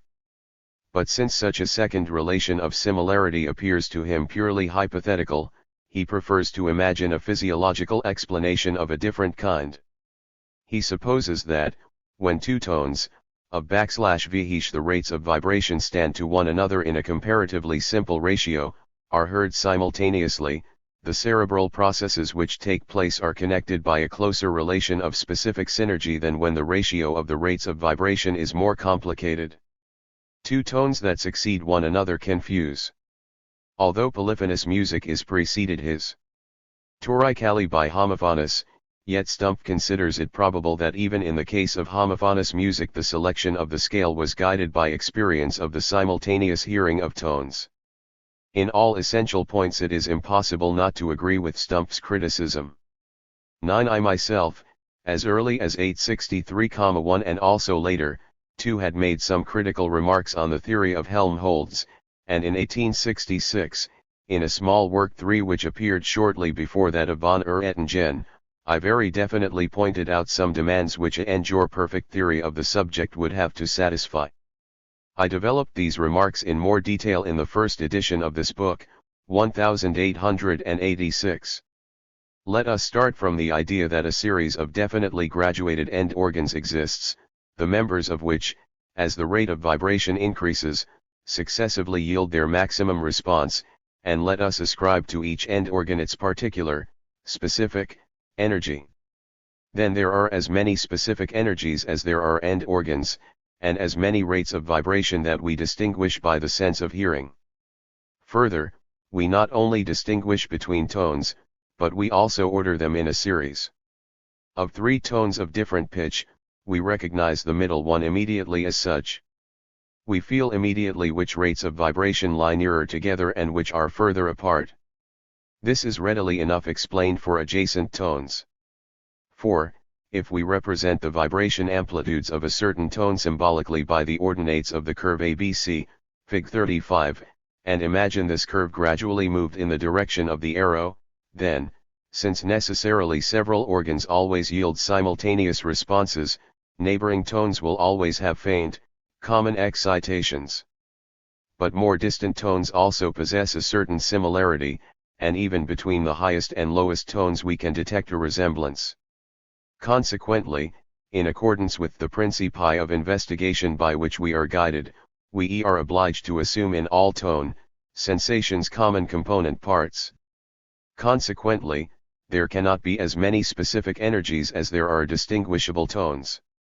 Or the understanding of the facts with which we are here concerned, it suffices to assume only 2 energies, which are excited in different proportions by different rates of vibration. Further complexity of the sensations of tone is not excluded by these facts, but on the contrary is rendered probable by phenomena to be discussed later. Careful psychological analysis of the tonal series leads immediately to this view. But even supposing we assume a special energy for every end organ, and reflect that these energies are similar to one another, that is, must contain common component parts, virtually we arrive at the same standpoint. Let us therefore assume, merely in order to have a definite picture before us, that, in the transition from the lowest to the highest rates of vibration, the tonal sensation varies similarly to the color sensation in passing from pure red to pure yellow, say by the gradual admixture of yellow. We can fully retain, on this view, the idea that there is for every distinguishable rate of vibration a special appropriate end organ, but in that case not absolutely different energies, but always the same 2 energies, only in different proportions, are disengaged by the different organs. 110. How does it happen, now, that so many tones simultaneously sounded are distinguished, and are not fused into a single sensation, or that two tones of different pitch do not blend to a mixed tone of intermediate pitch. The fact that this does not happen, lends a still more definite shape to the conception which we have to form. The case is probably similar to that of a graduated series of mixed reds and yellows situated at different points of space, which are likewise distinguished and do not blend. And in fact, the sensation which ensues when the attention passes from one tone to another is similar to that which accompanies the wandering of the fixation point in the field of vision. The tonal series occurs in something which is an analog of space, but is a space of one dimension limited in both directions and exhibiting no symmetry like that, for instance, of a straight line running from right to left in a direction perpendicular to the median plane. It more resembles a vertical right line, or one running from the front to the rear in the median plane. But while colors are not confined to certain points in space, but may move about, which is the reason we so easily separate space sensations from color sensations, the case is different with tone sensations. A particular tone sensation can occur only at a particular point of the said one-dimensional space, on which the attention must in each case be fixed if the tone sensation in question is to be distinctly perceived. We may now imagine that different tone sensations have their origin in different parts of the auditive substance, or that, in addition to the two energies whose ratio determines the timbre of high and deep tones, a third exists, which is similar to a sensation of innervation, and which comes into play in the fixation of tones. Or both conditions might occur together. At present it may be regarded as neither possible nor necessary to come to a conclusion in the matter. The province of tone sensation offers an analogy to space, and to a space having no symmetry, is unconsciously expressed in language. We speak of high tones and deep tones, not of right tones and left tones, although our musical instruments suggest the latter designation as a very natural one. Th 279 II. In one of my earliest publications I supported the view that the fixation of tones was connected with a varying tension of the tensor tympani. I am now unable to maintain this VV in the light of subsequent observations and experiments which I have made. Nevertheless, the space analogy does not fall to the ground for this reason, only the appropriate physiological element remains to be discovered. The supposition that the processes in the larynx during singing have something to do with the formation of the tonal series was likewise noticed by me in my work of 1863, but I did not find it tenable. Singing is connected with hearing in too extrinsic and accidental a manner. I can hear and imagine tones far beyond the 1 zur Tkier Poundi de Gehörorgans, 1863. By means of experiments carried out by me in cooperation with Kessel, über die Accommodation des Ohrs, S. Zungsberpound der W. Ener Akademie, Vol. LXVI, Part 3, October 1872, I obtained a proof of the variable disposition and capacity for resonance of the anterior auditory apparatus in the case of different tones. This was done by means of microscopic observation of sound vibrations conducted through a tube. By introducing a tube, and making our observations by means of a microscopic ear mirror constructed for the purpose, we tried to detect a similar spontaneous change of disposition in the living ear, but unsuccessful one. I have, however, subsequently been inclined to doubt whether the powerful vibrations which are observed in this way, would of themselves be decisive of the question, since, unless they were muted, they could scarcely penetrate into the labyrinth without doing damage. Consequently, as long as the vibrations cannot be observed with certainty in a normal living ear, it will scarcely be possible to decide this question definitely. A method of light interference might lead to the desired result. But such a method would have to be of particularly simple form, if it is to be applicable under the difficult conditions of the living ear. 280 The analysis of sensations range of my own voice. In listening to an orchestral performance with all the parts, or in having an hallucination of such a performance, it is impossible for me to think that my understanding of this broad and complicated sound fabric has been affected by my one larynx, which is, moreover, no very practiced singer. I consider the sensations which, in listening to singing, are doubtless occasionally noticed in the larynx, a matter of subsidiary importance, like the pictures of the keys touched which, when I was more in practice, sprang up immediately into my imagination on hearing a performance on the piano or organ. When I imagine music, I always distinctly hear the notes.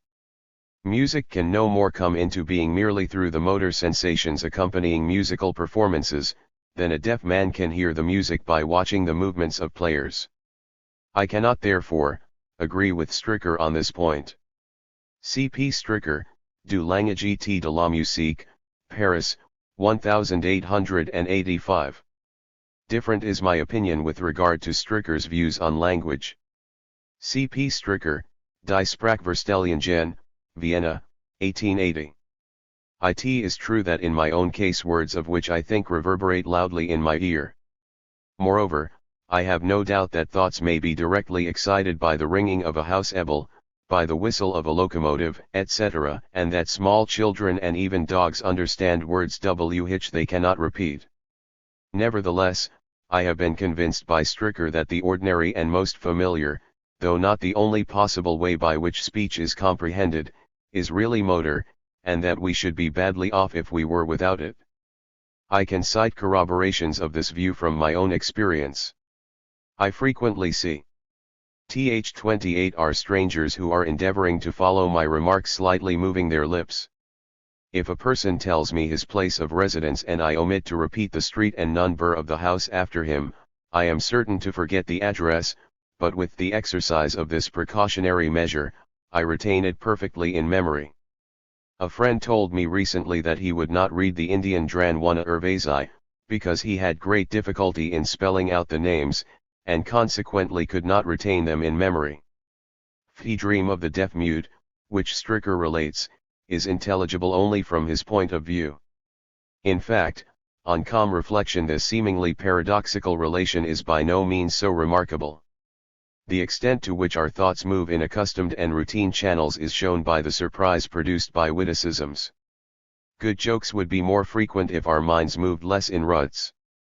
To many the obvious collateral meanings of words never suggest themselves. Who, for example, in using the names Smith, Baker, or Taylor thinks of the occupations designated? To adduce an analogous example from a different field, I may state, CPP. That I immediately recognize writing reflected in a mirror and accompanying its original, as symmetrically congruent with the latter, although I am not able to read it directly, because of my having learned writing by motor methods, with my right hand. I can also best illustrate by this example why I do not agree with Stricker in regard to music. Music is related to speech as ornament is to writing. 282 The Analysis of Sensations 12. I have repeatedly illustrated by experiments, which I will cite again here, the analogy between fixing the eyes on points in space and fixing the attention on tones. One and the same combination of two tones sounds different according as // e fix our attention upon the one or the other.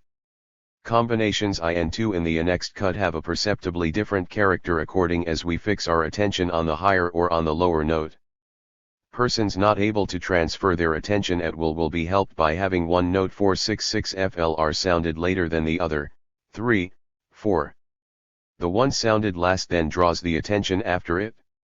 With a little practice it is possible to decompose a chord, as, for instance, 5, into its elements and to hear the constituent tones by themselves, as in 6.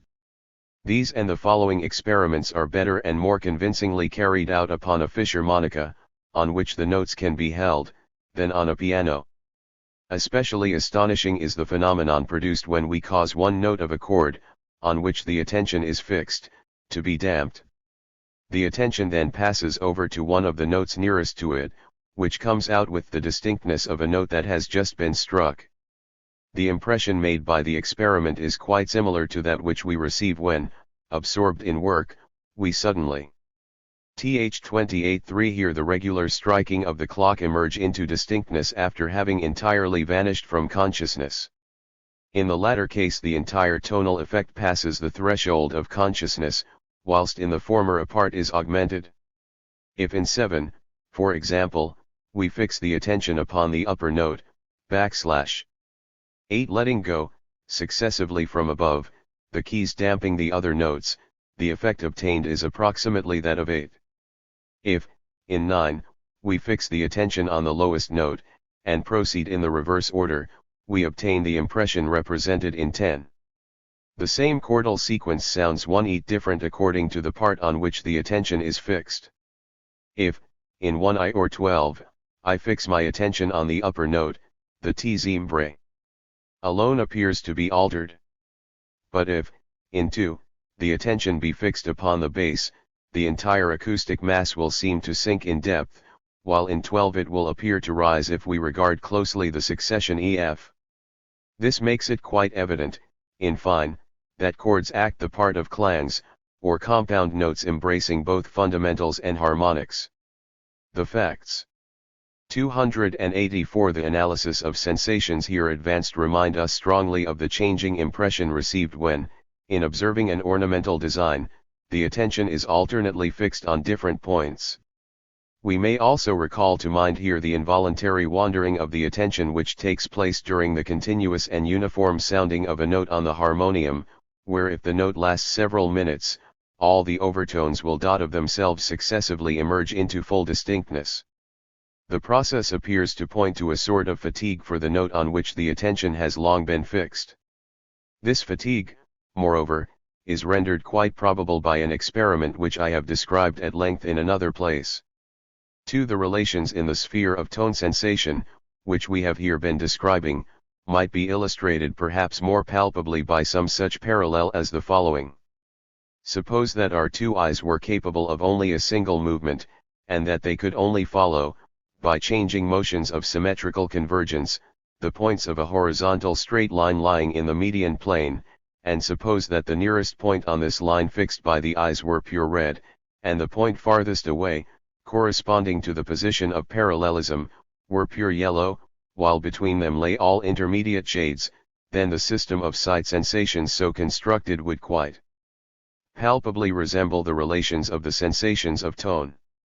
On the view hitherto developed, an important fact, which we shall now consider, remains unintelligible, though its explanation is absolutely necessary if the theory is to lay any claim to completeness.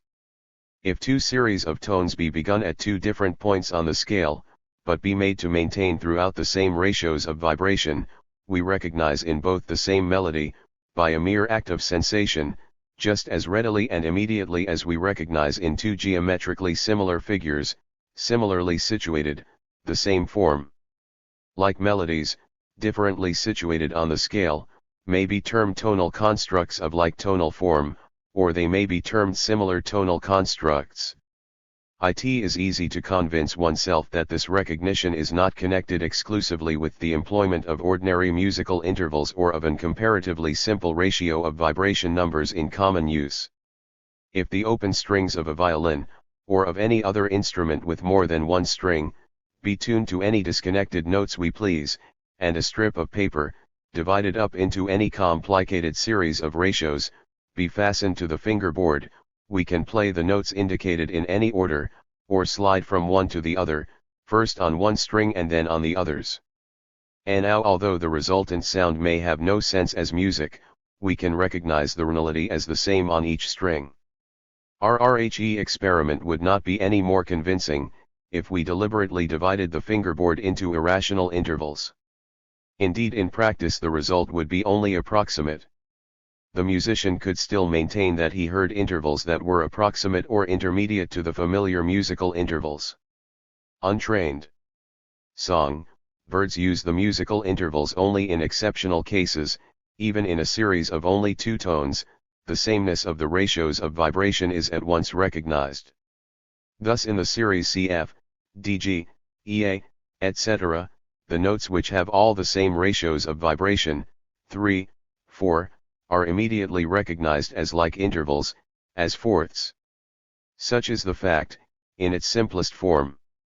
The ability to pick out and recognize intervals is the first thing required of the student of music who is desirous of becoming thoroughly familiar with his subject. In a little work, one well worth reading, by E. Kulka, mention is in aid, bearing on this point, of an original method of instruction by P. Cornelius, a notice which I will now supplement by the following communication made to me orally by Kulka himself. According to Cornelius, it is a great help in the recognition of intervals to make note of particular pieces of music, folk songs, etc., which begin with these intervals. The overture to Tannhäuser, for exam 1 ple, begins \with a fourth. If I hear a fourth, I at once remark that the tone sequence in it be the beginning of the overture to Tannhäuser, and by this means I recognize the interval. In like manner, the overture to Fidelio, no I, may be used as the representative of the third, and so on. Phi's excellent device, which I have put to the test in my lectures on acoustics and have found very effective, apparently see Oln 1 Ikets matters. One would naturally suppose that it would be easier to make note of an interval than of a melody. Nevertheless, a melody offers a greater hold to memory than does an interval, just as an individual countenance is more easily remarked and associated with a nan 1e than is a certain facial angle or a nose. Everyone makes note of faces and associates with them names, but Leonardo da Vinci arranged noses in a system. 14. Just as every interval in a sequence of tones is made perceptible in a characteristic manner, so it is with the harmonic combinations of tones. Every third, every fourth, every major or minor triad has its characteristic color, by which it is recognized independently of the pitch of the fundamental, and independently of the number of beats, which rapidly increases with increasing pitch. A tuning fork held before one ear is very feebly heard by the other ear. If two slightly discordant, beating tuning forks are held in front of the same ear, the beats are very distinct. But if one of the forks be placed before one ear, and the other before the other, the beats will be greatly weakened. Two forks of harmonic interval always sound slightly rougher before one ear. But the character of the harmony is preserved when one is placed before each ear. The discord also remains quite perceptible in this experiment. Harmony and discord are, however, not determined by beats alone. In melodic as well as in harmonic combinations, notes whose rates of vibrations bear to one another some synelpal ratio, are distinguished, I, by their agreeableness, and, 2, by a sensation characteristic of this ratio. As for the agreeable quality, there is no denying that this is partly explained by the coincidence of the overtones, and, in the case of harmonic combination, by the consequent effacement of the beats, resulting always where the ratios of the numbers representing the vibrations satisfy certain definite conditions. But the experienced and unprejudiced student of music is not entirely satisfied with this explanation. He is disturbed by the preponderant RLE accorded to the accident of acoustic color, and notices that tones further stand to each other in a positive relation of contrast, like colors, except that, in the case of colors, no such definite agreeable relations can be Euroified. 1-2s. The fact that a sort of contrast really does exist among tones almost forces itself upon our notice. A smooth, unchanging tone is something very unpleasing and colorless, like a single uniform color enveloping our entire surroundings.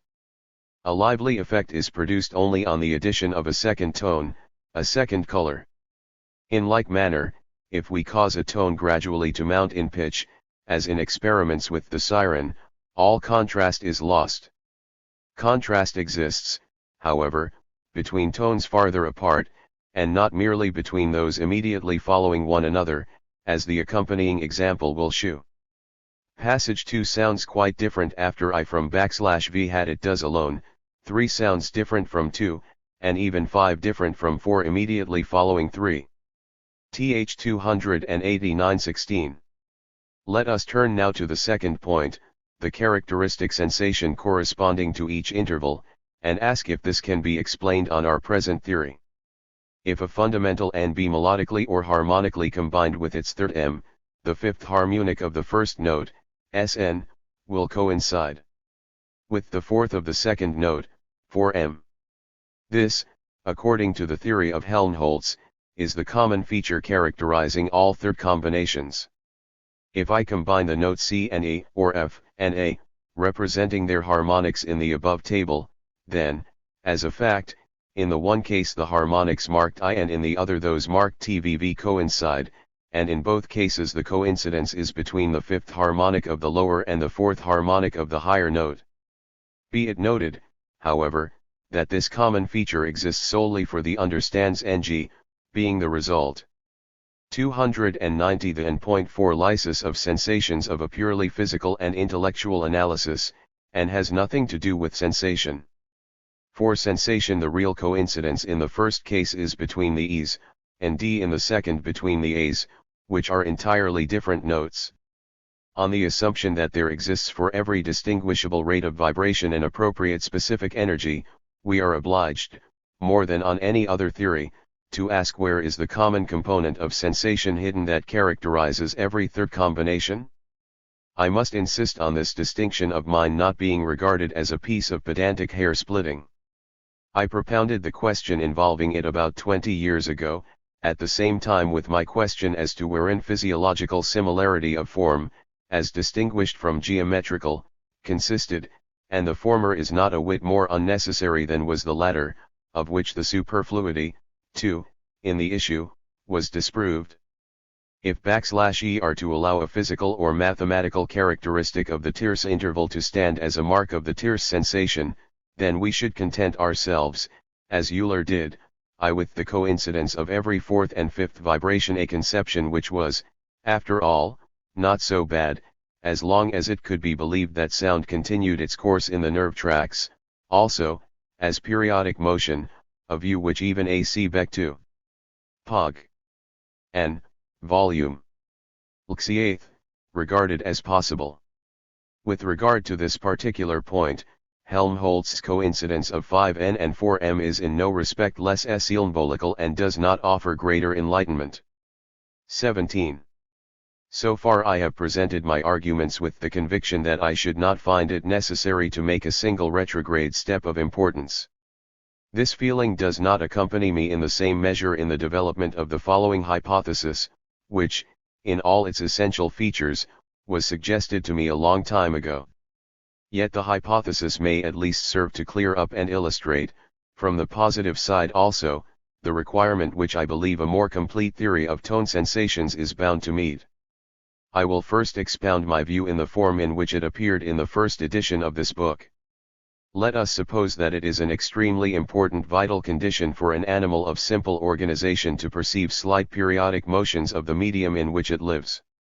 If, owing to the relatively excessive size of its organs, and its consequent lack of receptivity for such rapid changes, change of attention is too sluggish, and the period of the oscillations is too short, or their amplitude too small, to permit the single phases of the excitation to enter consciousness, it may nevertheless be possible under certain conditions for the animal to perceive the accumulated sensation effects of the oscillatory stimulus.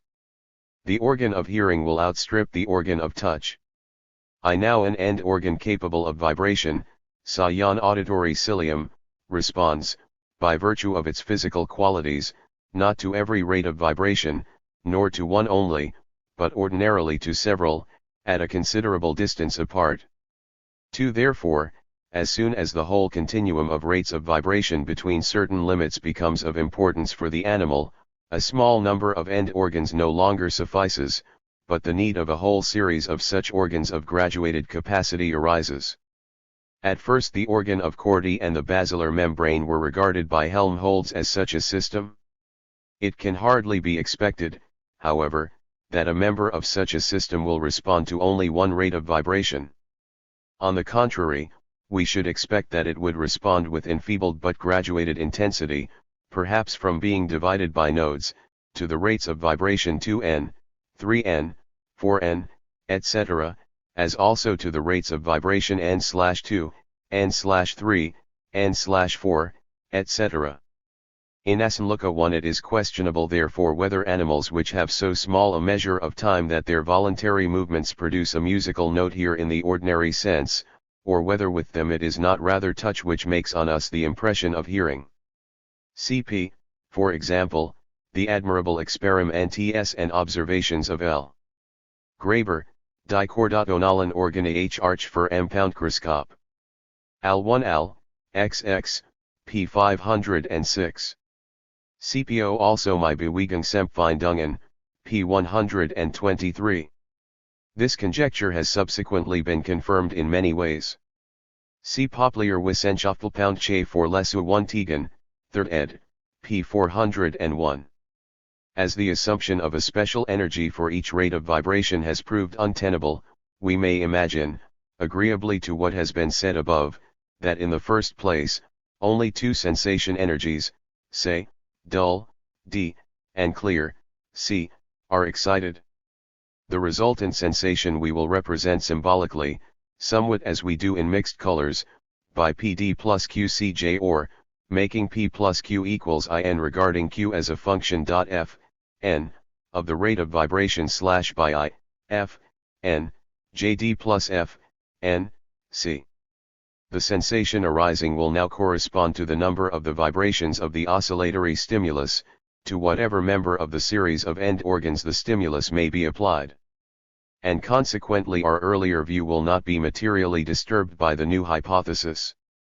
For, since the member Rn responds most powerfully to N, and only in a much more enfeebled degree to 2N, 3N, or to N/2, N/3, Rn vibrating with N even in case of an aperiodic impulse, therefore the sensation I, F, L1, D plus F, N, C will still be predominantly associated with Rn. Well-attested cases of double hearing, CP Stumpf, LOCCIT, P266 ETSEQ, point forcibly to the conclusion that the ratios in which D and C are disengaged are dependent upon the end organ, and not upon the rate of vibration, a conclusion which would also not affect our theory. A member Rn, accordingly, responds powerfully to N, and also, though more weakly, to 2N, 3N, N/2, N/3. With the sensations belonging to these rates of vibration. It is, however, extremely improbable that exactly the same sensation is excited whether Rn responds to N, or whether B responds to N.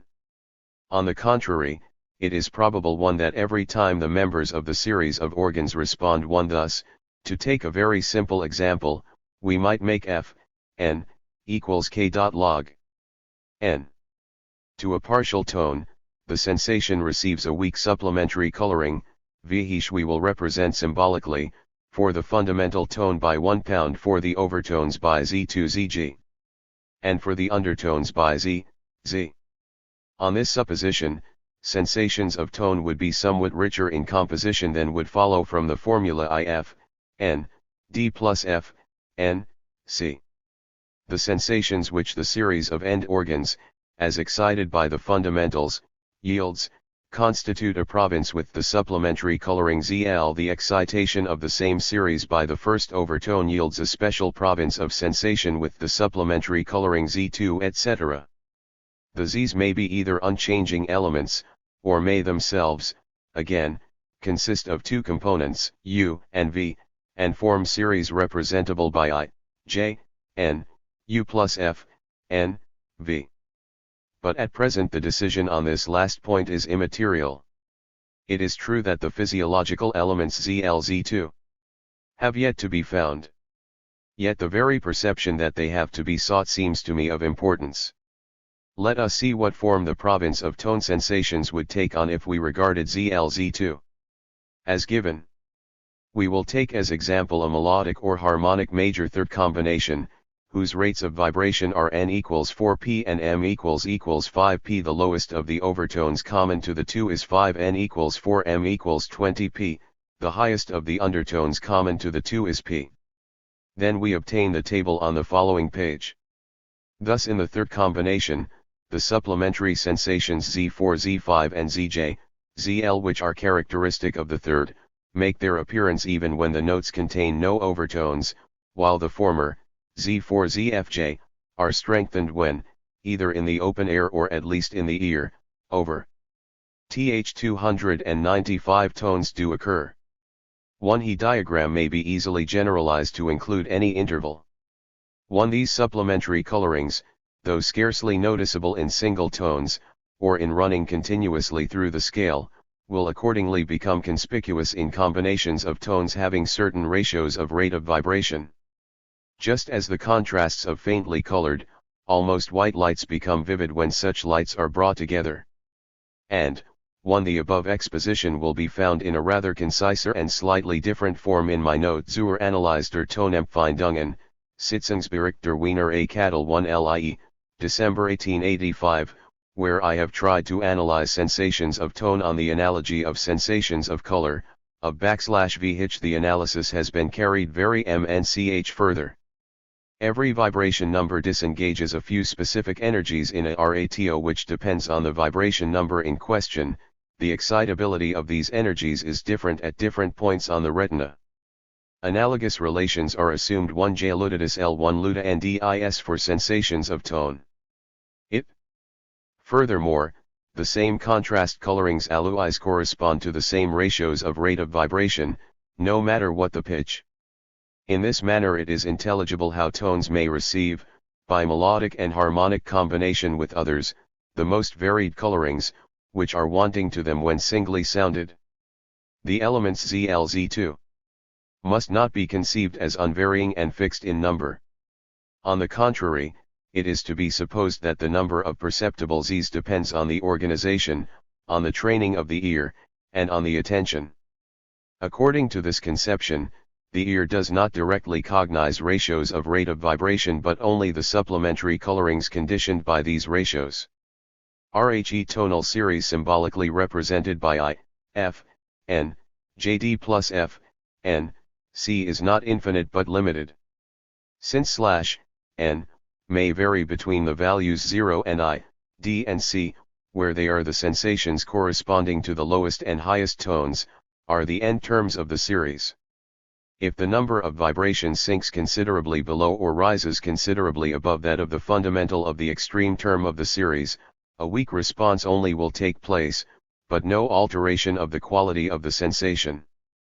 Further, the sensation of the intervals must disappear in the neighborhood of the two limits of hearing, first, because, in general, differences between sensations of tone cease at this point, and, secondly, because at the upper limit the members of the series capable of being excited by the undertones are lacking, while at the lower limit those which react on the overtones are lacking. Passing in review again the position at which we have arrived, we see that with few exceptions the conclusions reached by Helmholtz may be all retained. Noises and composite sounds may be decomposed into musical tones. To every distinguishable rate of vibration there corresponds a particular nervous end organ. In place of the numerous specific energies required by this theory, however, we substitute two only, which render the relationship of all tonal sensations intelligible, and which, by the role which we assign to the attention, likewise enable us to keep perceptually distinct several tones when sounded together. By the hypothesis of the multiple response of the members of the series of end organs, and by that of supplementary acoustic colorings, the significance of accidental acoustic color is diminished, and we get a glimpse of the direction in which, notably on the ground of musical facts, the positive characteristics of intervals are to be further investigated. Finally, the latter conception supplies von Oettingen's principle of duality with a foundation which might perhaps commend itself to this investigator himself as preferable to his assumption of memory, while at the same time it becomes manifest why the duality cannot be a perfect symmetry. I have expressly described the theory of the multiple response of the series of end organs, as well as the theory of supplementary colorings, as a hypothesis, and I have put forward this hypothesis merely with the object of illustrating the meaning of the postulates resulting from psychological analysis, and of perhaps stimulating others to a more successful attack on the problem. I am therefore not surprised to find that other writers do not agree unreservedly with my attempt. But that this hypothesis is, as Stumpf says, useless and quite unsuited to its purpose, I cannot admit. The coincidence of the supplementary colorings Z4, Z5 or Z, ZL, in one and the same nerve, is not merely a physical, but also a psychophysical fact. It can scarcely be a matter of indifference that the sensation of a mixed coloring is determined by a single element. On the contrary, it seems to me that what I am looking for, namely an explanation of the definite coloring of the intervals, and also what Stumpf is looking for, namely an explanation of fusion, would actually be represented by the partial coincidence which I assume, even without overtones. Stumpf's further assertion that, in the case of notes with overtones, there is no difficulty in understanding, on Helmholtz's theory, the similarity of like intervals, rests upon a misapprehension of any criticism of Helmholtz. It will satisfy no one to be told that overtones of equal strength coincide in the case of two tierces, since what is in question is the qualitative similarity of the sensations. If the recognition of a melodic tierce interval were immediately intelligible, it would of course be unnecessary to look for any special explanation of why we recognize the harmonic combination of tierces. But inasmuch as Stumpf himself holds that the melodic steps are characterized by the harmonic combination, this view would involve a vicious circle. On my theory also, the fact of melodic and harmonic selection of definite ratios of vibration numbers leads to the same problem.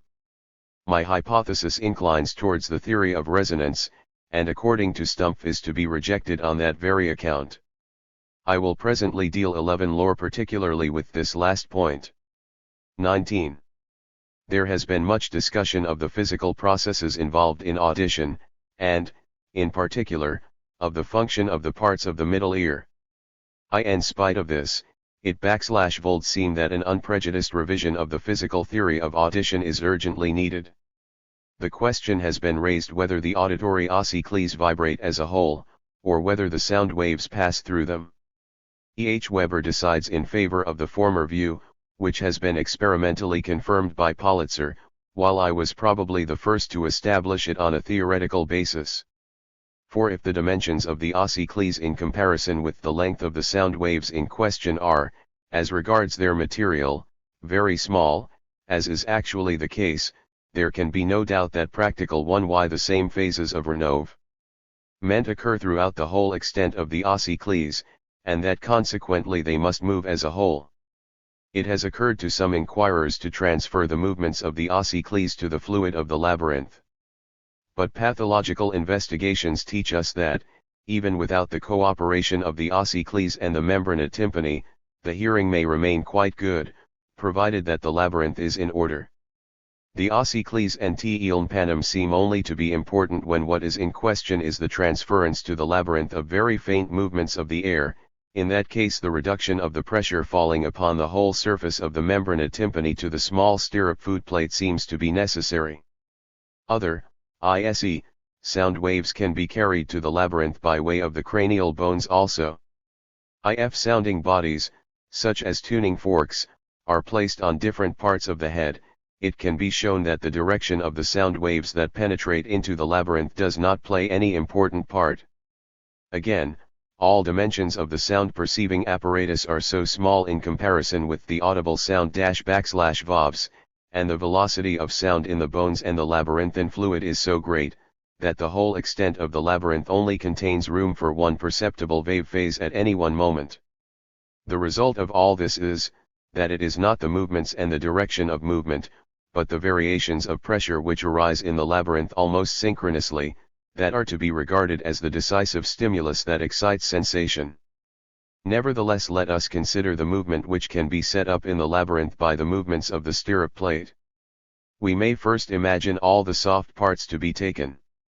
Th30 out, and the whole space bounded by the osseous wall to contain nothing but fluid. The movement that can find room here is a periodical current passing from the oval to the round window and vice versa, the form of which, since the velocity of the disturbance vanishes in proportion to the velocity of the sound, will be almost entirely independent of the period. If the surfaces of the two windows are conceived as positive and negative electrodes, and as conducting the fluid, then the lines of the electric current will coincide with the lines of the periodic current. And now this state of things will not suffer any substantial change, if the difference between the specific weight of the soft parts and that of the fluid in which they are immersed is very small. It is the mass of the fluid that is of predominant importance. The fact that particular constructions can, according to the pitch, take on a special local state of vibration in spite of the fluid, need scarcely be discussed.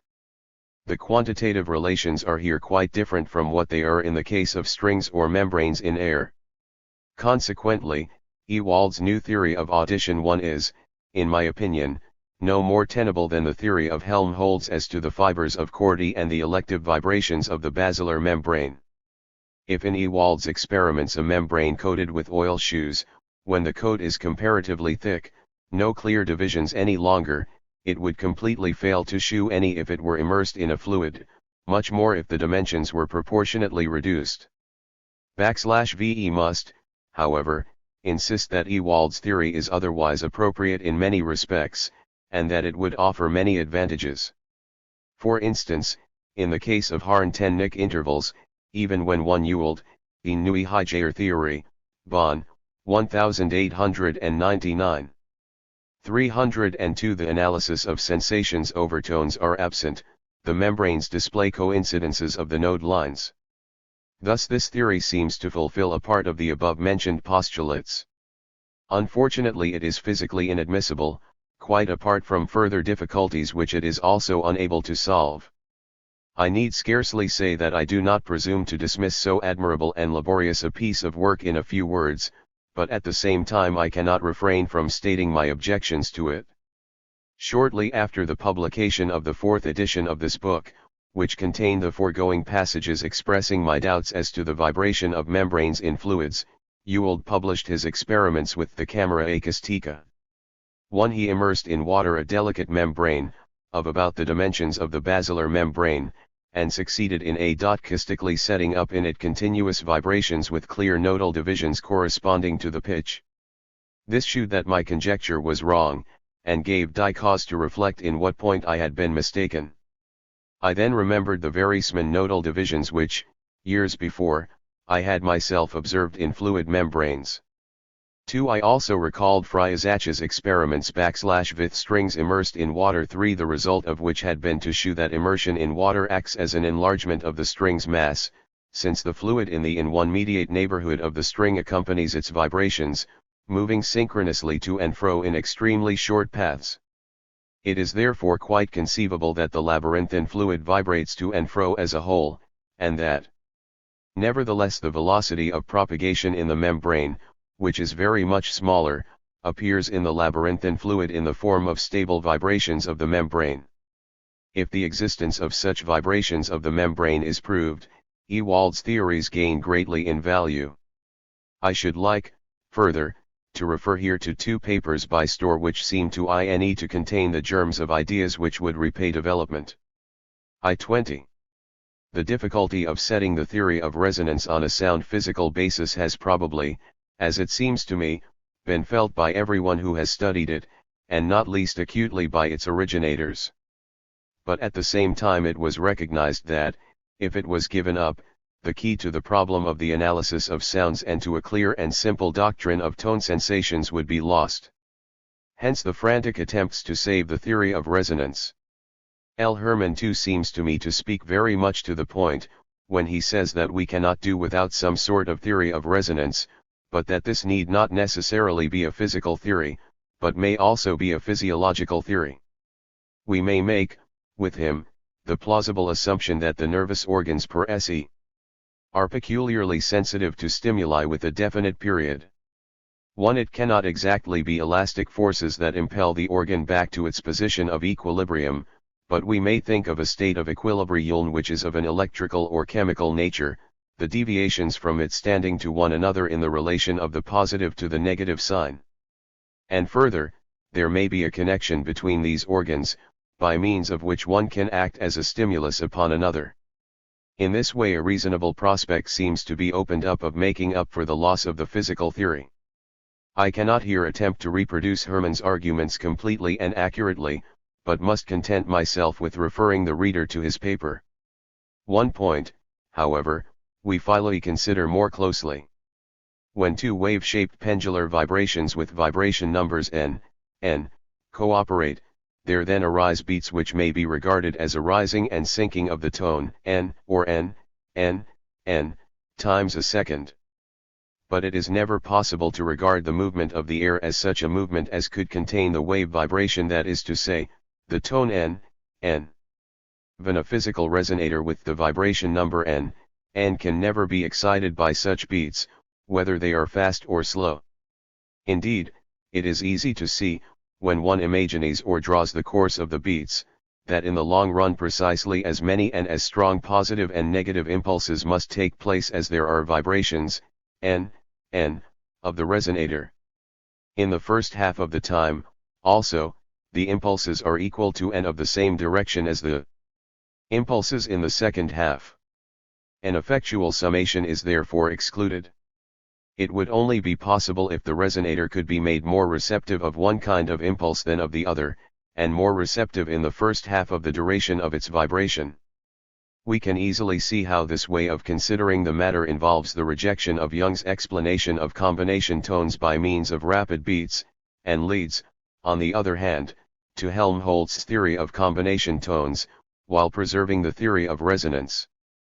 It would seem, however, that the physical relations which Helmholtz had to assume do not exist in the circumstances under which combination tones are heard. But it is quite conceivable that a nervous organ should be unequally receptive of opposite impulses, and likewise should be receptive in different degrees at different stages of its excitation. For an organ does not simply follow the forces that act upon it, but contains a store of energy upon which those forces only act by liberating the energy. In this way Jung's mistake, and the presumably unsuccessful attempt of Helmholtz to improve on Jung's theory, will have led to an important new point of view. 2. The theory of Helmholtz as to tone sensations seemed, when it was first promulgated, to be an admirably complete and classical achievement. Yet, on a fundamental examination, it has not been able to stand against criticism. And this criticism was in no sense captious, as is sufficiently evident from the fact that the attacks of the different critics, in spite of all individual peculiarities, were directed against the same points and took the same direction. The result of all this criticism seems to be that the main problem has been put back almost to the point at which it stood before Helmholtz wrote. The effect of this might be tragic, if it were ever legitimate to look at the matter from the point of view of a single person. But the achievement of Helmholtz, open to attack though it may be on certain sides, must not be underrated. His work, apart from the positive increase of knowledge which we owe to it, has brought life and movement into the whole question. It has encouraged inquirers to make NE/V experiments, and has provided the stimulus for a mass of new investigations. New prospects have been opened up, and possible ways of going wrong have been definitely closed forever. New experiments and criticisms are innate all the easier by the existence of some positive work from which to take their start. In thinking that a task, which provides ample work for psychologists and physiologists as well as for physicists, could be mastered, in all its main features, from physical points of view, Helmholtz was doubtless under a delusion. Even those friends and contemporaries of his /V Ho, about the middle of the last century, founded the physical school of physiology in cooperation with him, have had to recognize that the fragment of inorganic physics /V we have conquered, is far from being the /V whole world. The doctrine of tone sensations is the speculation of a genius, the expression of an artistic intuition, which points the way though it be only by the symbolism of a physical analogy, and as in a picture along which further research will have to advance. We must therefore be careful not to th 307 throw overboard much that is valuable along with the deficiencies that have to be set aside. For what reasons Helmholtz himself took so little notice of criticism, I do not know /V. But in the last disposition which he made, according to which the text of the tone sensations was to remain unaltered after his death, I think that he acted rightly. 22.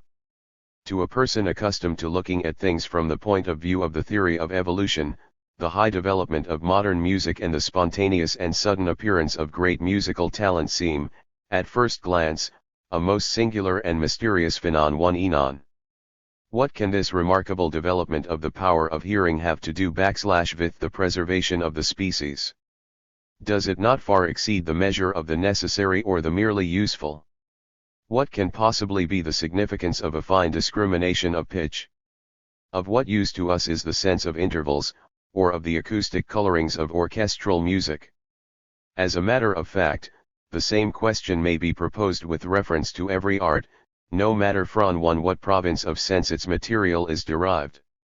One question is pertinent, also, with regard to the intelligence of a Newton and Euler or their like, which apparently far transcends the necessary measure. But the question is endless obvious with reference to music, which satisfies no practical need and for the most part depicts nothing. Music, however, is closely allied to the decorative arts. In order to be able to see, a person must have the power of distinguishing the directions of lines. If he has a fine power of distinction, such a person lay acquire, as a sort of collateral product of his education, a feeling for agreeable combinations of lines. The case is the same with the sense of color harmony following upon the development of the power of distinguishing colors, and so, too, it undoubtedly is with respect to music. We must bear in mind that what we call talent and genius, however gigantic their achievements may appear to us, constitute but a slight departure from normal endowment. Talent may be resolved into the possession of psychical power slightly above the average in a certain province. And as for genius, it is talent supplemented by a capacity of adaptation extending beyond the youthful period, and by the retention of freedom to overstep routine barriers.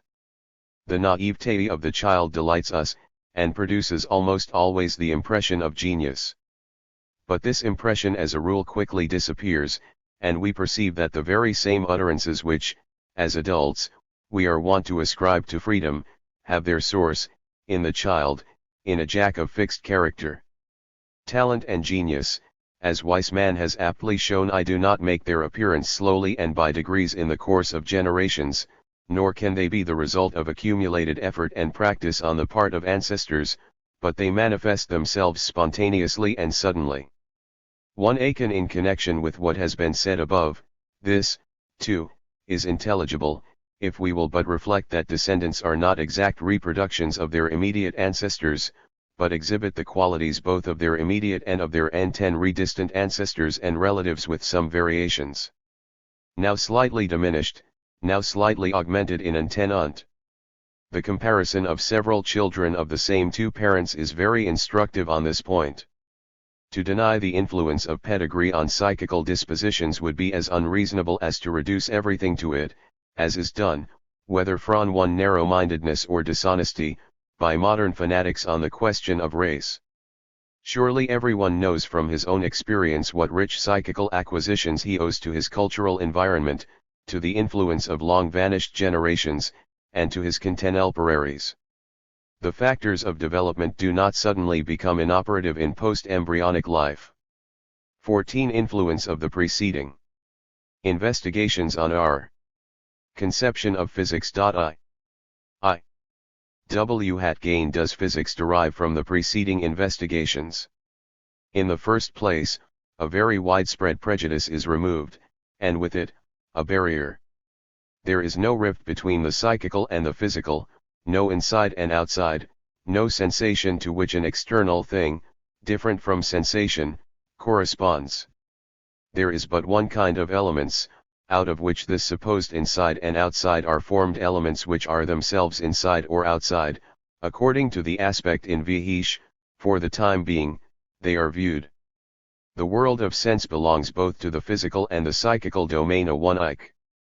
As, in studying the behavior of gases, by disregarding variations of temperature we reach Mariott's law, but by expressly considering them, Gay-Lussac's, while throughout our object of investigation remains the same, so, too, we are studying physics in its broadest signification when in searching into the connections of the world of sense we leave our own body entirely out of account, whereas we are studying the psychology or physiology of the senses when we direct our main attention to the body and above all to our nervous system. Our body, like every other, is part of the world of sense. The boundary line between the physical and the psychical is solely practical and conventional. If, for the higher purposes of science, we erase this dividing line, and consider all connections as equivalent, new paths of investigation cannot fail to be opened up. We must regard it as an additional gain that the physicist is now no longer overawed by the traditional intellectual implements of physics. If ordinary matter must be regarded merely as a highly natural, unconsciously constructed mental symbol for a relatively stable complex of sensational elements, much more must this be the case with the artificial hypothetical atoms and molecules of physics and chemistry. The value of these implements for their special, limited purposes is not one whit destroyed. As before, they remain economical ways of symbolizing experience. But we have as little right to expect from them, as from the symbols of algebra, more than we have put into them, and certainly not more enlightenment and revelation than from experience itself. We are on our guard now, even in the province of physics, against overestimating the value of our symbols. Still less, therefore, will the monstrous idea of employing atoms to explain psychical processes ever get possession of us, seeing that atoms are but the symbols of those peculiar complexes of sensational elements which we meet with in the narrow domains of physics and chemistry. 2. The fundamental views of mankind are formed by a natural process of adaptation to a narrower or wider sphere of experience and thought. It may be that the physicist is still satisfied with the notion of a rigid matter, of which the only changes are movements, or changes of place. Of such a thing as this the physiologist or psychologist can make nothing at all. But anyone who has in mind the gathering up of the sciences into a single whole, has to look for a conception to which he can hold in every department of science. And now if we resolve the whole material world into elements which at the same time are also elements of the psychical world and, as such, are commonly called sensations, if, further, we regard it as the sole task of science to inquire into the connection and combination of these elements, which are of the same nature, in all departments, and into their mutual dependence on one another, we may then reasonably expect to build a unified monistic structure upon this conception, and thus to get rid of the distressing confusions of dualism. Indeed, it is by regarding matter as something absolutely stable and immutable that we actually destroy the connection between physics and physiology. Epistemological criticism can indeed do no one any harm, but the specialist, the physicist, for instance, has no reason to allow himself to be troubled overmuch by such speculations. Acuteness of observation and a felicitous instinct are very safe guides for him. His conceptions, in th. 313 so far as they prove to be inadequate, will be best and most quickly corrected by the facts.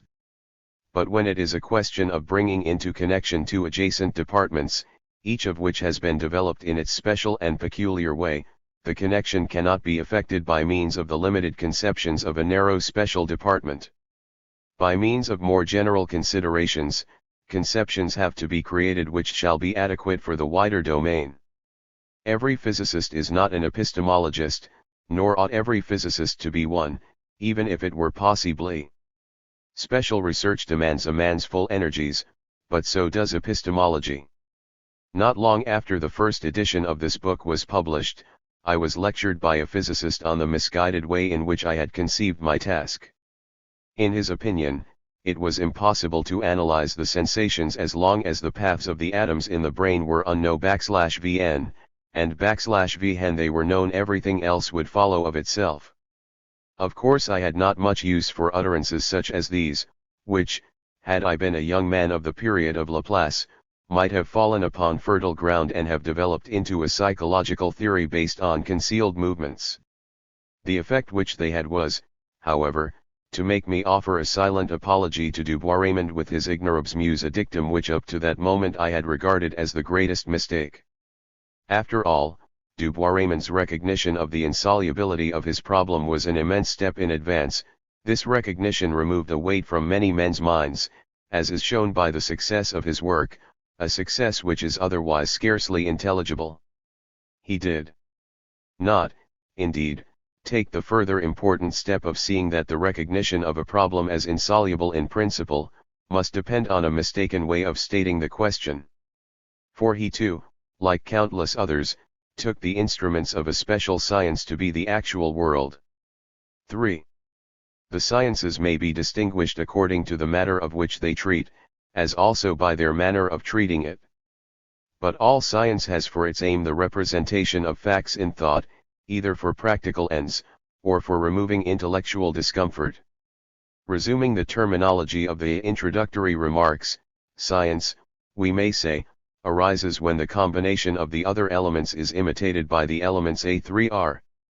For example, physics, in its broadest signification, arises by the representative reproduction of the elements ABC in their relations to one another, the physiology or psychology of the senses, through reproducing in like manner the relations of ABC to KLM. Physiology, through reproducing the relations of KLM to one another and to ABC. While the reproducing of the A3R themselves by other A3R leads to the psychological sciences proper. Now one might be of the opinion, say, with respect to physics, that the portrayal of the sense-given facts is of less importance than the atoms, forces, and laws which foreknell, so to speak, the nucleus of the sense-given facts. But unbiased reflex ion discloses that every practical and intellectual need is satisfied the moment our thoughts have acquired the power to represent the facts of the senses. Th3I5 completely. Such representation, consequently, is the end and aim of physics, while atoms, forces, and laws are merely means facilitating the representation. Their value extends as far, and as far only, as the help they afford. 4. Our knowledge of a natural phenomenon, say of an earthquake, is as complete as possible when our thoughts so marshal before the eye of the mind all the relevant sense-given facts of the case that they may be regarded almost as a substitute for the phenomenon itself, and the facts appear to us as old familiar figures, having no power to occasion surprise. When, in imagination, we hear the subterranean thunders, feel the oscillation of the earth, figure to ourselves the sensation produced by the rising and sinking of the ground, the cracking of the walls, the falling of the plaster, the movement of the furniture and the pictures, the stopping of the clocks, the rattling and smashing of windows, the wrenching of the doorposts, the jamming of the doors, when we see in mind the oncoming undulation passing over a forest as lightly as a gust of wind, over a field of grain, breaking the branches of the trees, when we see the town enveloped in a cloud of dust, hear the bells begin to ring in the towers, further, when the subterranean processes, which are at present unknown to us, shall stand out in full sensational reality before our eyes, so that we shall see the earthquake advancing as we see a wagon approaching in the distance till finally we hear the earth shaking beneath our feet. Then more insight than this we cannot have, and more we do not require. If we cannot combine the partial 3/16 the analysis of sensations facts in their right proportions without the aid of certain auxiliary mathematical conceptions or geometrical constructions, it yet remains true that these constructions merely enable our thoughts to grasp gradually and piecemeal what they are unable to grasp all at once. But these auxiliary conceptions would be devoid of value, could we not reach, by their help, the graphic representation of the sense-given facts. When I see in thought a white beam of light which falls upon a prism issue forth in a fan-shaped band of colors having certain angles which I can specify beforehand, when I see the real spectrum image, obtained upon a screen by interposing a lens, with Fraunhofer's lines occurring in it at points determinable in advance, when I see, in my mind, how these lines alter their position on the prism being turned, on its substance being changed, or on the thermometer in contact with it altering its register, then I know all that I can require. All auxiliary conceptions, laws, and formulae, are but quantitative norms, regulating my sensory representation of the facts. The latter is the end, the former are the means. 5. The adaptation of thoughts to facts, accordingly, is the aim of all scientific research. In this, science only deliberately and consciously pursues what in daily life goes on unnoticed and of its own accord. As soon as we become capable of self-observation, we find our thoughts, in large measure, already adjusted to the facts. Our thoughts marshal the elements before us in groups copying the order of the sense-given facts. But the limited supply of thoughts TH-317 cannot keep pace with the constantly augmenting sweep of experience. Almost every new fact necessitates a new adaptation, which finds its expression in the operation of judgment. This process is easily followed in children. A child, on its first visit from the town to the country, strays, for instance, into a large meadow, looks about, and says wonderingly, "We are in a ball. The world is a blue ball." Here we have two judgments. What is the process accompanying their formation? In the first instance, the already existing sensational representation we, himself and his companions, is filled out into a single image by means of the representation of a BAL1, which also already existed. Similarly, in the second judgment, the image of the world, i.e., all the objects of the environment, is supplemented by combination with the image of an enveloping blue ball, the representation of which must also have been present, since otherwise the name for it would have been wanting. A judgment is thus always a supplementing of a sensational presentation in order to represent more completely a sensational fact. If the judgment can be expressed in words, then the new presentation is more than a combination of formerly established mirror images, which can also be elicited in a person addressed by words. The process of judgment, therefore, in the present case, consists in the enrichment, extension, and supplementation of sensational presentations by other sensational presentations under the guidance of sense-given facts. If the process is over, and the in one age has assumed a familiar shape, making its appearance in consciousness as a completed presentation, then // TE have no longer to do with a judgment but merely with a simple memory. It is to the formation of such intuitive knowledge, as Locke calls it, that natural science and mathematics mainly owe their growth. Consider, for example, the following statements: I, the tree has a root; 2, the frog has no claws; 3, the caterpillar is transformed into a butterfly; 4, weak sulfuric acid dissolves zinc; 5, friction electrifies glass; 6, an electric current deflects a magnetic needle; 7, a cube has 6 surfaces, 8 corners, 12 edges. The first statement contains a spatial extension of the presentation tree, the second a correction of a presentation too hastily generalized from habit, the third, fourth, fifth, and sixth contain temporal extensions of their respective presentations. The seventh proposition is an example of G-on-one-etrical intuitive knowledge.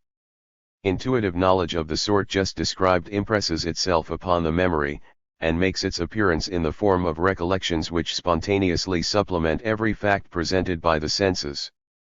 The various facts are not exactly alike, but the component parts of the sensational presentation which are common to different cases are emphasized, and so we reach a principle which holds a paramount place in memory, the principle of broadest possible generalization or continuity.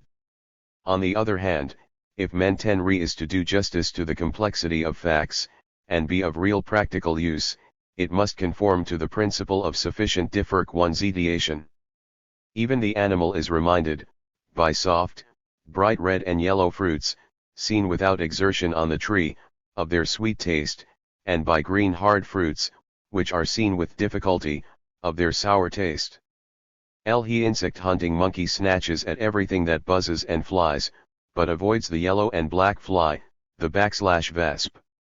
Here we have expressed, distinctly enough, the combined effort for the greatest possible generalization and continuity and for practically sufficient differentiation of memory.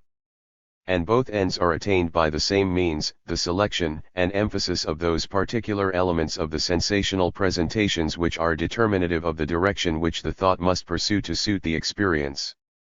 The physicist proceeds in quite an analogous manner, when he says, generalizing, all transparent solids refract incident light towards the perpendicular, and when he adds, differentiating amorphous bodies and isomeric crystals simply, the rest doubly. 7. A great part of our mental adaptation takes place unconsciously and involuntarily, under the guidance of the facts presented to the senses. If this adaptation has become sufficiently comprehensive to embrace the vast majority of the occurring facts, and subsequently we come upon a fact which runs violently counter to the customary course of our thought without our being able to discover at once the determinative factor likely to lead to a new differentiation, then a problem arises.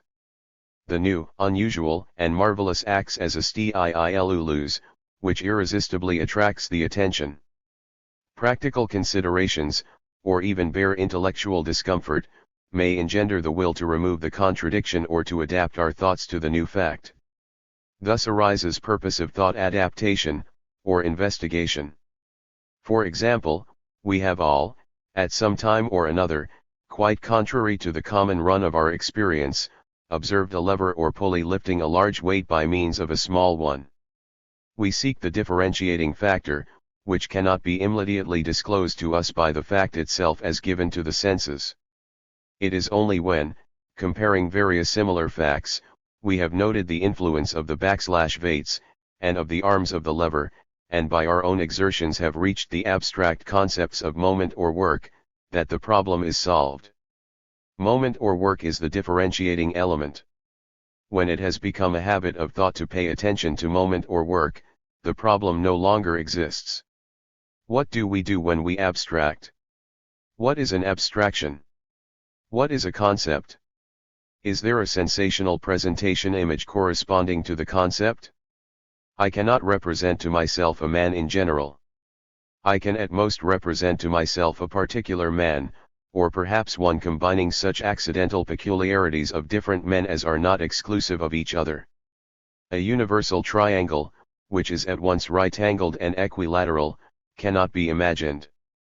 Further, the image thus rising into consciousness at the name of the concept, and accompanying the conceptual process, is not the concept.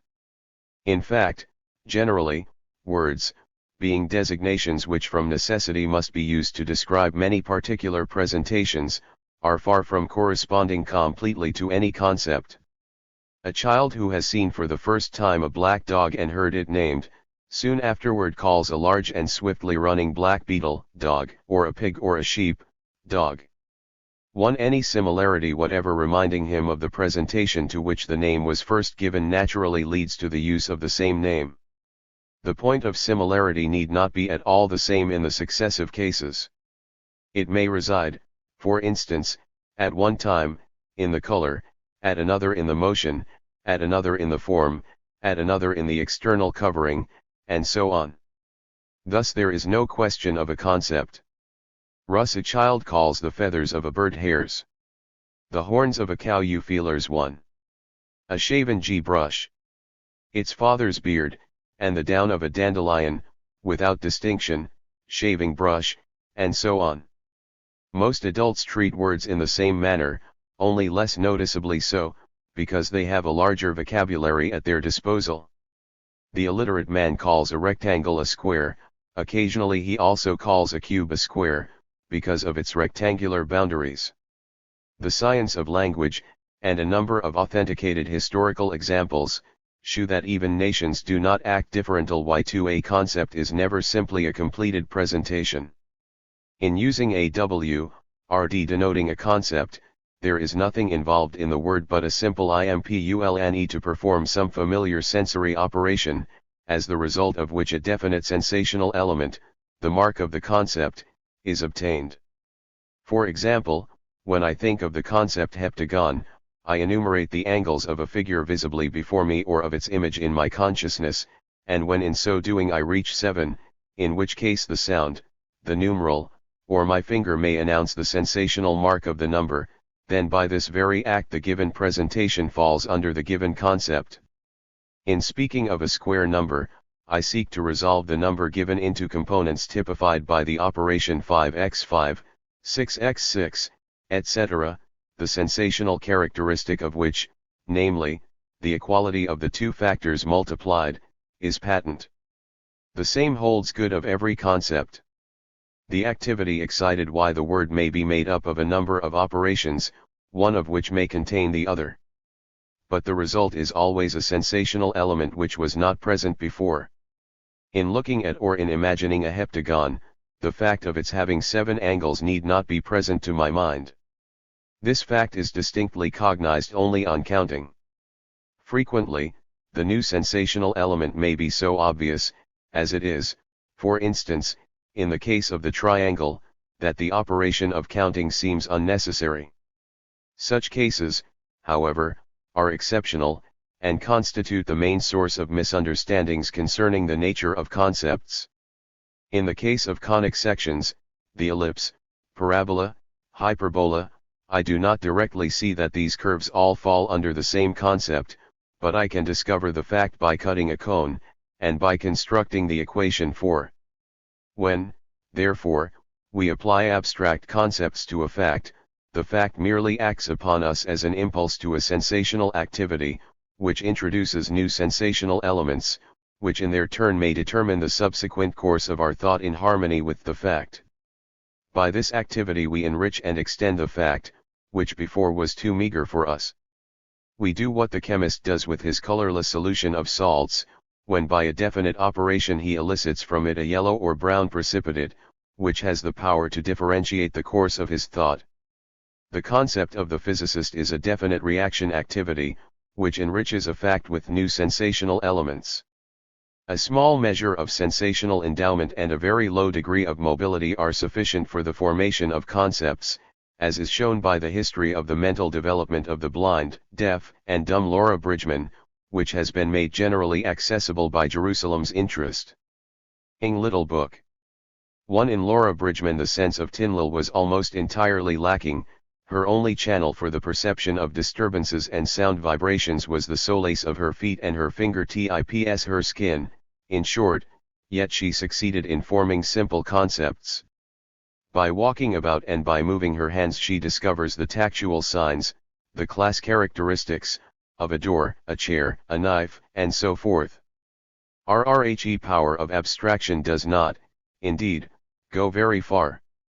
The most abstract concepts to which she was able to attain seem to have been the numbers. On the whole her mental processes remained, naturally enough, attached to specific presentations. Evidence of this is afforded by her taking the sums in a school book to be specially intended for her, OP Elt, p. 25, and her idea that heaven, or the world beyond, was a school, OP Elt, p. 3 degrees. 9. To revert to an earlier example, when we see a lever, we are impelled to measure the length of its arms, to weigh its weights, and to multiply the numbers representing the lengths of its arms by the numbers representing the values of its weights. If the same sensational numerical symbol corresponds to both products, we expect equilibrium. We have thus gained a new sensational element which was not antecedently given in the bare fact itself, but which now differentiates the course of our thought.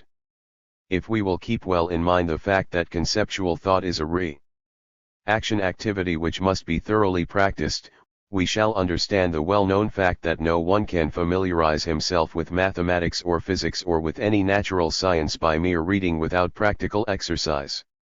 Understanding here depends entirely on action.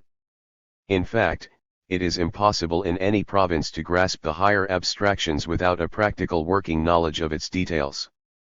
Facts, then, are extended and enriched, and ultimately again simplified, by conceptual handling. For when the new determinative sensational element is found, say, the number representing the virtual moments of the lever, then the attention is directed to this alone, and the most diverse groups of facts are found to resemble and not to resemble each other solely in virtue of this element. Thus here also, as in the case of intuitive knowledge, everything is reducible to the discovery, selection, and emphasis of the determinative sensational elements. Investigation here only reaches by a roundabout way what is immediately presented to intuitive cognition. The chemist with his reagents, the physicist with his measuring rod, scales, and galvanometer, and the mathematician all treat facts in precisely the same way, the only difference being that the latter needs to go least outside the elements A. 3R. KLM in his extension of facts. The aids of the mathematician are always conveniently at hand.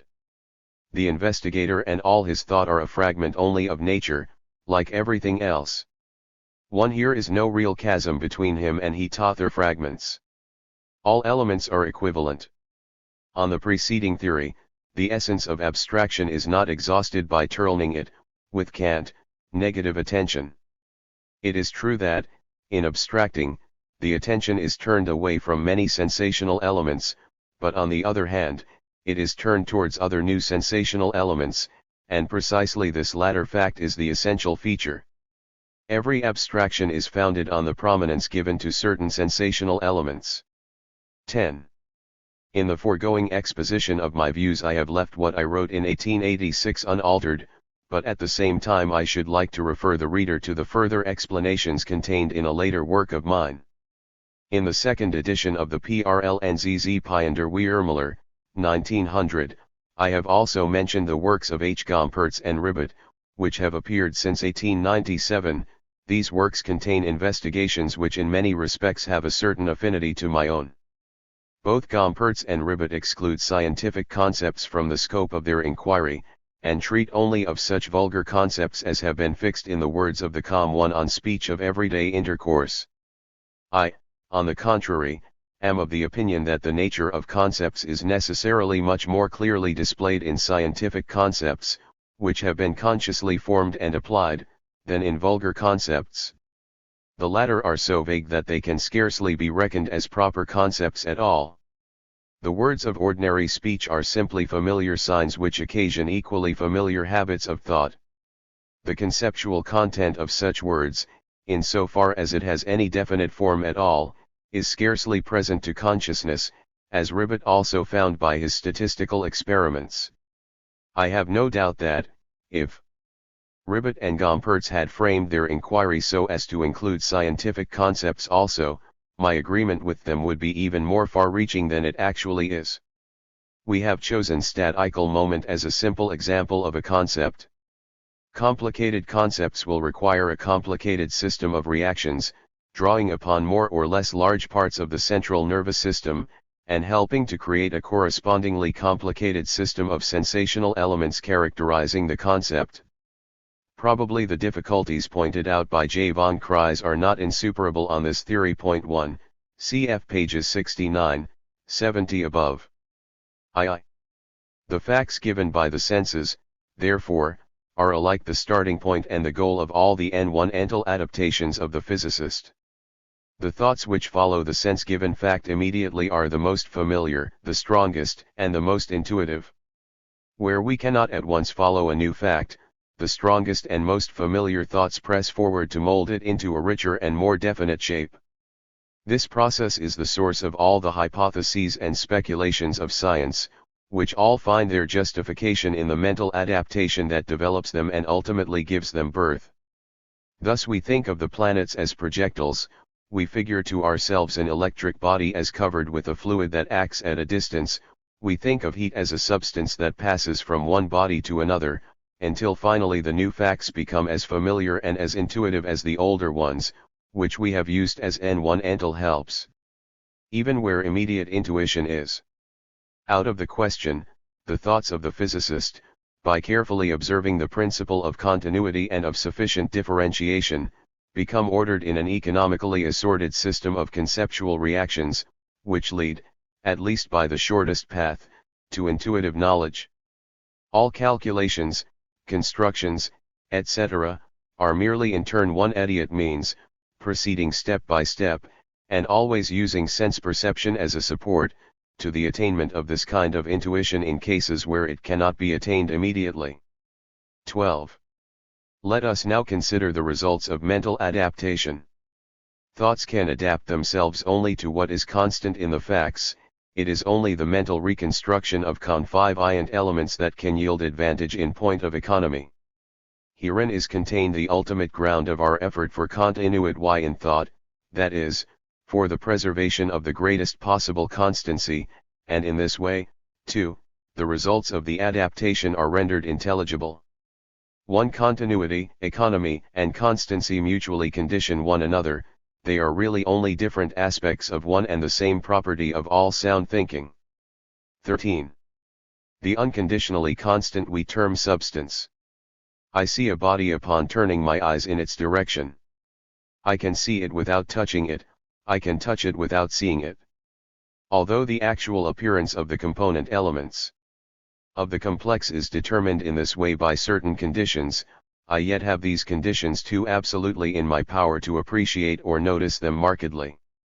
I regard the body, or the complex of elements, or the nucleus of this complex, as always present, whether, for the moment, it is the object of my senses or not.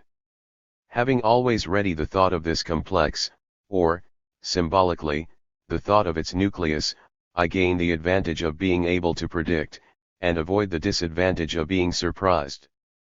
My behavior is the same with regard to the chemical elements, which also appear to me unconditionally constant. Although here my mere willing it is not sufficient to make of the complexes in question sensational facts, and although in the present case external aids, for instance, bodies exterior to my own body, also are necessary, I yet leave these aids out of account as soon as they have become familiar to me, and look upon the chemical elements as simply constant. The man who believes in aton 1s treats them in an analogous way. In the same manner as with the complex of elements corresponding to a body, we may also proceed, on a higher plane of thought adaptation, with entire provinces of facts. In speaking of electricity, magnetism, light, and heat, even when not associating special substances with these names, we yet ascribe constancy to these provinces of facts, leaving entirely out of account the familiar conditions under which they appear, and we hold the ideas which reproduce them always in readiness, thereby gaining an advantage similar to that explained above.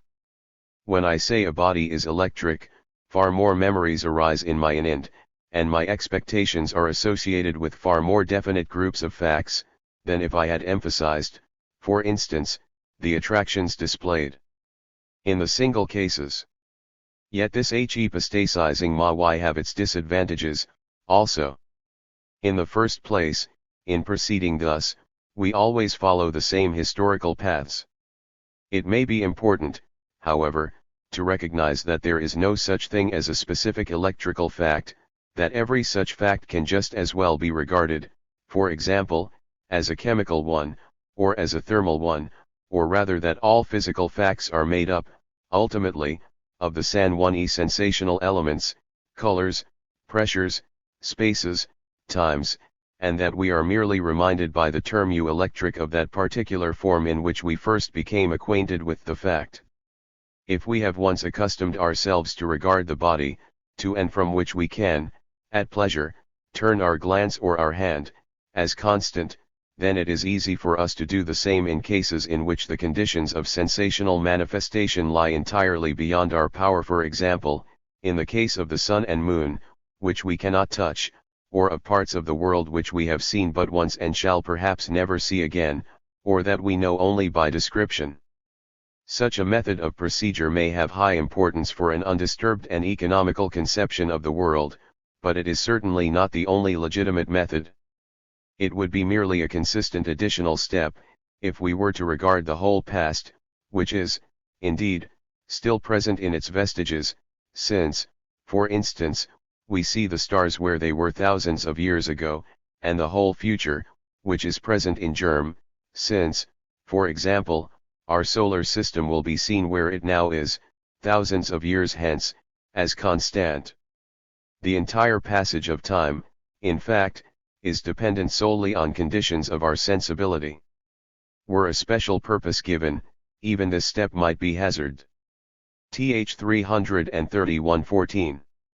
Really unconditioned constancy does not exist, as will be evident from the preceding considerations. We attain to the idea of absolute constancy only as we overlook or underrate conditions, or as we regard them as always given, or as we deliberately disregard them. There is only one sort of constancy, which embraces all the cases that occur, namely, constancy of connection or of relation. Substance, again, or matter, is not anything unconditionally constant. What we call matter is a combination of the elements or sensations according to certain laws. The sensations connected with the different sense organs of a particular man are dependent on one another according to laws, as are the sensations of different men. It is in this that matter consists. The older generation, especially the physicists and chemists, will be alarmed by this proposal not to treat matter as something absolutely constant, but to take as constant, instead, a fixed law of connection among elements which in themselves seem extremely unstable.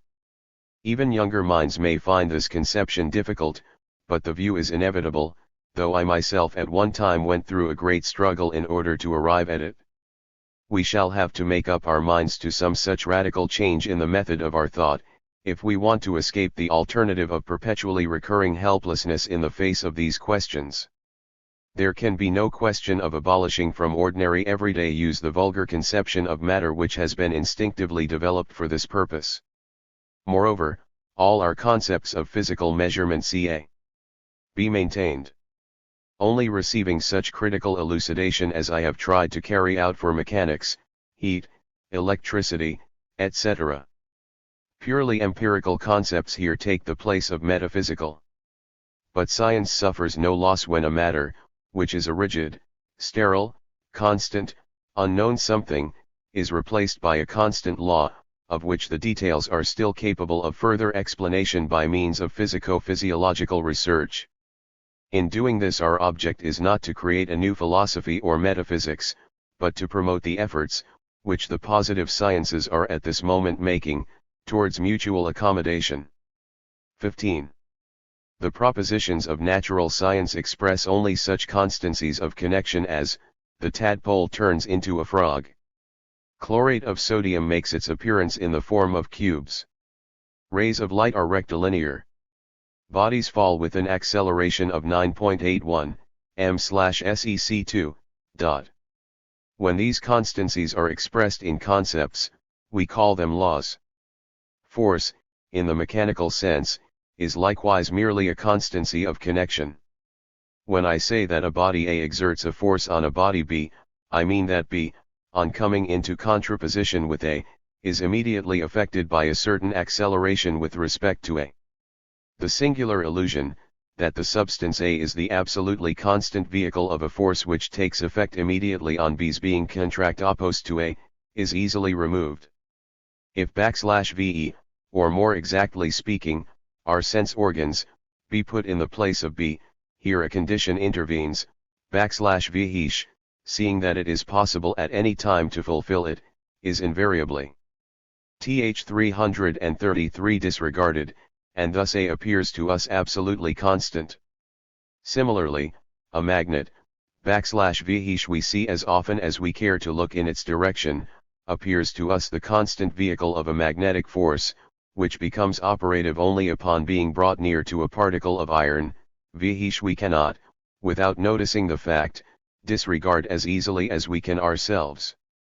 L1 he phrases, no matter without force, no force without matter, which are but abortive attempts to remove a self-incurred contradiction, become superfluous when we recognize only constancies of connection. 16. Given a sufficient constancy of environment, there is developed a corresponding constancy of thought. By virtue of this constancy our thoughts are spontaneously impelled to complete the half-observed facts. This impulse towards completion is not prompted by the individual facts as observed at the tin 1e, nor is it intentionally created, but we find it operative in ourselves entirely without our personal intervention. It confronts us like a power from without, yet as a power which continually accompanies and assists us, as a thing of which we stand in need, in order to supplement the facts. Although it is developed by experience, it contains more than is contained in the single experience. The impulse in a certain measure enriches the single fact. Through it the fact is more to us. With this impulse we have always a larger portion of nature in our field of vision, than the inexperienced man has with the single fact alone. For the human being, with his thoughts and his impulses, is himself merely a piece of nature, which is added to the single fact. This impulse, however, can lay no claim to infallibility, and there exists no necessity compelling the facts to correspond to it. Our confidence in it rests entirely upon the supposition, which has been substantiated by numerous trials, of the sufficiency of our mental adaptation, a supposition, however, which must be prepared to be contradicted at any moment. Not all our ideas representing facts have the same constancy. Whenever we have a special interest in the representation of facts, we endeavor to support and corroborate ideas of lesser constancy by ideas of greater constancy, or to replace them by the latter. Thus Newton conceived the planets as projectiles, although Kepler's laws were already well known, and the tides as attracted by the moon, although the facts of their movement had long been ascertained. We do not think that we understand the suction of a pump, or the flowing of a siphon, until we have mentally added the pressure of the air as holding the chain of particles together. Similarly, we seek to conceive electrical, optical, and thermal processes as mechanical processes. This need of the support of weaker thoughts by stronger thoughts is also called the need of causality, and is the moving spring of all scientific explanations. We naturally, th. 335 prefer, as the foundation of this process, the strongest and most thoroughly tested thoughts, and these are given us by our much exercised mechanical functions, which we may test anew at any moment without many or cumbersome appliances.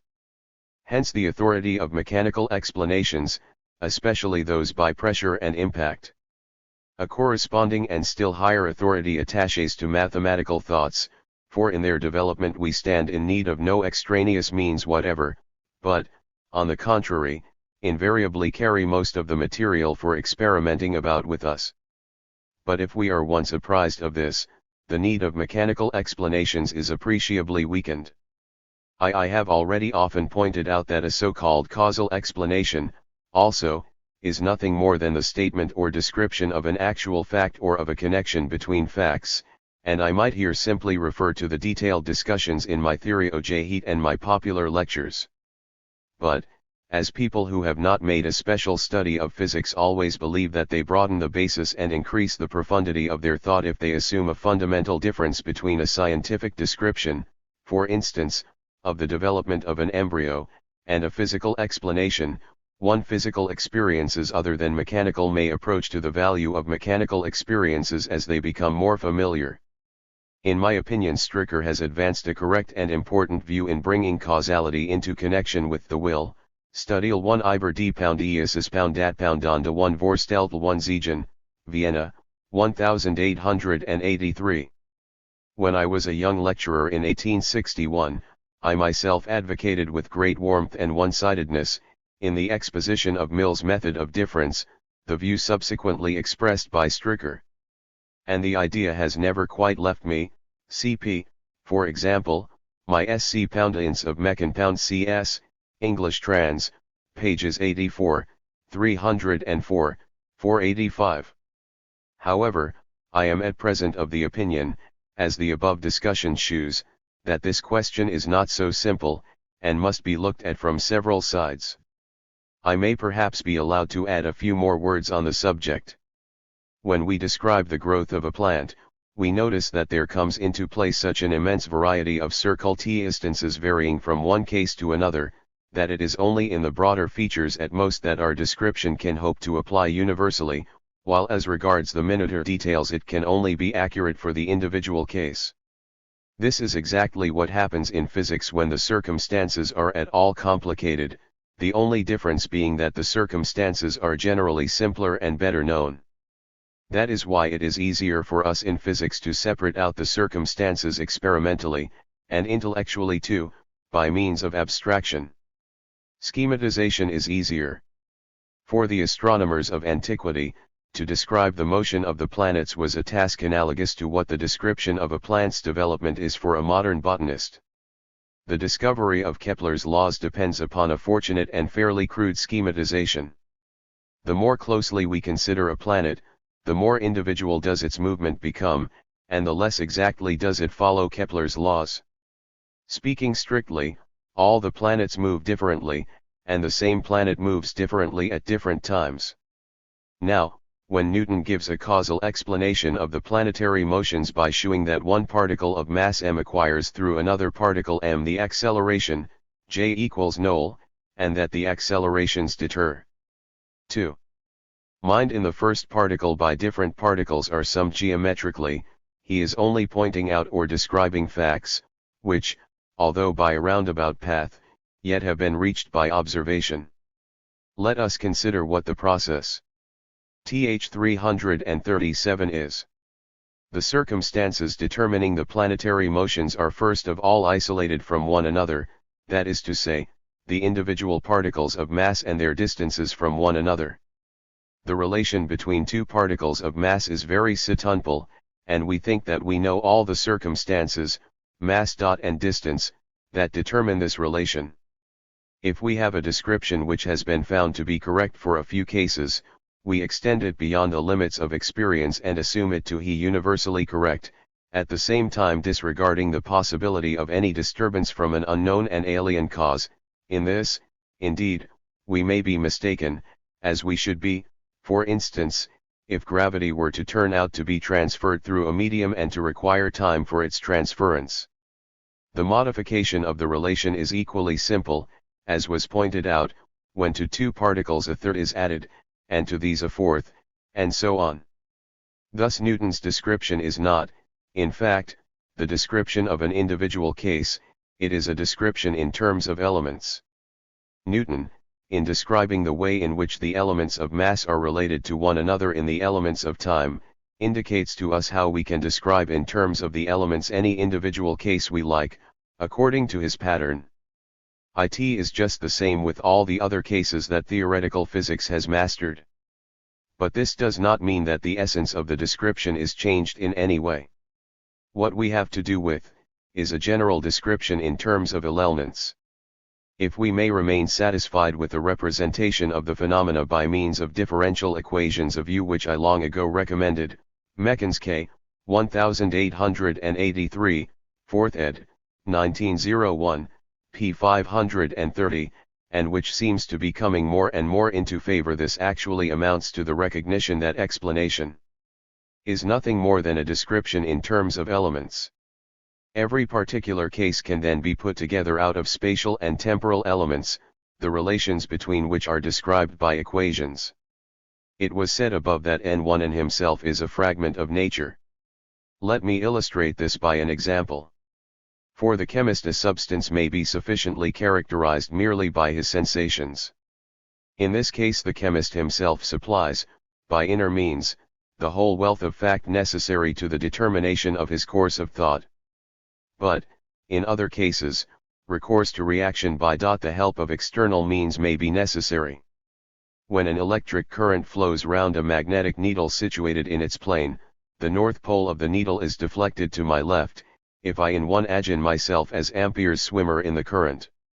I enrich the fact, current and needle, which is insufficient in itself to define the direction of my thought, by introducing myself into the experiment by an inner reaction.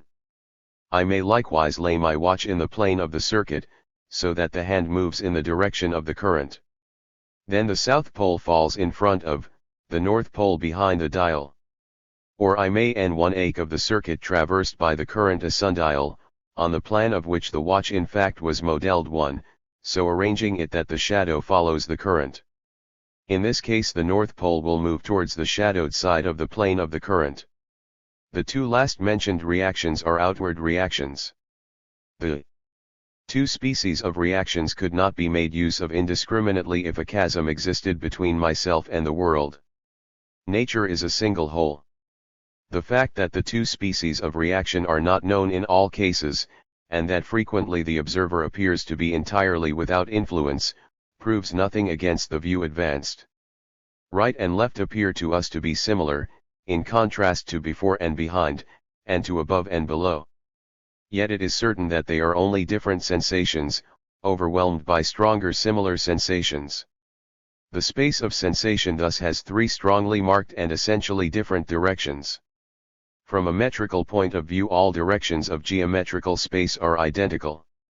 Our immediate sensation represents symmetrical shapes as equivalent, but in physical respects they are by no means equivalent. Physical space also has three essentially different directions, which are most clearly manifested in a triclinal medium, in the behavior of an electromagnetic element.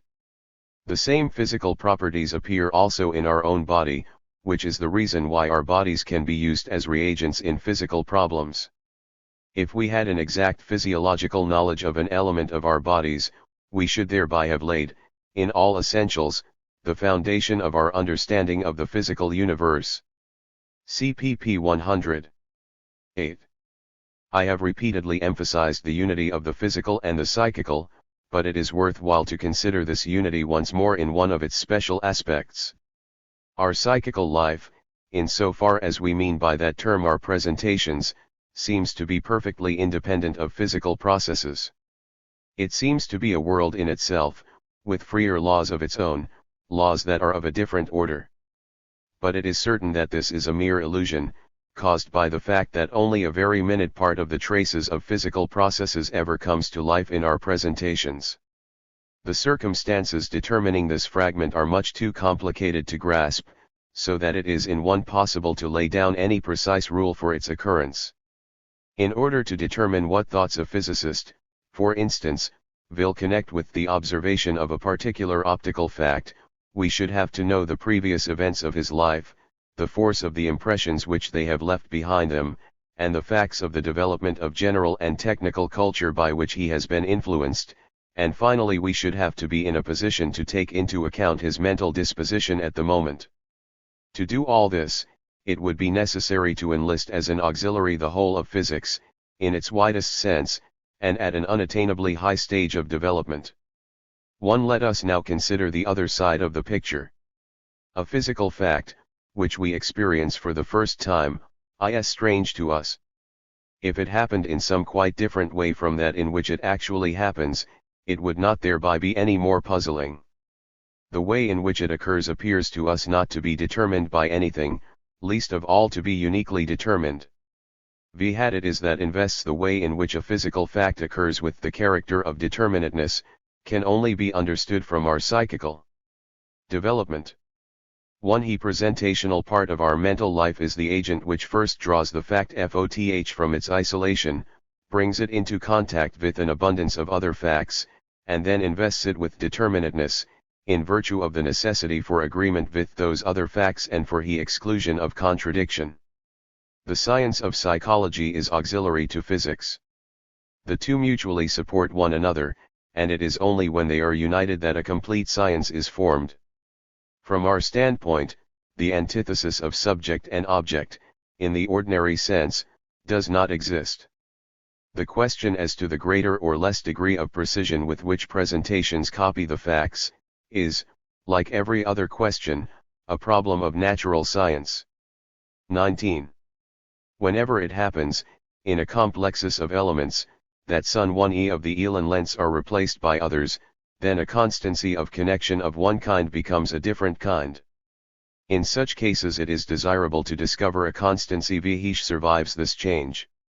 J.R. Meyer was the first to feel this need, and satisfied it by enunciating his concept of force, which corresponds to the technical mechanical concept of work, Poncelet, or more exactly to the more general concept of energy, Young. Meyer conceives this force, or energy, as something absolutely constant, as a store of something, as a material, thus harking back to the most stubborn intuitive notions.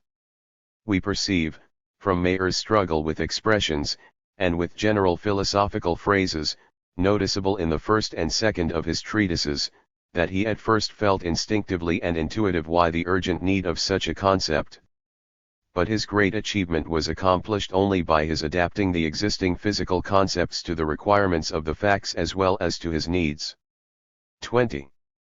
When the adaptation is adequate, the facts are spontaneously reproduced by the thoughts, and incompletely given facts are completed. Physics can act only as a quantitative norm regulating and giving a more precise conformation to the spontaneously flowing thoughts, suitably to practical or scientific needs. When I see a body thrown horizontally, the intuitive picture of a projectile in motion may rise before my mind. But the artilleryman or the physicist requires more.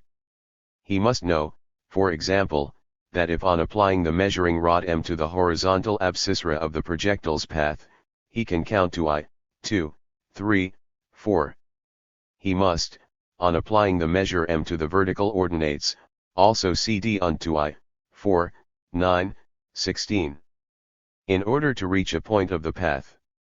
The function of physics consists, therefore, in teaching that a fact which, on a definite reaction R yields a sensory mark E, also yields, on the giving of a different reaction R, a second sensory mark E. By this means it is possible to supply more exactly the deficiencies of incompletely given facts. The introduction into physics of the universally comparable, or so-called absolute measurements, the reduction of physical measurements to such units as the centimeter, the gram, and the second, length, mass, and time, has one peculiar result. There exists in any case a tendency to 1 cp. PR pound and Z pound P pound ender Whittle 1 LE/air, second ed. IGU. Th 343 regard anything that can be physically grasped and measured, anything that can be stated in such a way as to become common property, as objective and real, in contrast to the subjective sensations, and the absolute measures appear to give some support to this opinion, and to supply it with a psychological, if not with a logical, motive. It looks as if what we call sensations in the familiar sense, were something quite superfluous in physics. Indeed, if we look closer, the system of units of measurement can be still further simplified. For the non-one-arical measurement of mass is given by a ratio of accelerations, and measurement of time can be reduced to an measurement of angles or lengths of arcs. Consequently, measurement of lengths is the foundation of all measurements. But we do not measure mere space, we require a material standard of measurement, and with this the whole system of manifold sensations is brought back again. It is only intuitional sense presentations that can lead to the formulation of the equations of physics, and it is precisely in such presentations that the interpretation of Hess equations consists. Thus, though the equations only contain spatial numerical measurements, these measurements, also, are merely the ordering principle which tells us out of what members of the series of sensational elements we have to construct our picture of the world. 2. I have elsewhere once shown that quantitative enunciations are only distinguished from qualitative by the fact that the former have reference to a continuum of homogeneous cases.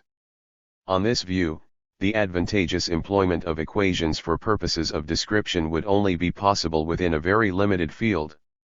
There is, however, some prospect of enlarging this field by successive steps without any limit. One would be done in the following way. All possible optical sensations, though they cannot be measured, can be characterized and catalogued by means of numbers on psychophysical methods. Thus any optical experience can be described by representing, by means of equations, the values of these numerical characteristics as dependent on the spatial and temporal coordinates, and on one another. And/VE shall have to hold that a result the sante in principle can be obtained in the fields of the other senses also. Thus it is possible to assign a perfectly precise meaning to the expression used on p45 above. 22. The ascertainment of the dependence of the elements ABC on one another, KL. Being disregarded, is the task of natural science, or of physics in its broadest sense. But, in reality, the ABCs are always also dependent on KLM. There are always equations of the form FAB. KLM equals O. Now since many different observers KLM are involved, we succeed in eliminating the accidental influence of the variation of KLM, etc., and we thus obtain only the element that can be stated as common property, namely the pure dependence of the ABCs on one another. In this process the KLM are treated like physical instruments, each with its peculiarities, its special Th 345 constants, and so forth, from which the results, as finally indicated, have to be set free. But if it is a question merely of the 10-1 connection of one quantitative reaction with other quantitative reactions, as in the above dynamical example, the matter is then still simpler. Everything then turns on the ascertainment of equality or identity of the ABCs under like circumstances, that is to say, under like KL 4.1s, which comes to saying that everything turns merely on the ascertainment of spatial identities. The kind of quality of the sensations is now indifferent, it is their equality that is alone decisive. and now a single individual suffices to fix relations of dependence which are valid for all individuals. Thus from this point onwards we have obtained a safe basis for the whole field of scientific research, a fact which inures to the advantage of psychophysiology as well. The space of the geometrician is by no means merely the system of space sensations, the senses of sight and touch, but consists rather of a body of conceptually idealized and formulated physical experiences, having the space sensations as their point of departure. In the very fact of the geometrician's regarding his space as being of the same nature at all points and in all directions, he goes far beyond the space given to sight and touch, which by no means possesses this simple property, pages 168, 181, SQQ. Without experience in physics the geometrician would never have reached this conception. The fundamental propositions of geometry have, as a fact, been acquired wholly by means of physical experiences, by the superposition of measures of length and of angles, by the application of rigid bodies to one another. Without propositions of congruence, no geometry.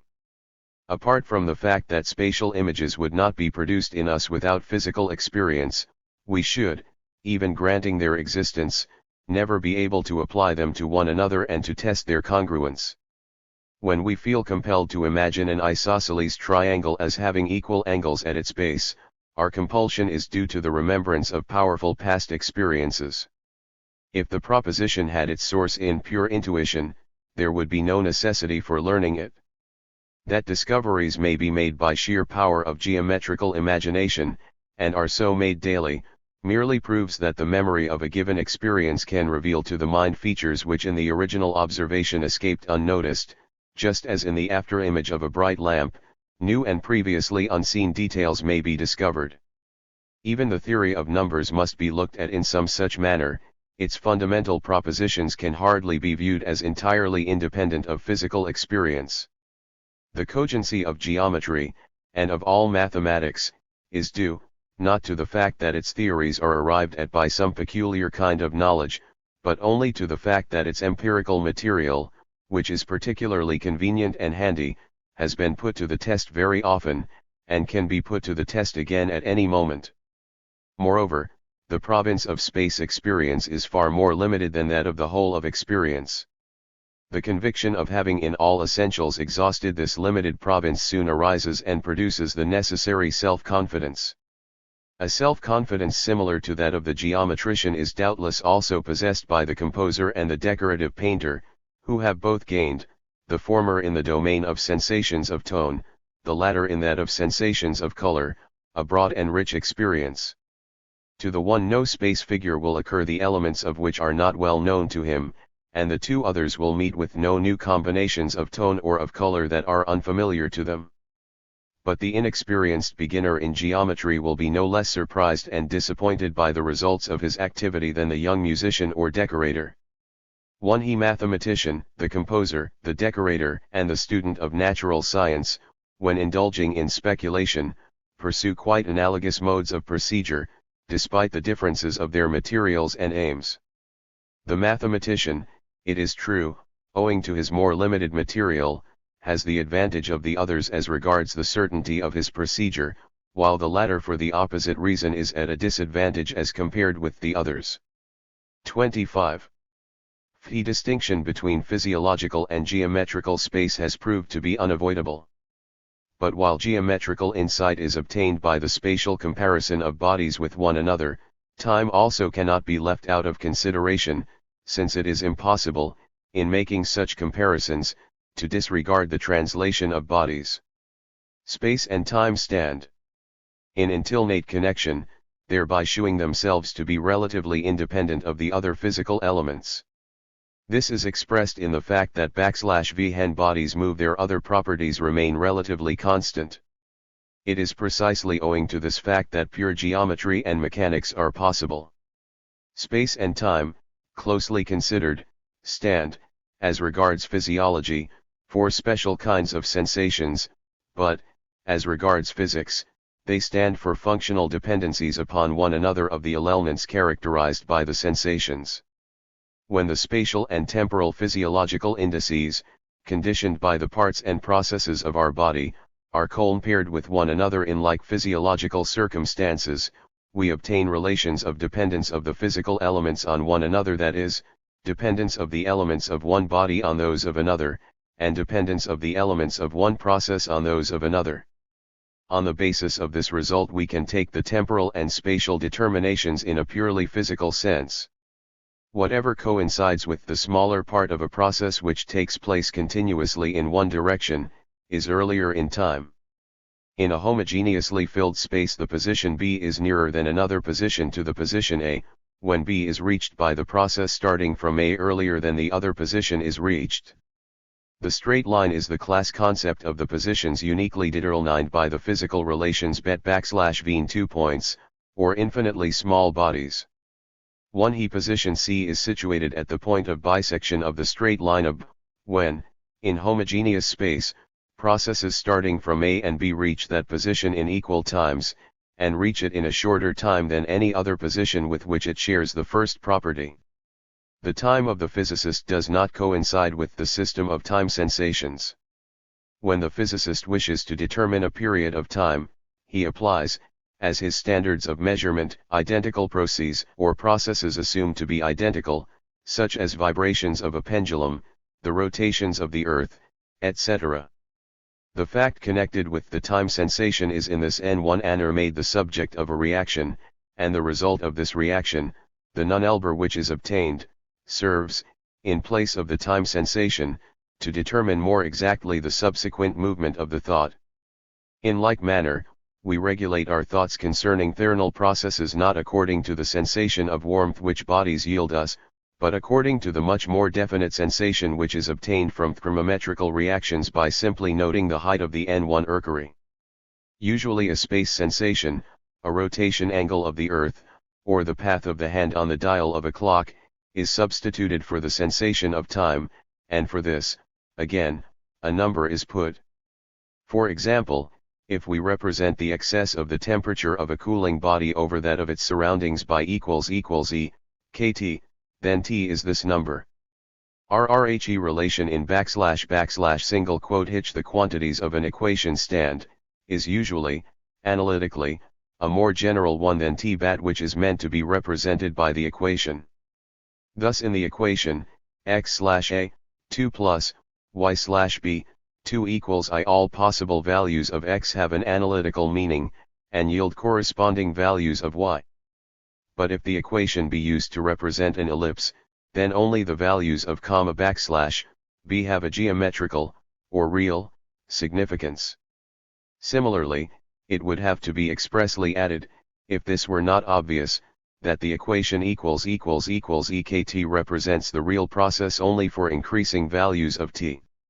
If we imagine the natural course of different events, say the cooling of one body and the free descent of a second, represented by equations involving time, then time may be eliminated from these equations, and we may express, for example, the excess of temperature by means of the space traversed by the falling body. Thus viewed, the elements appear simply as dependent on one another. But the meaning of such an equation would have to be more exactly defined by adding that only increasing distances of descent or decreasing temperatures are to be inserted successively therein. When we thus think of excess of temperature as determined by the space traversed by a falling body, the dependence is not an immediate one. On this point I agree with Petzold. But the dependence is no more immediate when we assume excess of temperature to be determined by the angle of rotation of the Earth. For no one will believe that the same temperature values would continue to correspond to the same angular values, if the Earth were to alter its velocity of rotation in consequence of some shock. But it seems to me to follow from such considerations that our postulates are merely provisional, and depend upon partial ignorance of the decisive part played by certain independent variables which are inaccessible to us. It is only in this sense that I would wish the reference which I once made to a certain absence of determination, to be understood. This view, moreover, is perfectly compatible with the postulation of unique determinations, since such postulates are always laid down on the assumption of gin circumstances, and with abstraction from unusual and unexpected changes. This way of looking at the matter is, as it seems to me, inevitable, when we reflect that the distinction emphasized by Petzold between simultaneous and successive dependencies, holds for intuitional presentation, but not for the equations which are the norms regulating presentation quantitatively. The equations can only be of one kind, and can only express simultaneous dependencies. THIRD-WORLDISM indeterminism in the ordinary sense, the assumption, for instance, of freedom of the will in the sense used by many philosophers and theologians, I have not the slightest inclination. Time is not reversible.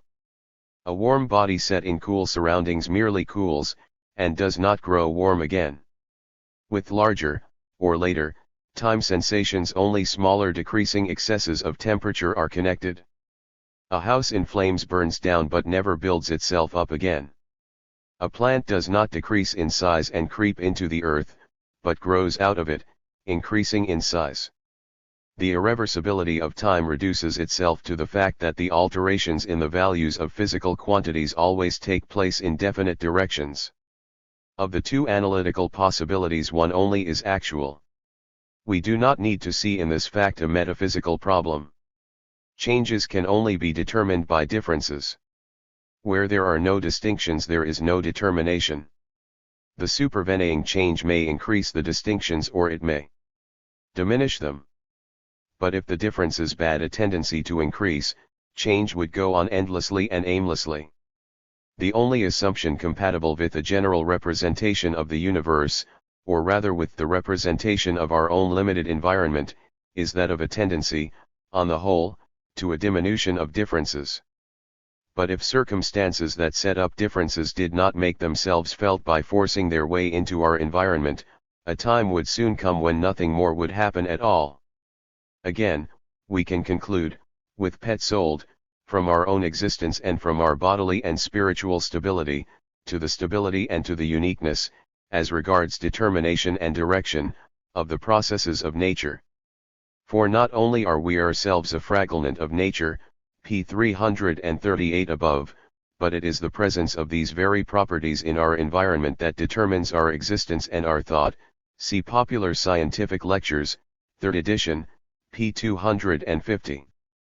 But it will not do to build too confidently on this foundation, for organisms are peculiar fragments of nature, of very limited and moderate stability, which in point of fact are liable to destruction, and for the preservation of which a proportionately moderate amount of stability in the environment is sufficient.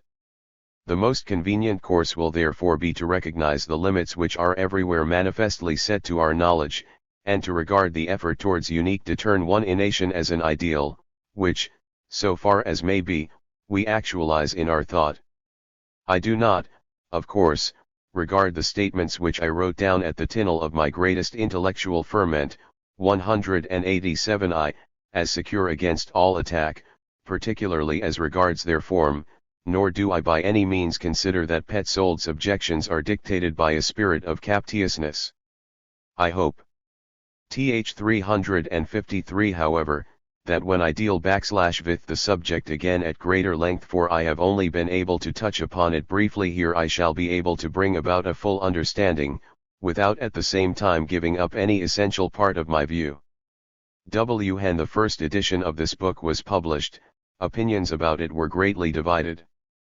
But in the great majority of cases, it was points of detail that found acceptance, in so far as the reception was favorable, while the fundamental v/vs hitch had led to the details were for the most part rejected.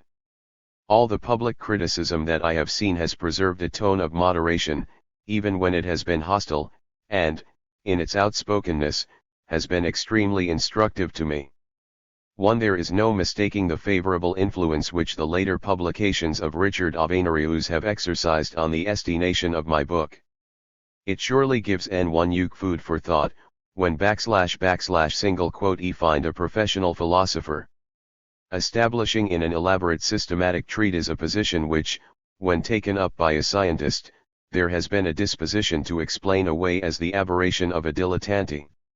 Today Avenarius' pupils, and many younger inquirers who have drawn near to my position by paths of their own, are standing at my side as allies. Nevertheless, all the critics, with few exceptions, including those who reproduce my fundamental ideas quite correctly and have certainly understood them, cannot help feeling serious objections to them. There is nothing surprising in this, for I make great demands on the plasticity of my readers. It is one thing to understand an idea logically, and another to take it up in a sympathetic spirit. The ordering and simplifying function of logic can, indeed, only begin when psychical life is in an advanced stage of development and can already boast a rich store of instinctive acquisitions. Now it is scarcely possible to attain to this instinctive pre-logical nucleus of acquisitions by logical means. It is much more a question of a process of psychical transformation, which, as I found in my own case, is difficult enough even in youth. It would therefore be too much to count on immediate agreement here. On the contrary, I am satisfied to be merely allowed a hearing at all, and to be listened to without prepossessions. I will now, following the impressions I have received from my critics, once more bring out and illustrate those points of which the reception has been most strenuously opposed.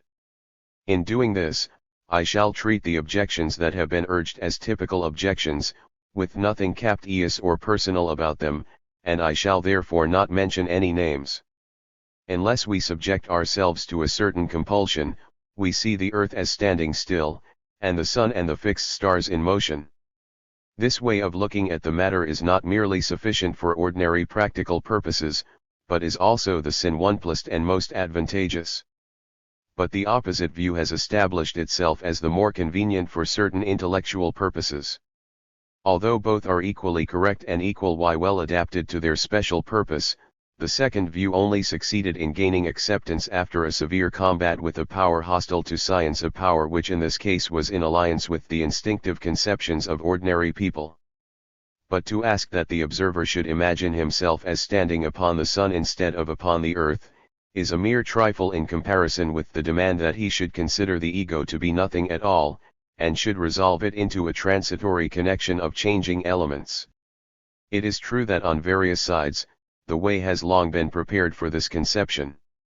We see such unities as we call I produced by generation and vanishing in death. Unless we indulge ourselves in the fiction, so fantastic nowadays, that these unities existed before birth in a latent state, and will similarly continue to exist after death, we can only suppose that they are just temporary unities.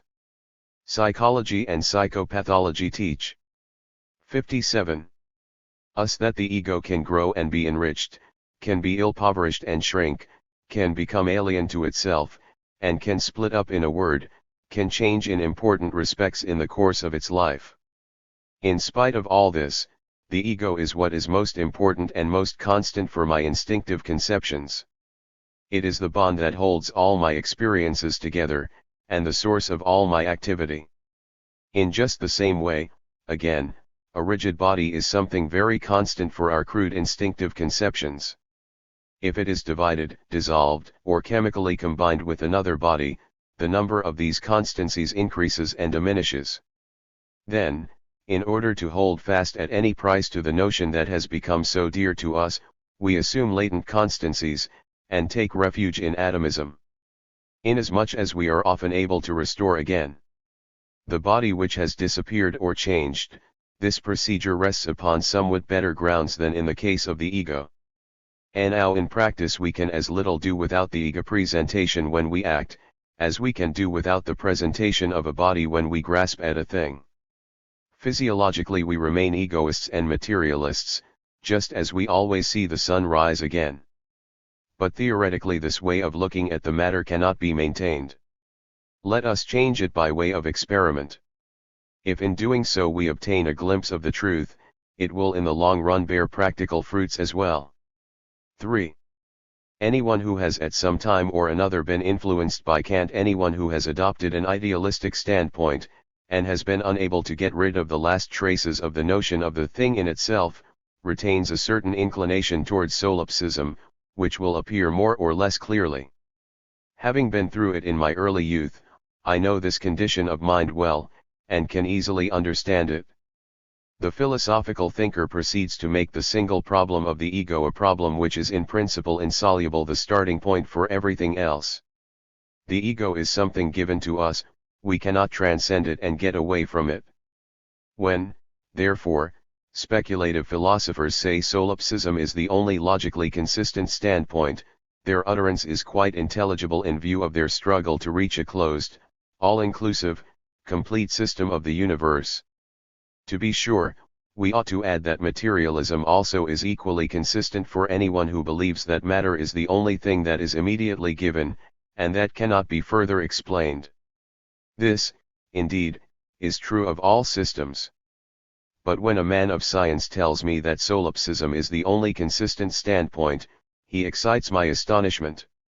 I will not emphasize the fact that this standpoint is better suited to a fakir who dreams his life away in contemplation, than to a serious, thoughtful, and active man.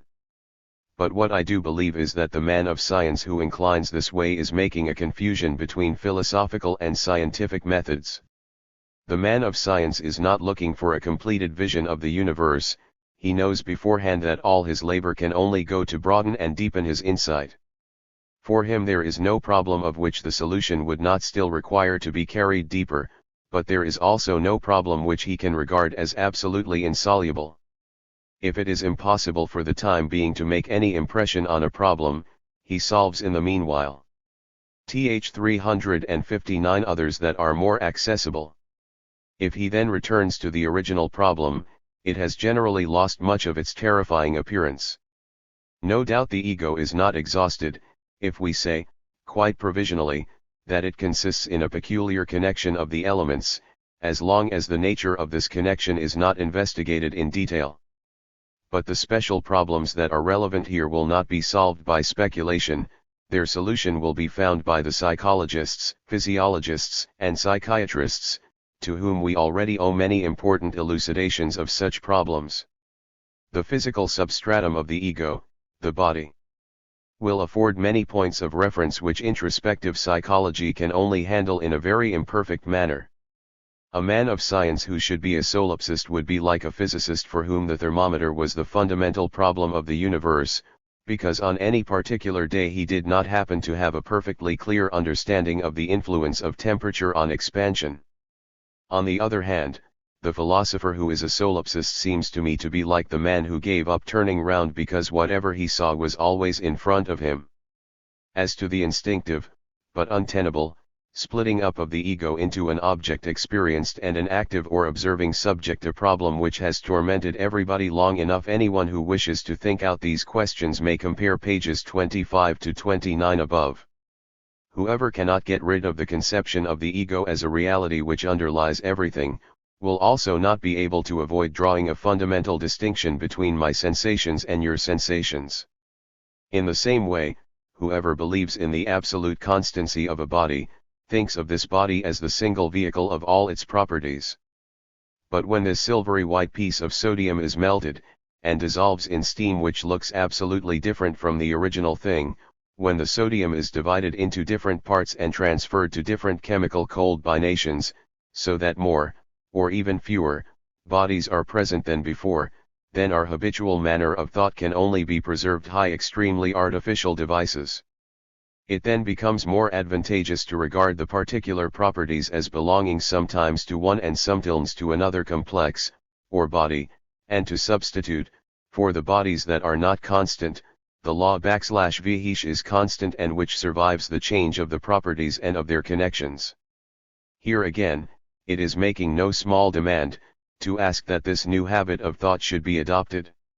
How the thinkers of antiquity \Volt have protested, if someone had said to them, earth, water and air are not constant bodies at all, what are constant are the modern chemical elements of which they are composed, many of which elements cannot be seen, while others can only be isolated or fixed with great difficulty. Fire is not a body at all, but a process, and so on. We are scarcely able to estimate correctly nowadays the magnitude of the change which lies in this step. Yet in Th 361 modern chemistry a further transformation in this direction is being prepared, and the same methods of abstraction lead in due course to the standpoint which is adopted here. From the standpoint which I here take up for purposes of general orientation, I no more draw an essential distinction between my sensations and the sensations of another person, than I regard red or green as belonging to an individual body. The same elements are connected at different points of attachment, namely the egos. But these points of attachment are not anything constant. They arise, they perish, and are incessantly being modified. But where there is no connection at a given moment, there is also no perceptible reciprocal influence. Whether it may or may not prove possible to transfer someone else's sensations to me by means of nervous connections, my view is not affected one way or the other. The most familiar facts provide a sufficient basis for this view. 5. Perhaps even more than in my fundamental ideas, many readers have found a stumbling block in what they took, erroneously indeed, to be the general character of my conception of the universe. And, to begin with, I must say that anyone who, in spite of repeated protests from myself and from other quarters, identifies NLY view with that of Berkeley, is undoubtedly very far removed from a proper appreciation of my position. This misconception is no doubt partly due to the fact that my view was developed from an earlier idealistic phase, which has left on my language traces which are probably not even yet entirely obliterated. For, of all the approaches to my standpoint, the one by way of idealism seems to me the easiest and most natural. And connected with this is the fear of panpsychism, which at the same time seizes my readers. Many are the victims that fall a prey to panpsychism, in the desperate struggle between a monistic conception of the universe and instinctive dualistic prejudices. In my early youth I had to work through these tendencies myself, and Avenarius was still laboring at them in his book of 1876. As regards these 2 points, I feel it to be a piece of particularly good fortune that Avenarius has developed the same conception of the relation between the physical and psychical on an entirely realistic, or, if the phrase be preferred, a materialistic foundation, so that I need do no more than refer to his discussions. 6. My world of elements, or sensations, strikes not only men of science, but also professional philosophers, as too unsubstantial. When I treat matter as a mental symbol standing for a relatively stable complex of sensational elements, this is described as a conception which does not make enough of the material world. The external world, it is felt, is not adequately expressed as a sum of sensations. In addition to the actual sensations, we ought at least to bring in Mill's possibilities of sensation. In reply to this, I must observe that for me also the world is not a mere sum of sensations. Indeed, I speak expressly of functional relations of the elements. But this conception not only makes Mill's possibilities superfluous, but replaces them by something much more solid, namely the mathematical concept of function. Had I ever dreamt that a short, precise expression would be so easily overlooked, and that a popular exposition on broad lines would have been more useful, some such exposition as that which H. Cornelius I has so admirably given on the concept of objective existence, would have served my purpose. In any case, even here I should have avoided the expression possibility, and should have substituted for it the concept of function. From expressions used in other quarters, it would appear that the true explanation of my position is to be sought in an exaggerated sensationalism, and in a correspondingly inadequate understanding of the value of abstraction and conceptual thought. Now, without a fairly well-marked sensationalism a man of science cannot accomplish much. But this does not prevent him from forming clear and precise concepts. On the contrary, the concepts of modern physics will stand comparison, in point of precision and height of abstraction, with those of any other science, but they offer at the same time the advantage that they can always be traced back with ease and certainty to the sensational elements on which they are built up. For science the gulf between intuitional presentation and conceptual thought is not so great, and is not unbridgeable. I may remark in passing that I am far from thinking meanly of the concepts of physics. For nearly 40 years I have been occupied with the criticism of them in various ways, and with greater thoroughness than they have received before. And since my results are gradually, after long resistance, finding acceptance with physicists, it will perhaps be allowed that this is no cheap and facile agreement. When the physicist, whose training HJ's accustomed him to having a kilogram one weight pressed into his hand with every definition, gradually expresses himself as satisfied with definitions which reduce everything to a functional relation of sensational elements, the philosopher will surely not \vant to be even more of a physicist than the physicist. Naturally, however, there is no room for the necessary working out of details in this sketch, which is intended to be merely a program one me for the closer connection of the exact sciences with one another. For further information the reader must be referred to my works on physics. It would, indeed, be highly presumptuous of me to assume even that all physicists are acquainted with these works, much more that they are familiar to people who are not professional physicists, yet it is partly want of familiarity with N1Y works which has made it possible for me to be accused, for instance, Th. 365 of having entirely overlooked the spontaneity and autonomy of thought. Even towards bare sensations our attitude is not one of inert passivity, for sensations disengage a biological reaction, of which the natural continuation is precisely the adaptation of thought to facts. If this adaptation were immediately and perfectly successful, the process would ipso facto come to an end. But since different imperfectly adapted thoughts come into conflict with one another, the biological process continues. What I have called the adaptation of thoughts to one another takes place. And now I should really like to know what process of scientific development, the logical process included, is not covered by this statement. Here I may be permitted to break off for the present these controversial remarks, in which I have only been forced to repeat what I have frequently said and have long been saying. 7. To many readers the universe, as conceived by Phil, seems to be a chaos, a hopelessly tangled web of elements. They feel the want of leading and unifying points of view. But this depends on a misinterpretation of the task that I have set myself. All points of view, which are of value for the special sciences and for the philosophical consideration of the world, remain capable of further application, and indeed, are so applied by me. The apparently destructive tendency of the work is merely directed against superfluous, and therefore misleading, additions to our concepts. Thus I believe that the contrasts between the psychical and the physical, and between subjective and objective, have been correctly reduced by me to what is essential in them, and at the same time have been purged of traditional and superstitious conceptions. And this has been done in such a way that scientifically established points of view are not altered, and at the same time room is made for new points of view.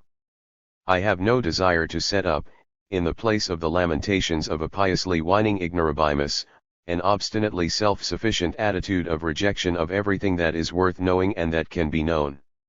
For to refuse to attempt answers to questions that have been recognized as meaningless, is in no sense an act of resignation.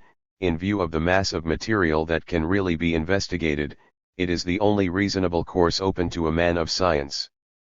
The physicist who refrains from seeking for the secret of perpetual motion, need not nowadays regard this as an act of resignation, any more than the mathematician, who no longer troubles himself about the squaring of the circle, or the solution of equations of the fifth degree in closed algebraical form.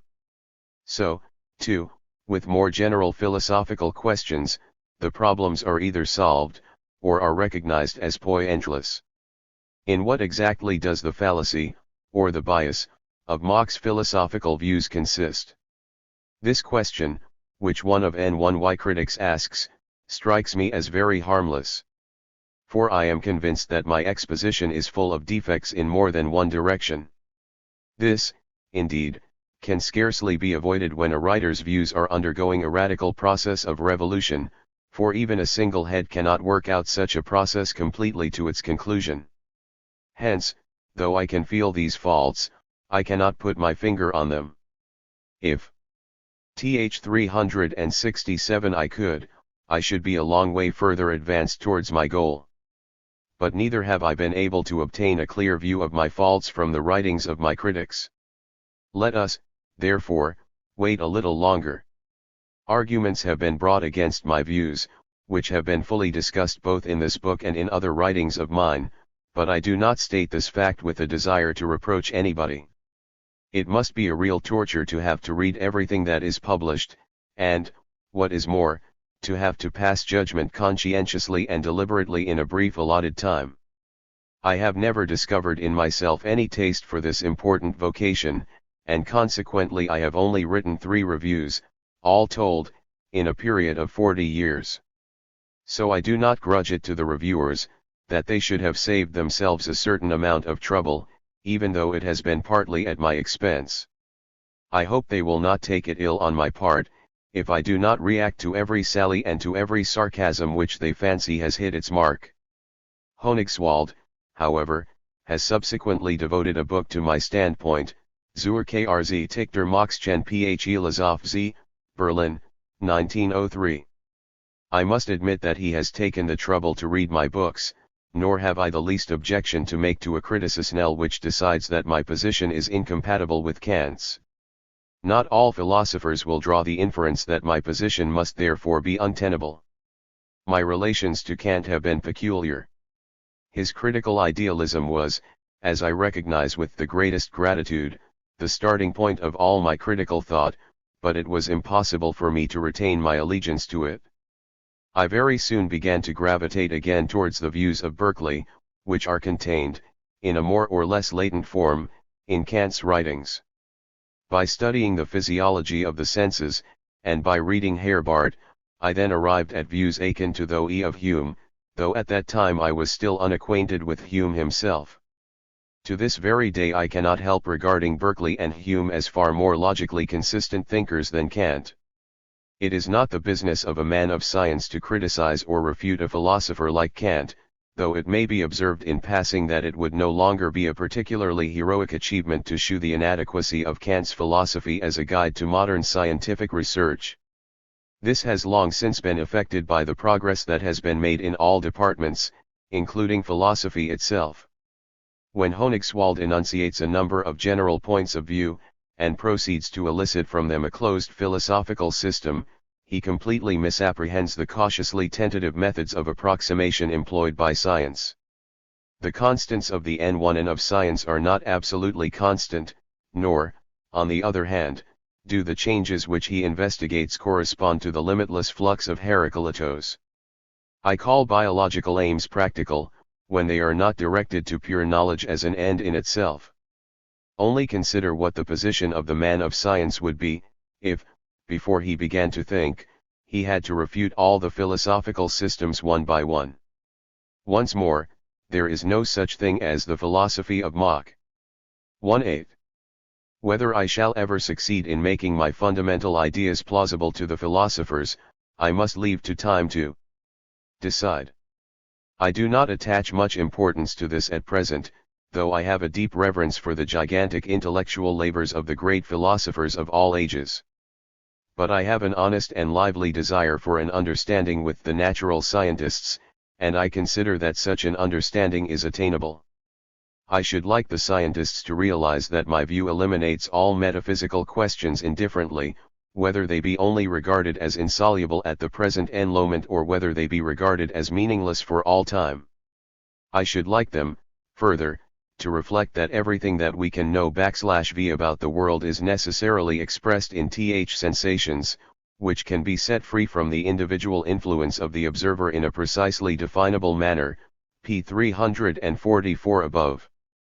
Everything that we can want to know is given by the solution of a problem in mathematical form, by the ascertainment of the functional dependence of the sensational elements on one another.